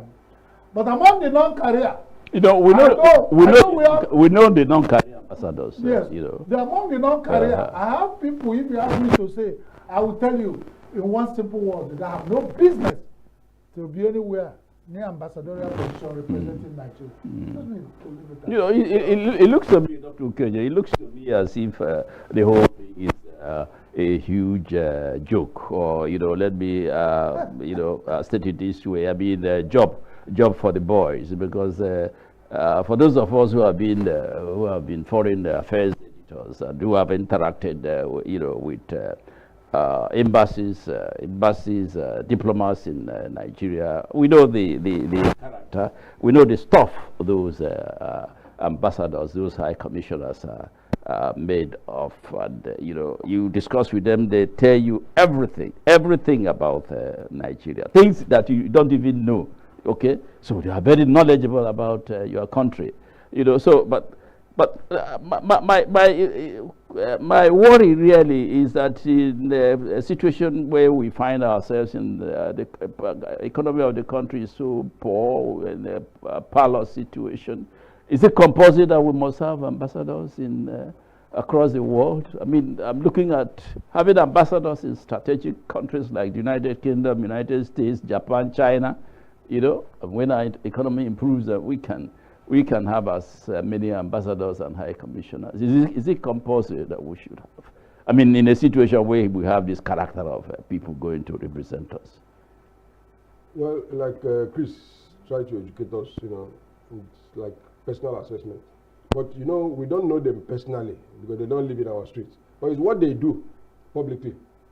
If somebody had been an agent against the ambassador's enemies or perceived enemies, then turned around against the ambassador when he was employed by another person, then turned around against the person who employed him, attacking people left and right. We, from the public system, we say that this person is like a weathercock.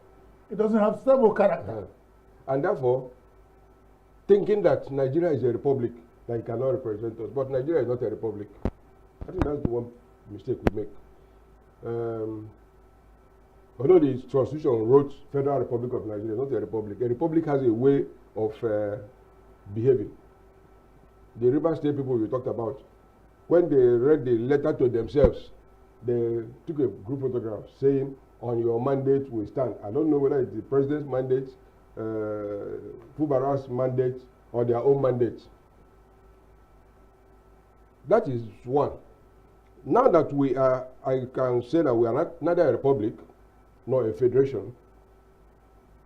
An ambassador is a legate, somebody delegated to represent somebody. People choose their own character. So their character is not different from the character of the person sending them. If we were a federation, the Congress, our House of Assembly, National Assembly, will interrogate it and say, ambassadors from other countries in Nigeria know about these persons. They may reject them and create problem for us.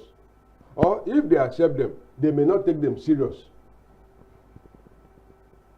But if everybody, including the judges, are standing on the mandate of one man, then the name of the country should have been changed to one mandate republic or one mandate kingdom.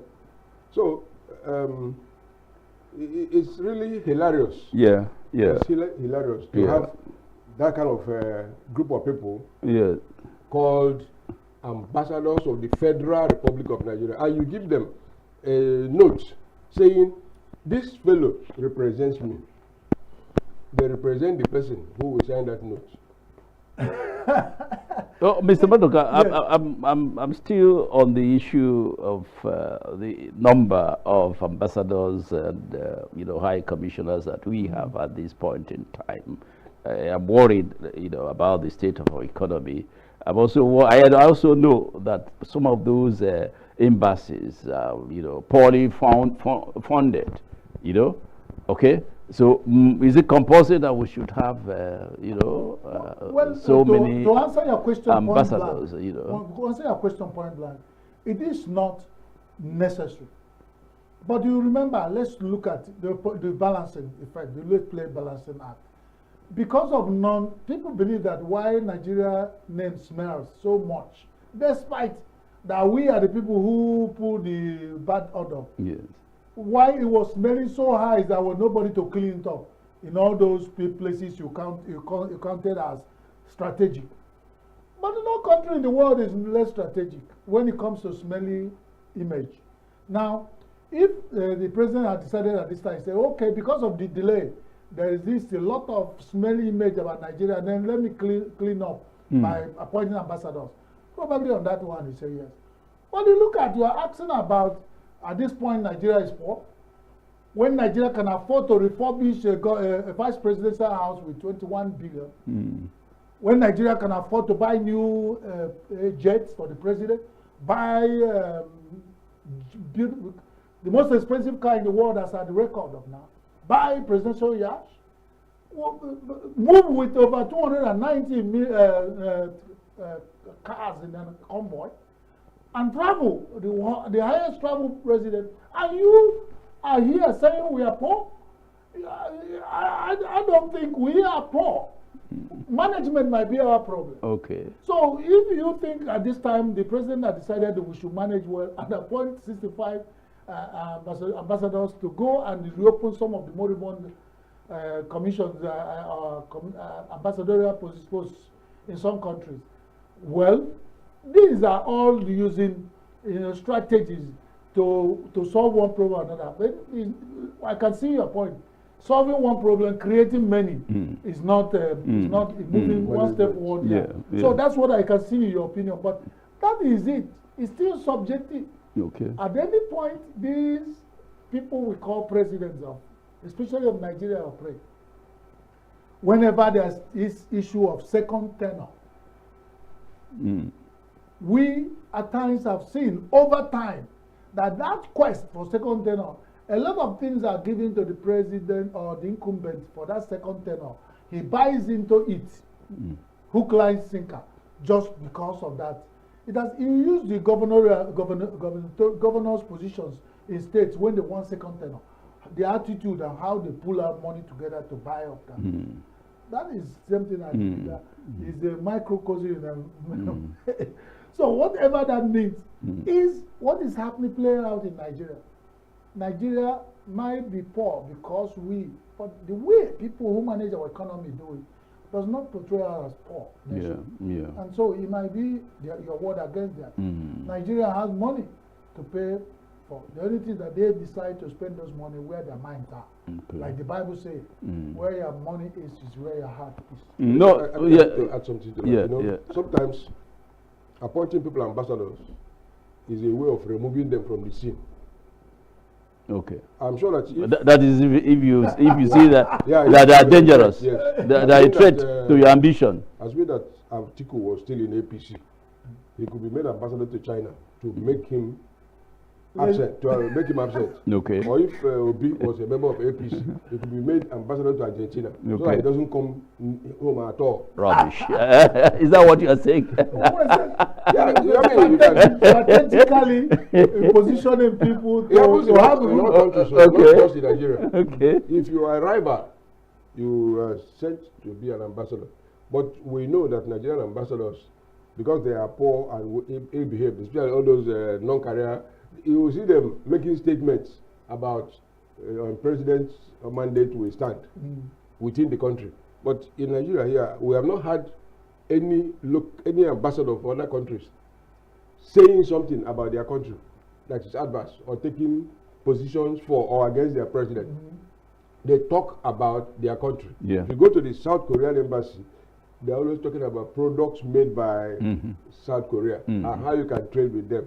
What do we have to trade? So these people are being sent, one, to remove troublesome people, secondly, to compensate them so that their states or their constituencies will vote for the second term.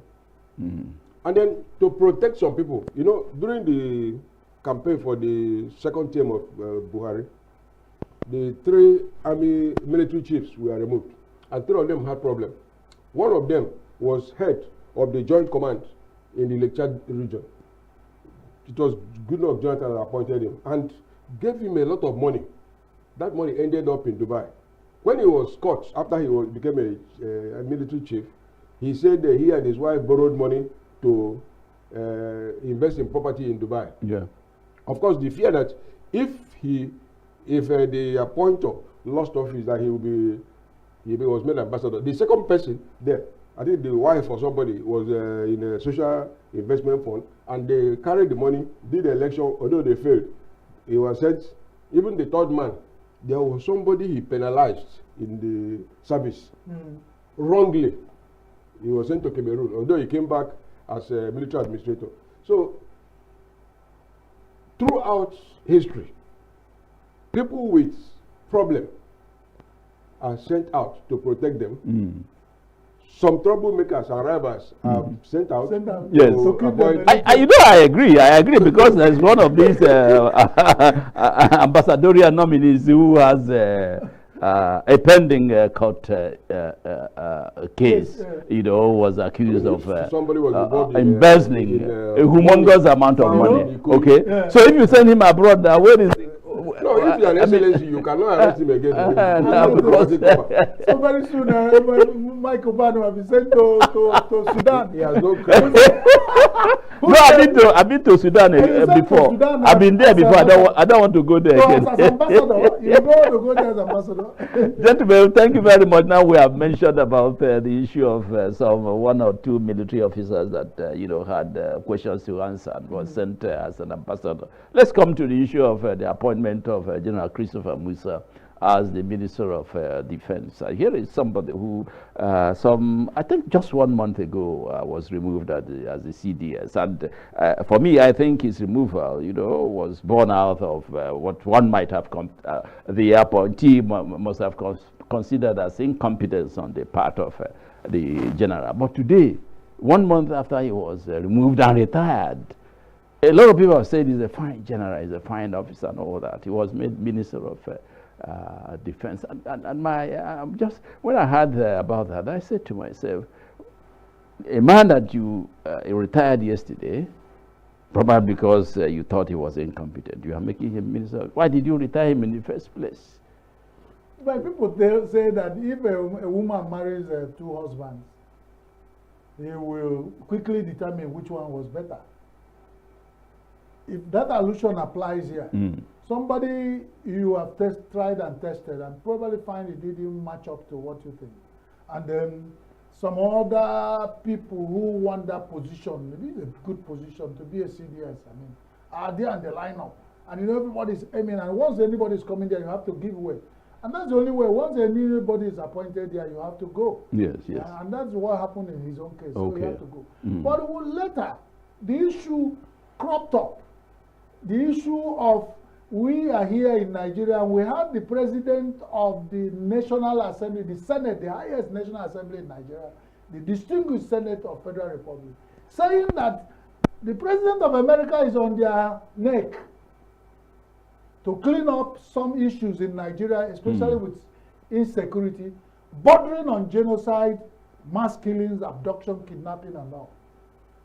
Then, that the Igbos say when the palm nut is formed at that tip where you have a lot of horns under the palm tree, that you look for the bird that has very long. That's the case of Chris Musa. He was there, you don't value him, but only old basket are valued on the day to remove the sacrifice, to take the sacrifice to the evil forest. That's his own case. A man who has been there and commanded the army platoon separately and rose to the highest rank of being a major general in the army, can now look at and be a minister of defense, be able to oversee the whole areas, know the ground, know the terrain, know the geography. And when you look back on history, and a lot of people are saying, this man, even like you said, some international communities who are on the neck would have mentioned of them and said, what happened to this record? We know this man because we have ambassadors who are working with you in Nigeria. And they've looked through the CDSs and then you are now in search of a Minister of Defense. And so they will ask you, so what happened to this man? So in the mouth of 2 or 3, if witnesses are established that Chief Ubani is the best presenter for Signature Scripted. So what are we looking for? We'll start trying other people. That means and at that point we have tension and emergency. The president declared emergency on security. Yeah. And when instead of emergency declared on security, you need somebody with that kind of mind to handle emergency. And who have handled it before to handle emergency. Okay. If you want to apply for a humanitarian job or this development job, they will ask, have you worked under emergency situation? You have to write it down. And they will ask you to explain. Okay. That will increase your chances of being employed because most humanitarian organizations work under emergency. So if Chris Musa had worked with Nigerian Army, rose through the rank, you know, went on peacekeeping mission, where Nigeria was ranked highest on 7 big brothers, 7 other nations. And now you have issue of insecurity in Nigeria. What better option do you have? You want to politicize it? If you do, it will be worse for us. And that's my summary of that. Dr. Keji, I'm worried about the cost to the nation over the removal and the retirement of General Musa. You know, when you are removed, retired at that level, a whole lot of generals, a whole lot of military officers will be retired alongside you, you know, to make way for the new person that is coming to take over. I'm worried about, I mean, it's like the president or the presidency or the military or whoever advised the president to remove General Musa as CDS at the time that it happened. You know, they didn't do a good job, you know, against the backdrop of what we lost.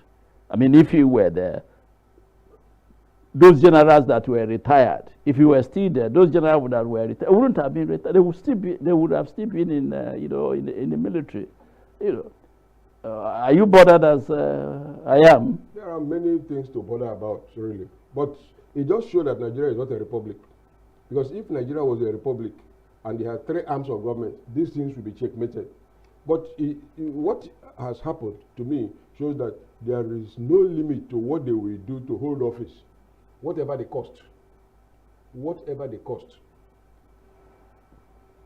For me, what is important is that General Christopher Musa was the kind of person that was vocal. You know, there was a time that some people were killed in Edo State. Some people from Kano who said they went on hunting. It was not his duty to make a comment, but he made a comment threatening the people who must have killed him. I took interest. I said, is this man an army officer?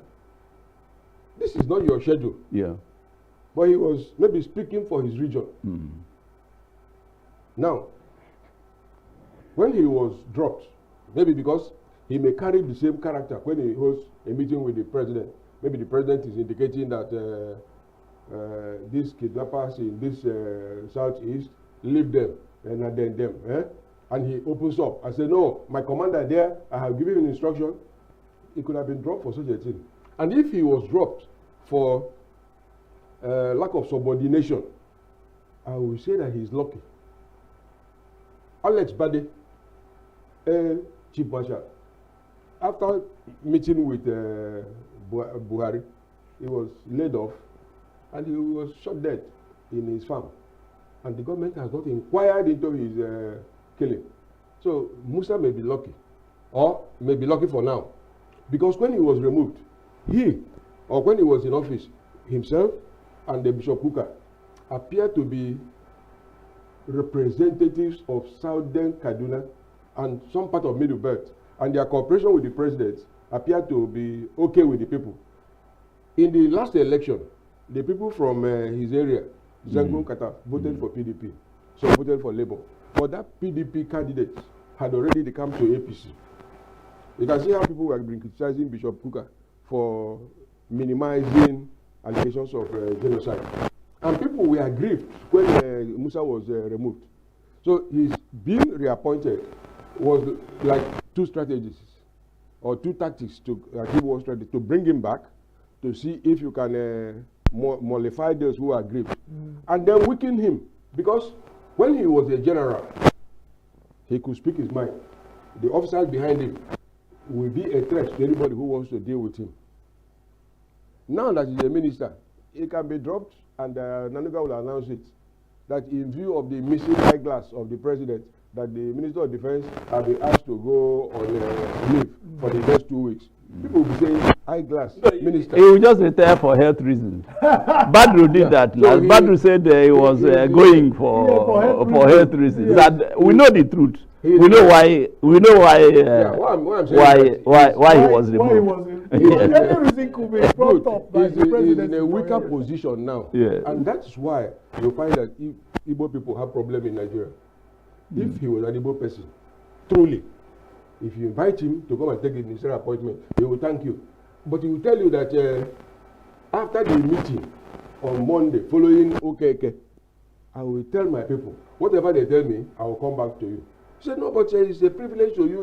He said, let me just tell them, because they have planned reception for me for retiring from the army. And I want them to hold fire. The next time you see him, he will say no. That's why Ebichukiwe could look Babangida in the face and say, look, we never discussed this thing about OIC. Yeah. And when it was national parade, Abacha said he should go in before him. He said, look, this is a state function, not a military function. In the military, you are chief of defense staff, you are ahead of me. But state function, national day, political. I will go in, you will go in before me. When he said, look, I'm going. Duncan Bali, who was playing with them, they were insulting him, he remained. Eventually, they removed him. It's only when they removed him that he started speaking. So, it can reveal to you why different characters in the country are not accepted. If you watch television yesterday where Musa was addressing the soldiers, he was still talking as a general. But a minister is a policy maker. Yes. Defense. In fact, I was just going to come to that. I was giving order. Dr. Keji, I was going to come to that because I just hope that General Musa will be less vocal, now that he's Minister of Defense. Do you know that? Why do we want him less? No, so that he doesn't put himself into unnecessary trouble. He did say that brigadier, the brigadier general was killed by he said they're going to investigate, how this general was killed in a situation where he was supposed to have, go along with soldiers. Brigadier general be alone at the time that he was speaking. And you don't know the thinking. The thinking of those who plan to move. Gentlemen, let's go to the drama in Rivers State Assembly.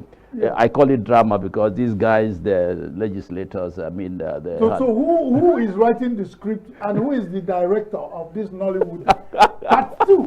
Fubara and the Rivers State House of Assembly Part 2. Because the Part 1 played out and the outcome. Yeah. It was 6 months.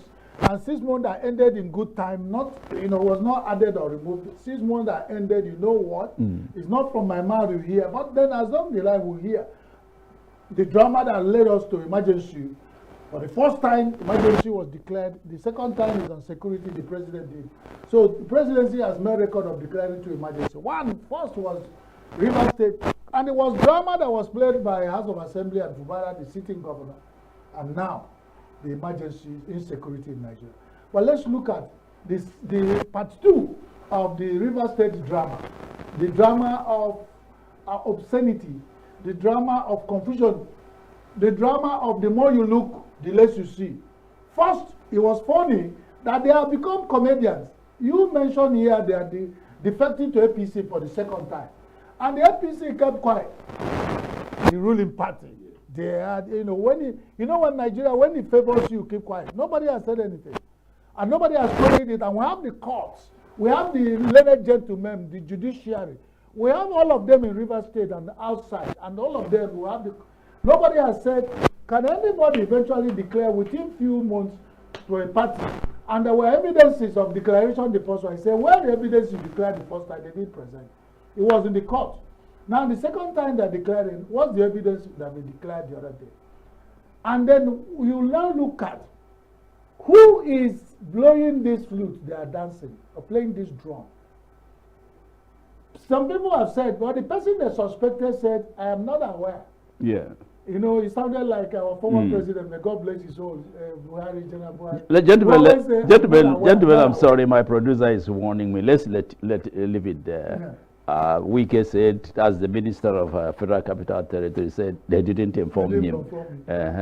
You know, so you wonder who was the architect, you know, behind this drama. We are here on Signature Unscripted. Yes. What we are talking about is Wike scripted. Yeah. So okay. Wike scripted. Wike scripted. The collaboration of the Wike scripted the drama. Gentlemen, it's been an exciting conversation. Thank you very much for coming, and I hope and pray that we do it another day. By the way, Happy New Month to each and everyone. Thank you very much. Thank you. Thank you. Thank you. We are in the season of Advent. Let us have the outlook that things will be okay. Yeah. And if we wait, God will bring showers of blessings. Thank you very much. Once again, my name is Mike Obani. Thank you for listening to us. I hope we'll make it another day, and keep listening and watching Signature Television. Thank you very much.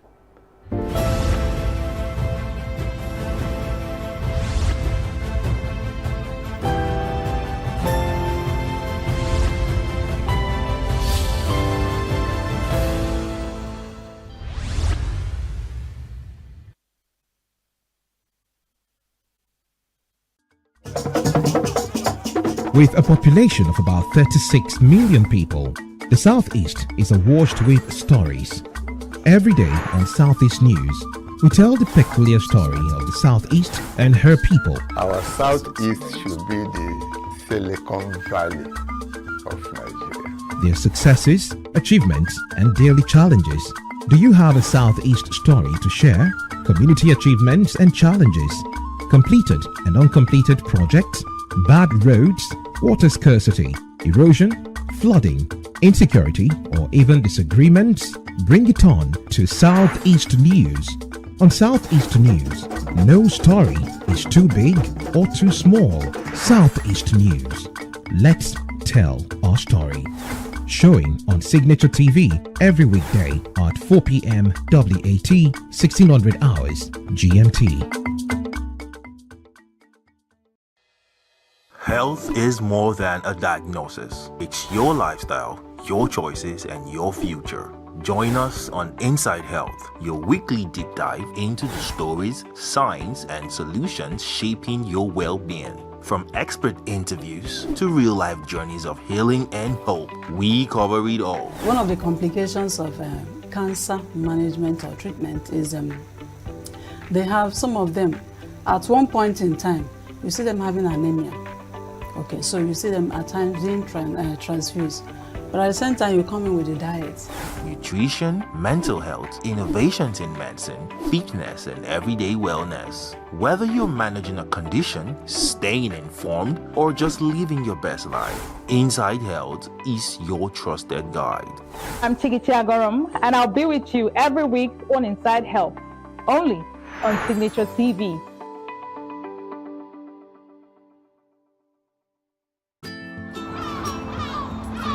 Bright and early as the day breaks, as the newspaper headlines trail the stories that shape the day. We at Signature TV trail the headlines that trail the day. We interrogate the headlines. We analyze the stories that make the headlines. Wayek is overrated, and they even overrated themselves and went into CBT. They are insensitive of some Nigerian children who have never heard what it was CBT. With passion and emotion, we drive the conversation to change a narrative. Let nobody be deceived by Nigerian high level of performing in agriculture export. We are still where we are. Newspaper review on Signature TV every morning on Signature Morning, weekdays, and Signature New Day, weekends. Newspaper review on Signature TV. We do not just review the headlines, we make the headlines relevant to our daily lives.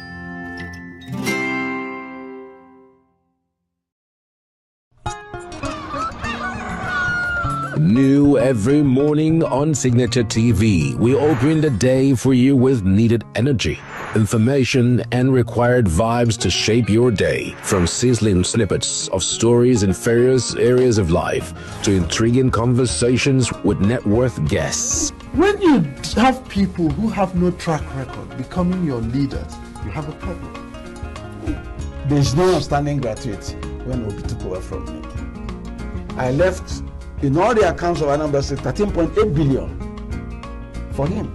Your day cannot be complete without Signature Morning on weekdays and Signature New Day on weekends. There is no better way to start your day except Signature Morning and Signature New Day every day on Signature TV.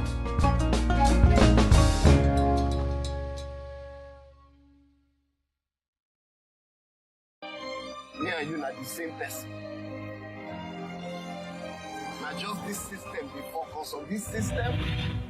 Last year, my guest announced to his social media followers that he had been involved in a ghastly accident. You know, when you see the images of that accident, you will wonder how he came out alive.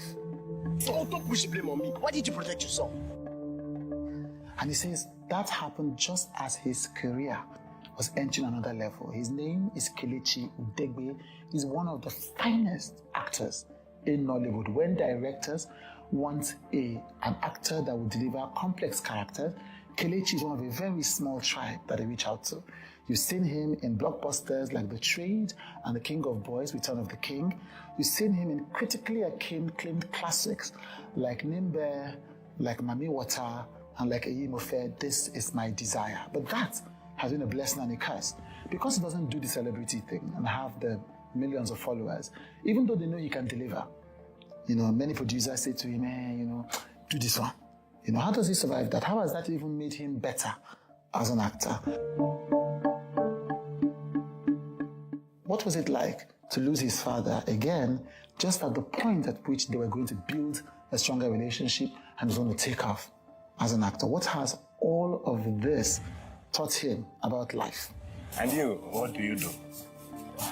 I make exquisite final resting places. Coffee Square. But what about the afterlife? And what is it like being respected by all the big awards, from the EMVCAs, the AMA Awards to a free? Kelechi Udegbe shares his lessons about life, about work, about growth with Chide today.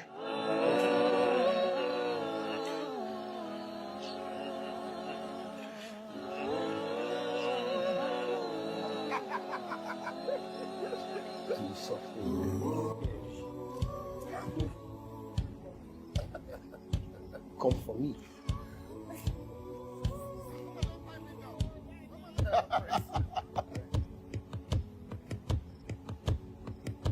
One of my favorite metaphors, I think, for you've been in some of the most critically acclaimed movies. Okay. Over the past at least 10 years. Yes. Yes, at least. At least 10 years, you know. Yeah. You've been in some of the most interesting projects, you know. Nimbe, I think. Yes. You were certainly in Nimbe. Yes. You've been in Ojuju. Yes. And of course followed The Director Couldn't Let You Go. Yes, yes. So I've been in casting, not casting rooms. I've been in rooms where they are thinking of cast for characters. Yeah. And when they are trying to think of complex roles, you know that. Yeah. Yes. Your name always comes up. Why do you think so? Well, so I had this conversation with the people I'm working with, and they said, Kelechi, see, it's not like you're not good, but you're not like a commercial actor. I said, what do you mean by that? I said, like, you're not like, when it comes to the being out there, you're not out there. Truth is, if I wasn't acting, I don't think I'll be on social media. Right. Really, because I'm not that kind of person. I just concentrate on my work. So you're more of a director's actor, an actor's actor, you know. So when you're thinking about, okay, we need someone to play this character is, that's when you think about Kelechi. But when you want to think about, we need like maybe numbers or something, you know, that kind of thing. So, how do you feel about that? Well, it's a bittersweet feeling. Yeah. It's sweet because I realize that people understand directors, producers, fellow actors, they understand that this guy is absolutely insane. That when it comes to performing, he's top notch. He's out there. He's at least one of the three. If you call one of the best thing in the country or something. But now when it comes to like because I can't really blame indie producers or everybody wants to make money. So it's more like Kelechi try and be out there more a bit. But what am I out there? What am I going to be doing out there? I don't know how to fake. That kind of thing. I don't know this controversies. I can't run away from them. I just want to be on my own, go to set, work, come back home, eat, sleep, and So, but I'm learning. I'm learning. So it's bittersweet. Yeah. It's sweet in a way that people realize, or my people in the industry realize that this guy is an awesome talent.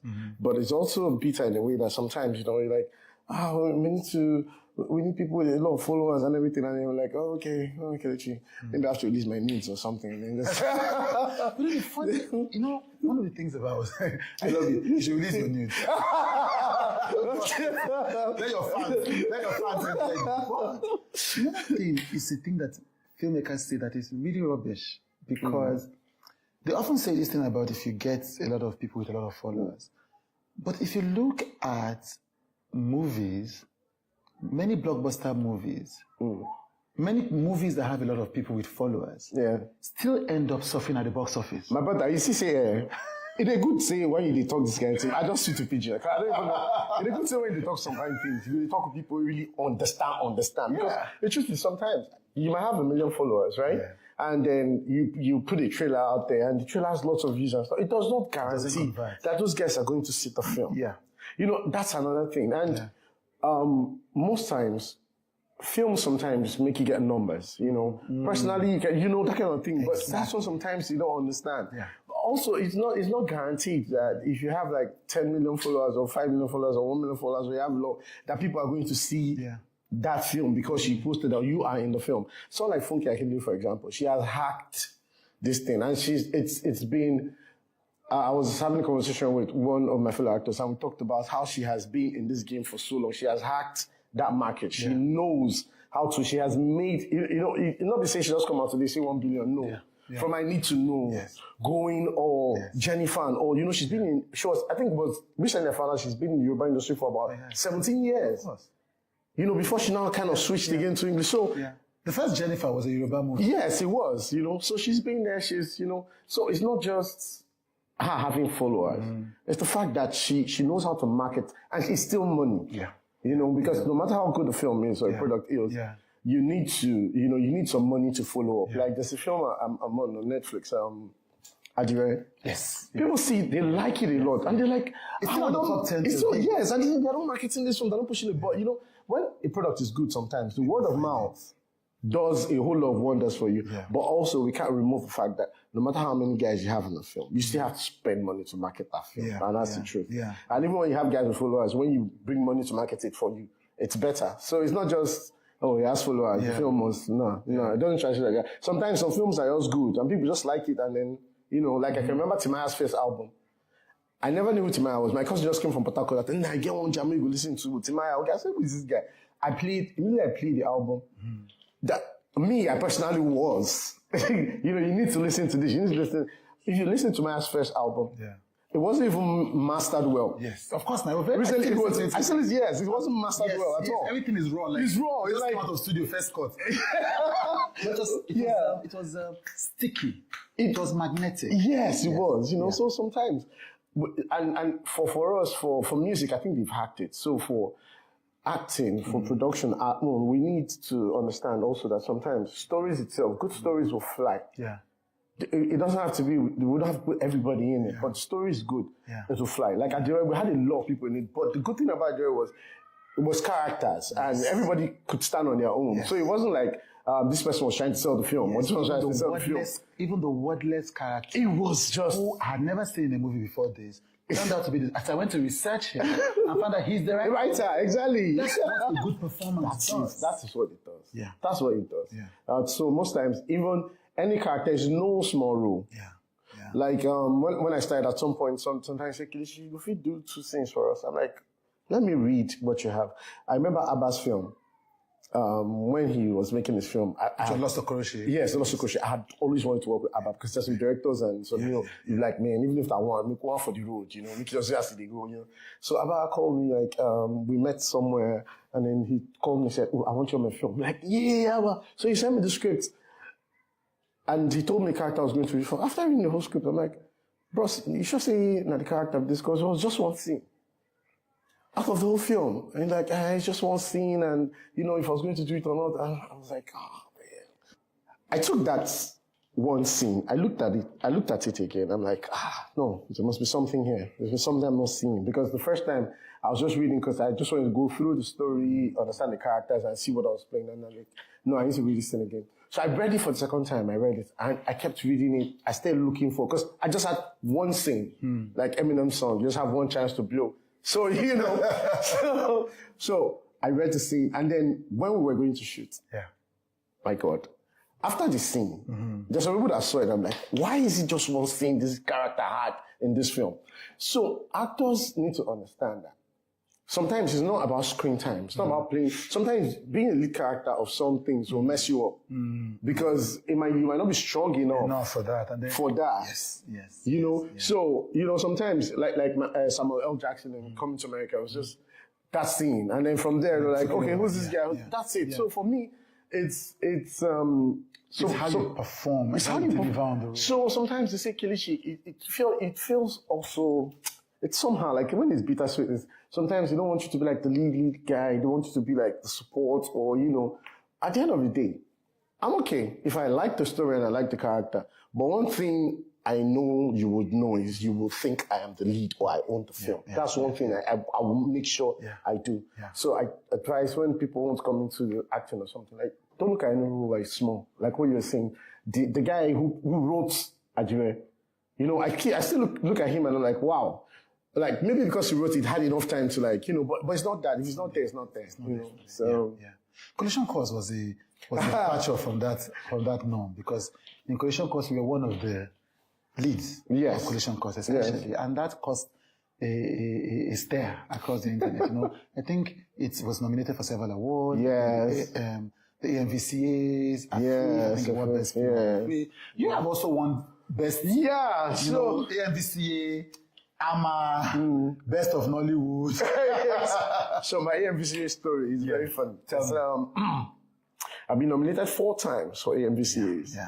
And I've won nothing. Because I was thinking of myself, like for my profile, I would just put most nominated MVCs. I think one of the things about the MVC is, for me, like with Collision Course, I won Best Actor, Afri, won Best Supporting Actor for AMA, the Collision Course, because they are jury awards. So me, I always prefer jury awards because the time for please vote for me, vote for me. I don't know, and I feel I tell this guy, say today, I bet you go let me vote. You just say, okay, yeah, I will, and then.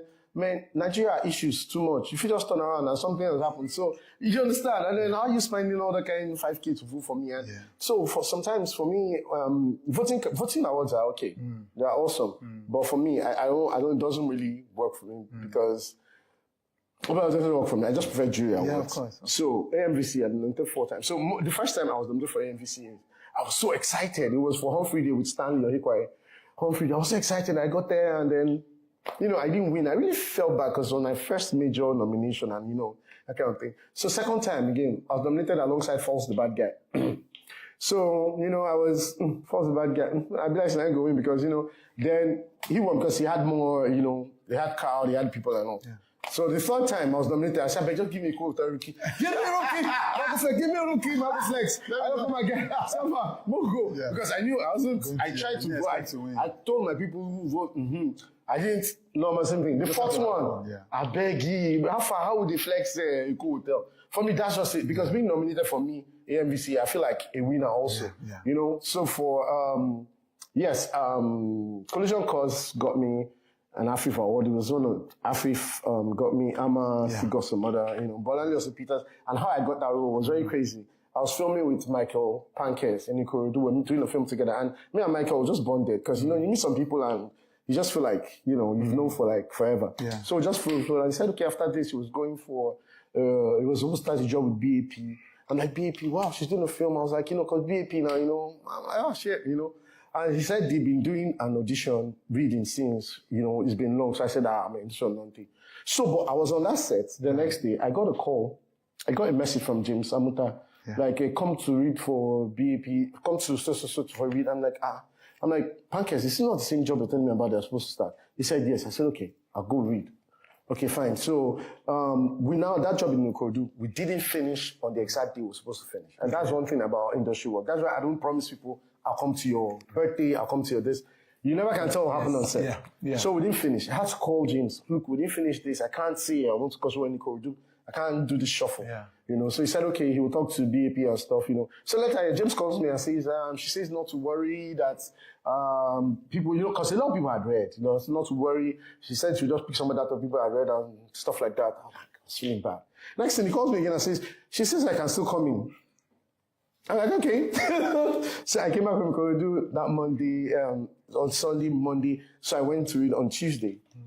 Got in there, I read, it was like two pages or something. Like, oh, okay, we're fine. 2 or 3 pages, they're fine. Go. So I left. I'm like, okay. Got a call. I think it was the same evening or the next day from, because I'm sure they were already planning to film.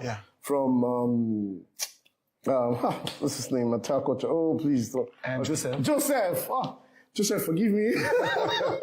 Big Joe. So I got a call from him, like, so it was, It was surreal because I wasn't supposed to be part of the process, the first place, because a lot of people had read for, but like BAP, that's one of the reasons why I respect her. She has an eye for talent. Yep. She doesn't do, okay, this person is face, this one is, she just goes for, this person fits what I want to do. Yeah. So it fits what I want to do, So it was awesome. And working with her also was, because sometimes, in the industry, it's harder for females.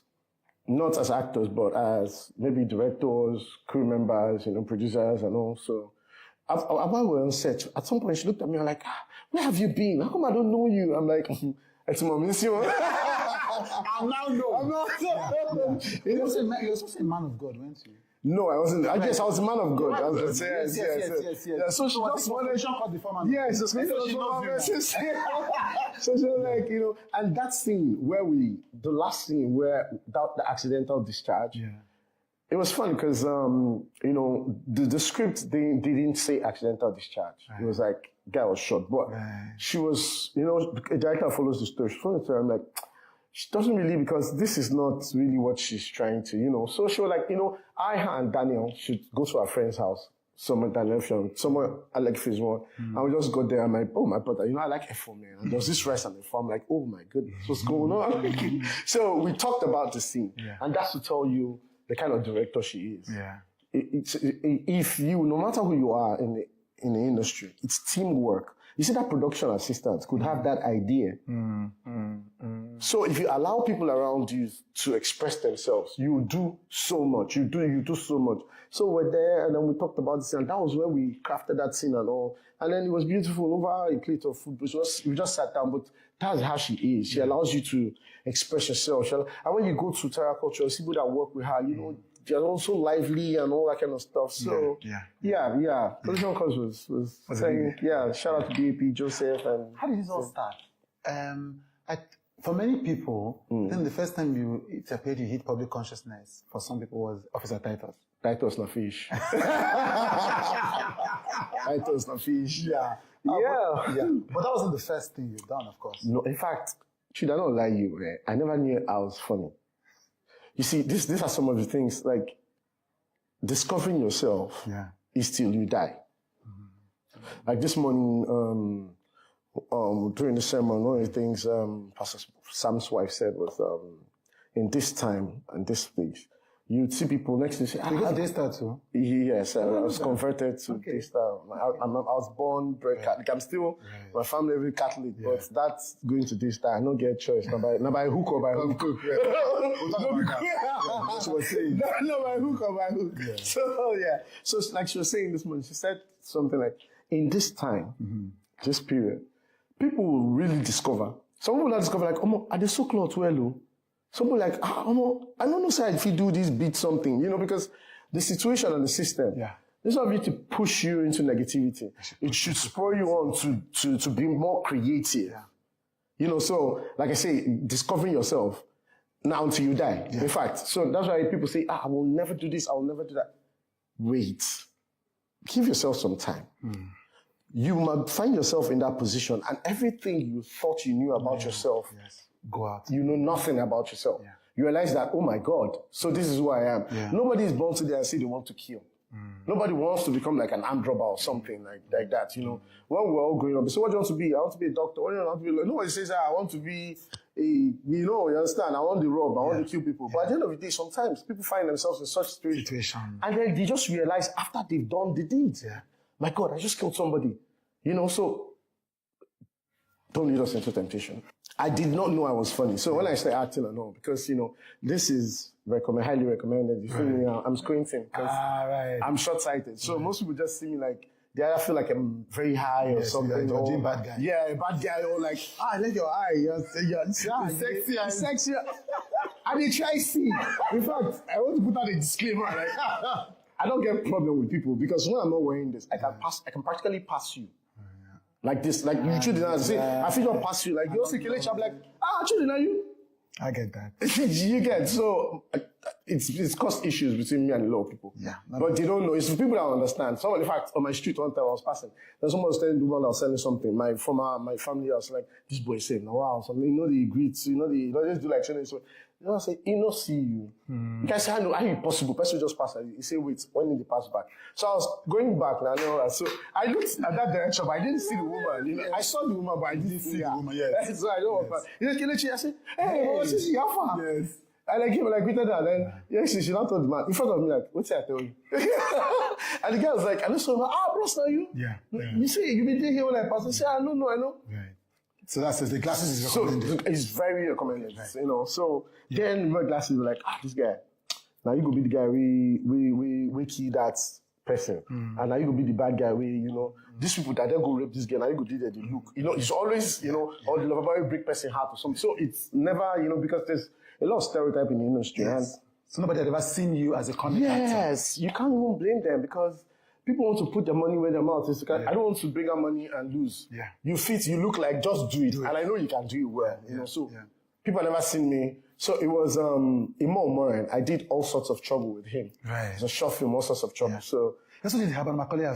Was it? Yes, Macaulay Affair. Yeah. Imo is somebody that most of his films his character. So I'm always having a mustache or something. He does something to me. More understand. I don't know why me and him are like, you know, when it comes to the character acting, I still do coffee salesman with him. I played 2 characters in the film. Right. You know, so. Right, okay, so this one. Yeah, so in all sorts of trouble, he gave me this character, and after doing the short film, like, guy, you're funny.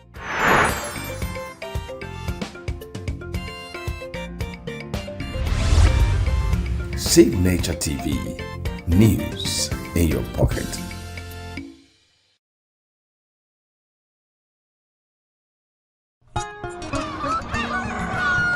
New every...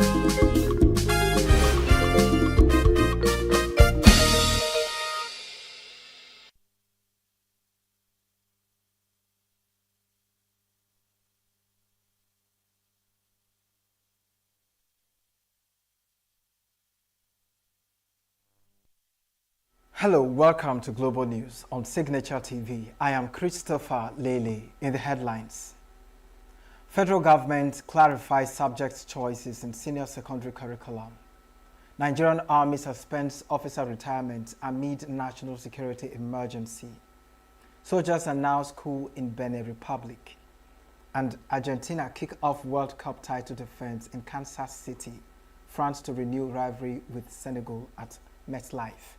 Details shortly.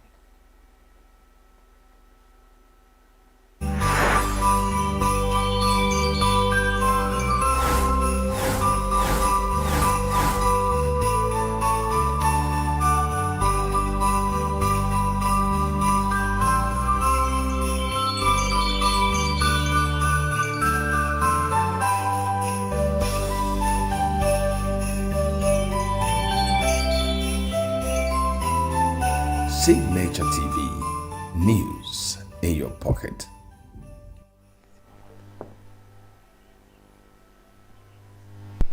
The federal government has assured that there are no limitations or restrictions on the subjects students can choose from the list of approved options.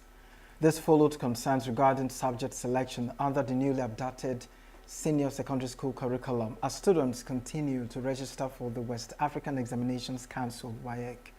A statement from the Federal Ministry of Education explained that all subjects remain fully open for students to choose from, provided such choices are properly guided by the school authority, parents, or a certified school counselor. The ministry stated that students specializing in science are free to choose subjects from the social sciences or arts categories, such as those in the arts and social sciences can opt for courses traditionally associated with the sciences. It emphasized that the revised curriculum is intended to be flexible, student-focused, and adaptable to a wide range of academic interests and career goals. It confirmed that information and communication technology has been renamed digital technology, saying that the change is simply a matter of terminology and does not impact the curriculum's content. The ministry assured that the federal government remains committed to ensuring a smooth, accurate, and well-coordinated registration process nationwide. The ENUGU state government has pledged to support both public and private higher institutions in the state, particularly in advancing research and innovation aimed at solving Nigeria's development challenges. The government pronouncement was made at the 13th convocation ceremony of the Godfrey Okoye University held at the Aminu Waziri Tambuwa Convocation Area in Enugu State, local government area of Enugu. Our correspondent, who witnessed the colorful event, which also featured the award of postgraduate and honorary degrees to deserving recipients, reports. It was indeed a grand convocation ceremony for the award of degrees, honorary degrees, and prizes to graduates in a vibrant celebration depicting academic excellence, a sense of fulfillment and pride. The ceremony, which is the climax of a week-long activities, began last Sunday, the 30th of November 2025, with a church service.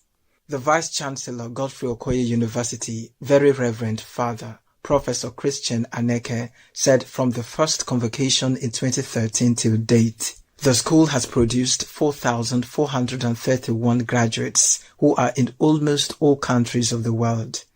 He said that the Enugu State Governor, Peter Mba, is partnering with the institution for the expansion of the university's DNA Learning Center for paternity tests, forensic analysis, and state-of-the-art laboratories. From our first convocation in 2013 to date, we have produced 4,431 graduates who are in almost all countries of this world, studying and working and spreading the sweet aroma of Go University values, especially the three-pronged core values of dialogue, hard work, and spirituality. And to further encourage research and development in the state and the country, the Enugu State Deputy Governor, Ifeanyi Osai, who stood in for Governor Mba, charged tertiary institutions in the country to do more in the area of research and development. He assured that the state government will support both public and private institutions in the state in funding research efforts that would provide solutions to the nation's teething development challenges. We welcome all universities in the state, both private and public, to share with us findings from your research that you think has value for human growth and development. As the government, we are minded to address them.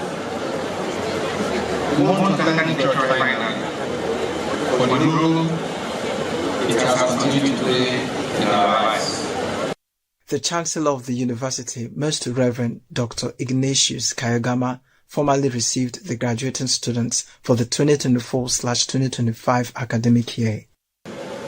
By the authority vested in me by the Godfrey Okoye University law, I hereby declare this assembly constituted as the 13th convocation of Godfrey Okoye University for the purpose of conferring degrees and awarding prizes. The Catholic Bishop of ENUGU Diocese, Most Reverend Dr. Callistus Onaga, expressed immense joy that the College of Medicine of the University, owned by the diocese, which started just a few years ago, has been accredited by the Medical and Dental Council of Nigeria. The College of Medicine, which just started a few years ago, has been accredited by the Medical and Dental Council of Nigeria for Bachelor of Medicine, Bachelor of Surgery examinations. The best graduating students at both the first degree and postgraduate levels shared their joy and how they were able to excel. You cannot take objective goals without first knowing who you are. That's like trying to treat yourself when you don't even know your symptoms or your medical history. You have earned your degree. For some, it is exactly what they want it to be. For others, maybe not. But regardless, whatever you choose to do from here is your decision. I'm so excited and I'm so grateful. I'm so grateful to God. I'm so excited. And I also congratulate myself because I put in a lot of work and I'm so happy that the hard work paid off. It's not easy being the best graduating student, School of Postgraduate Studies. I'm so happy and I'm so grateful. Another best graduating student shared his plans after the convocation. After this current convocation, I will furthermore to do my master and a PhD, which I have also gotten a scholarship on. So I will go further with my studies, and I also encourage Nigerian students to keep pursuing their dreams.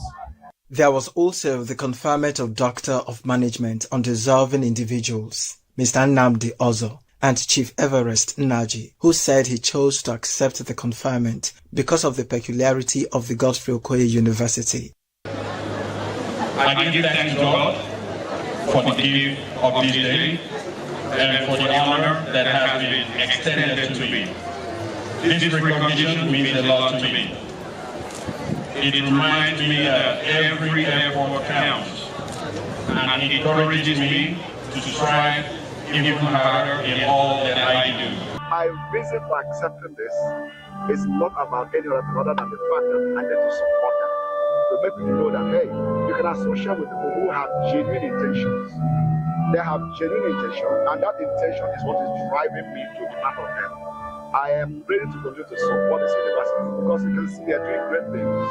The event brought together families, distinguished guests, political leaders, business executives, academics, and stakeholders, as well as the diplomatic community.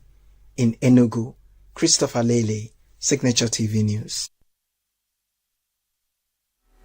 The Nigerian Army has suspended all statutory and voluntary retirement for certain categories of officers following the nationwide security emergency declared by President Bola Tinubu. An internal memo signed by Major General E.I. Okoro on behalf of the Chief of Army Staff stated that the suspension of retirement is aimed at retaining experienced manpower and the operational capacity as the armed forces in response to rising insecurity. The memo noted that although officers are ordinarily expected to retire upon reaching their age limit, completing 35 years of service, or after repeated promotion or conversion failures, service extension is permissible in the interest of the military. The temporary suspension applies to officers who failed promotion examinations, passed over promotion boards, or who failed conversion boards 3 times or reached the age ceiling for their ranks, or who have attained 35 years of service. It explained that officers in these categories who are not interested in an extension of service are to continue with the normal retirement procedure, while those who are desirous of extension are not eligible for career progression, including promotion, career courses, or extra-regimental appointments. The statement directed all commanders to disseminate the directive and manage morale, adding that the policy would be reviewed as the security situation improves. President Bola Tinubu had, on November 26, 2025, declared a nationwide security emergency and directed the military, police, and intelligence agencies to expand recruitment and deploy thousands of additional personnel.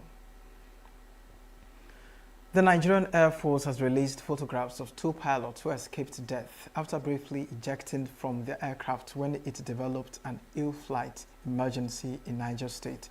An Alpha jet aircraft crashed a few kilometers from the Karabont town in Bogo local government area of Niger State, but the 2 pilots on board successfully ejected before the crash, which occurred around 4 p.m. on Saturday and were reported safe.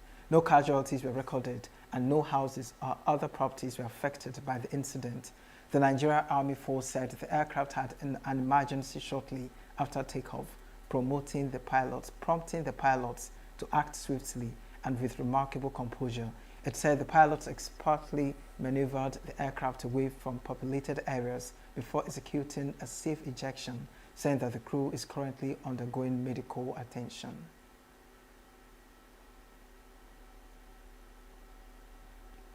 Meanwhile, the Chief of the Air Staff, Air Marshal Sunday Aneke, has praised the pilot for the courage, discipline, and sound judgment which prevented loss of life. Air Marshal Aneke has directed the immediate constitution of a board of inquiry to investigate the incident. The Nigerian Air Force reassured Nigerians of its commitment to stringent safety standards and operational excellence, stating that it remained dedicated to safeguarding its personnel while protecting the lives and property of citizens in line with its constitutional mandate.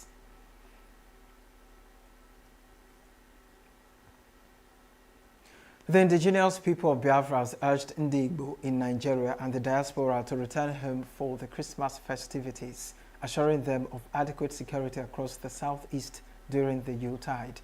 The pro-Biafran group said the southeast remains Nigeria's most tranquil zone and claimed that security conditions in the region have improved despite what it described as sponsored instability over the past 4 years.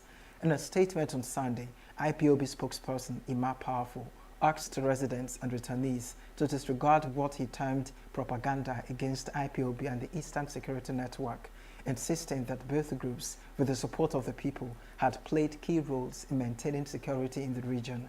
The statement read in part that the worldwide family and movement of the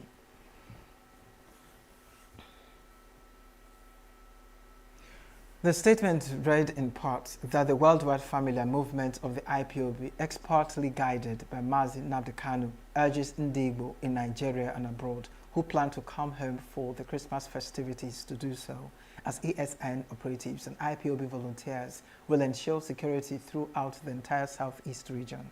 IPOB also dismissed social media reports about an alleged kidnapping of passengers at Ngokbala along the Owerri-Aba Expressway, describing the footage circulated as old and false. It noted that ESN operations are conducted discreetly and warned the public not to expect updates on social media, adding that ESN has no official online accounts. Powerful said the absence of continuous killings and abductions in the southeast region serves as evidence that there are lions guarding the land. He accused the federal government and some Igbo politicians of attempting unsuccessfully to break up IPOB and ESN, adding that the Biafra restoration movement remained a sacred initiative. The group encouraged ENUGU to return home in large numbers for Christmas and invest in the region, urging them not to allow fear or insecurity narratives to discourage them from coming home.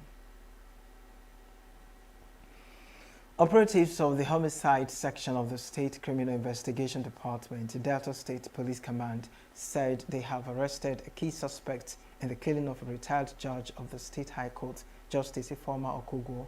The police public relations officer for the command, Brighty Dafe, disclosed this in a statement made available to journalists in Warri on Sunday. He stated that on December 6, 2025, operatives acting on intelligence arrested one Godwin Ngume, the security guard who allegedly murdered Justice Ifeoma Okugo.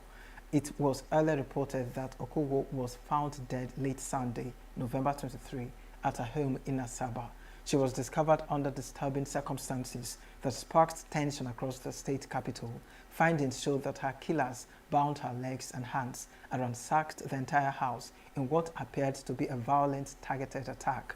Following the murder, the night security guard assigned to the residence disappeared shortly after the incident, heightening suspicions of internal complicity.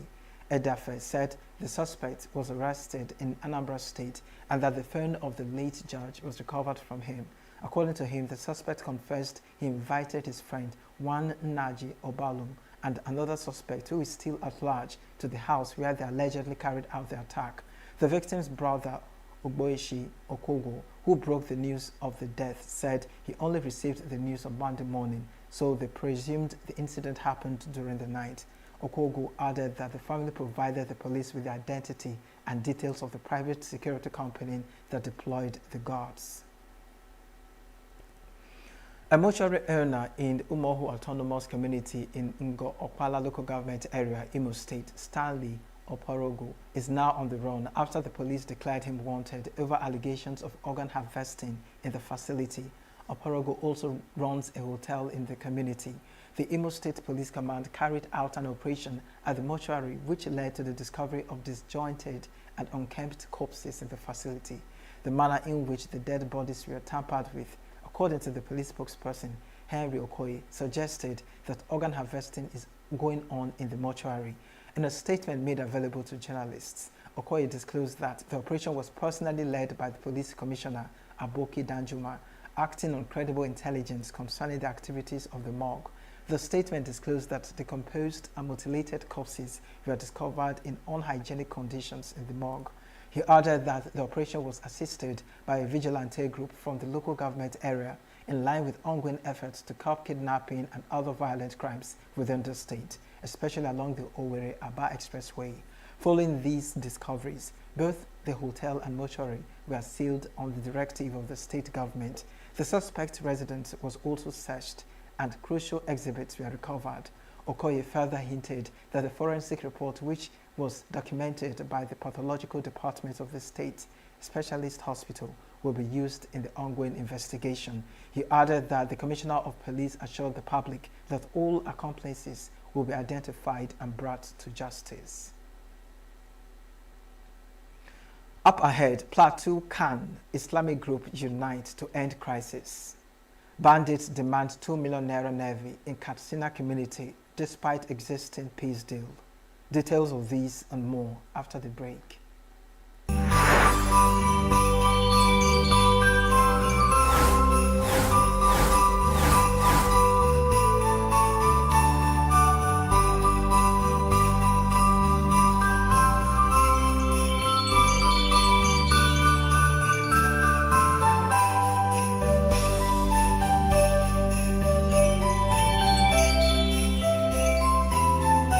Signature TV, news in your pocket.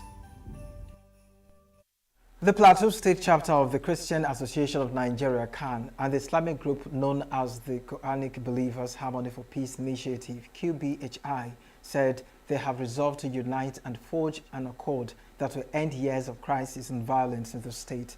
The accord was reached on Saturday when the chairman of the QBHI, Sheikh Yahaya Mususaka, paid a visit to leaders of CAN in Jos to discuss ways to end years of religious crisis and promote harmony between Muslims and Christians in the state.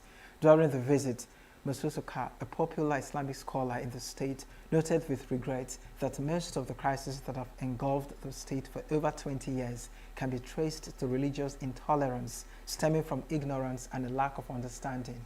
He highlighted the devastating effects of religious crisis in the state, which include loss of lives, destruction of property, including places of worship, and the disruption of economic activities of the state.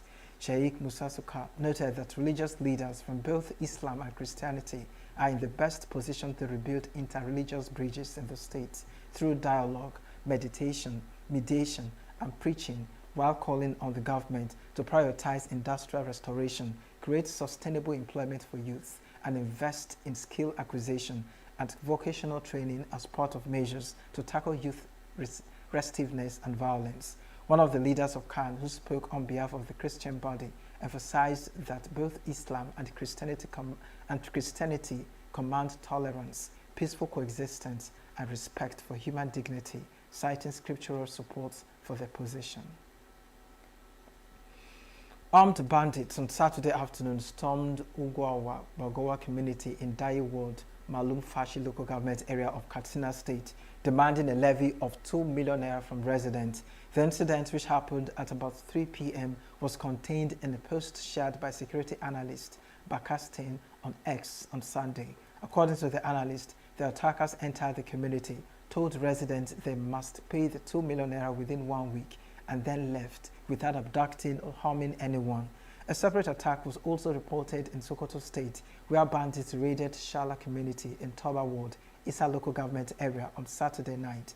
The attackers killed one person, injured another, and burned several homes and grain silos during the invasion. Bakastin, who also verified the information on Sunday, said the same bandit group later moved to Bakeji community in the same local government area. There, they abducted 2 residents before escaping into surrounding bush.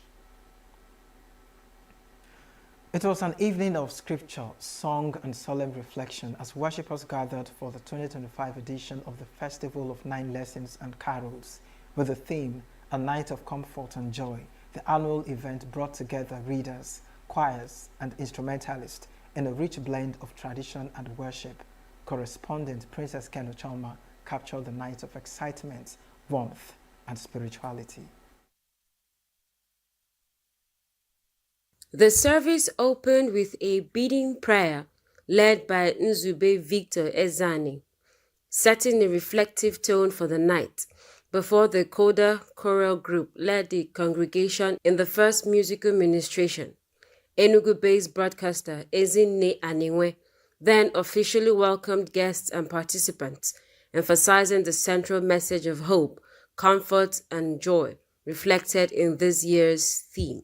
The first lesson, which focused on the fall of man, was read by Engineer Nnanyelugo, drawing from the book of Genesis, followed by a solemn choral performance by the Coda Choral Group. And he said, I heard the sound of you in the garden, and I was afraid, because I was naked, and I hid myself. He said, who told you that you were naked? Have you eaten of the tree of which I commanded you not to eat?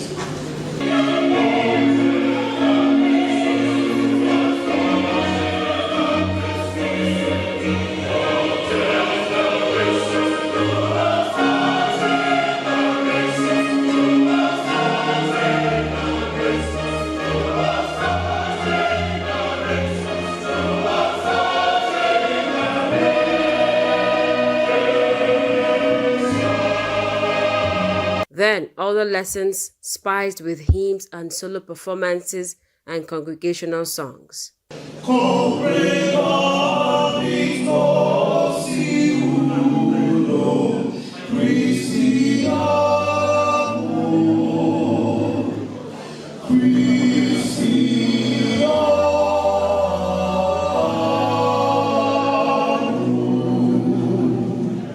Coda Choral returned once more, setting the stage for the fourth lesson, the Annunciation, presented by Mrs. Chinwe Sibeld. One of the captivating displays of the night was a saxophone performance by Charles Jr.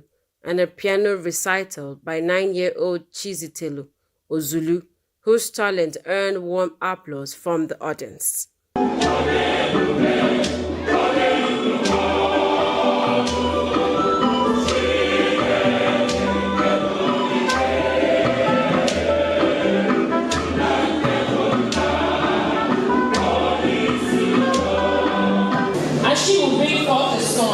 And you shall call his name Jesus, for he will save his people from their sins.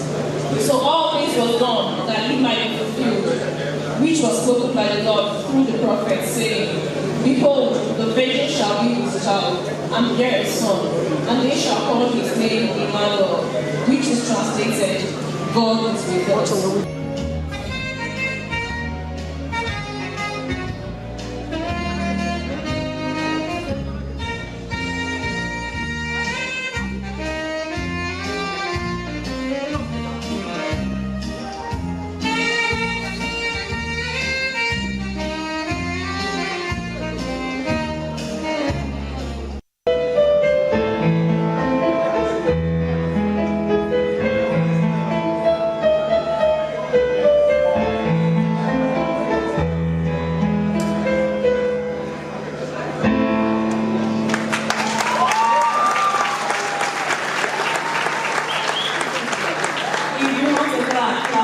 energy heightened as the ref band led the congregation in a vibrant praise and worship session.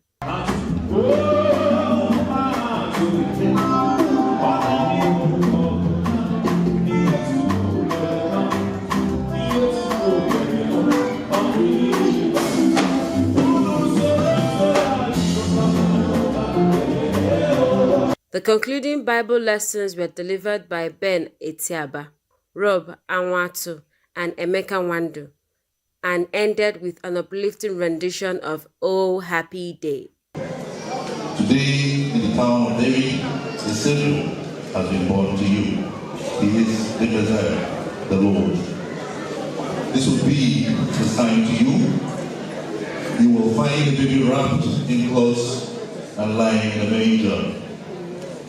Suddenly, a great company of the heavenly host appeared with the angel, praising God and saying, Glory to God in the highest heaven. When they saw the star, they were overjoyed. On coming to the house, they saw the child with his mother Mary, and they bowed down and worshipped him. Then they opened their treasures and presented him with gifts of gold, frankincense and myrrh. And having been warned, this is the word of the Lord. Yes, to all who receive him, to those who believe in his name, he gave the right to become children of God. Children born not of natural descent, nor of human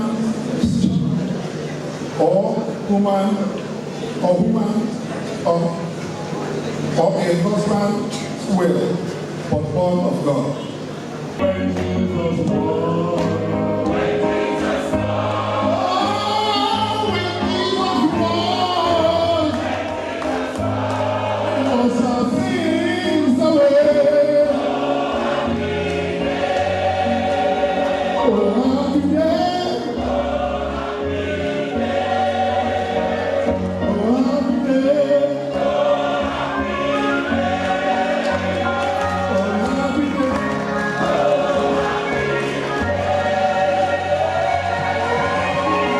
Coda Chorale then closed the musical experience with the 12 Days of Christmas, after which the director of Coda Chorale and Events delivered a brief appreciation speech to all who participated and contributed to the success of the program.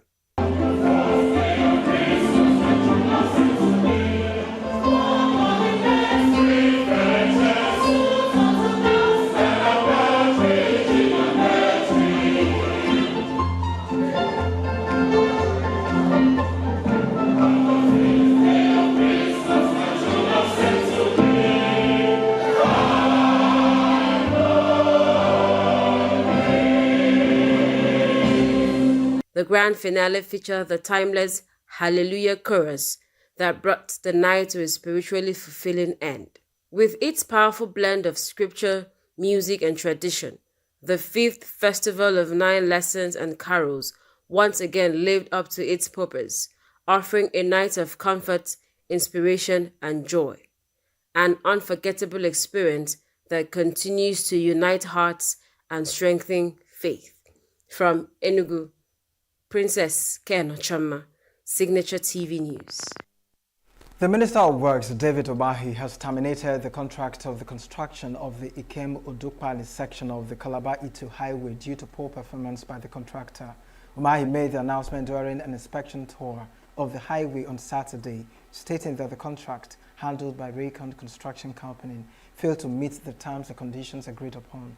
He said the ministry would issue a stop work order to Raycon and conduct a joint assessment of the work completed. The job was awarded as an intervention contract. It was taken over from Julius Berger because of the unreasonable price offered. The Calabar-Itu Highway, part of the larger Lagos-Calabar Coastal Highway, has faced significant issues to slow progress, leading to threats of contract termination by the minister, Dave Umahi, against non-performing contractors like Sematech and RCC, despite initial contract awards and government commitments. Still to come, Gaza's civil defense transfer bodies of deceased Palestinians buried at Al-Ahli Arab Hospital. Iran awaits second plane of national deported from U.S. Details in a bit. Health is more than a diagnosis. It's your lifestyle, your choices, and your future. Join us on Inside Health, your weekly deep dive into the stories, science, and solutions shaping your well-being. From expert interviews to real-life journeys of healing and hope, we cover it all. One of the complications of cancer management or treatment is they have some of them at one point in time, you see them having anemia. Okay, so you see them at times being transfused. But at the same time, you come in with a diet. Nutrition, mental health, innovations in medicine, fitness, and everyday wellness. Whether you're managing a condition, staying informed, or just living your best life, Inside Health is your trusted guide. I'm Signaturetv, and I'll be with you every week on Inside Health, only on Signaturetv.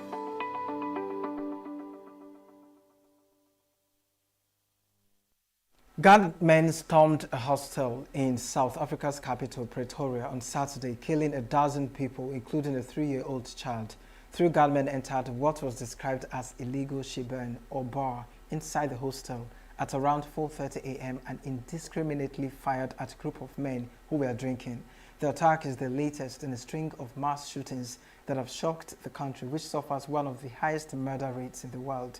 Police spokeswoman Athlenda Mather confirmed that a total of 25 people were shot, out of which 10 died at the scene in Soulsville Township, 18 kilometers west of Pretoria, while 2 died in hospital, while the 12th victim succumbed to injuries on Saturday afternoon.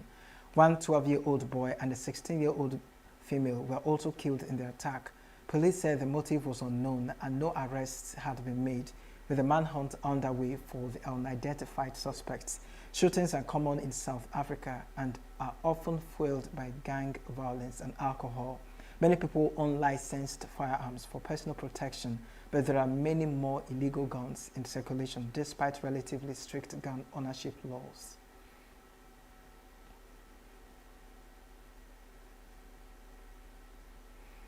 Military personnel in Benin on Sunday announced that they had ousted President Patrice Talon. Soldiers calling themselves the Military Committee for Refoundation, CMR, said on state television that they had met and decided that Mr. Patrice Talon is removed from office as President of the Republic. In the televised address, a soldier said the November 2025 Constitution was suspended, all institutions dissolved, and political party activity halted. He added that Benin's border were closed until further notice, and that the army would exercise all powers of the states.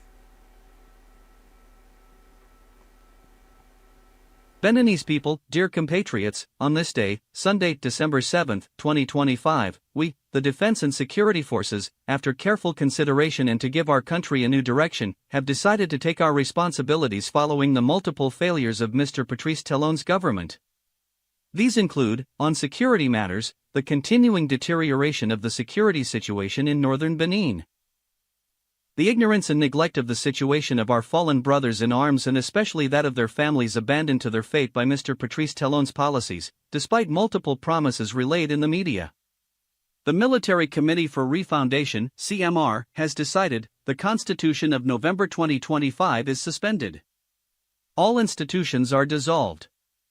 Political party activities suspended until further notice. Benin's land, sea and air borders are closed until further notice. Taking power at this moment reflects the CMR's firm determination to end the exclusion of all social groups in our country, without any distinction, during the transition and to restore national cohesion. The National Army will exercise until further notice the full powers devolved to the state of Benin. All civil servants of Benin, all workers in our cities and countryside, wherever they are, must continue to carry out their daily tasks normally, with more faith and discipline. As for the general population, the army invites them to go freely about their business in peace and tranquility. To the international community, the Military Committee for Refoundation assures that Benin's international commitments and human rights will be respected. Finally, the army commits to giving the Beninese people hope for a truly new dawn, where brotherhood, justice, and work reign, symbols of our national unity. Long live the army! Long live the refoundation of our dear homeland! Long live Benin! The Republic or death, the people first. Talon, a 67-year-old former businessman who came to power in 2016, is due to reach the end of his second term in 2026, the maximum allowed by the Constitution. The main opposition party has been excluded from the race to succeed him, and instead the ruling party will vie for power against a so-called moderate opposition. Benin's political history has been marked by several coups and attempted coups, and Sunday's announcement follows 2 coups in Madagascar and Guinea-Bissau, Niger and Burkina Faso, which have also seen military takeovers. Meanwhile, the presidency says the president, Patrice Talon, is safe and that security forces are restoring order after a faction of soldiers claimed they have removed him from power. In a brief statement, the presidency dismissed the soldiers. In a brief statement, the presidency dismissed the soldiers' declaration as the actions of a fringe group with limited influence. It described the soldiers as a small group of individuals who only managed to seize the television station. The statement claimed that the regular army is steadily regaining control with both the city and the entire country completely secure. In a similar statement, Interior Minister Alassane Saido said that the country's armed forces have thwarted the attempted coup. Beninese men and women, dear compatriots, early Sunday morning, December 7, 2025, a small group of soldiers launched a mutiny aimed at destabilizing the state and its institutions. Faced with this situation, the Beninese armed forces and their hierarchy, true to their oath, remained republican. Their response allowed them to retain control of the situation and foil the attempt. The government therefore urges the population to go about their activities as normal. Thank you. The Economic Community of West African States, ECOWAS, has condemned the attempted military takeover in the Republic of Benin. Reacting in a statement it released in Abuja on Sunday, the West African bloc said it received the report of the attempted coup with dismay, calling for full respect of the Constitution of Benin. ECOWAS commended the efforts of the government and the Republican Army in bringing the situation under control. It said it holds the leaders of the plot both individually and collectively responsible for any loss to life and property occasioned by the action. The regional bloc said it will support the government and the people in all forms necessary to defend the constitution and the territorial integrity of Benin. Palestinian civil defense and other health authorities exhumed on Sunday nearly 45 bodies buried at Gaza City's Al-Ahal Arab Baptist Hospital to be transferred to another regular graveyard. Spokesperson of the service, Mahmoud Bassal, said this is part of larger efforts to exhume bodies buried at random locations around hospitals and other spots during the period of the war with Israel, Bassal added. The official added that identified bodies will be transferred to the official graveyard within Gaza City, while other unidentified bodies will be relocated to the specific graveyard in Del Abala. Civil defense teams with other relevant bodies are conducting a transfer of bodies and remains of the citizens who are present at random locations at hospitals and graves that were built during the period of the war but are located in areas that we can describe as informal. Today, these bodies will be transferred. We started with Al-Ali Al-Arabi Hospital where there are nearly 45 bodies inside the grave. They will be moved to the official grave which is also located within Gaza City. Those who will be identified will be buried at the graves, and those who are not will be at the list of those with unknown identity and moved to Deir al-Bala graveyard which has been dedicated for unidentified bodies. Unfortunately, until they are identified as laboratories will be brought and samples will be taken in the Gaza Strip so that the identities of those bodies will be known. Among those identified is the body of Bara Abu Shamala, who was killed exactly a year ago during the war and buried at Al-Ahli Arab Hospital. His mother, Rafiq, says exhuming his body and relocating it to another graveyard has reignited the pain of his killing. I'm the mother of the martyr Bara Abu Shamala. He was martyred in December 8, 2024. Today, the civil defense said they will exhume the martyrs from the hospital. Tomorrow will be the first anniversary. Thank God, but we came here and could not find a spot at the graveyard, we could not find a place for him to bury. They were martyred above the ground, and we cannot find a place to bury them under the ground. This is unfair. This opened the wounds as if he was just martyred, his fire, of the pain, over him has not cooled, eased. We have nothing to do but pray for him. But reopening the grave, it woke up the wound again inside us as if he was just martyred. Yes, as if he was just martyred, here we are burying him. 55 Iranians deported from the United States will return to their home country in the coming days, Iran's foreign ministry said on Sunday, in the second such deportation under President Donald Trump's immigration crackdown. In September, officials said the U.S. had identified about 400 Iranians to be deported, with the first flight carrying 120 people making its way to Tehran via Qatar's capital. The transfers marked an unusual movement of coordination between two nations at the loggerheads over Iran's nuclear program, which Tehran says it's purely civilian, but Washington asserts it aimed at building a nuclear bomb. The two countries do not have a direct line of communication, Baghai said, adding that they communicated through their respective interests, protect offices of their intermediaries. Baghai also criticized Washington for not facilitating visas for all of Iran's soccer delegation for the World Cup draw held on Friday in Washington. We have announced our protest against the U.S. decision to refuse visas to members of the Iranian delegation for participation in the draw ceremony. We expect that FIFA, as the organizer and custodian of the World Cup, fulfill its duties in this regard, which is an entirely legal and reasonable expectation. The deportation of Iranians who were returned from the U.S., apparently for legal reasons in violating immigration laws, which is a claim made by American authorities, but we are aware that, this past year, racist actions against foreign nationals, particularly those from countries in our region, and especially Iran, have intensified. Iranian nationals have faced harassment under various pretexts. This is the second group to be returned to Iran in the past few months. We understand that, after being subjected to significant pressure from the relevant American authorities, these individuals approached our office for the protection of interests in Washington and expressed their wish to return to their homeland.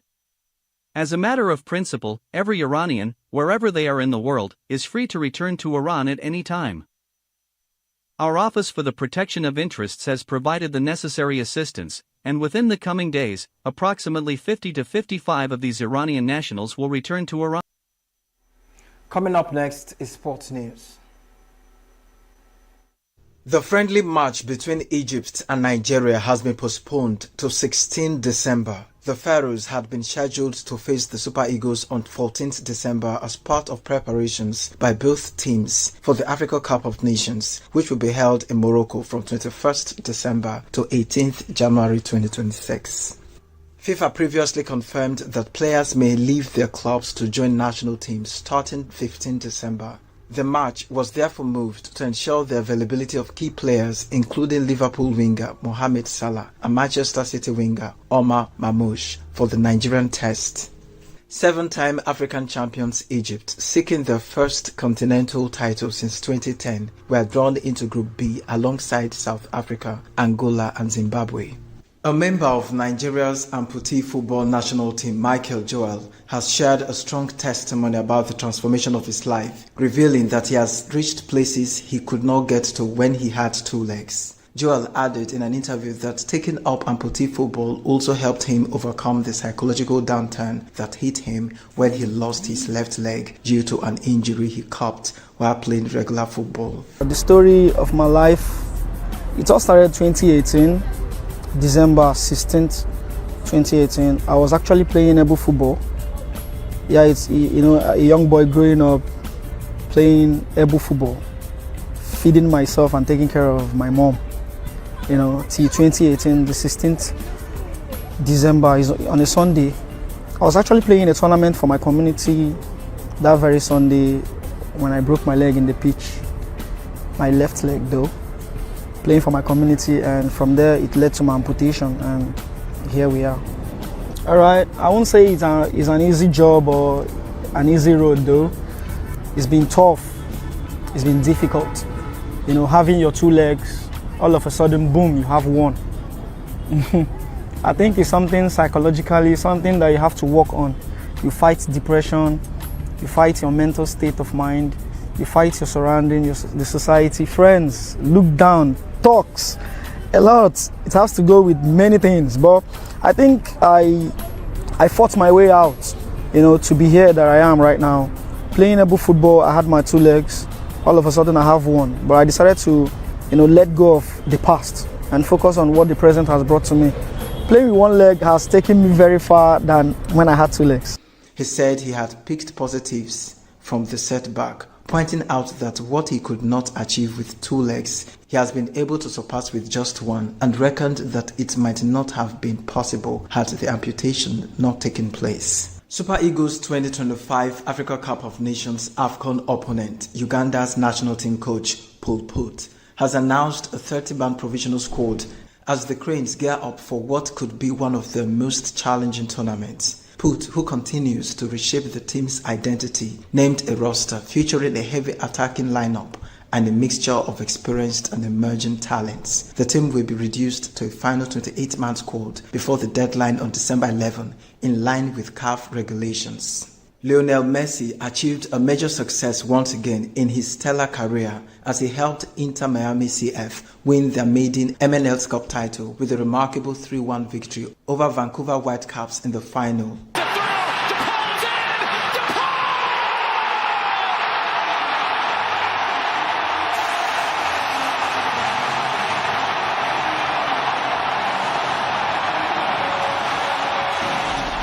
Here for Kubas, you do all the hard work, you come back, you win possession, but then you lose the ball and immediately falls to the feet of Lionel Messi.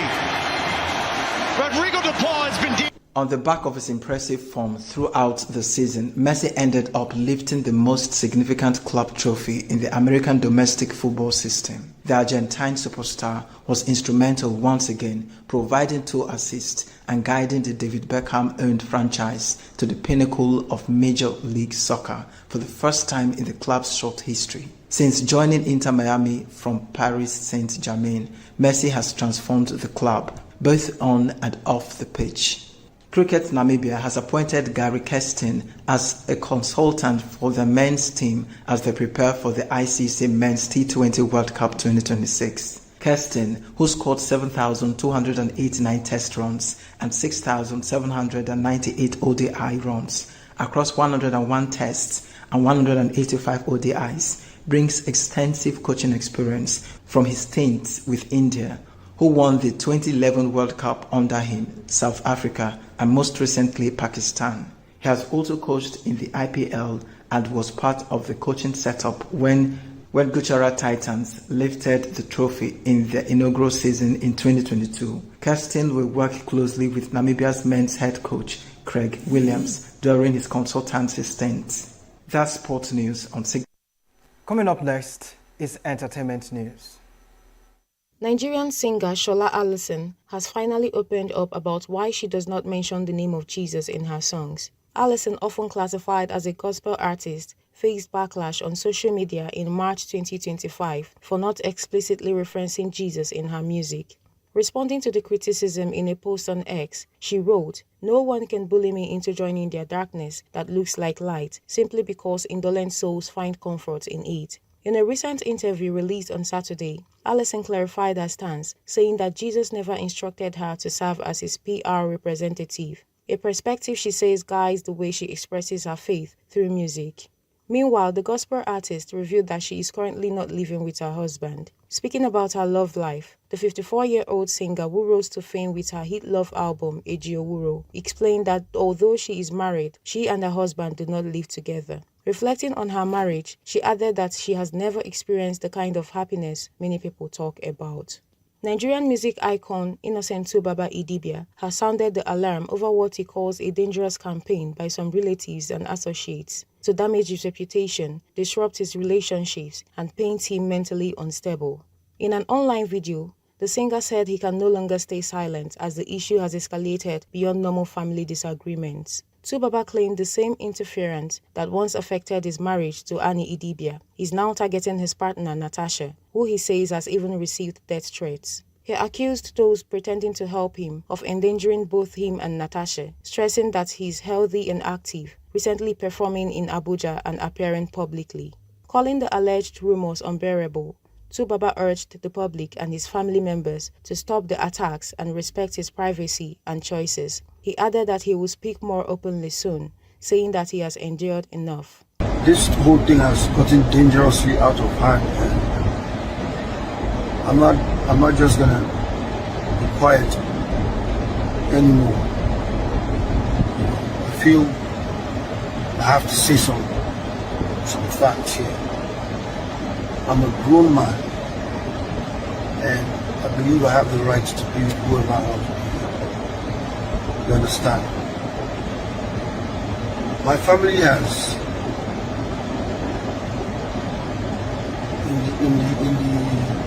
in trying to say they want to save me or say they want to help me, they have actually destroyed me. And they have killed somebody's daughter's character, like they've just literally killed somebody. Because Natasha is getting death threats right now.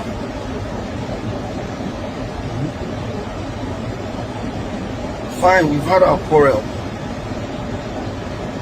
Please tell me who doesn't have with their spouse, who doesn't have a quarrel every once in a while. Please. But this has gotten out of hand. I'm perfectly okay. I'm good. Everybody has been seeing me out there. Anybody that has eyes to see, they've seen me out there. I did my show recently in Abuja. A whole lot of people were there.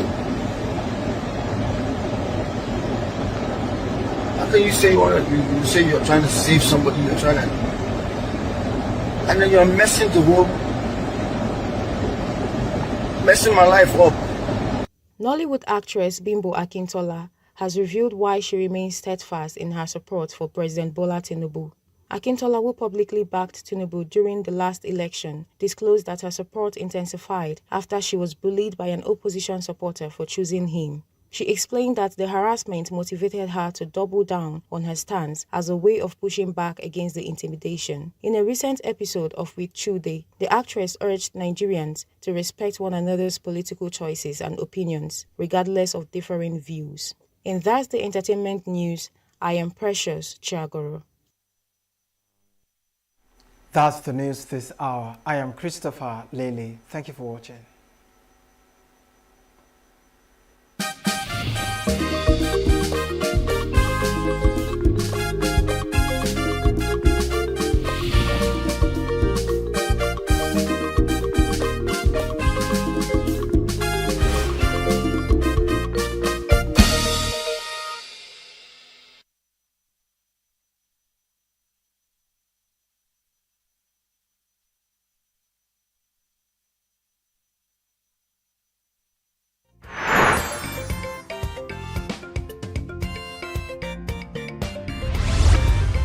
Signature TV, news in your pocket.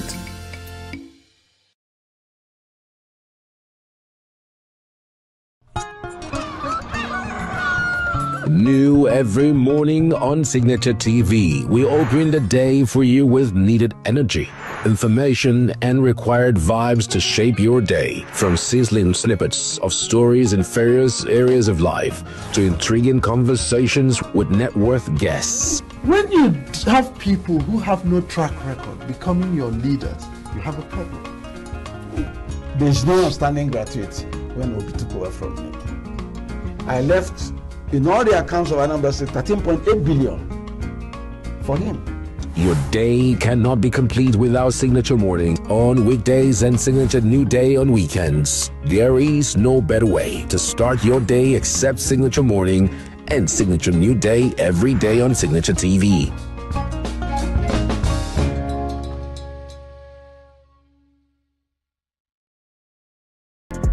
Get Plus plugged into the heartbeat of entertainment on The Hub, your ultimate show on E-Vibes.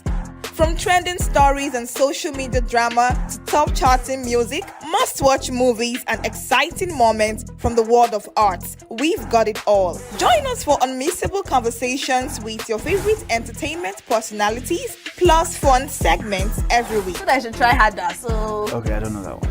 Outfit of the day. Oh, I don't do that. That's some Gen Z stuff. Oh, now you say it's a Gen Z stuff. It's everything you love about entertainment, served fresh every week at 1 p.m. with weekend repeats just in case you missed it. The Hub's on E-Vibes, where the vibes never stop. Only on Signature TV.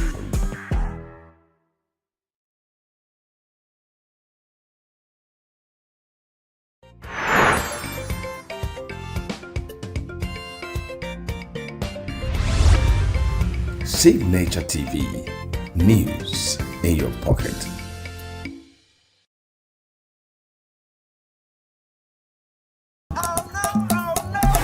This is Diaspora 5, where we spotlight bold voices and African excellence across Europe and America. Big wins, big vibes, fired every week, just for you. Across Europe and America, a vibrant story is unfolding.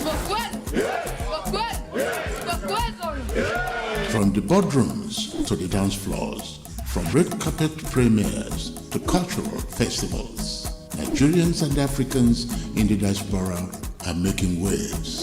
I am Ike Udechime.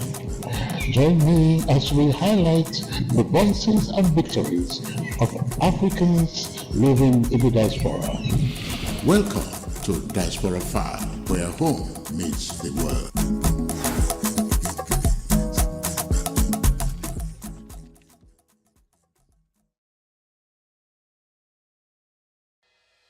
Health is more than a diagnosis. It's your lifestyle, your choices, and your future. Join us on Inside Health, your weekly deep dive into the stories, science, and solutions shaping your well-being. From expert interviews to real-life journeys of healing and hope, we cover it all. One of the complications of cancer management or treatment is they have some of them, at one point in time, you see them having anemia. Okay, so you see them at times being transfused. But at the same time, you come in with a diet. Nutrition, mental health, innovations in medicine, fitness, and everyday wellness. Whether you're managing a condition, staying informed, or just living your best life, Inside Health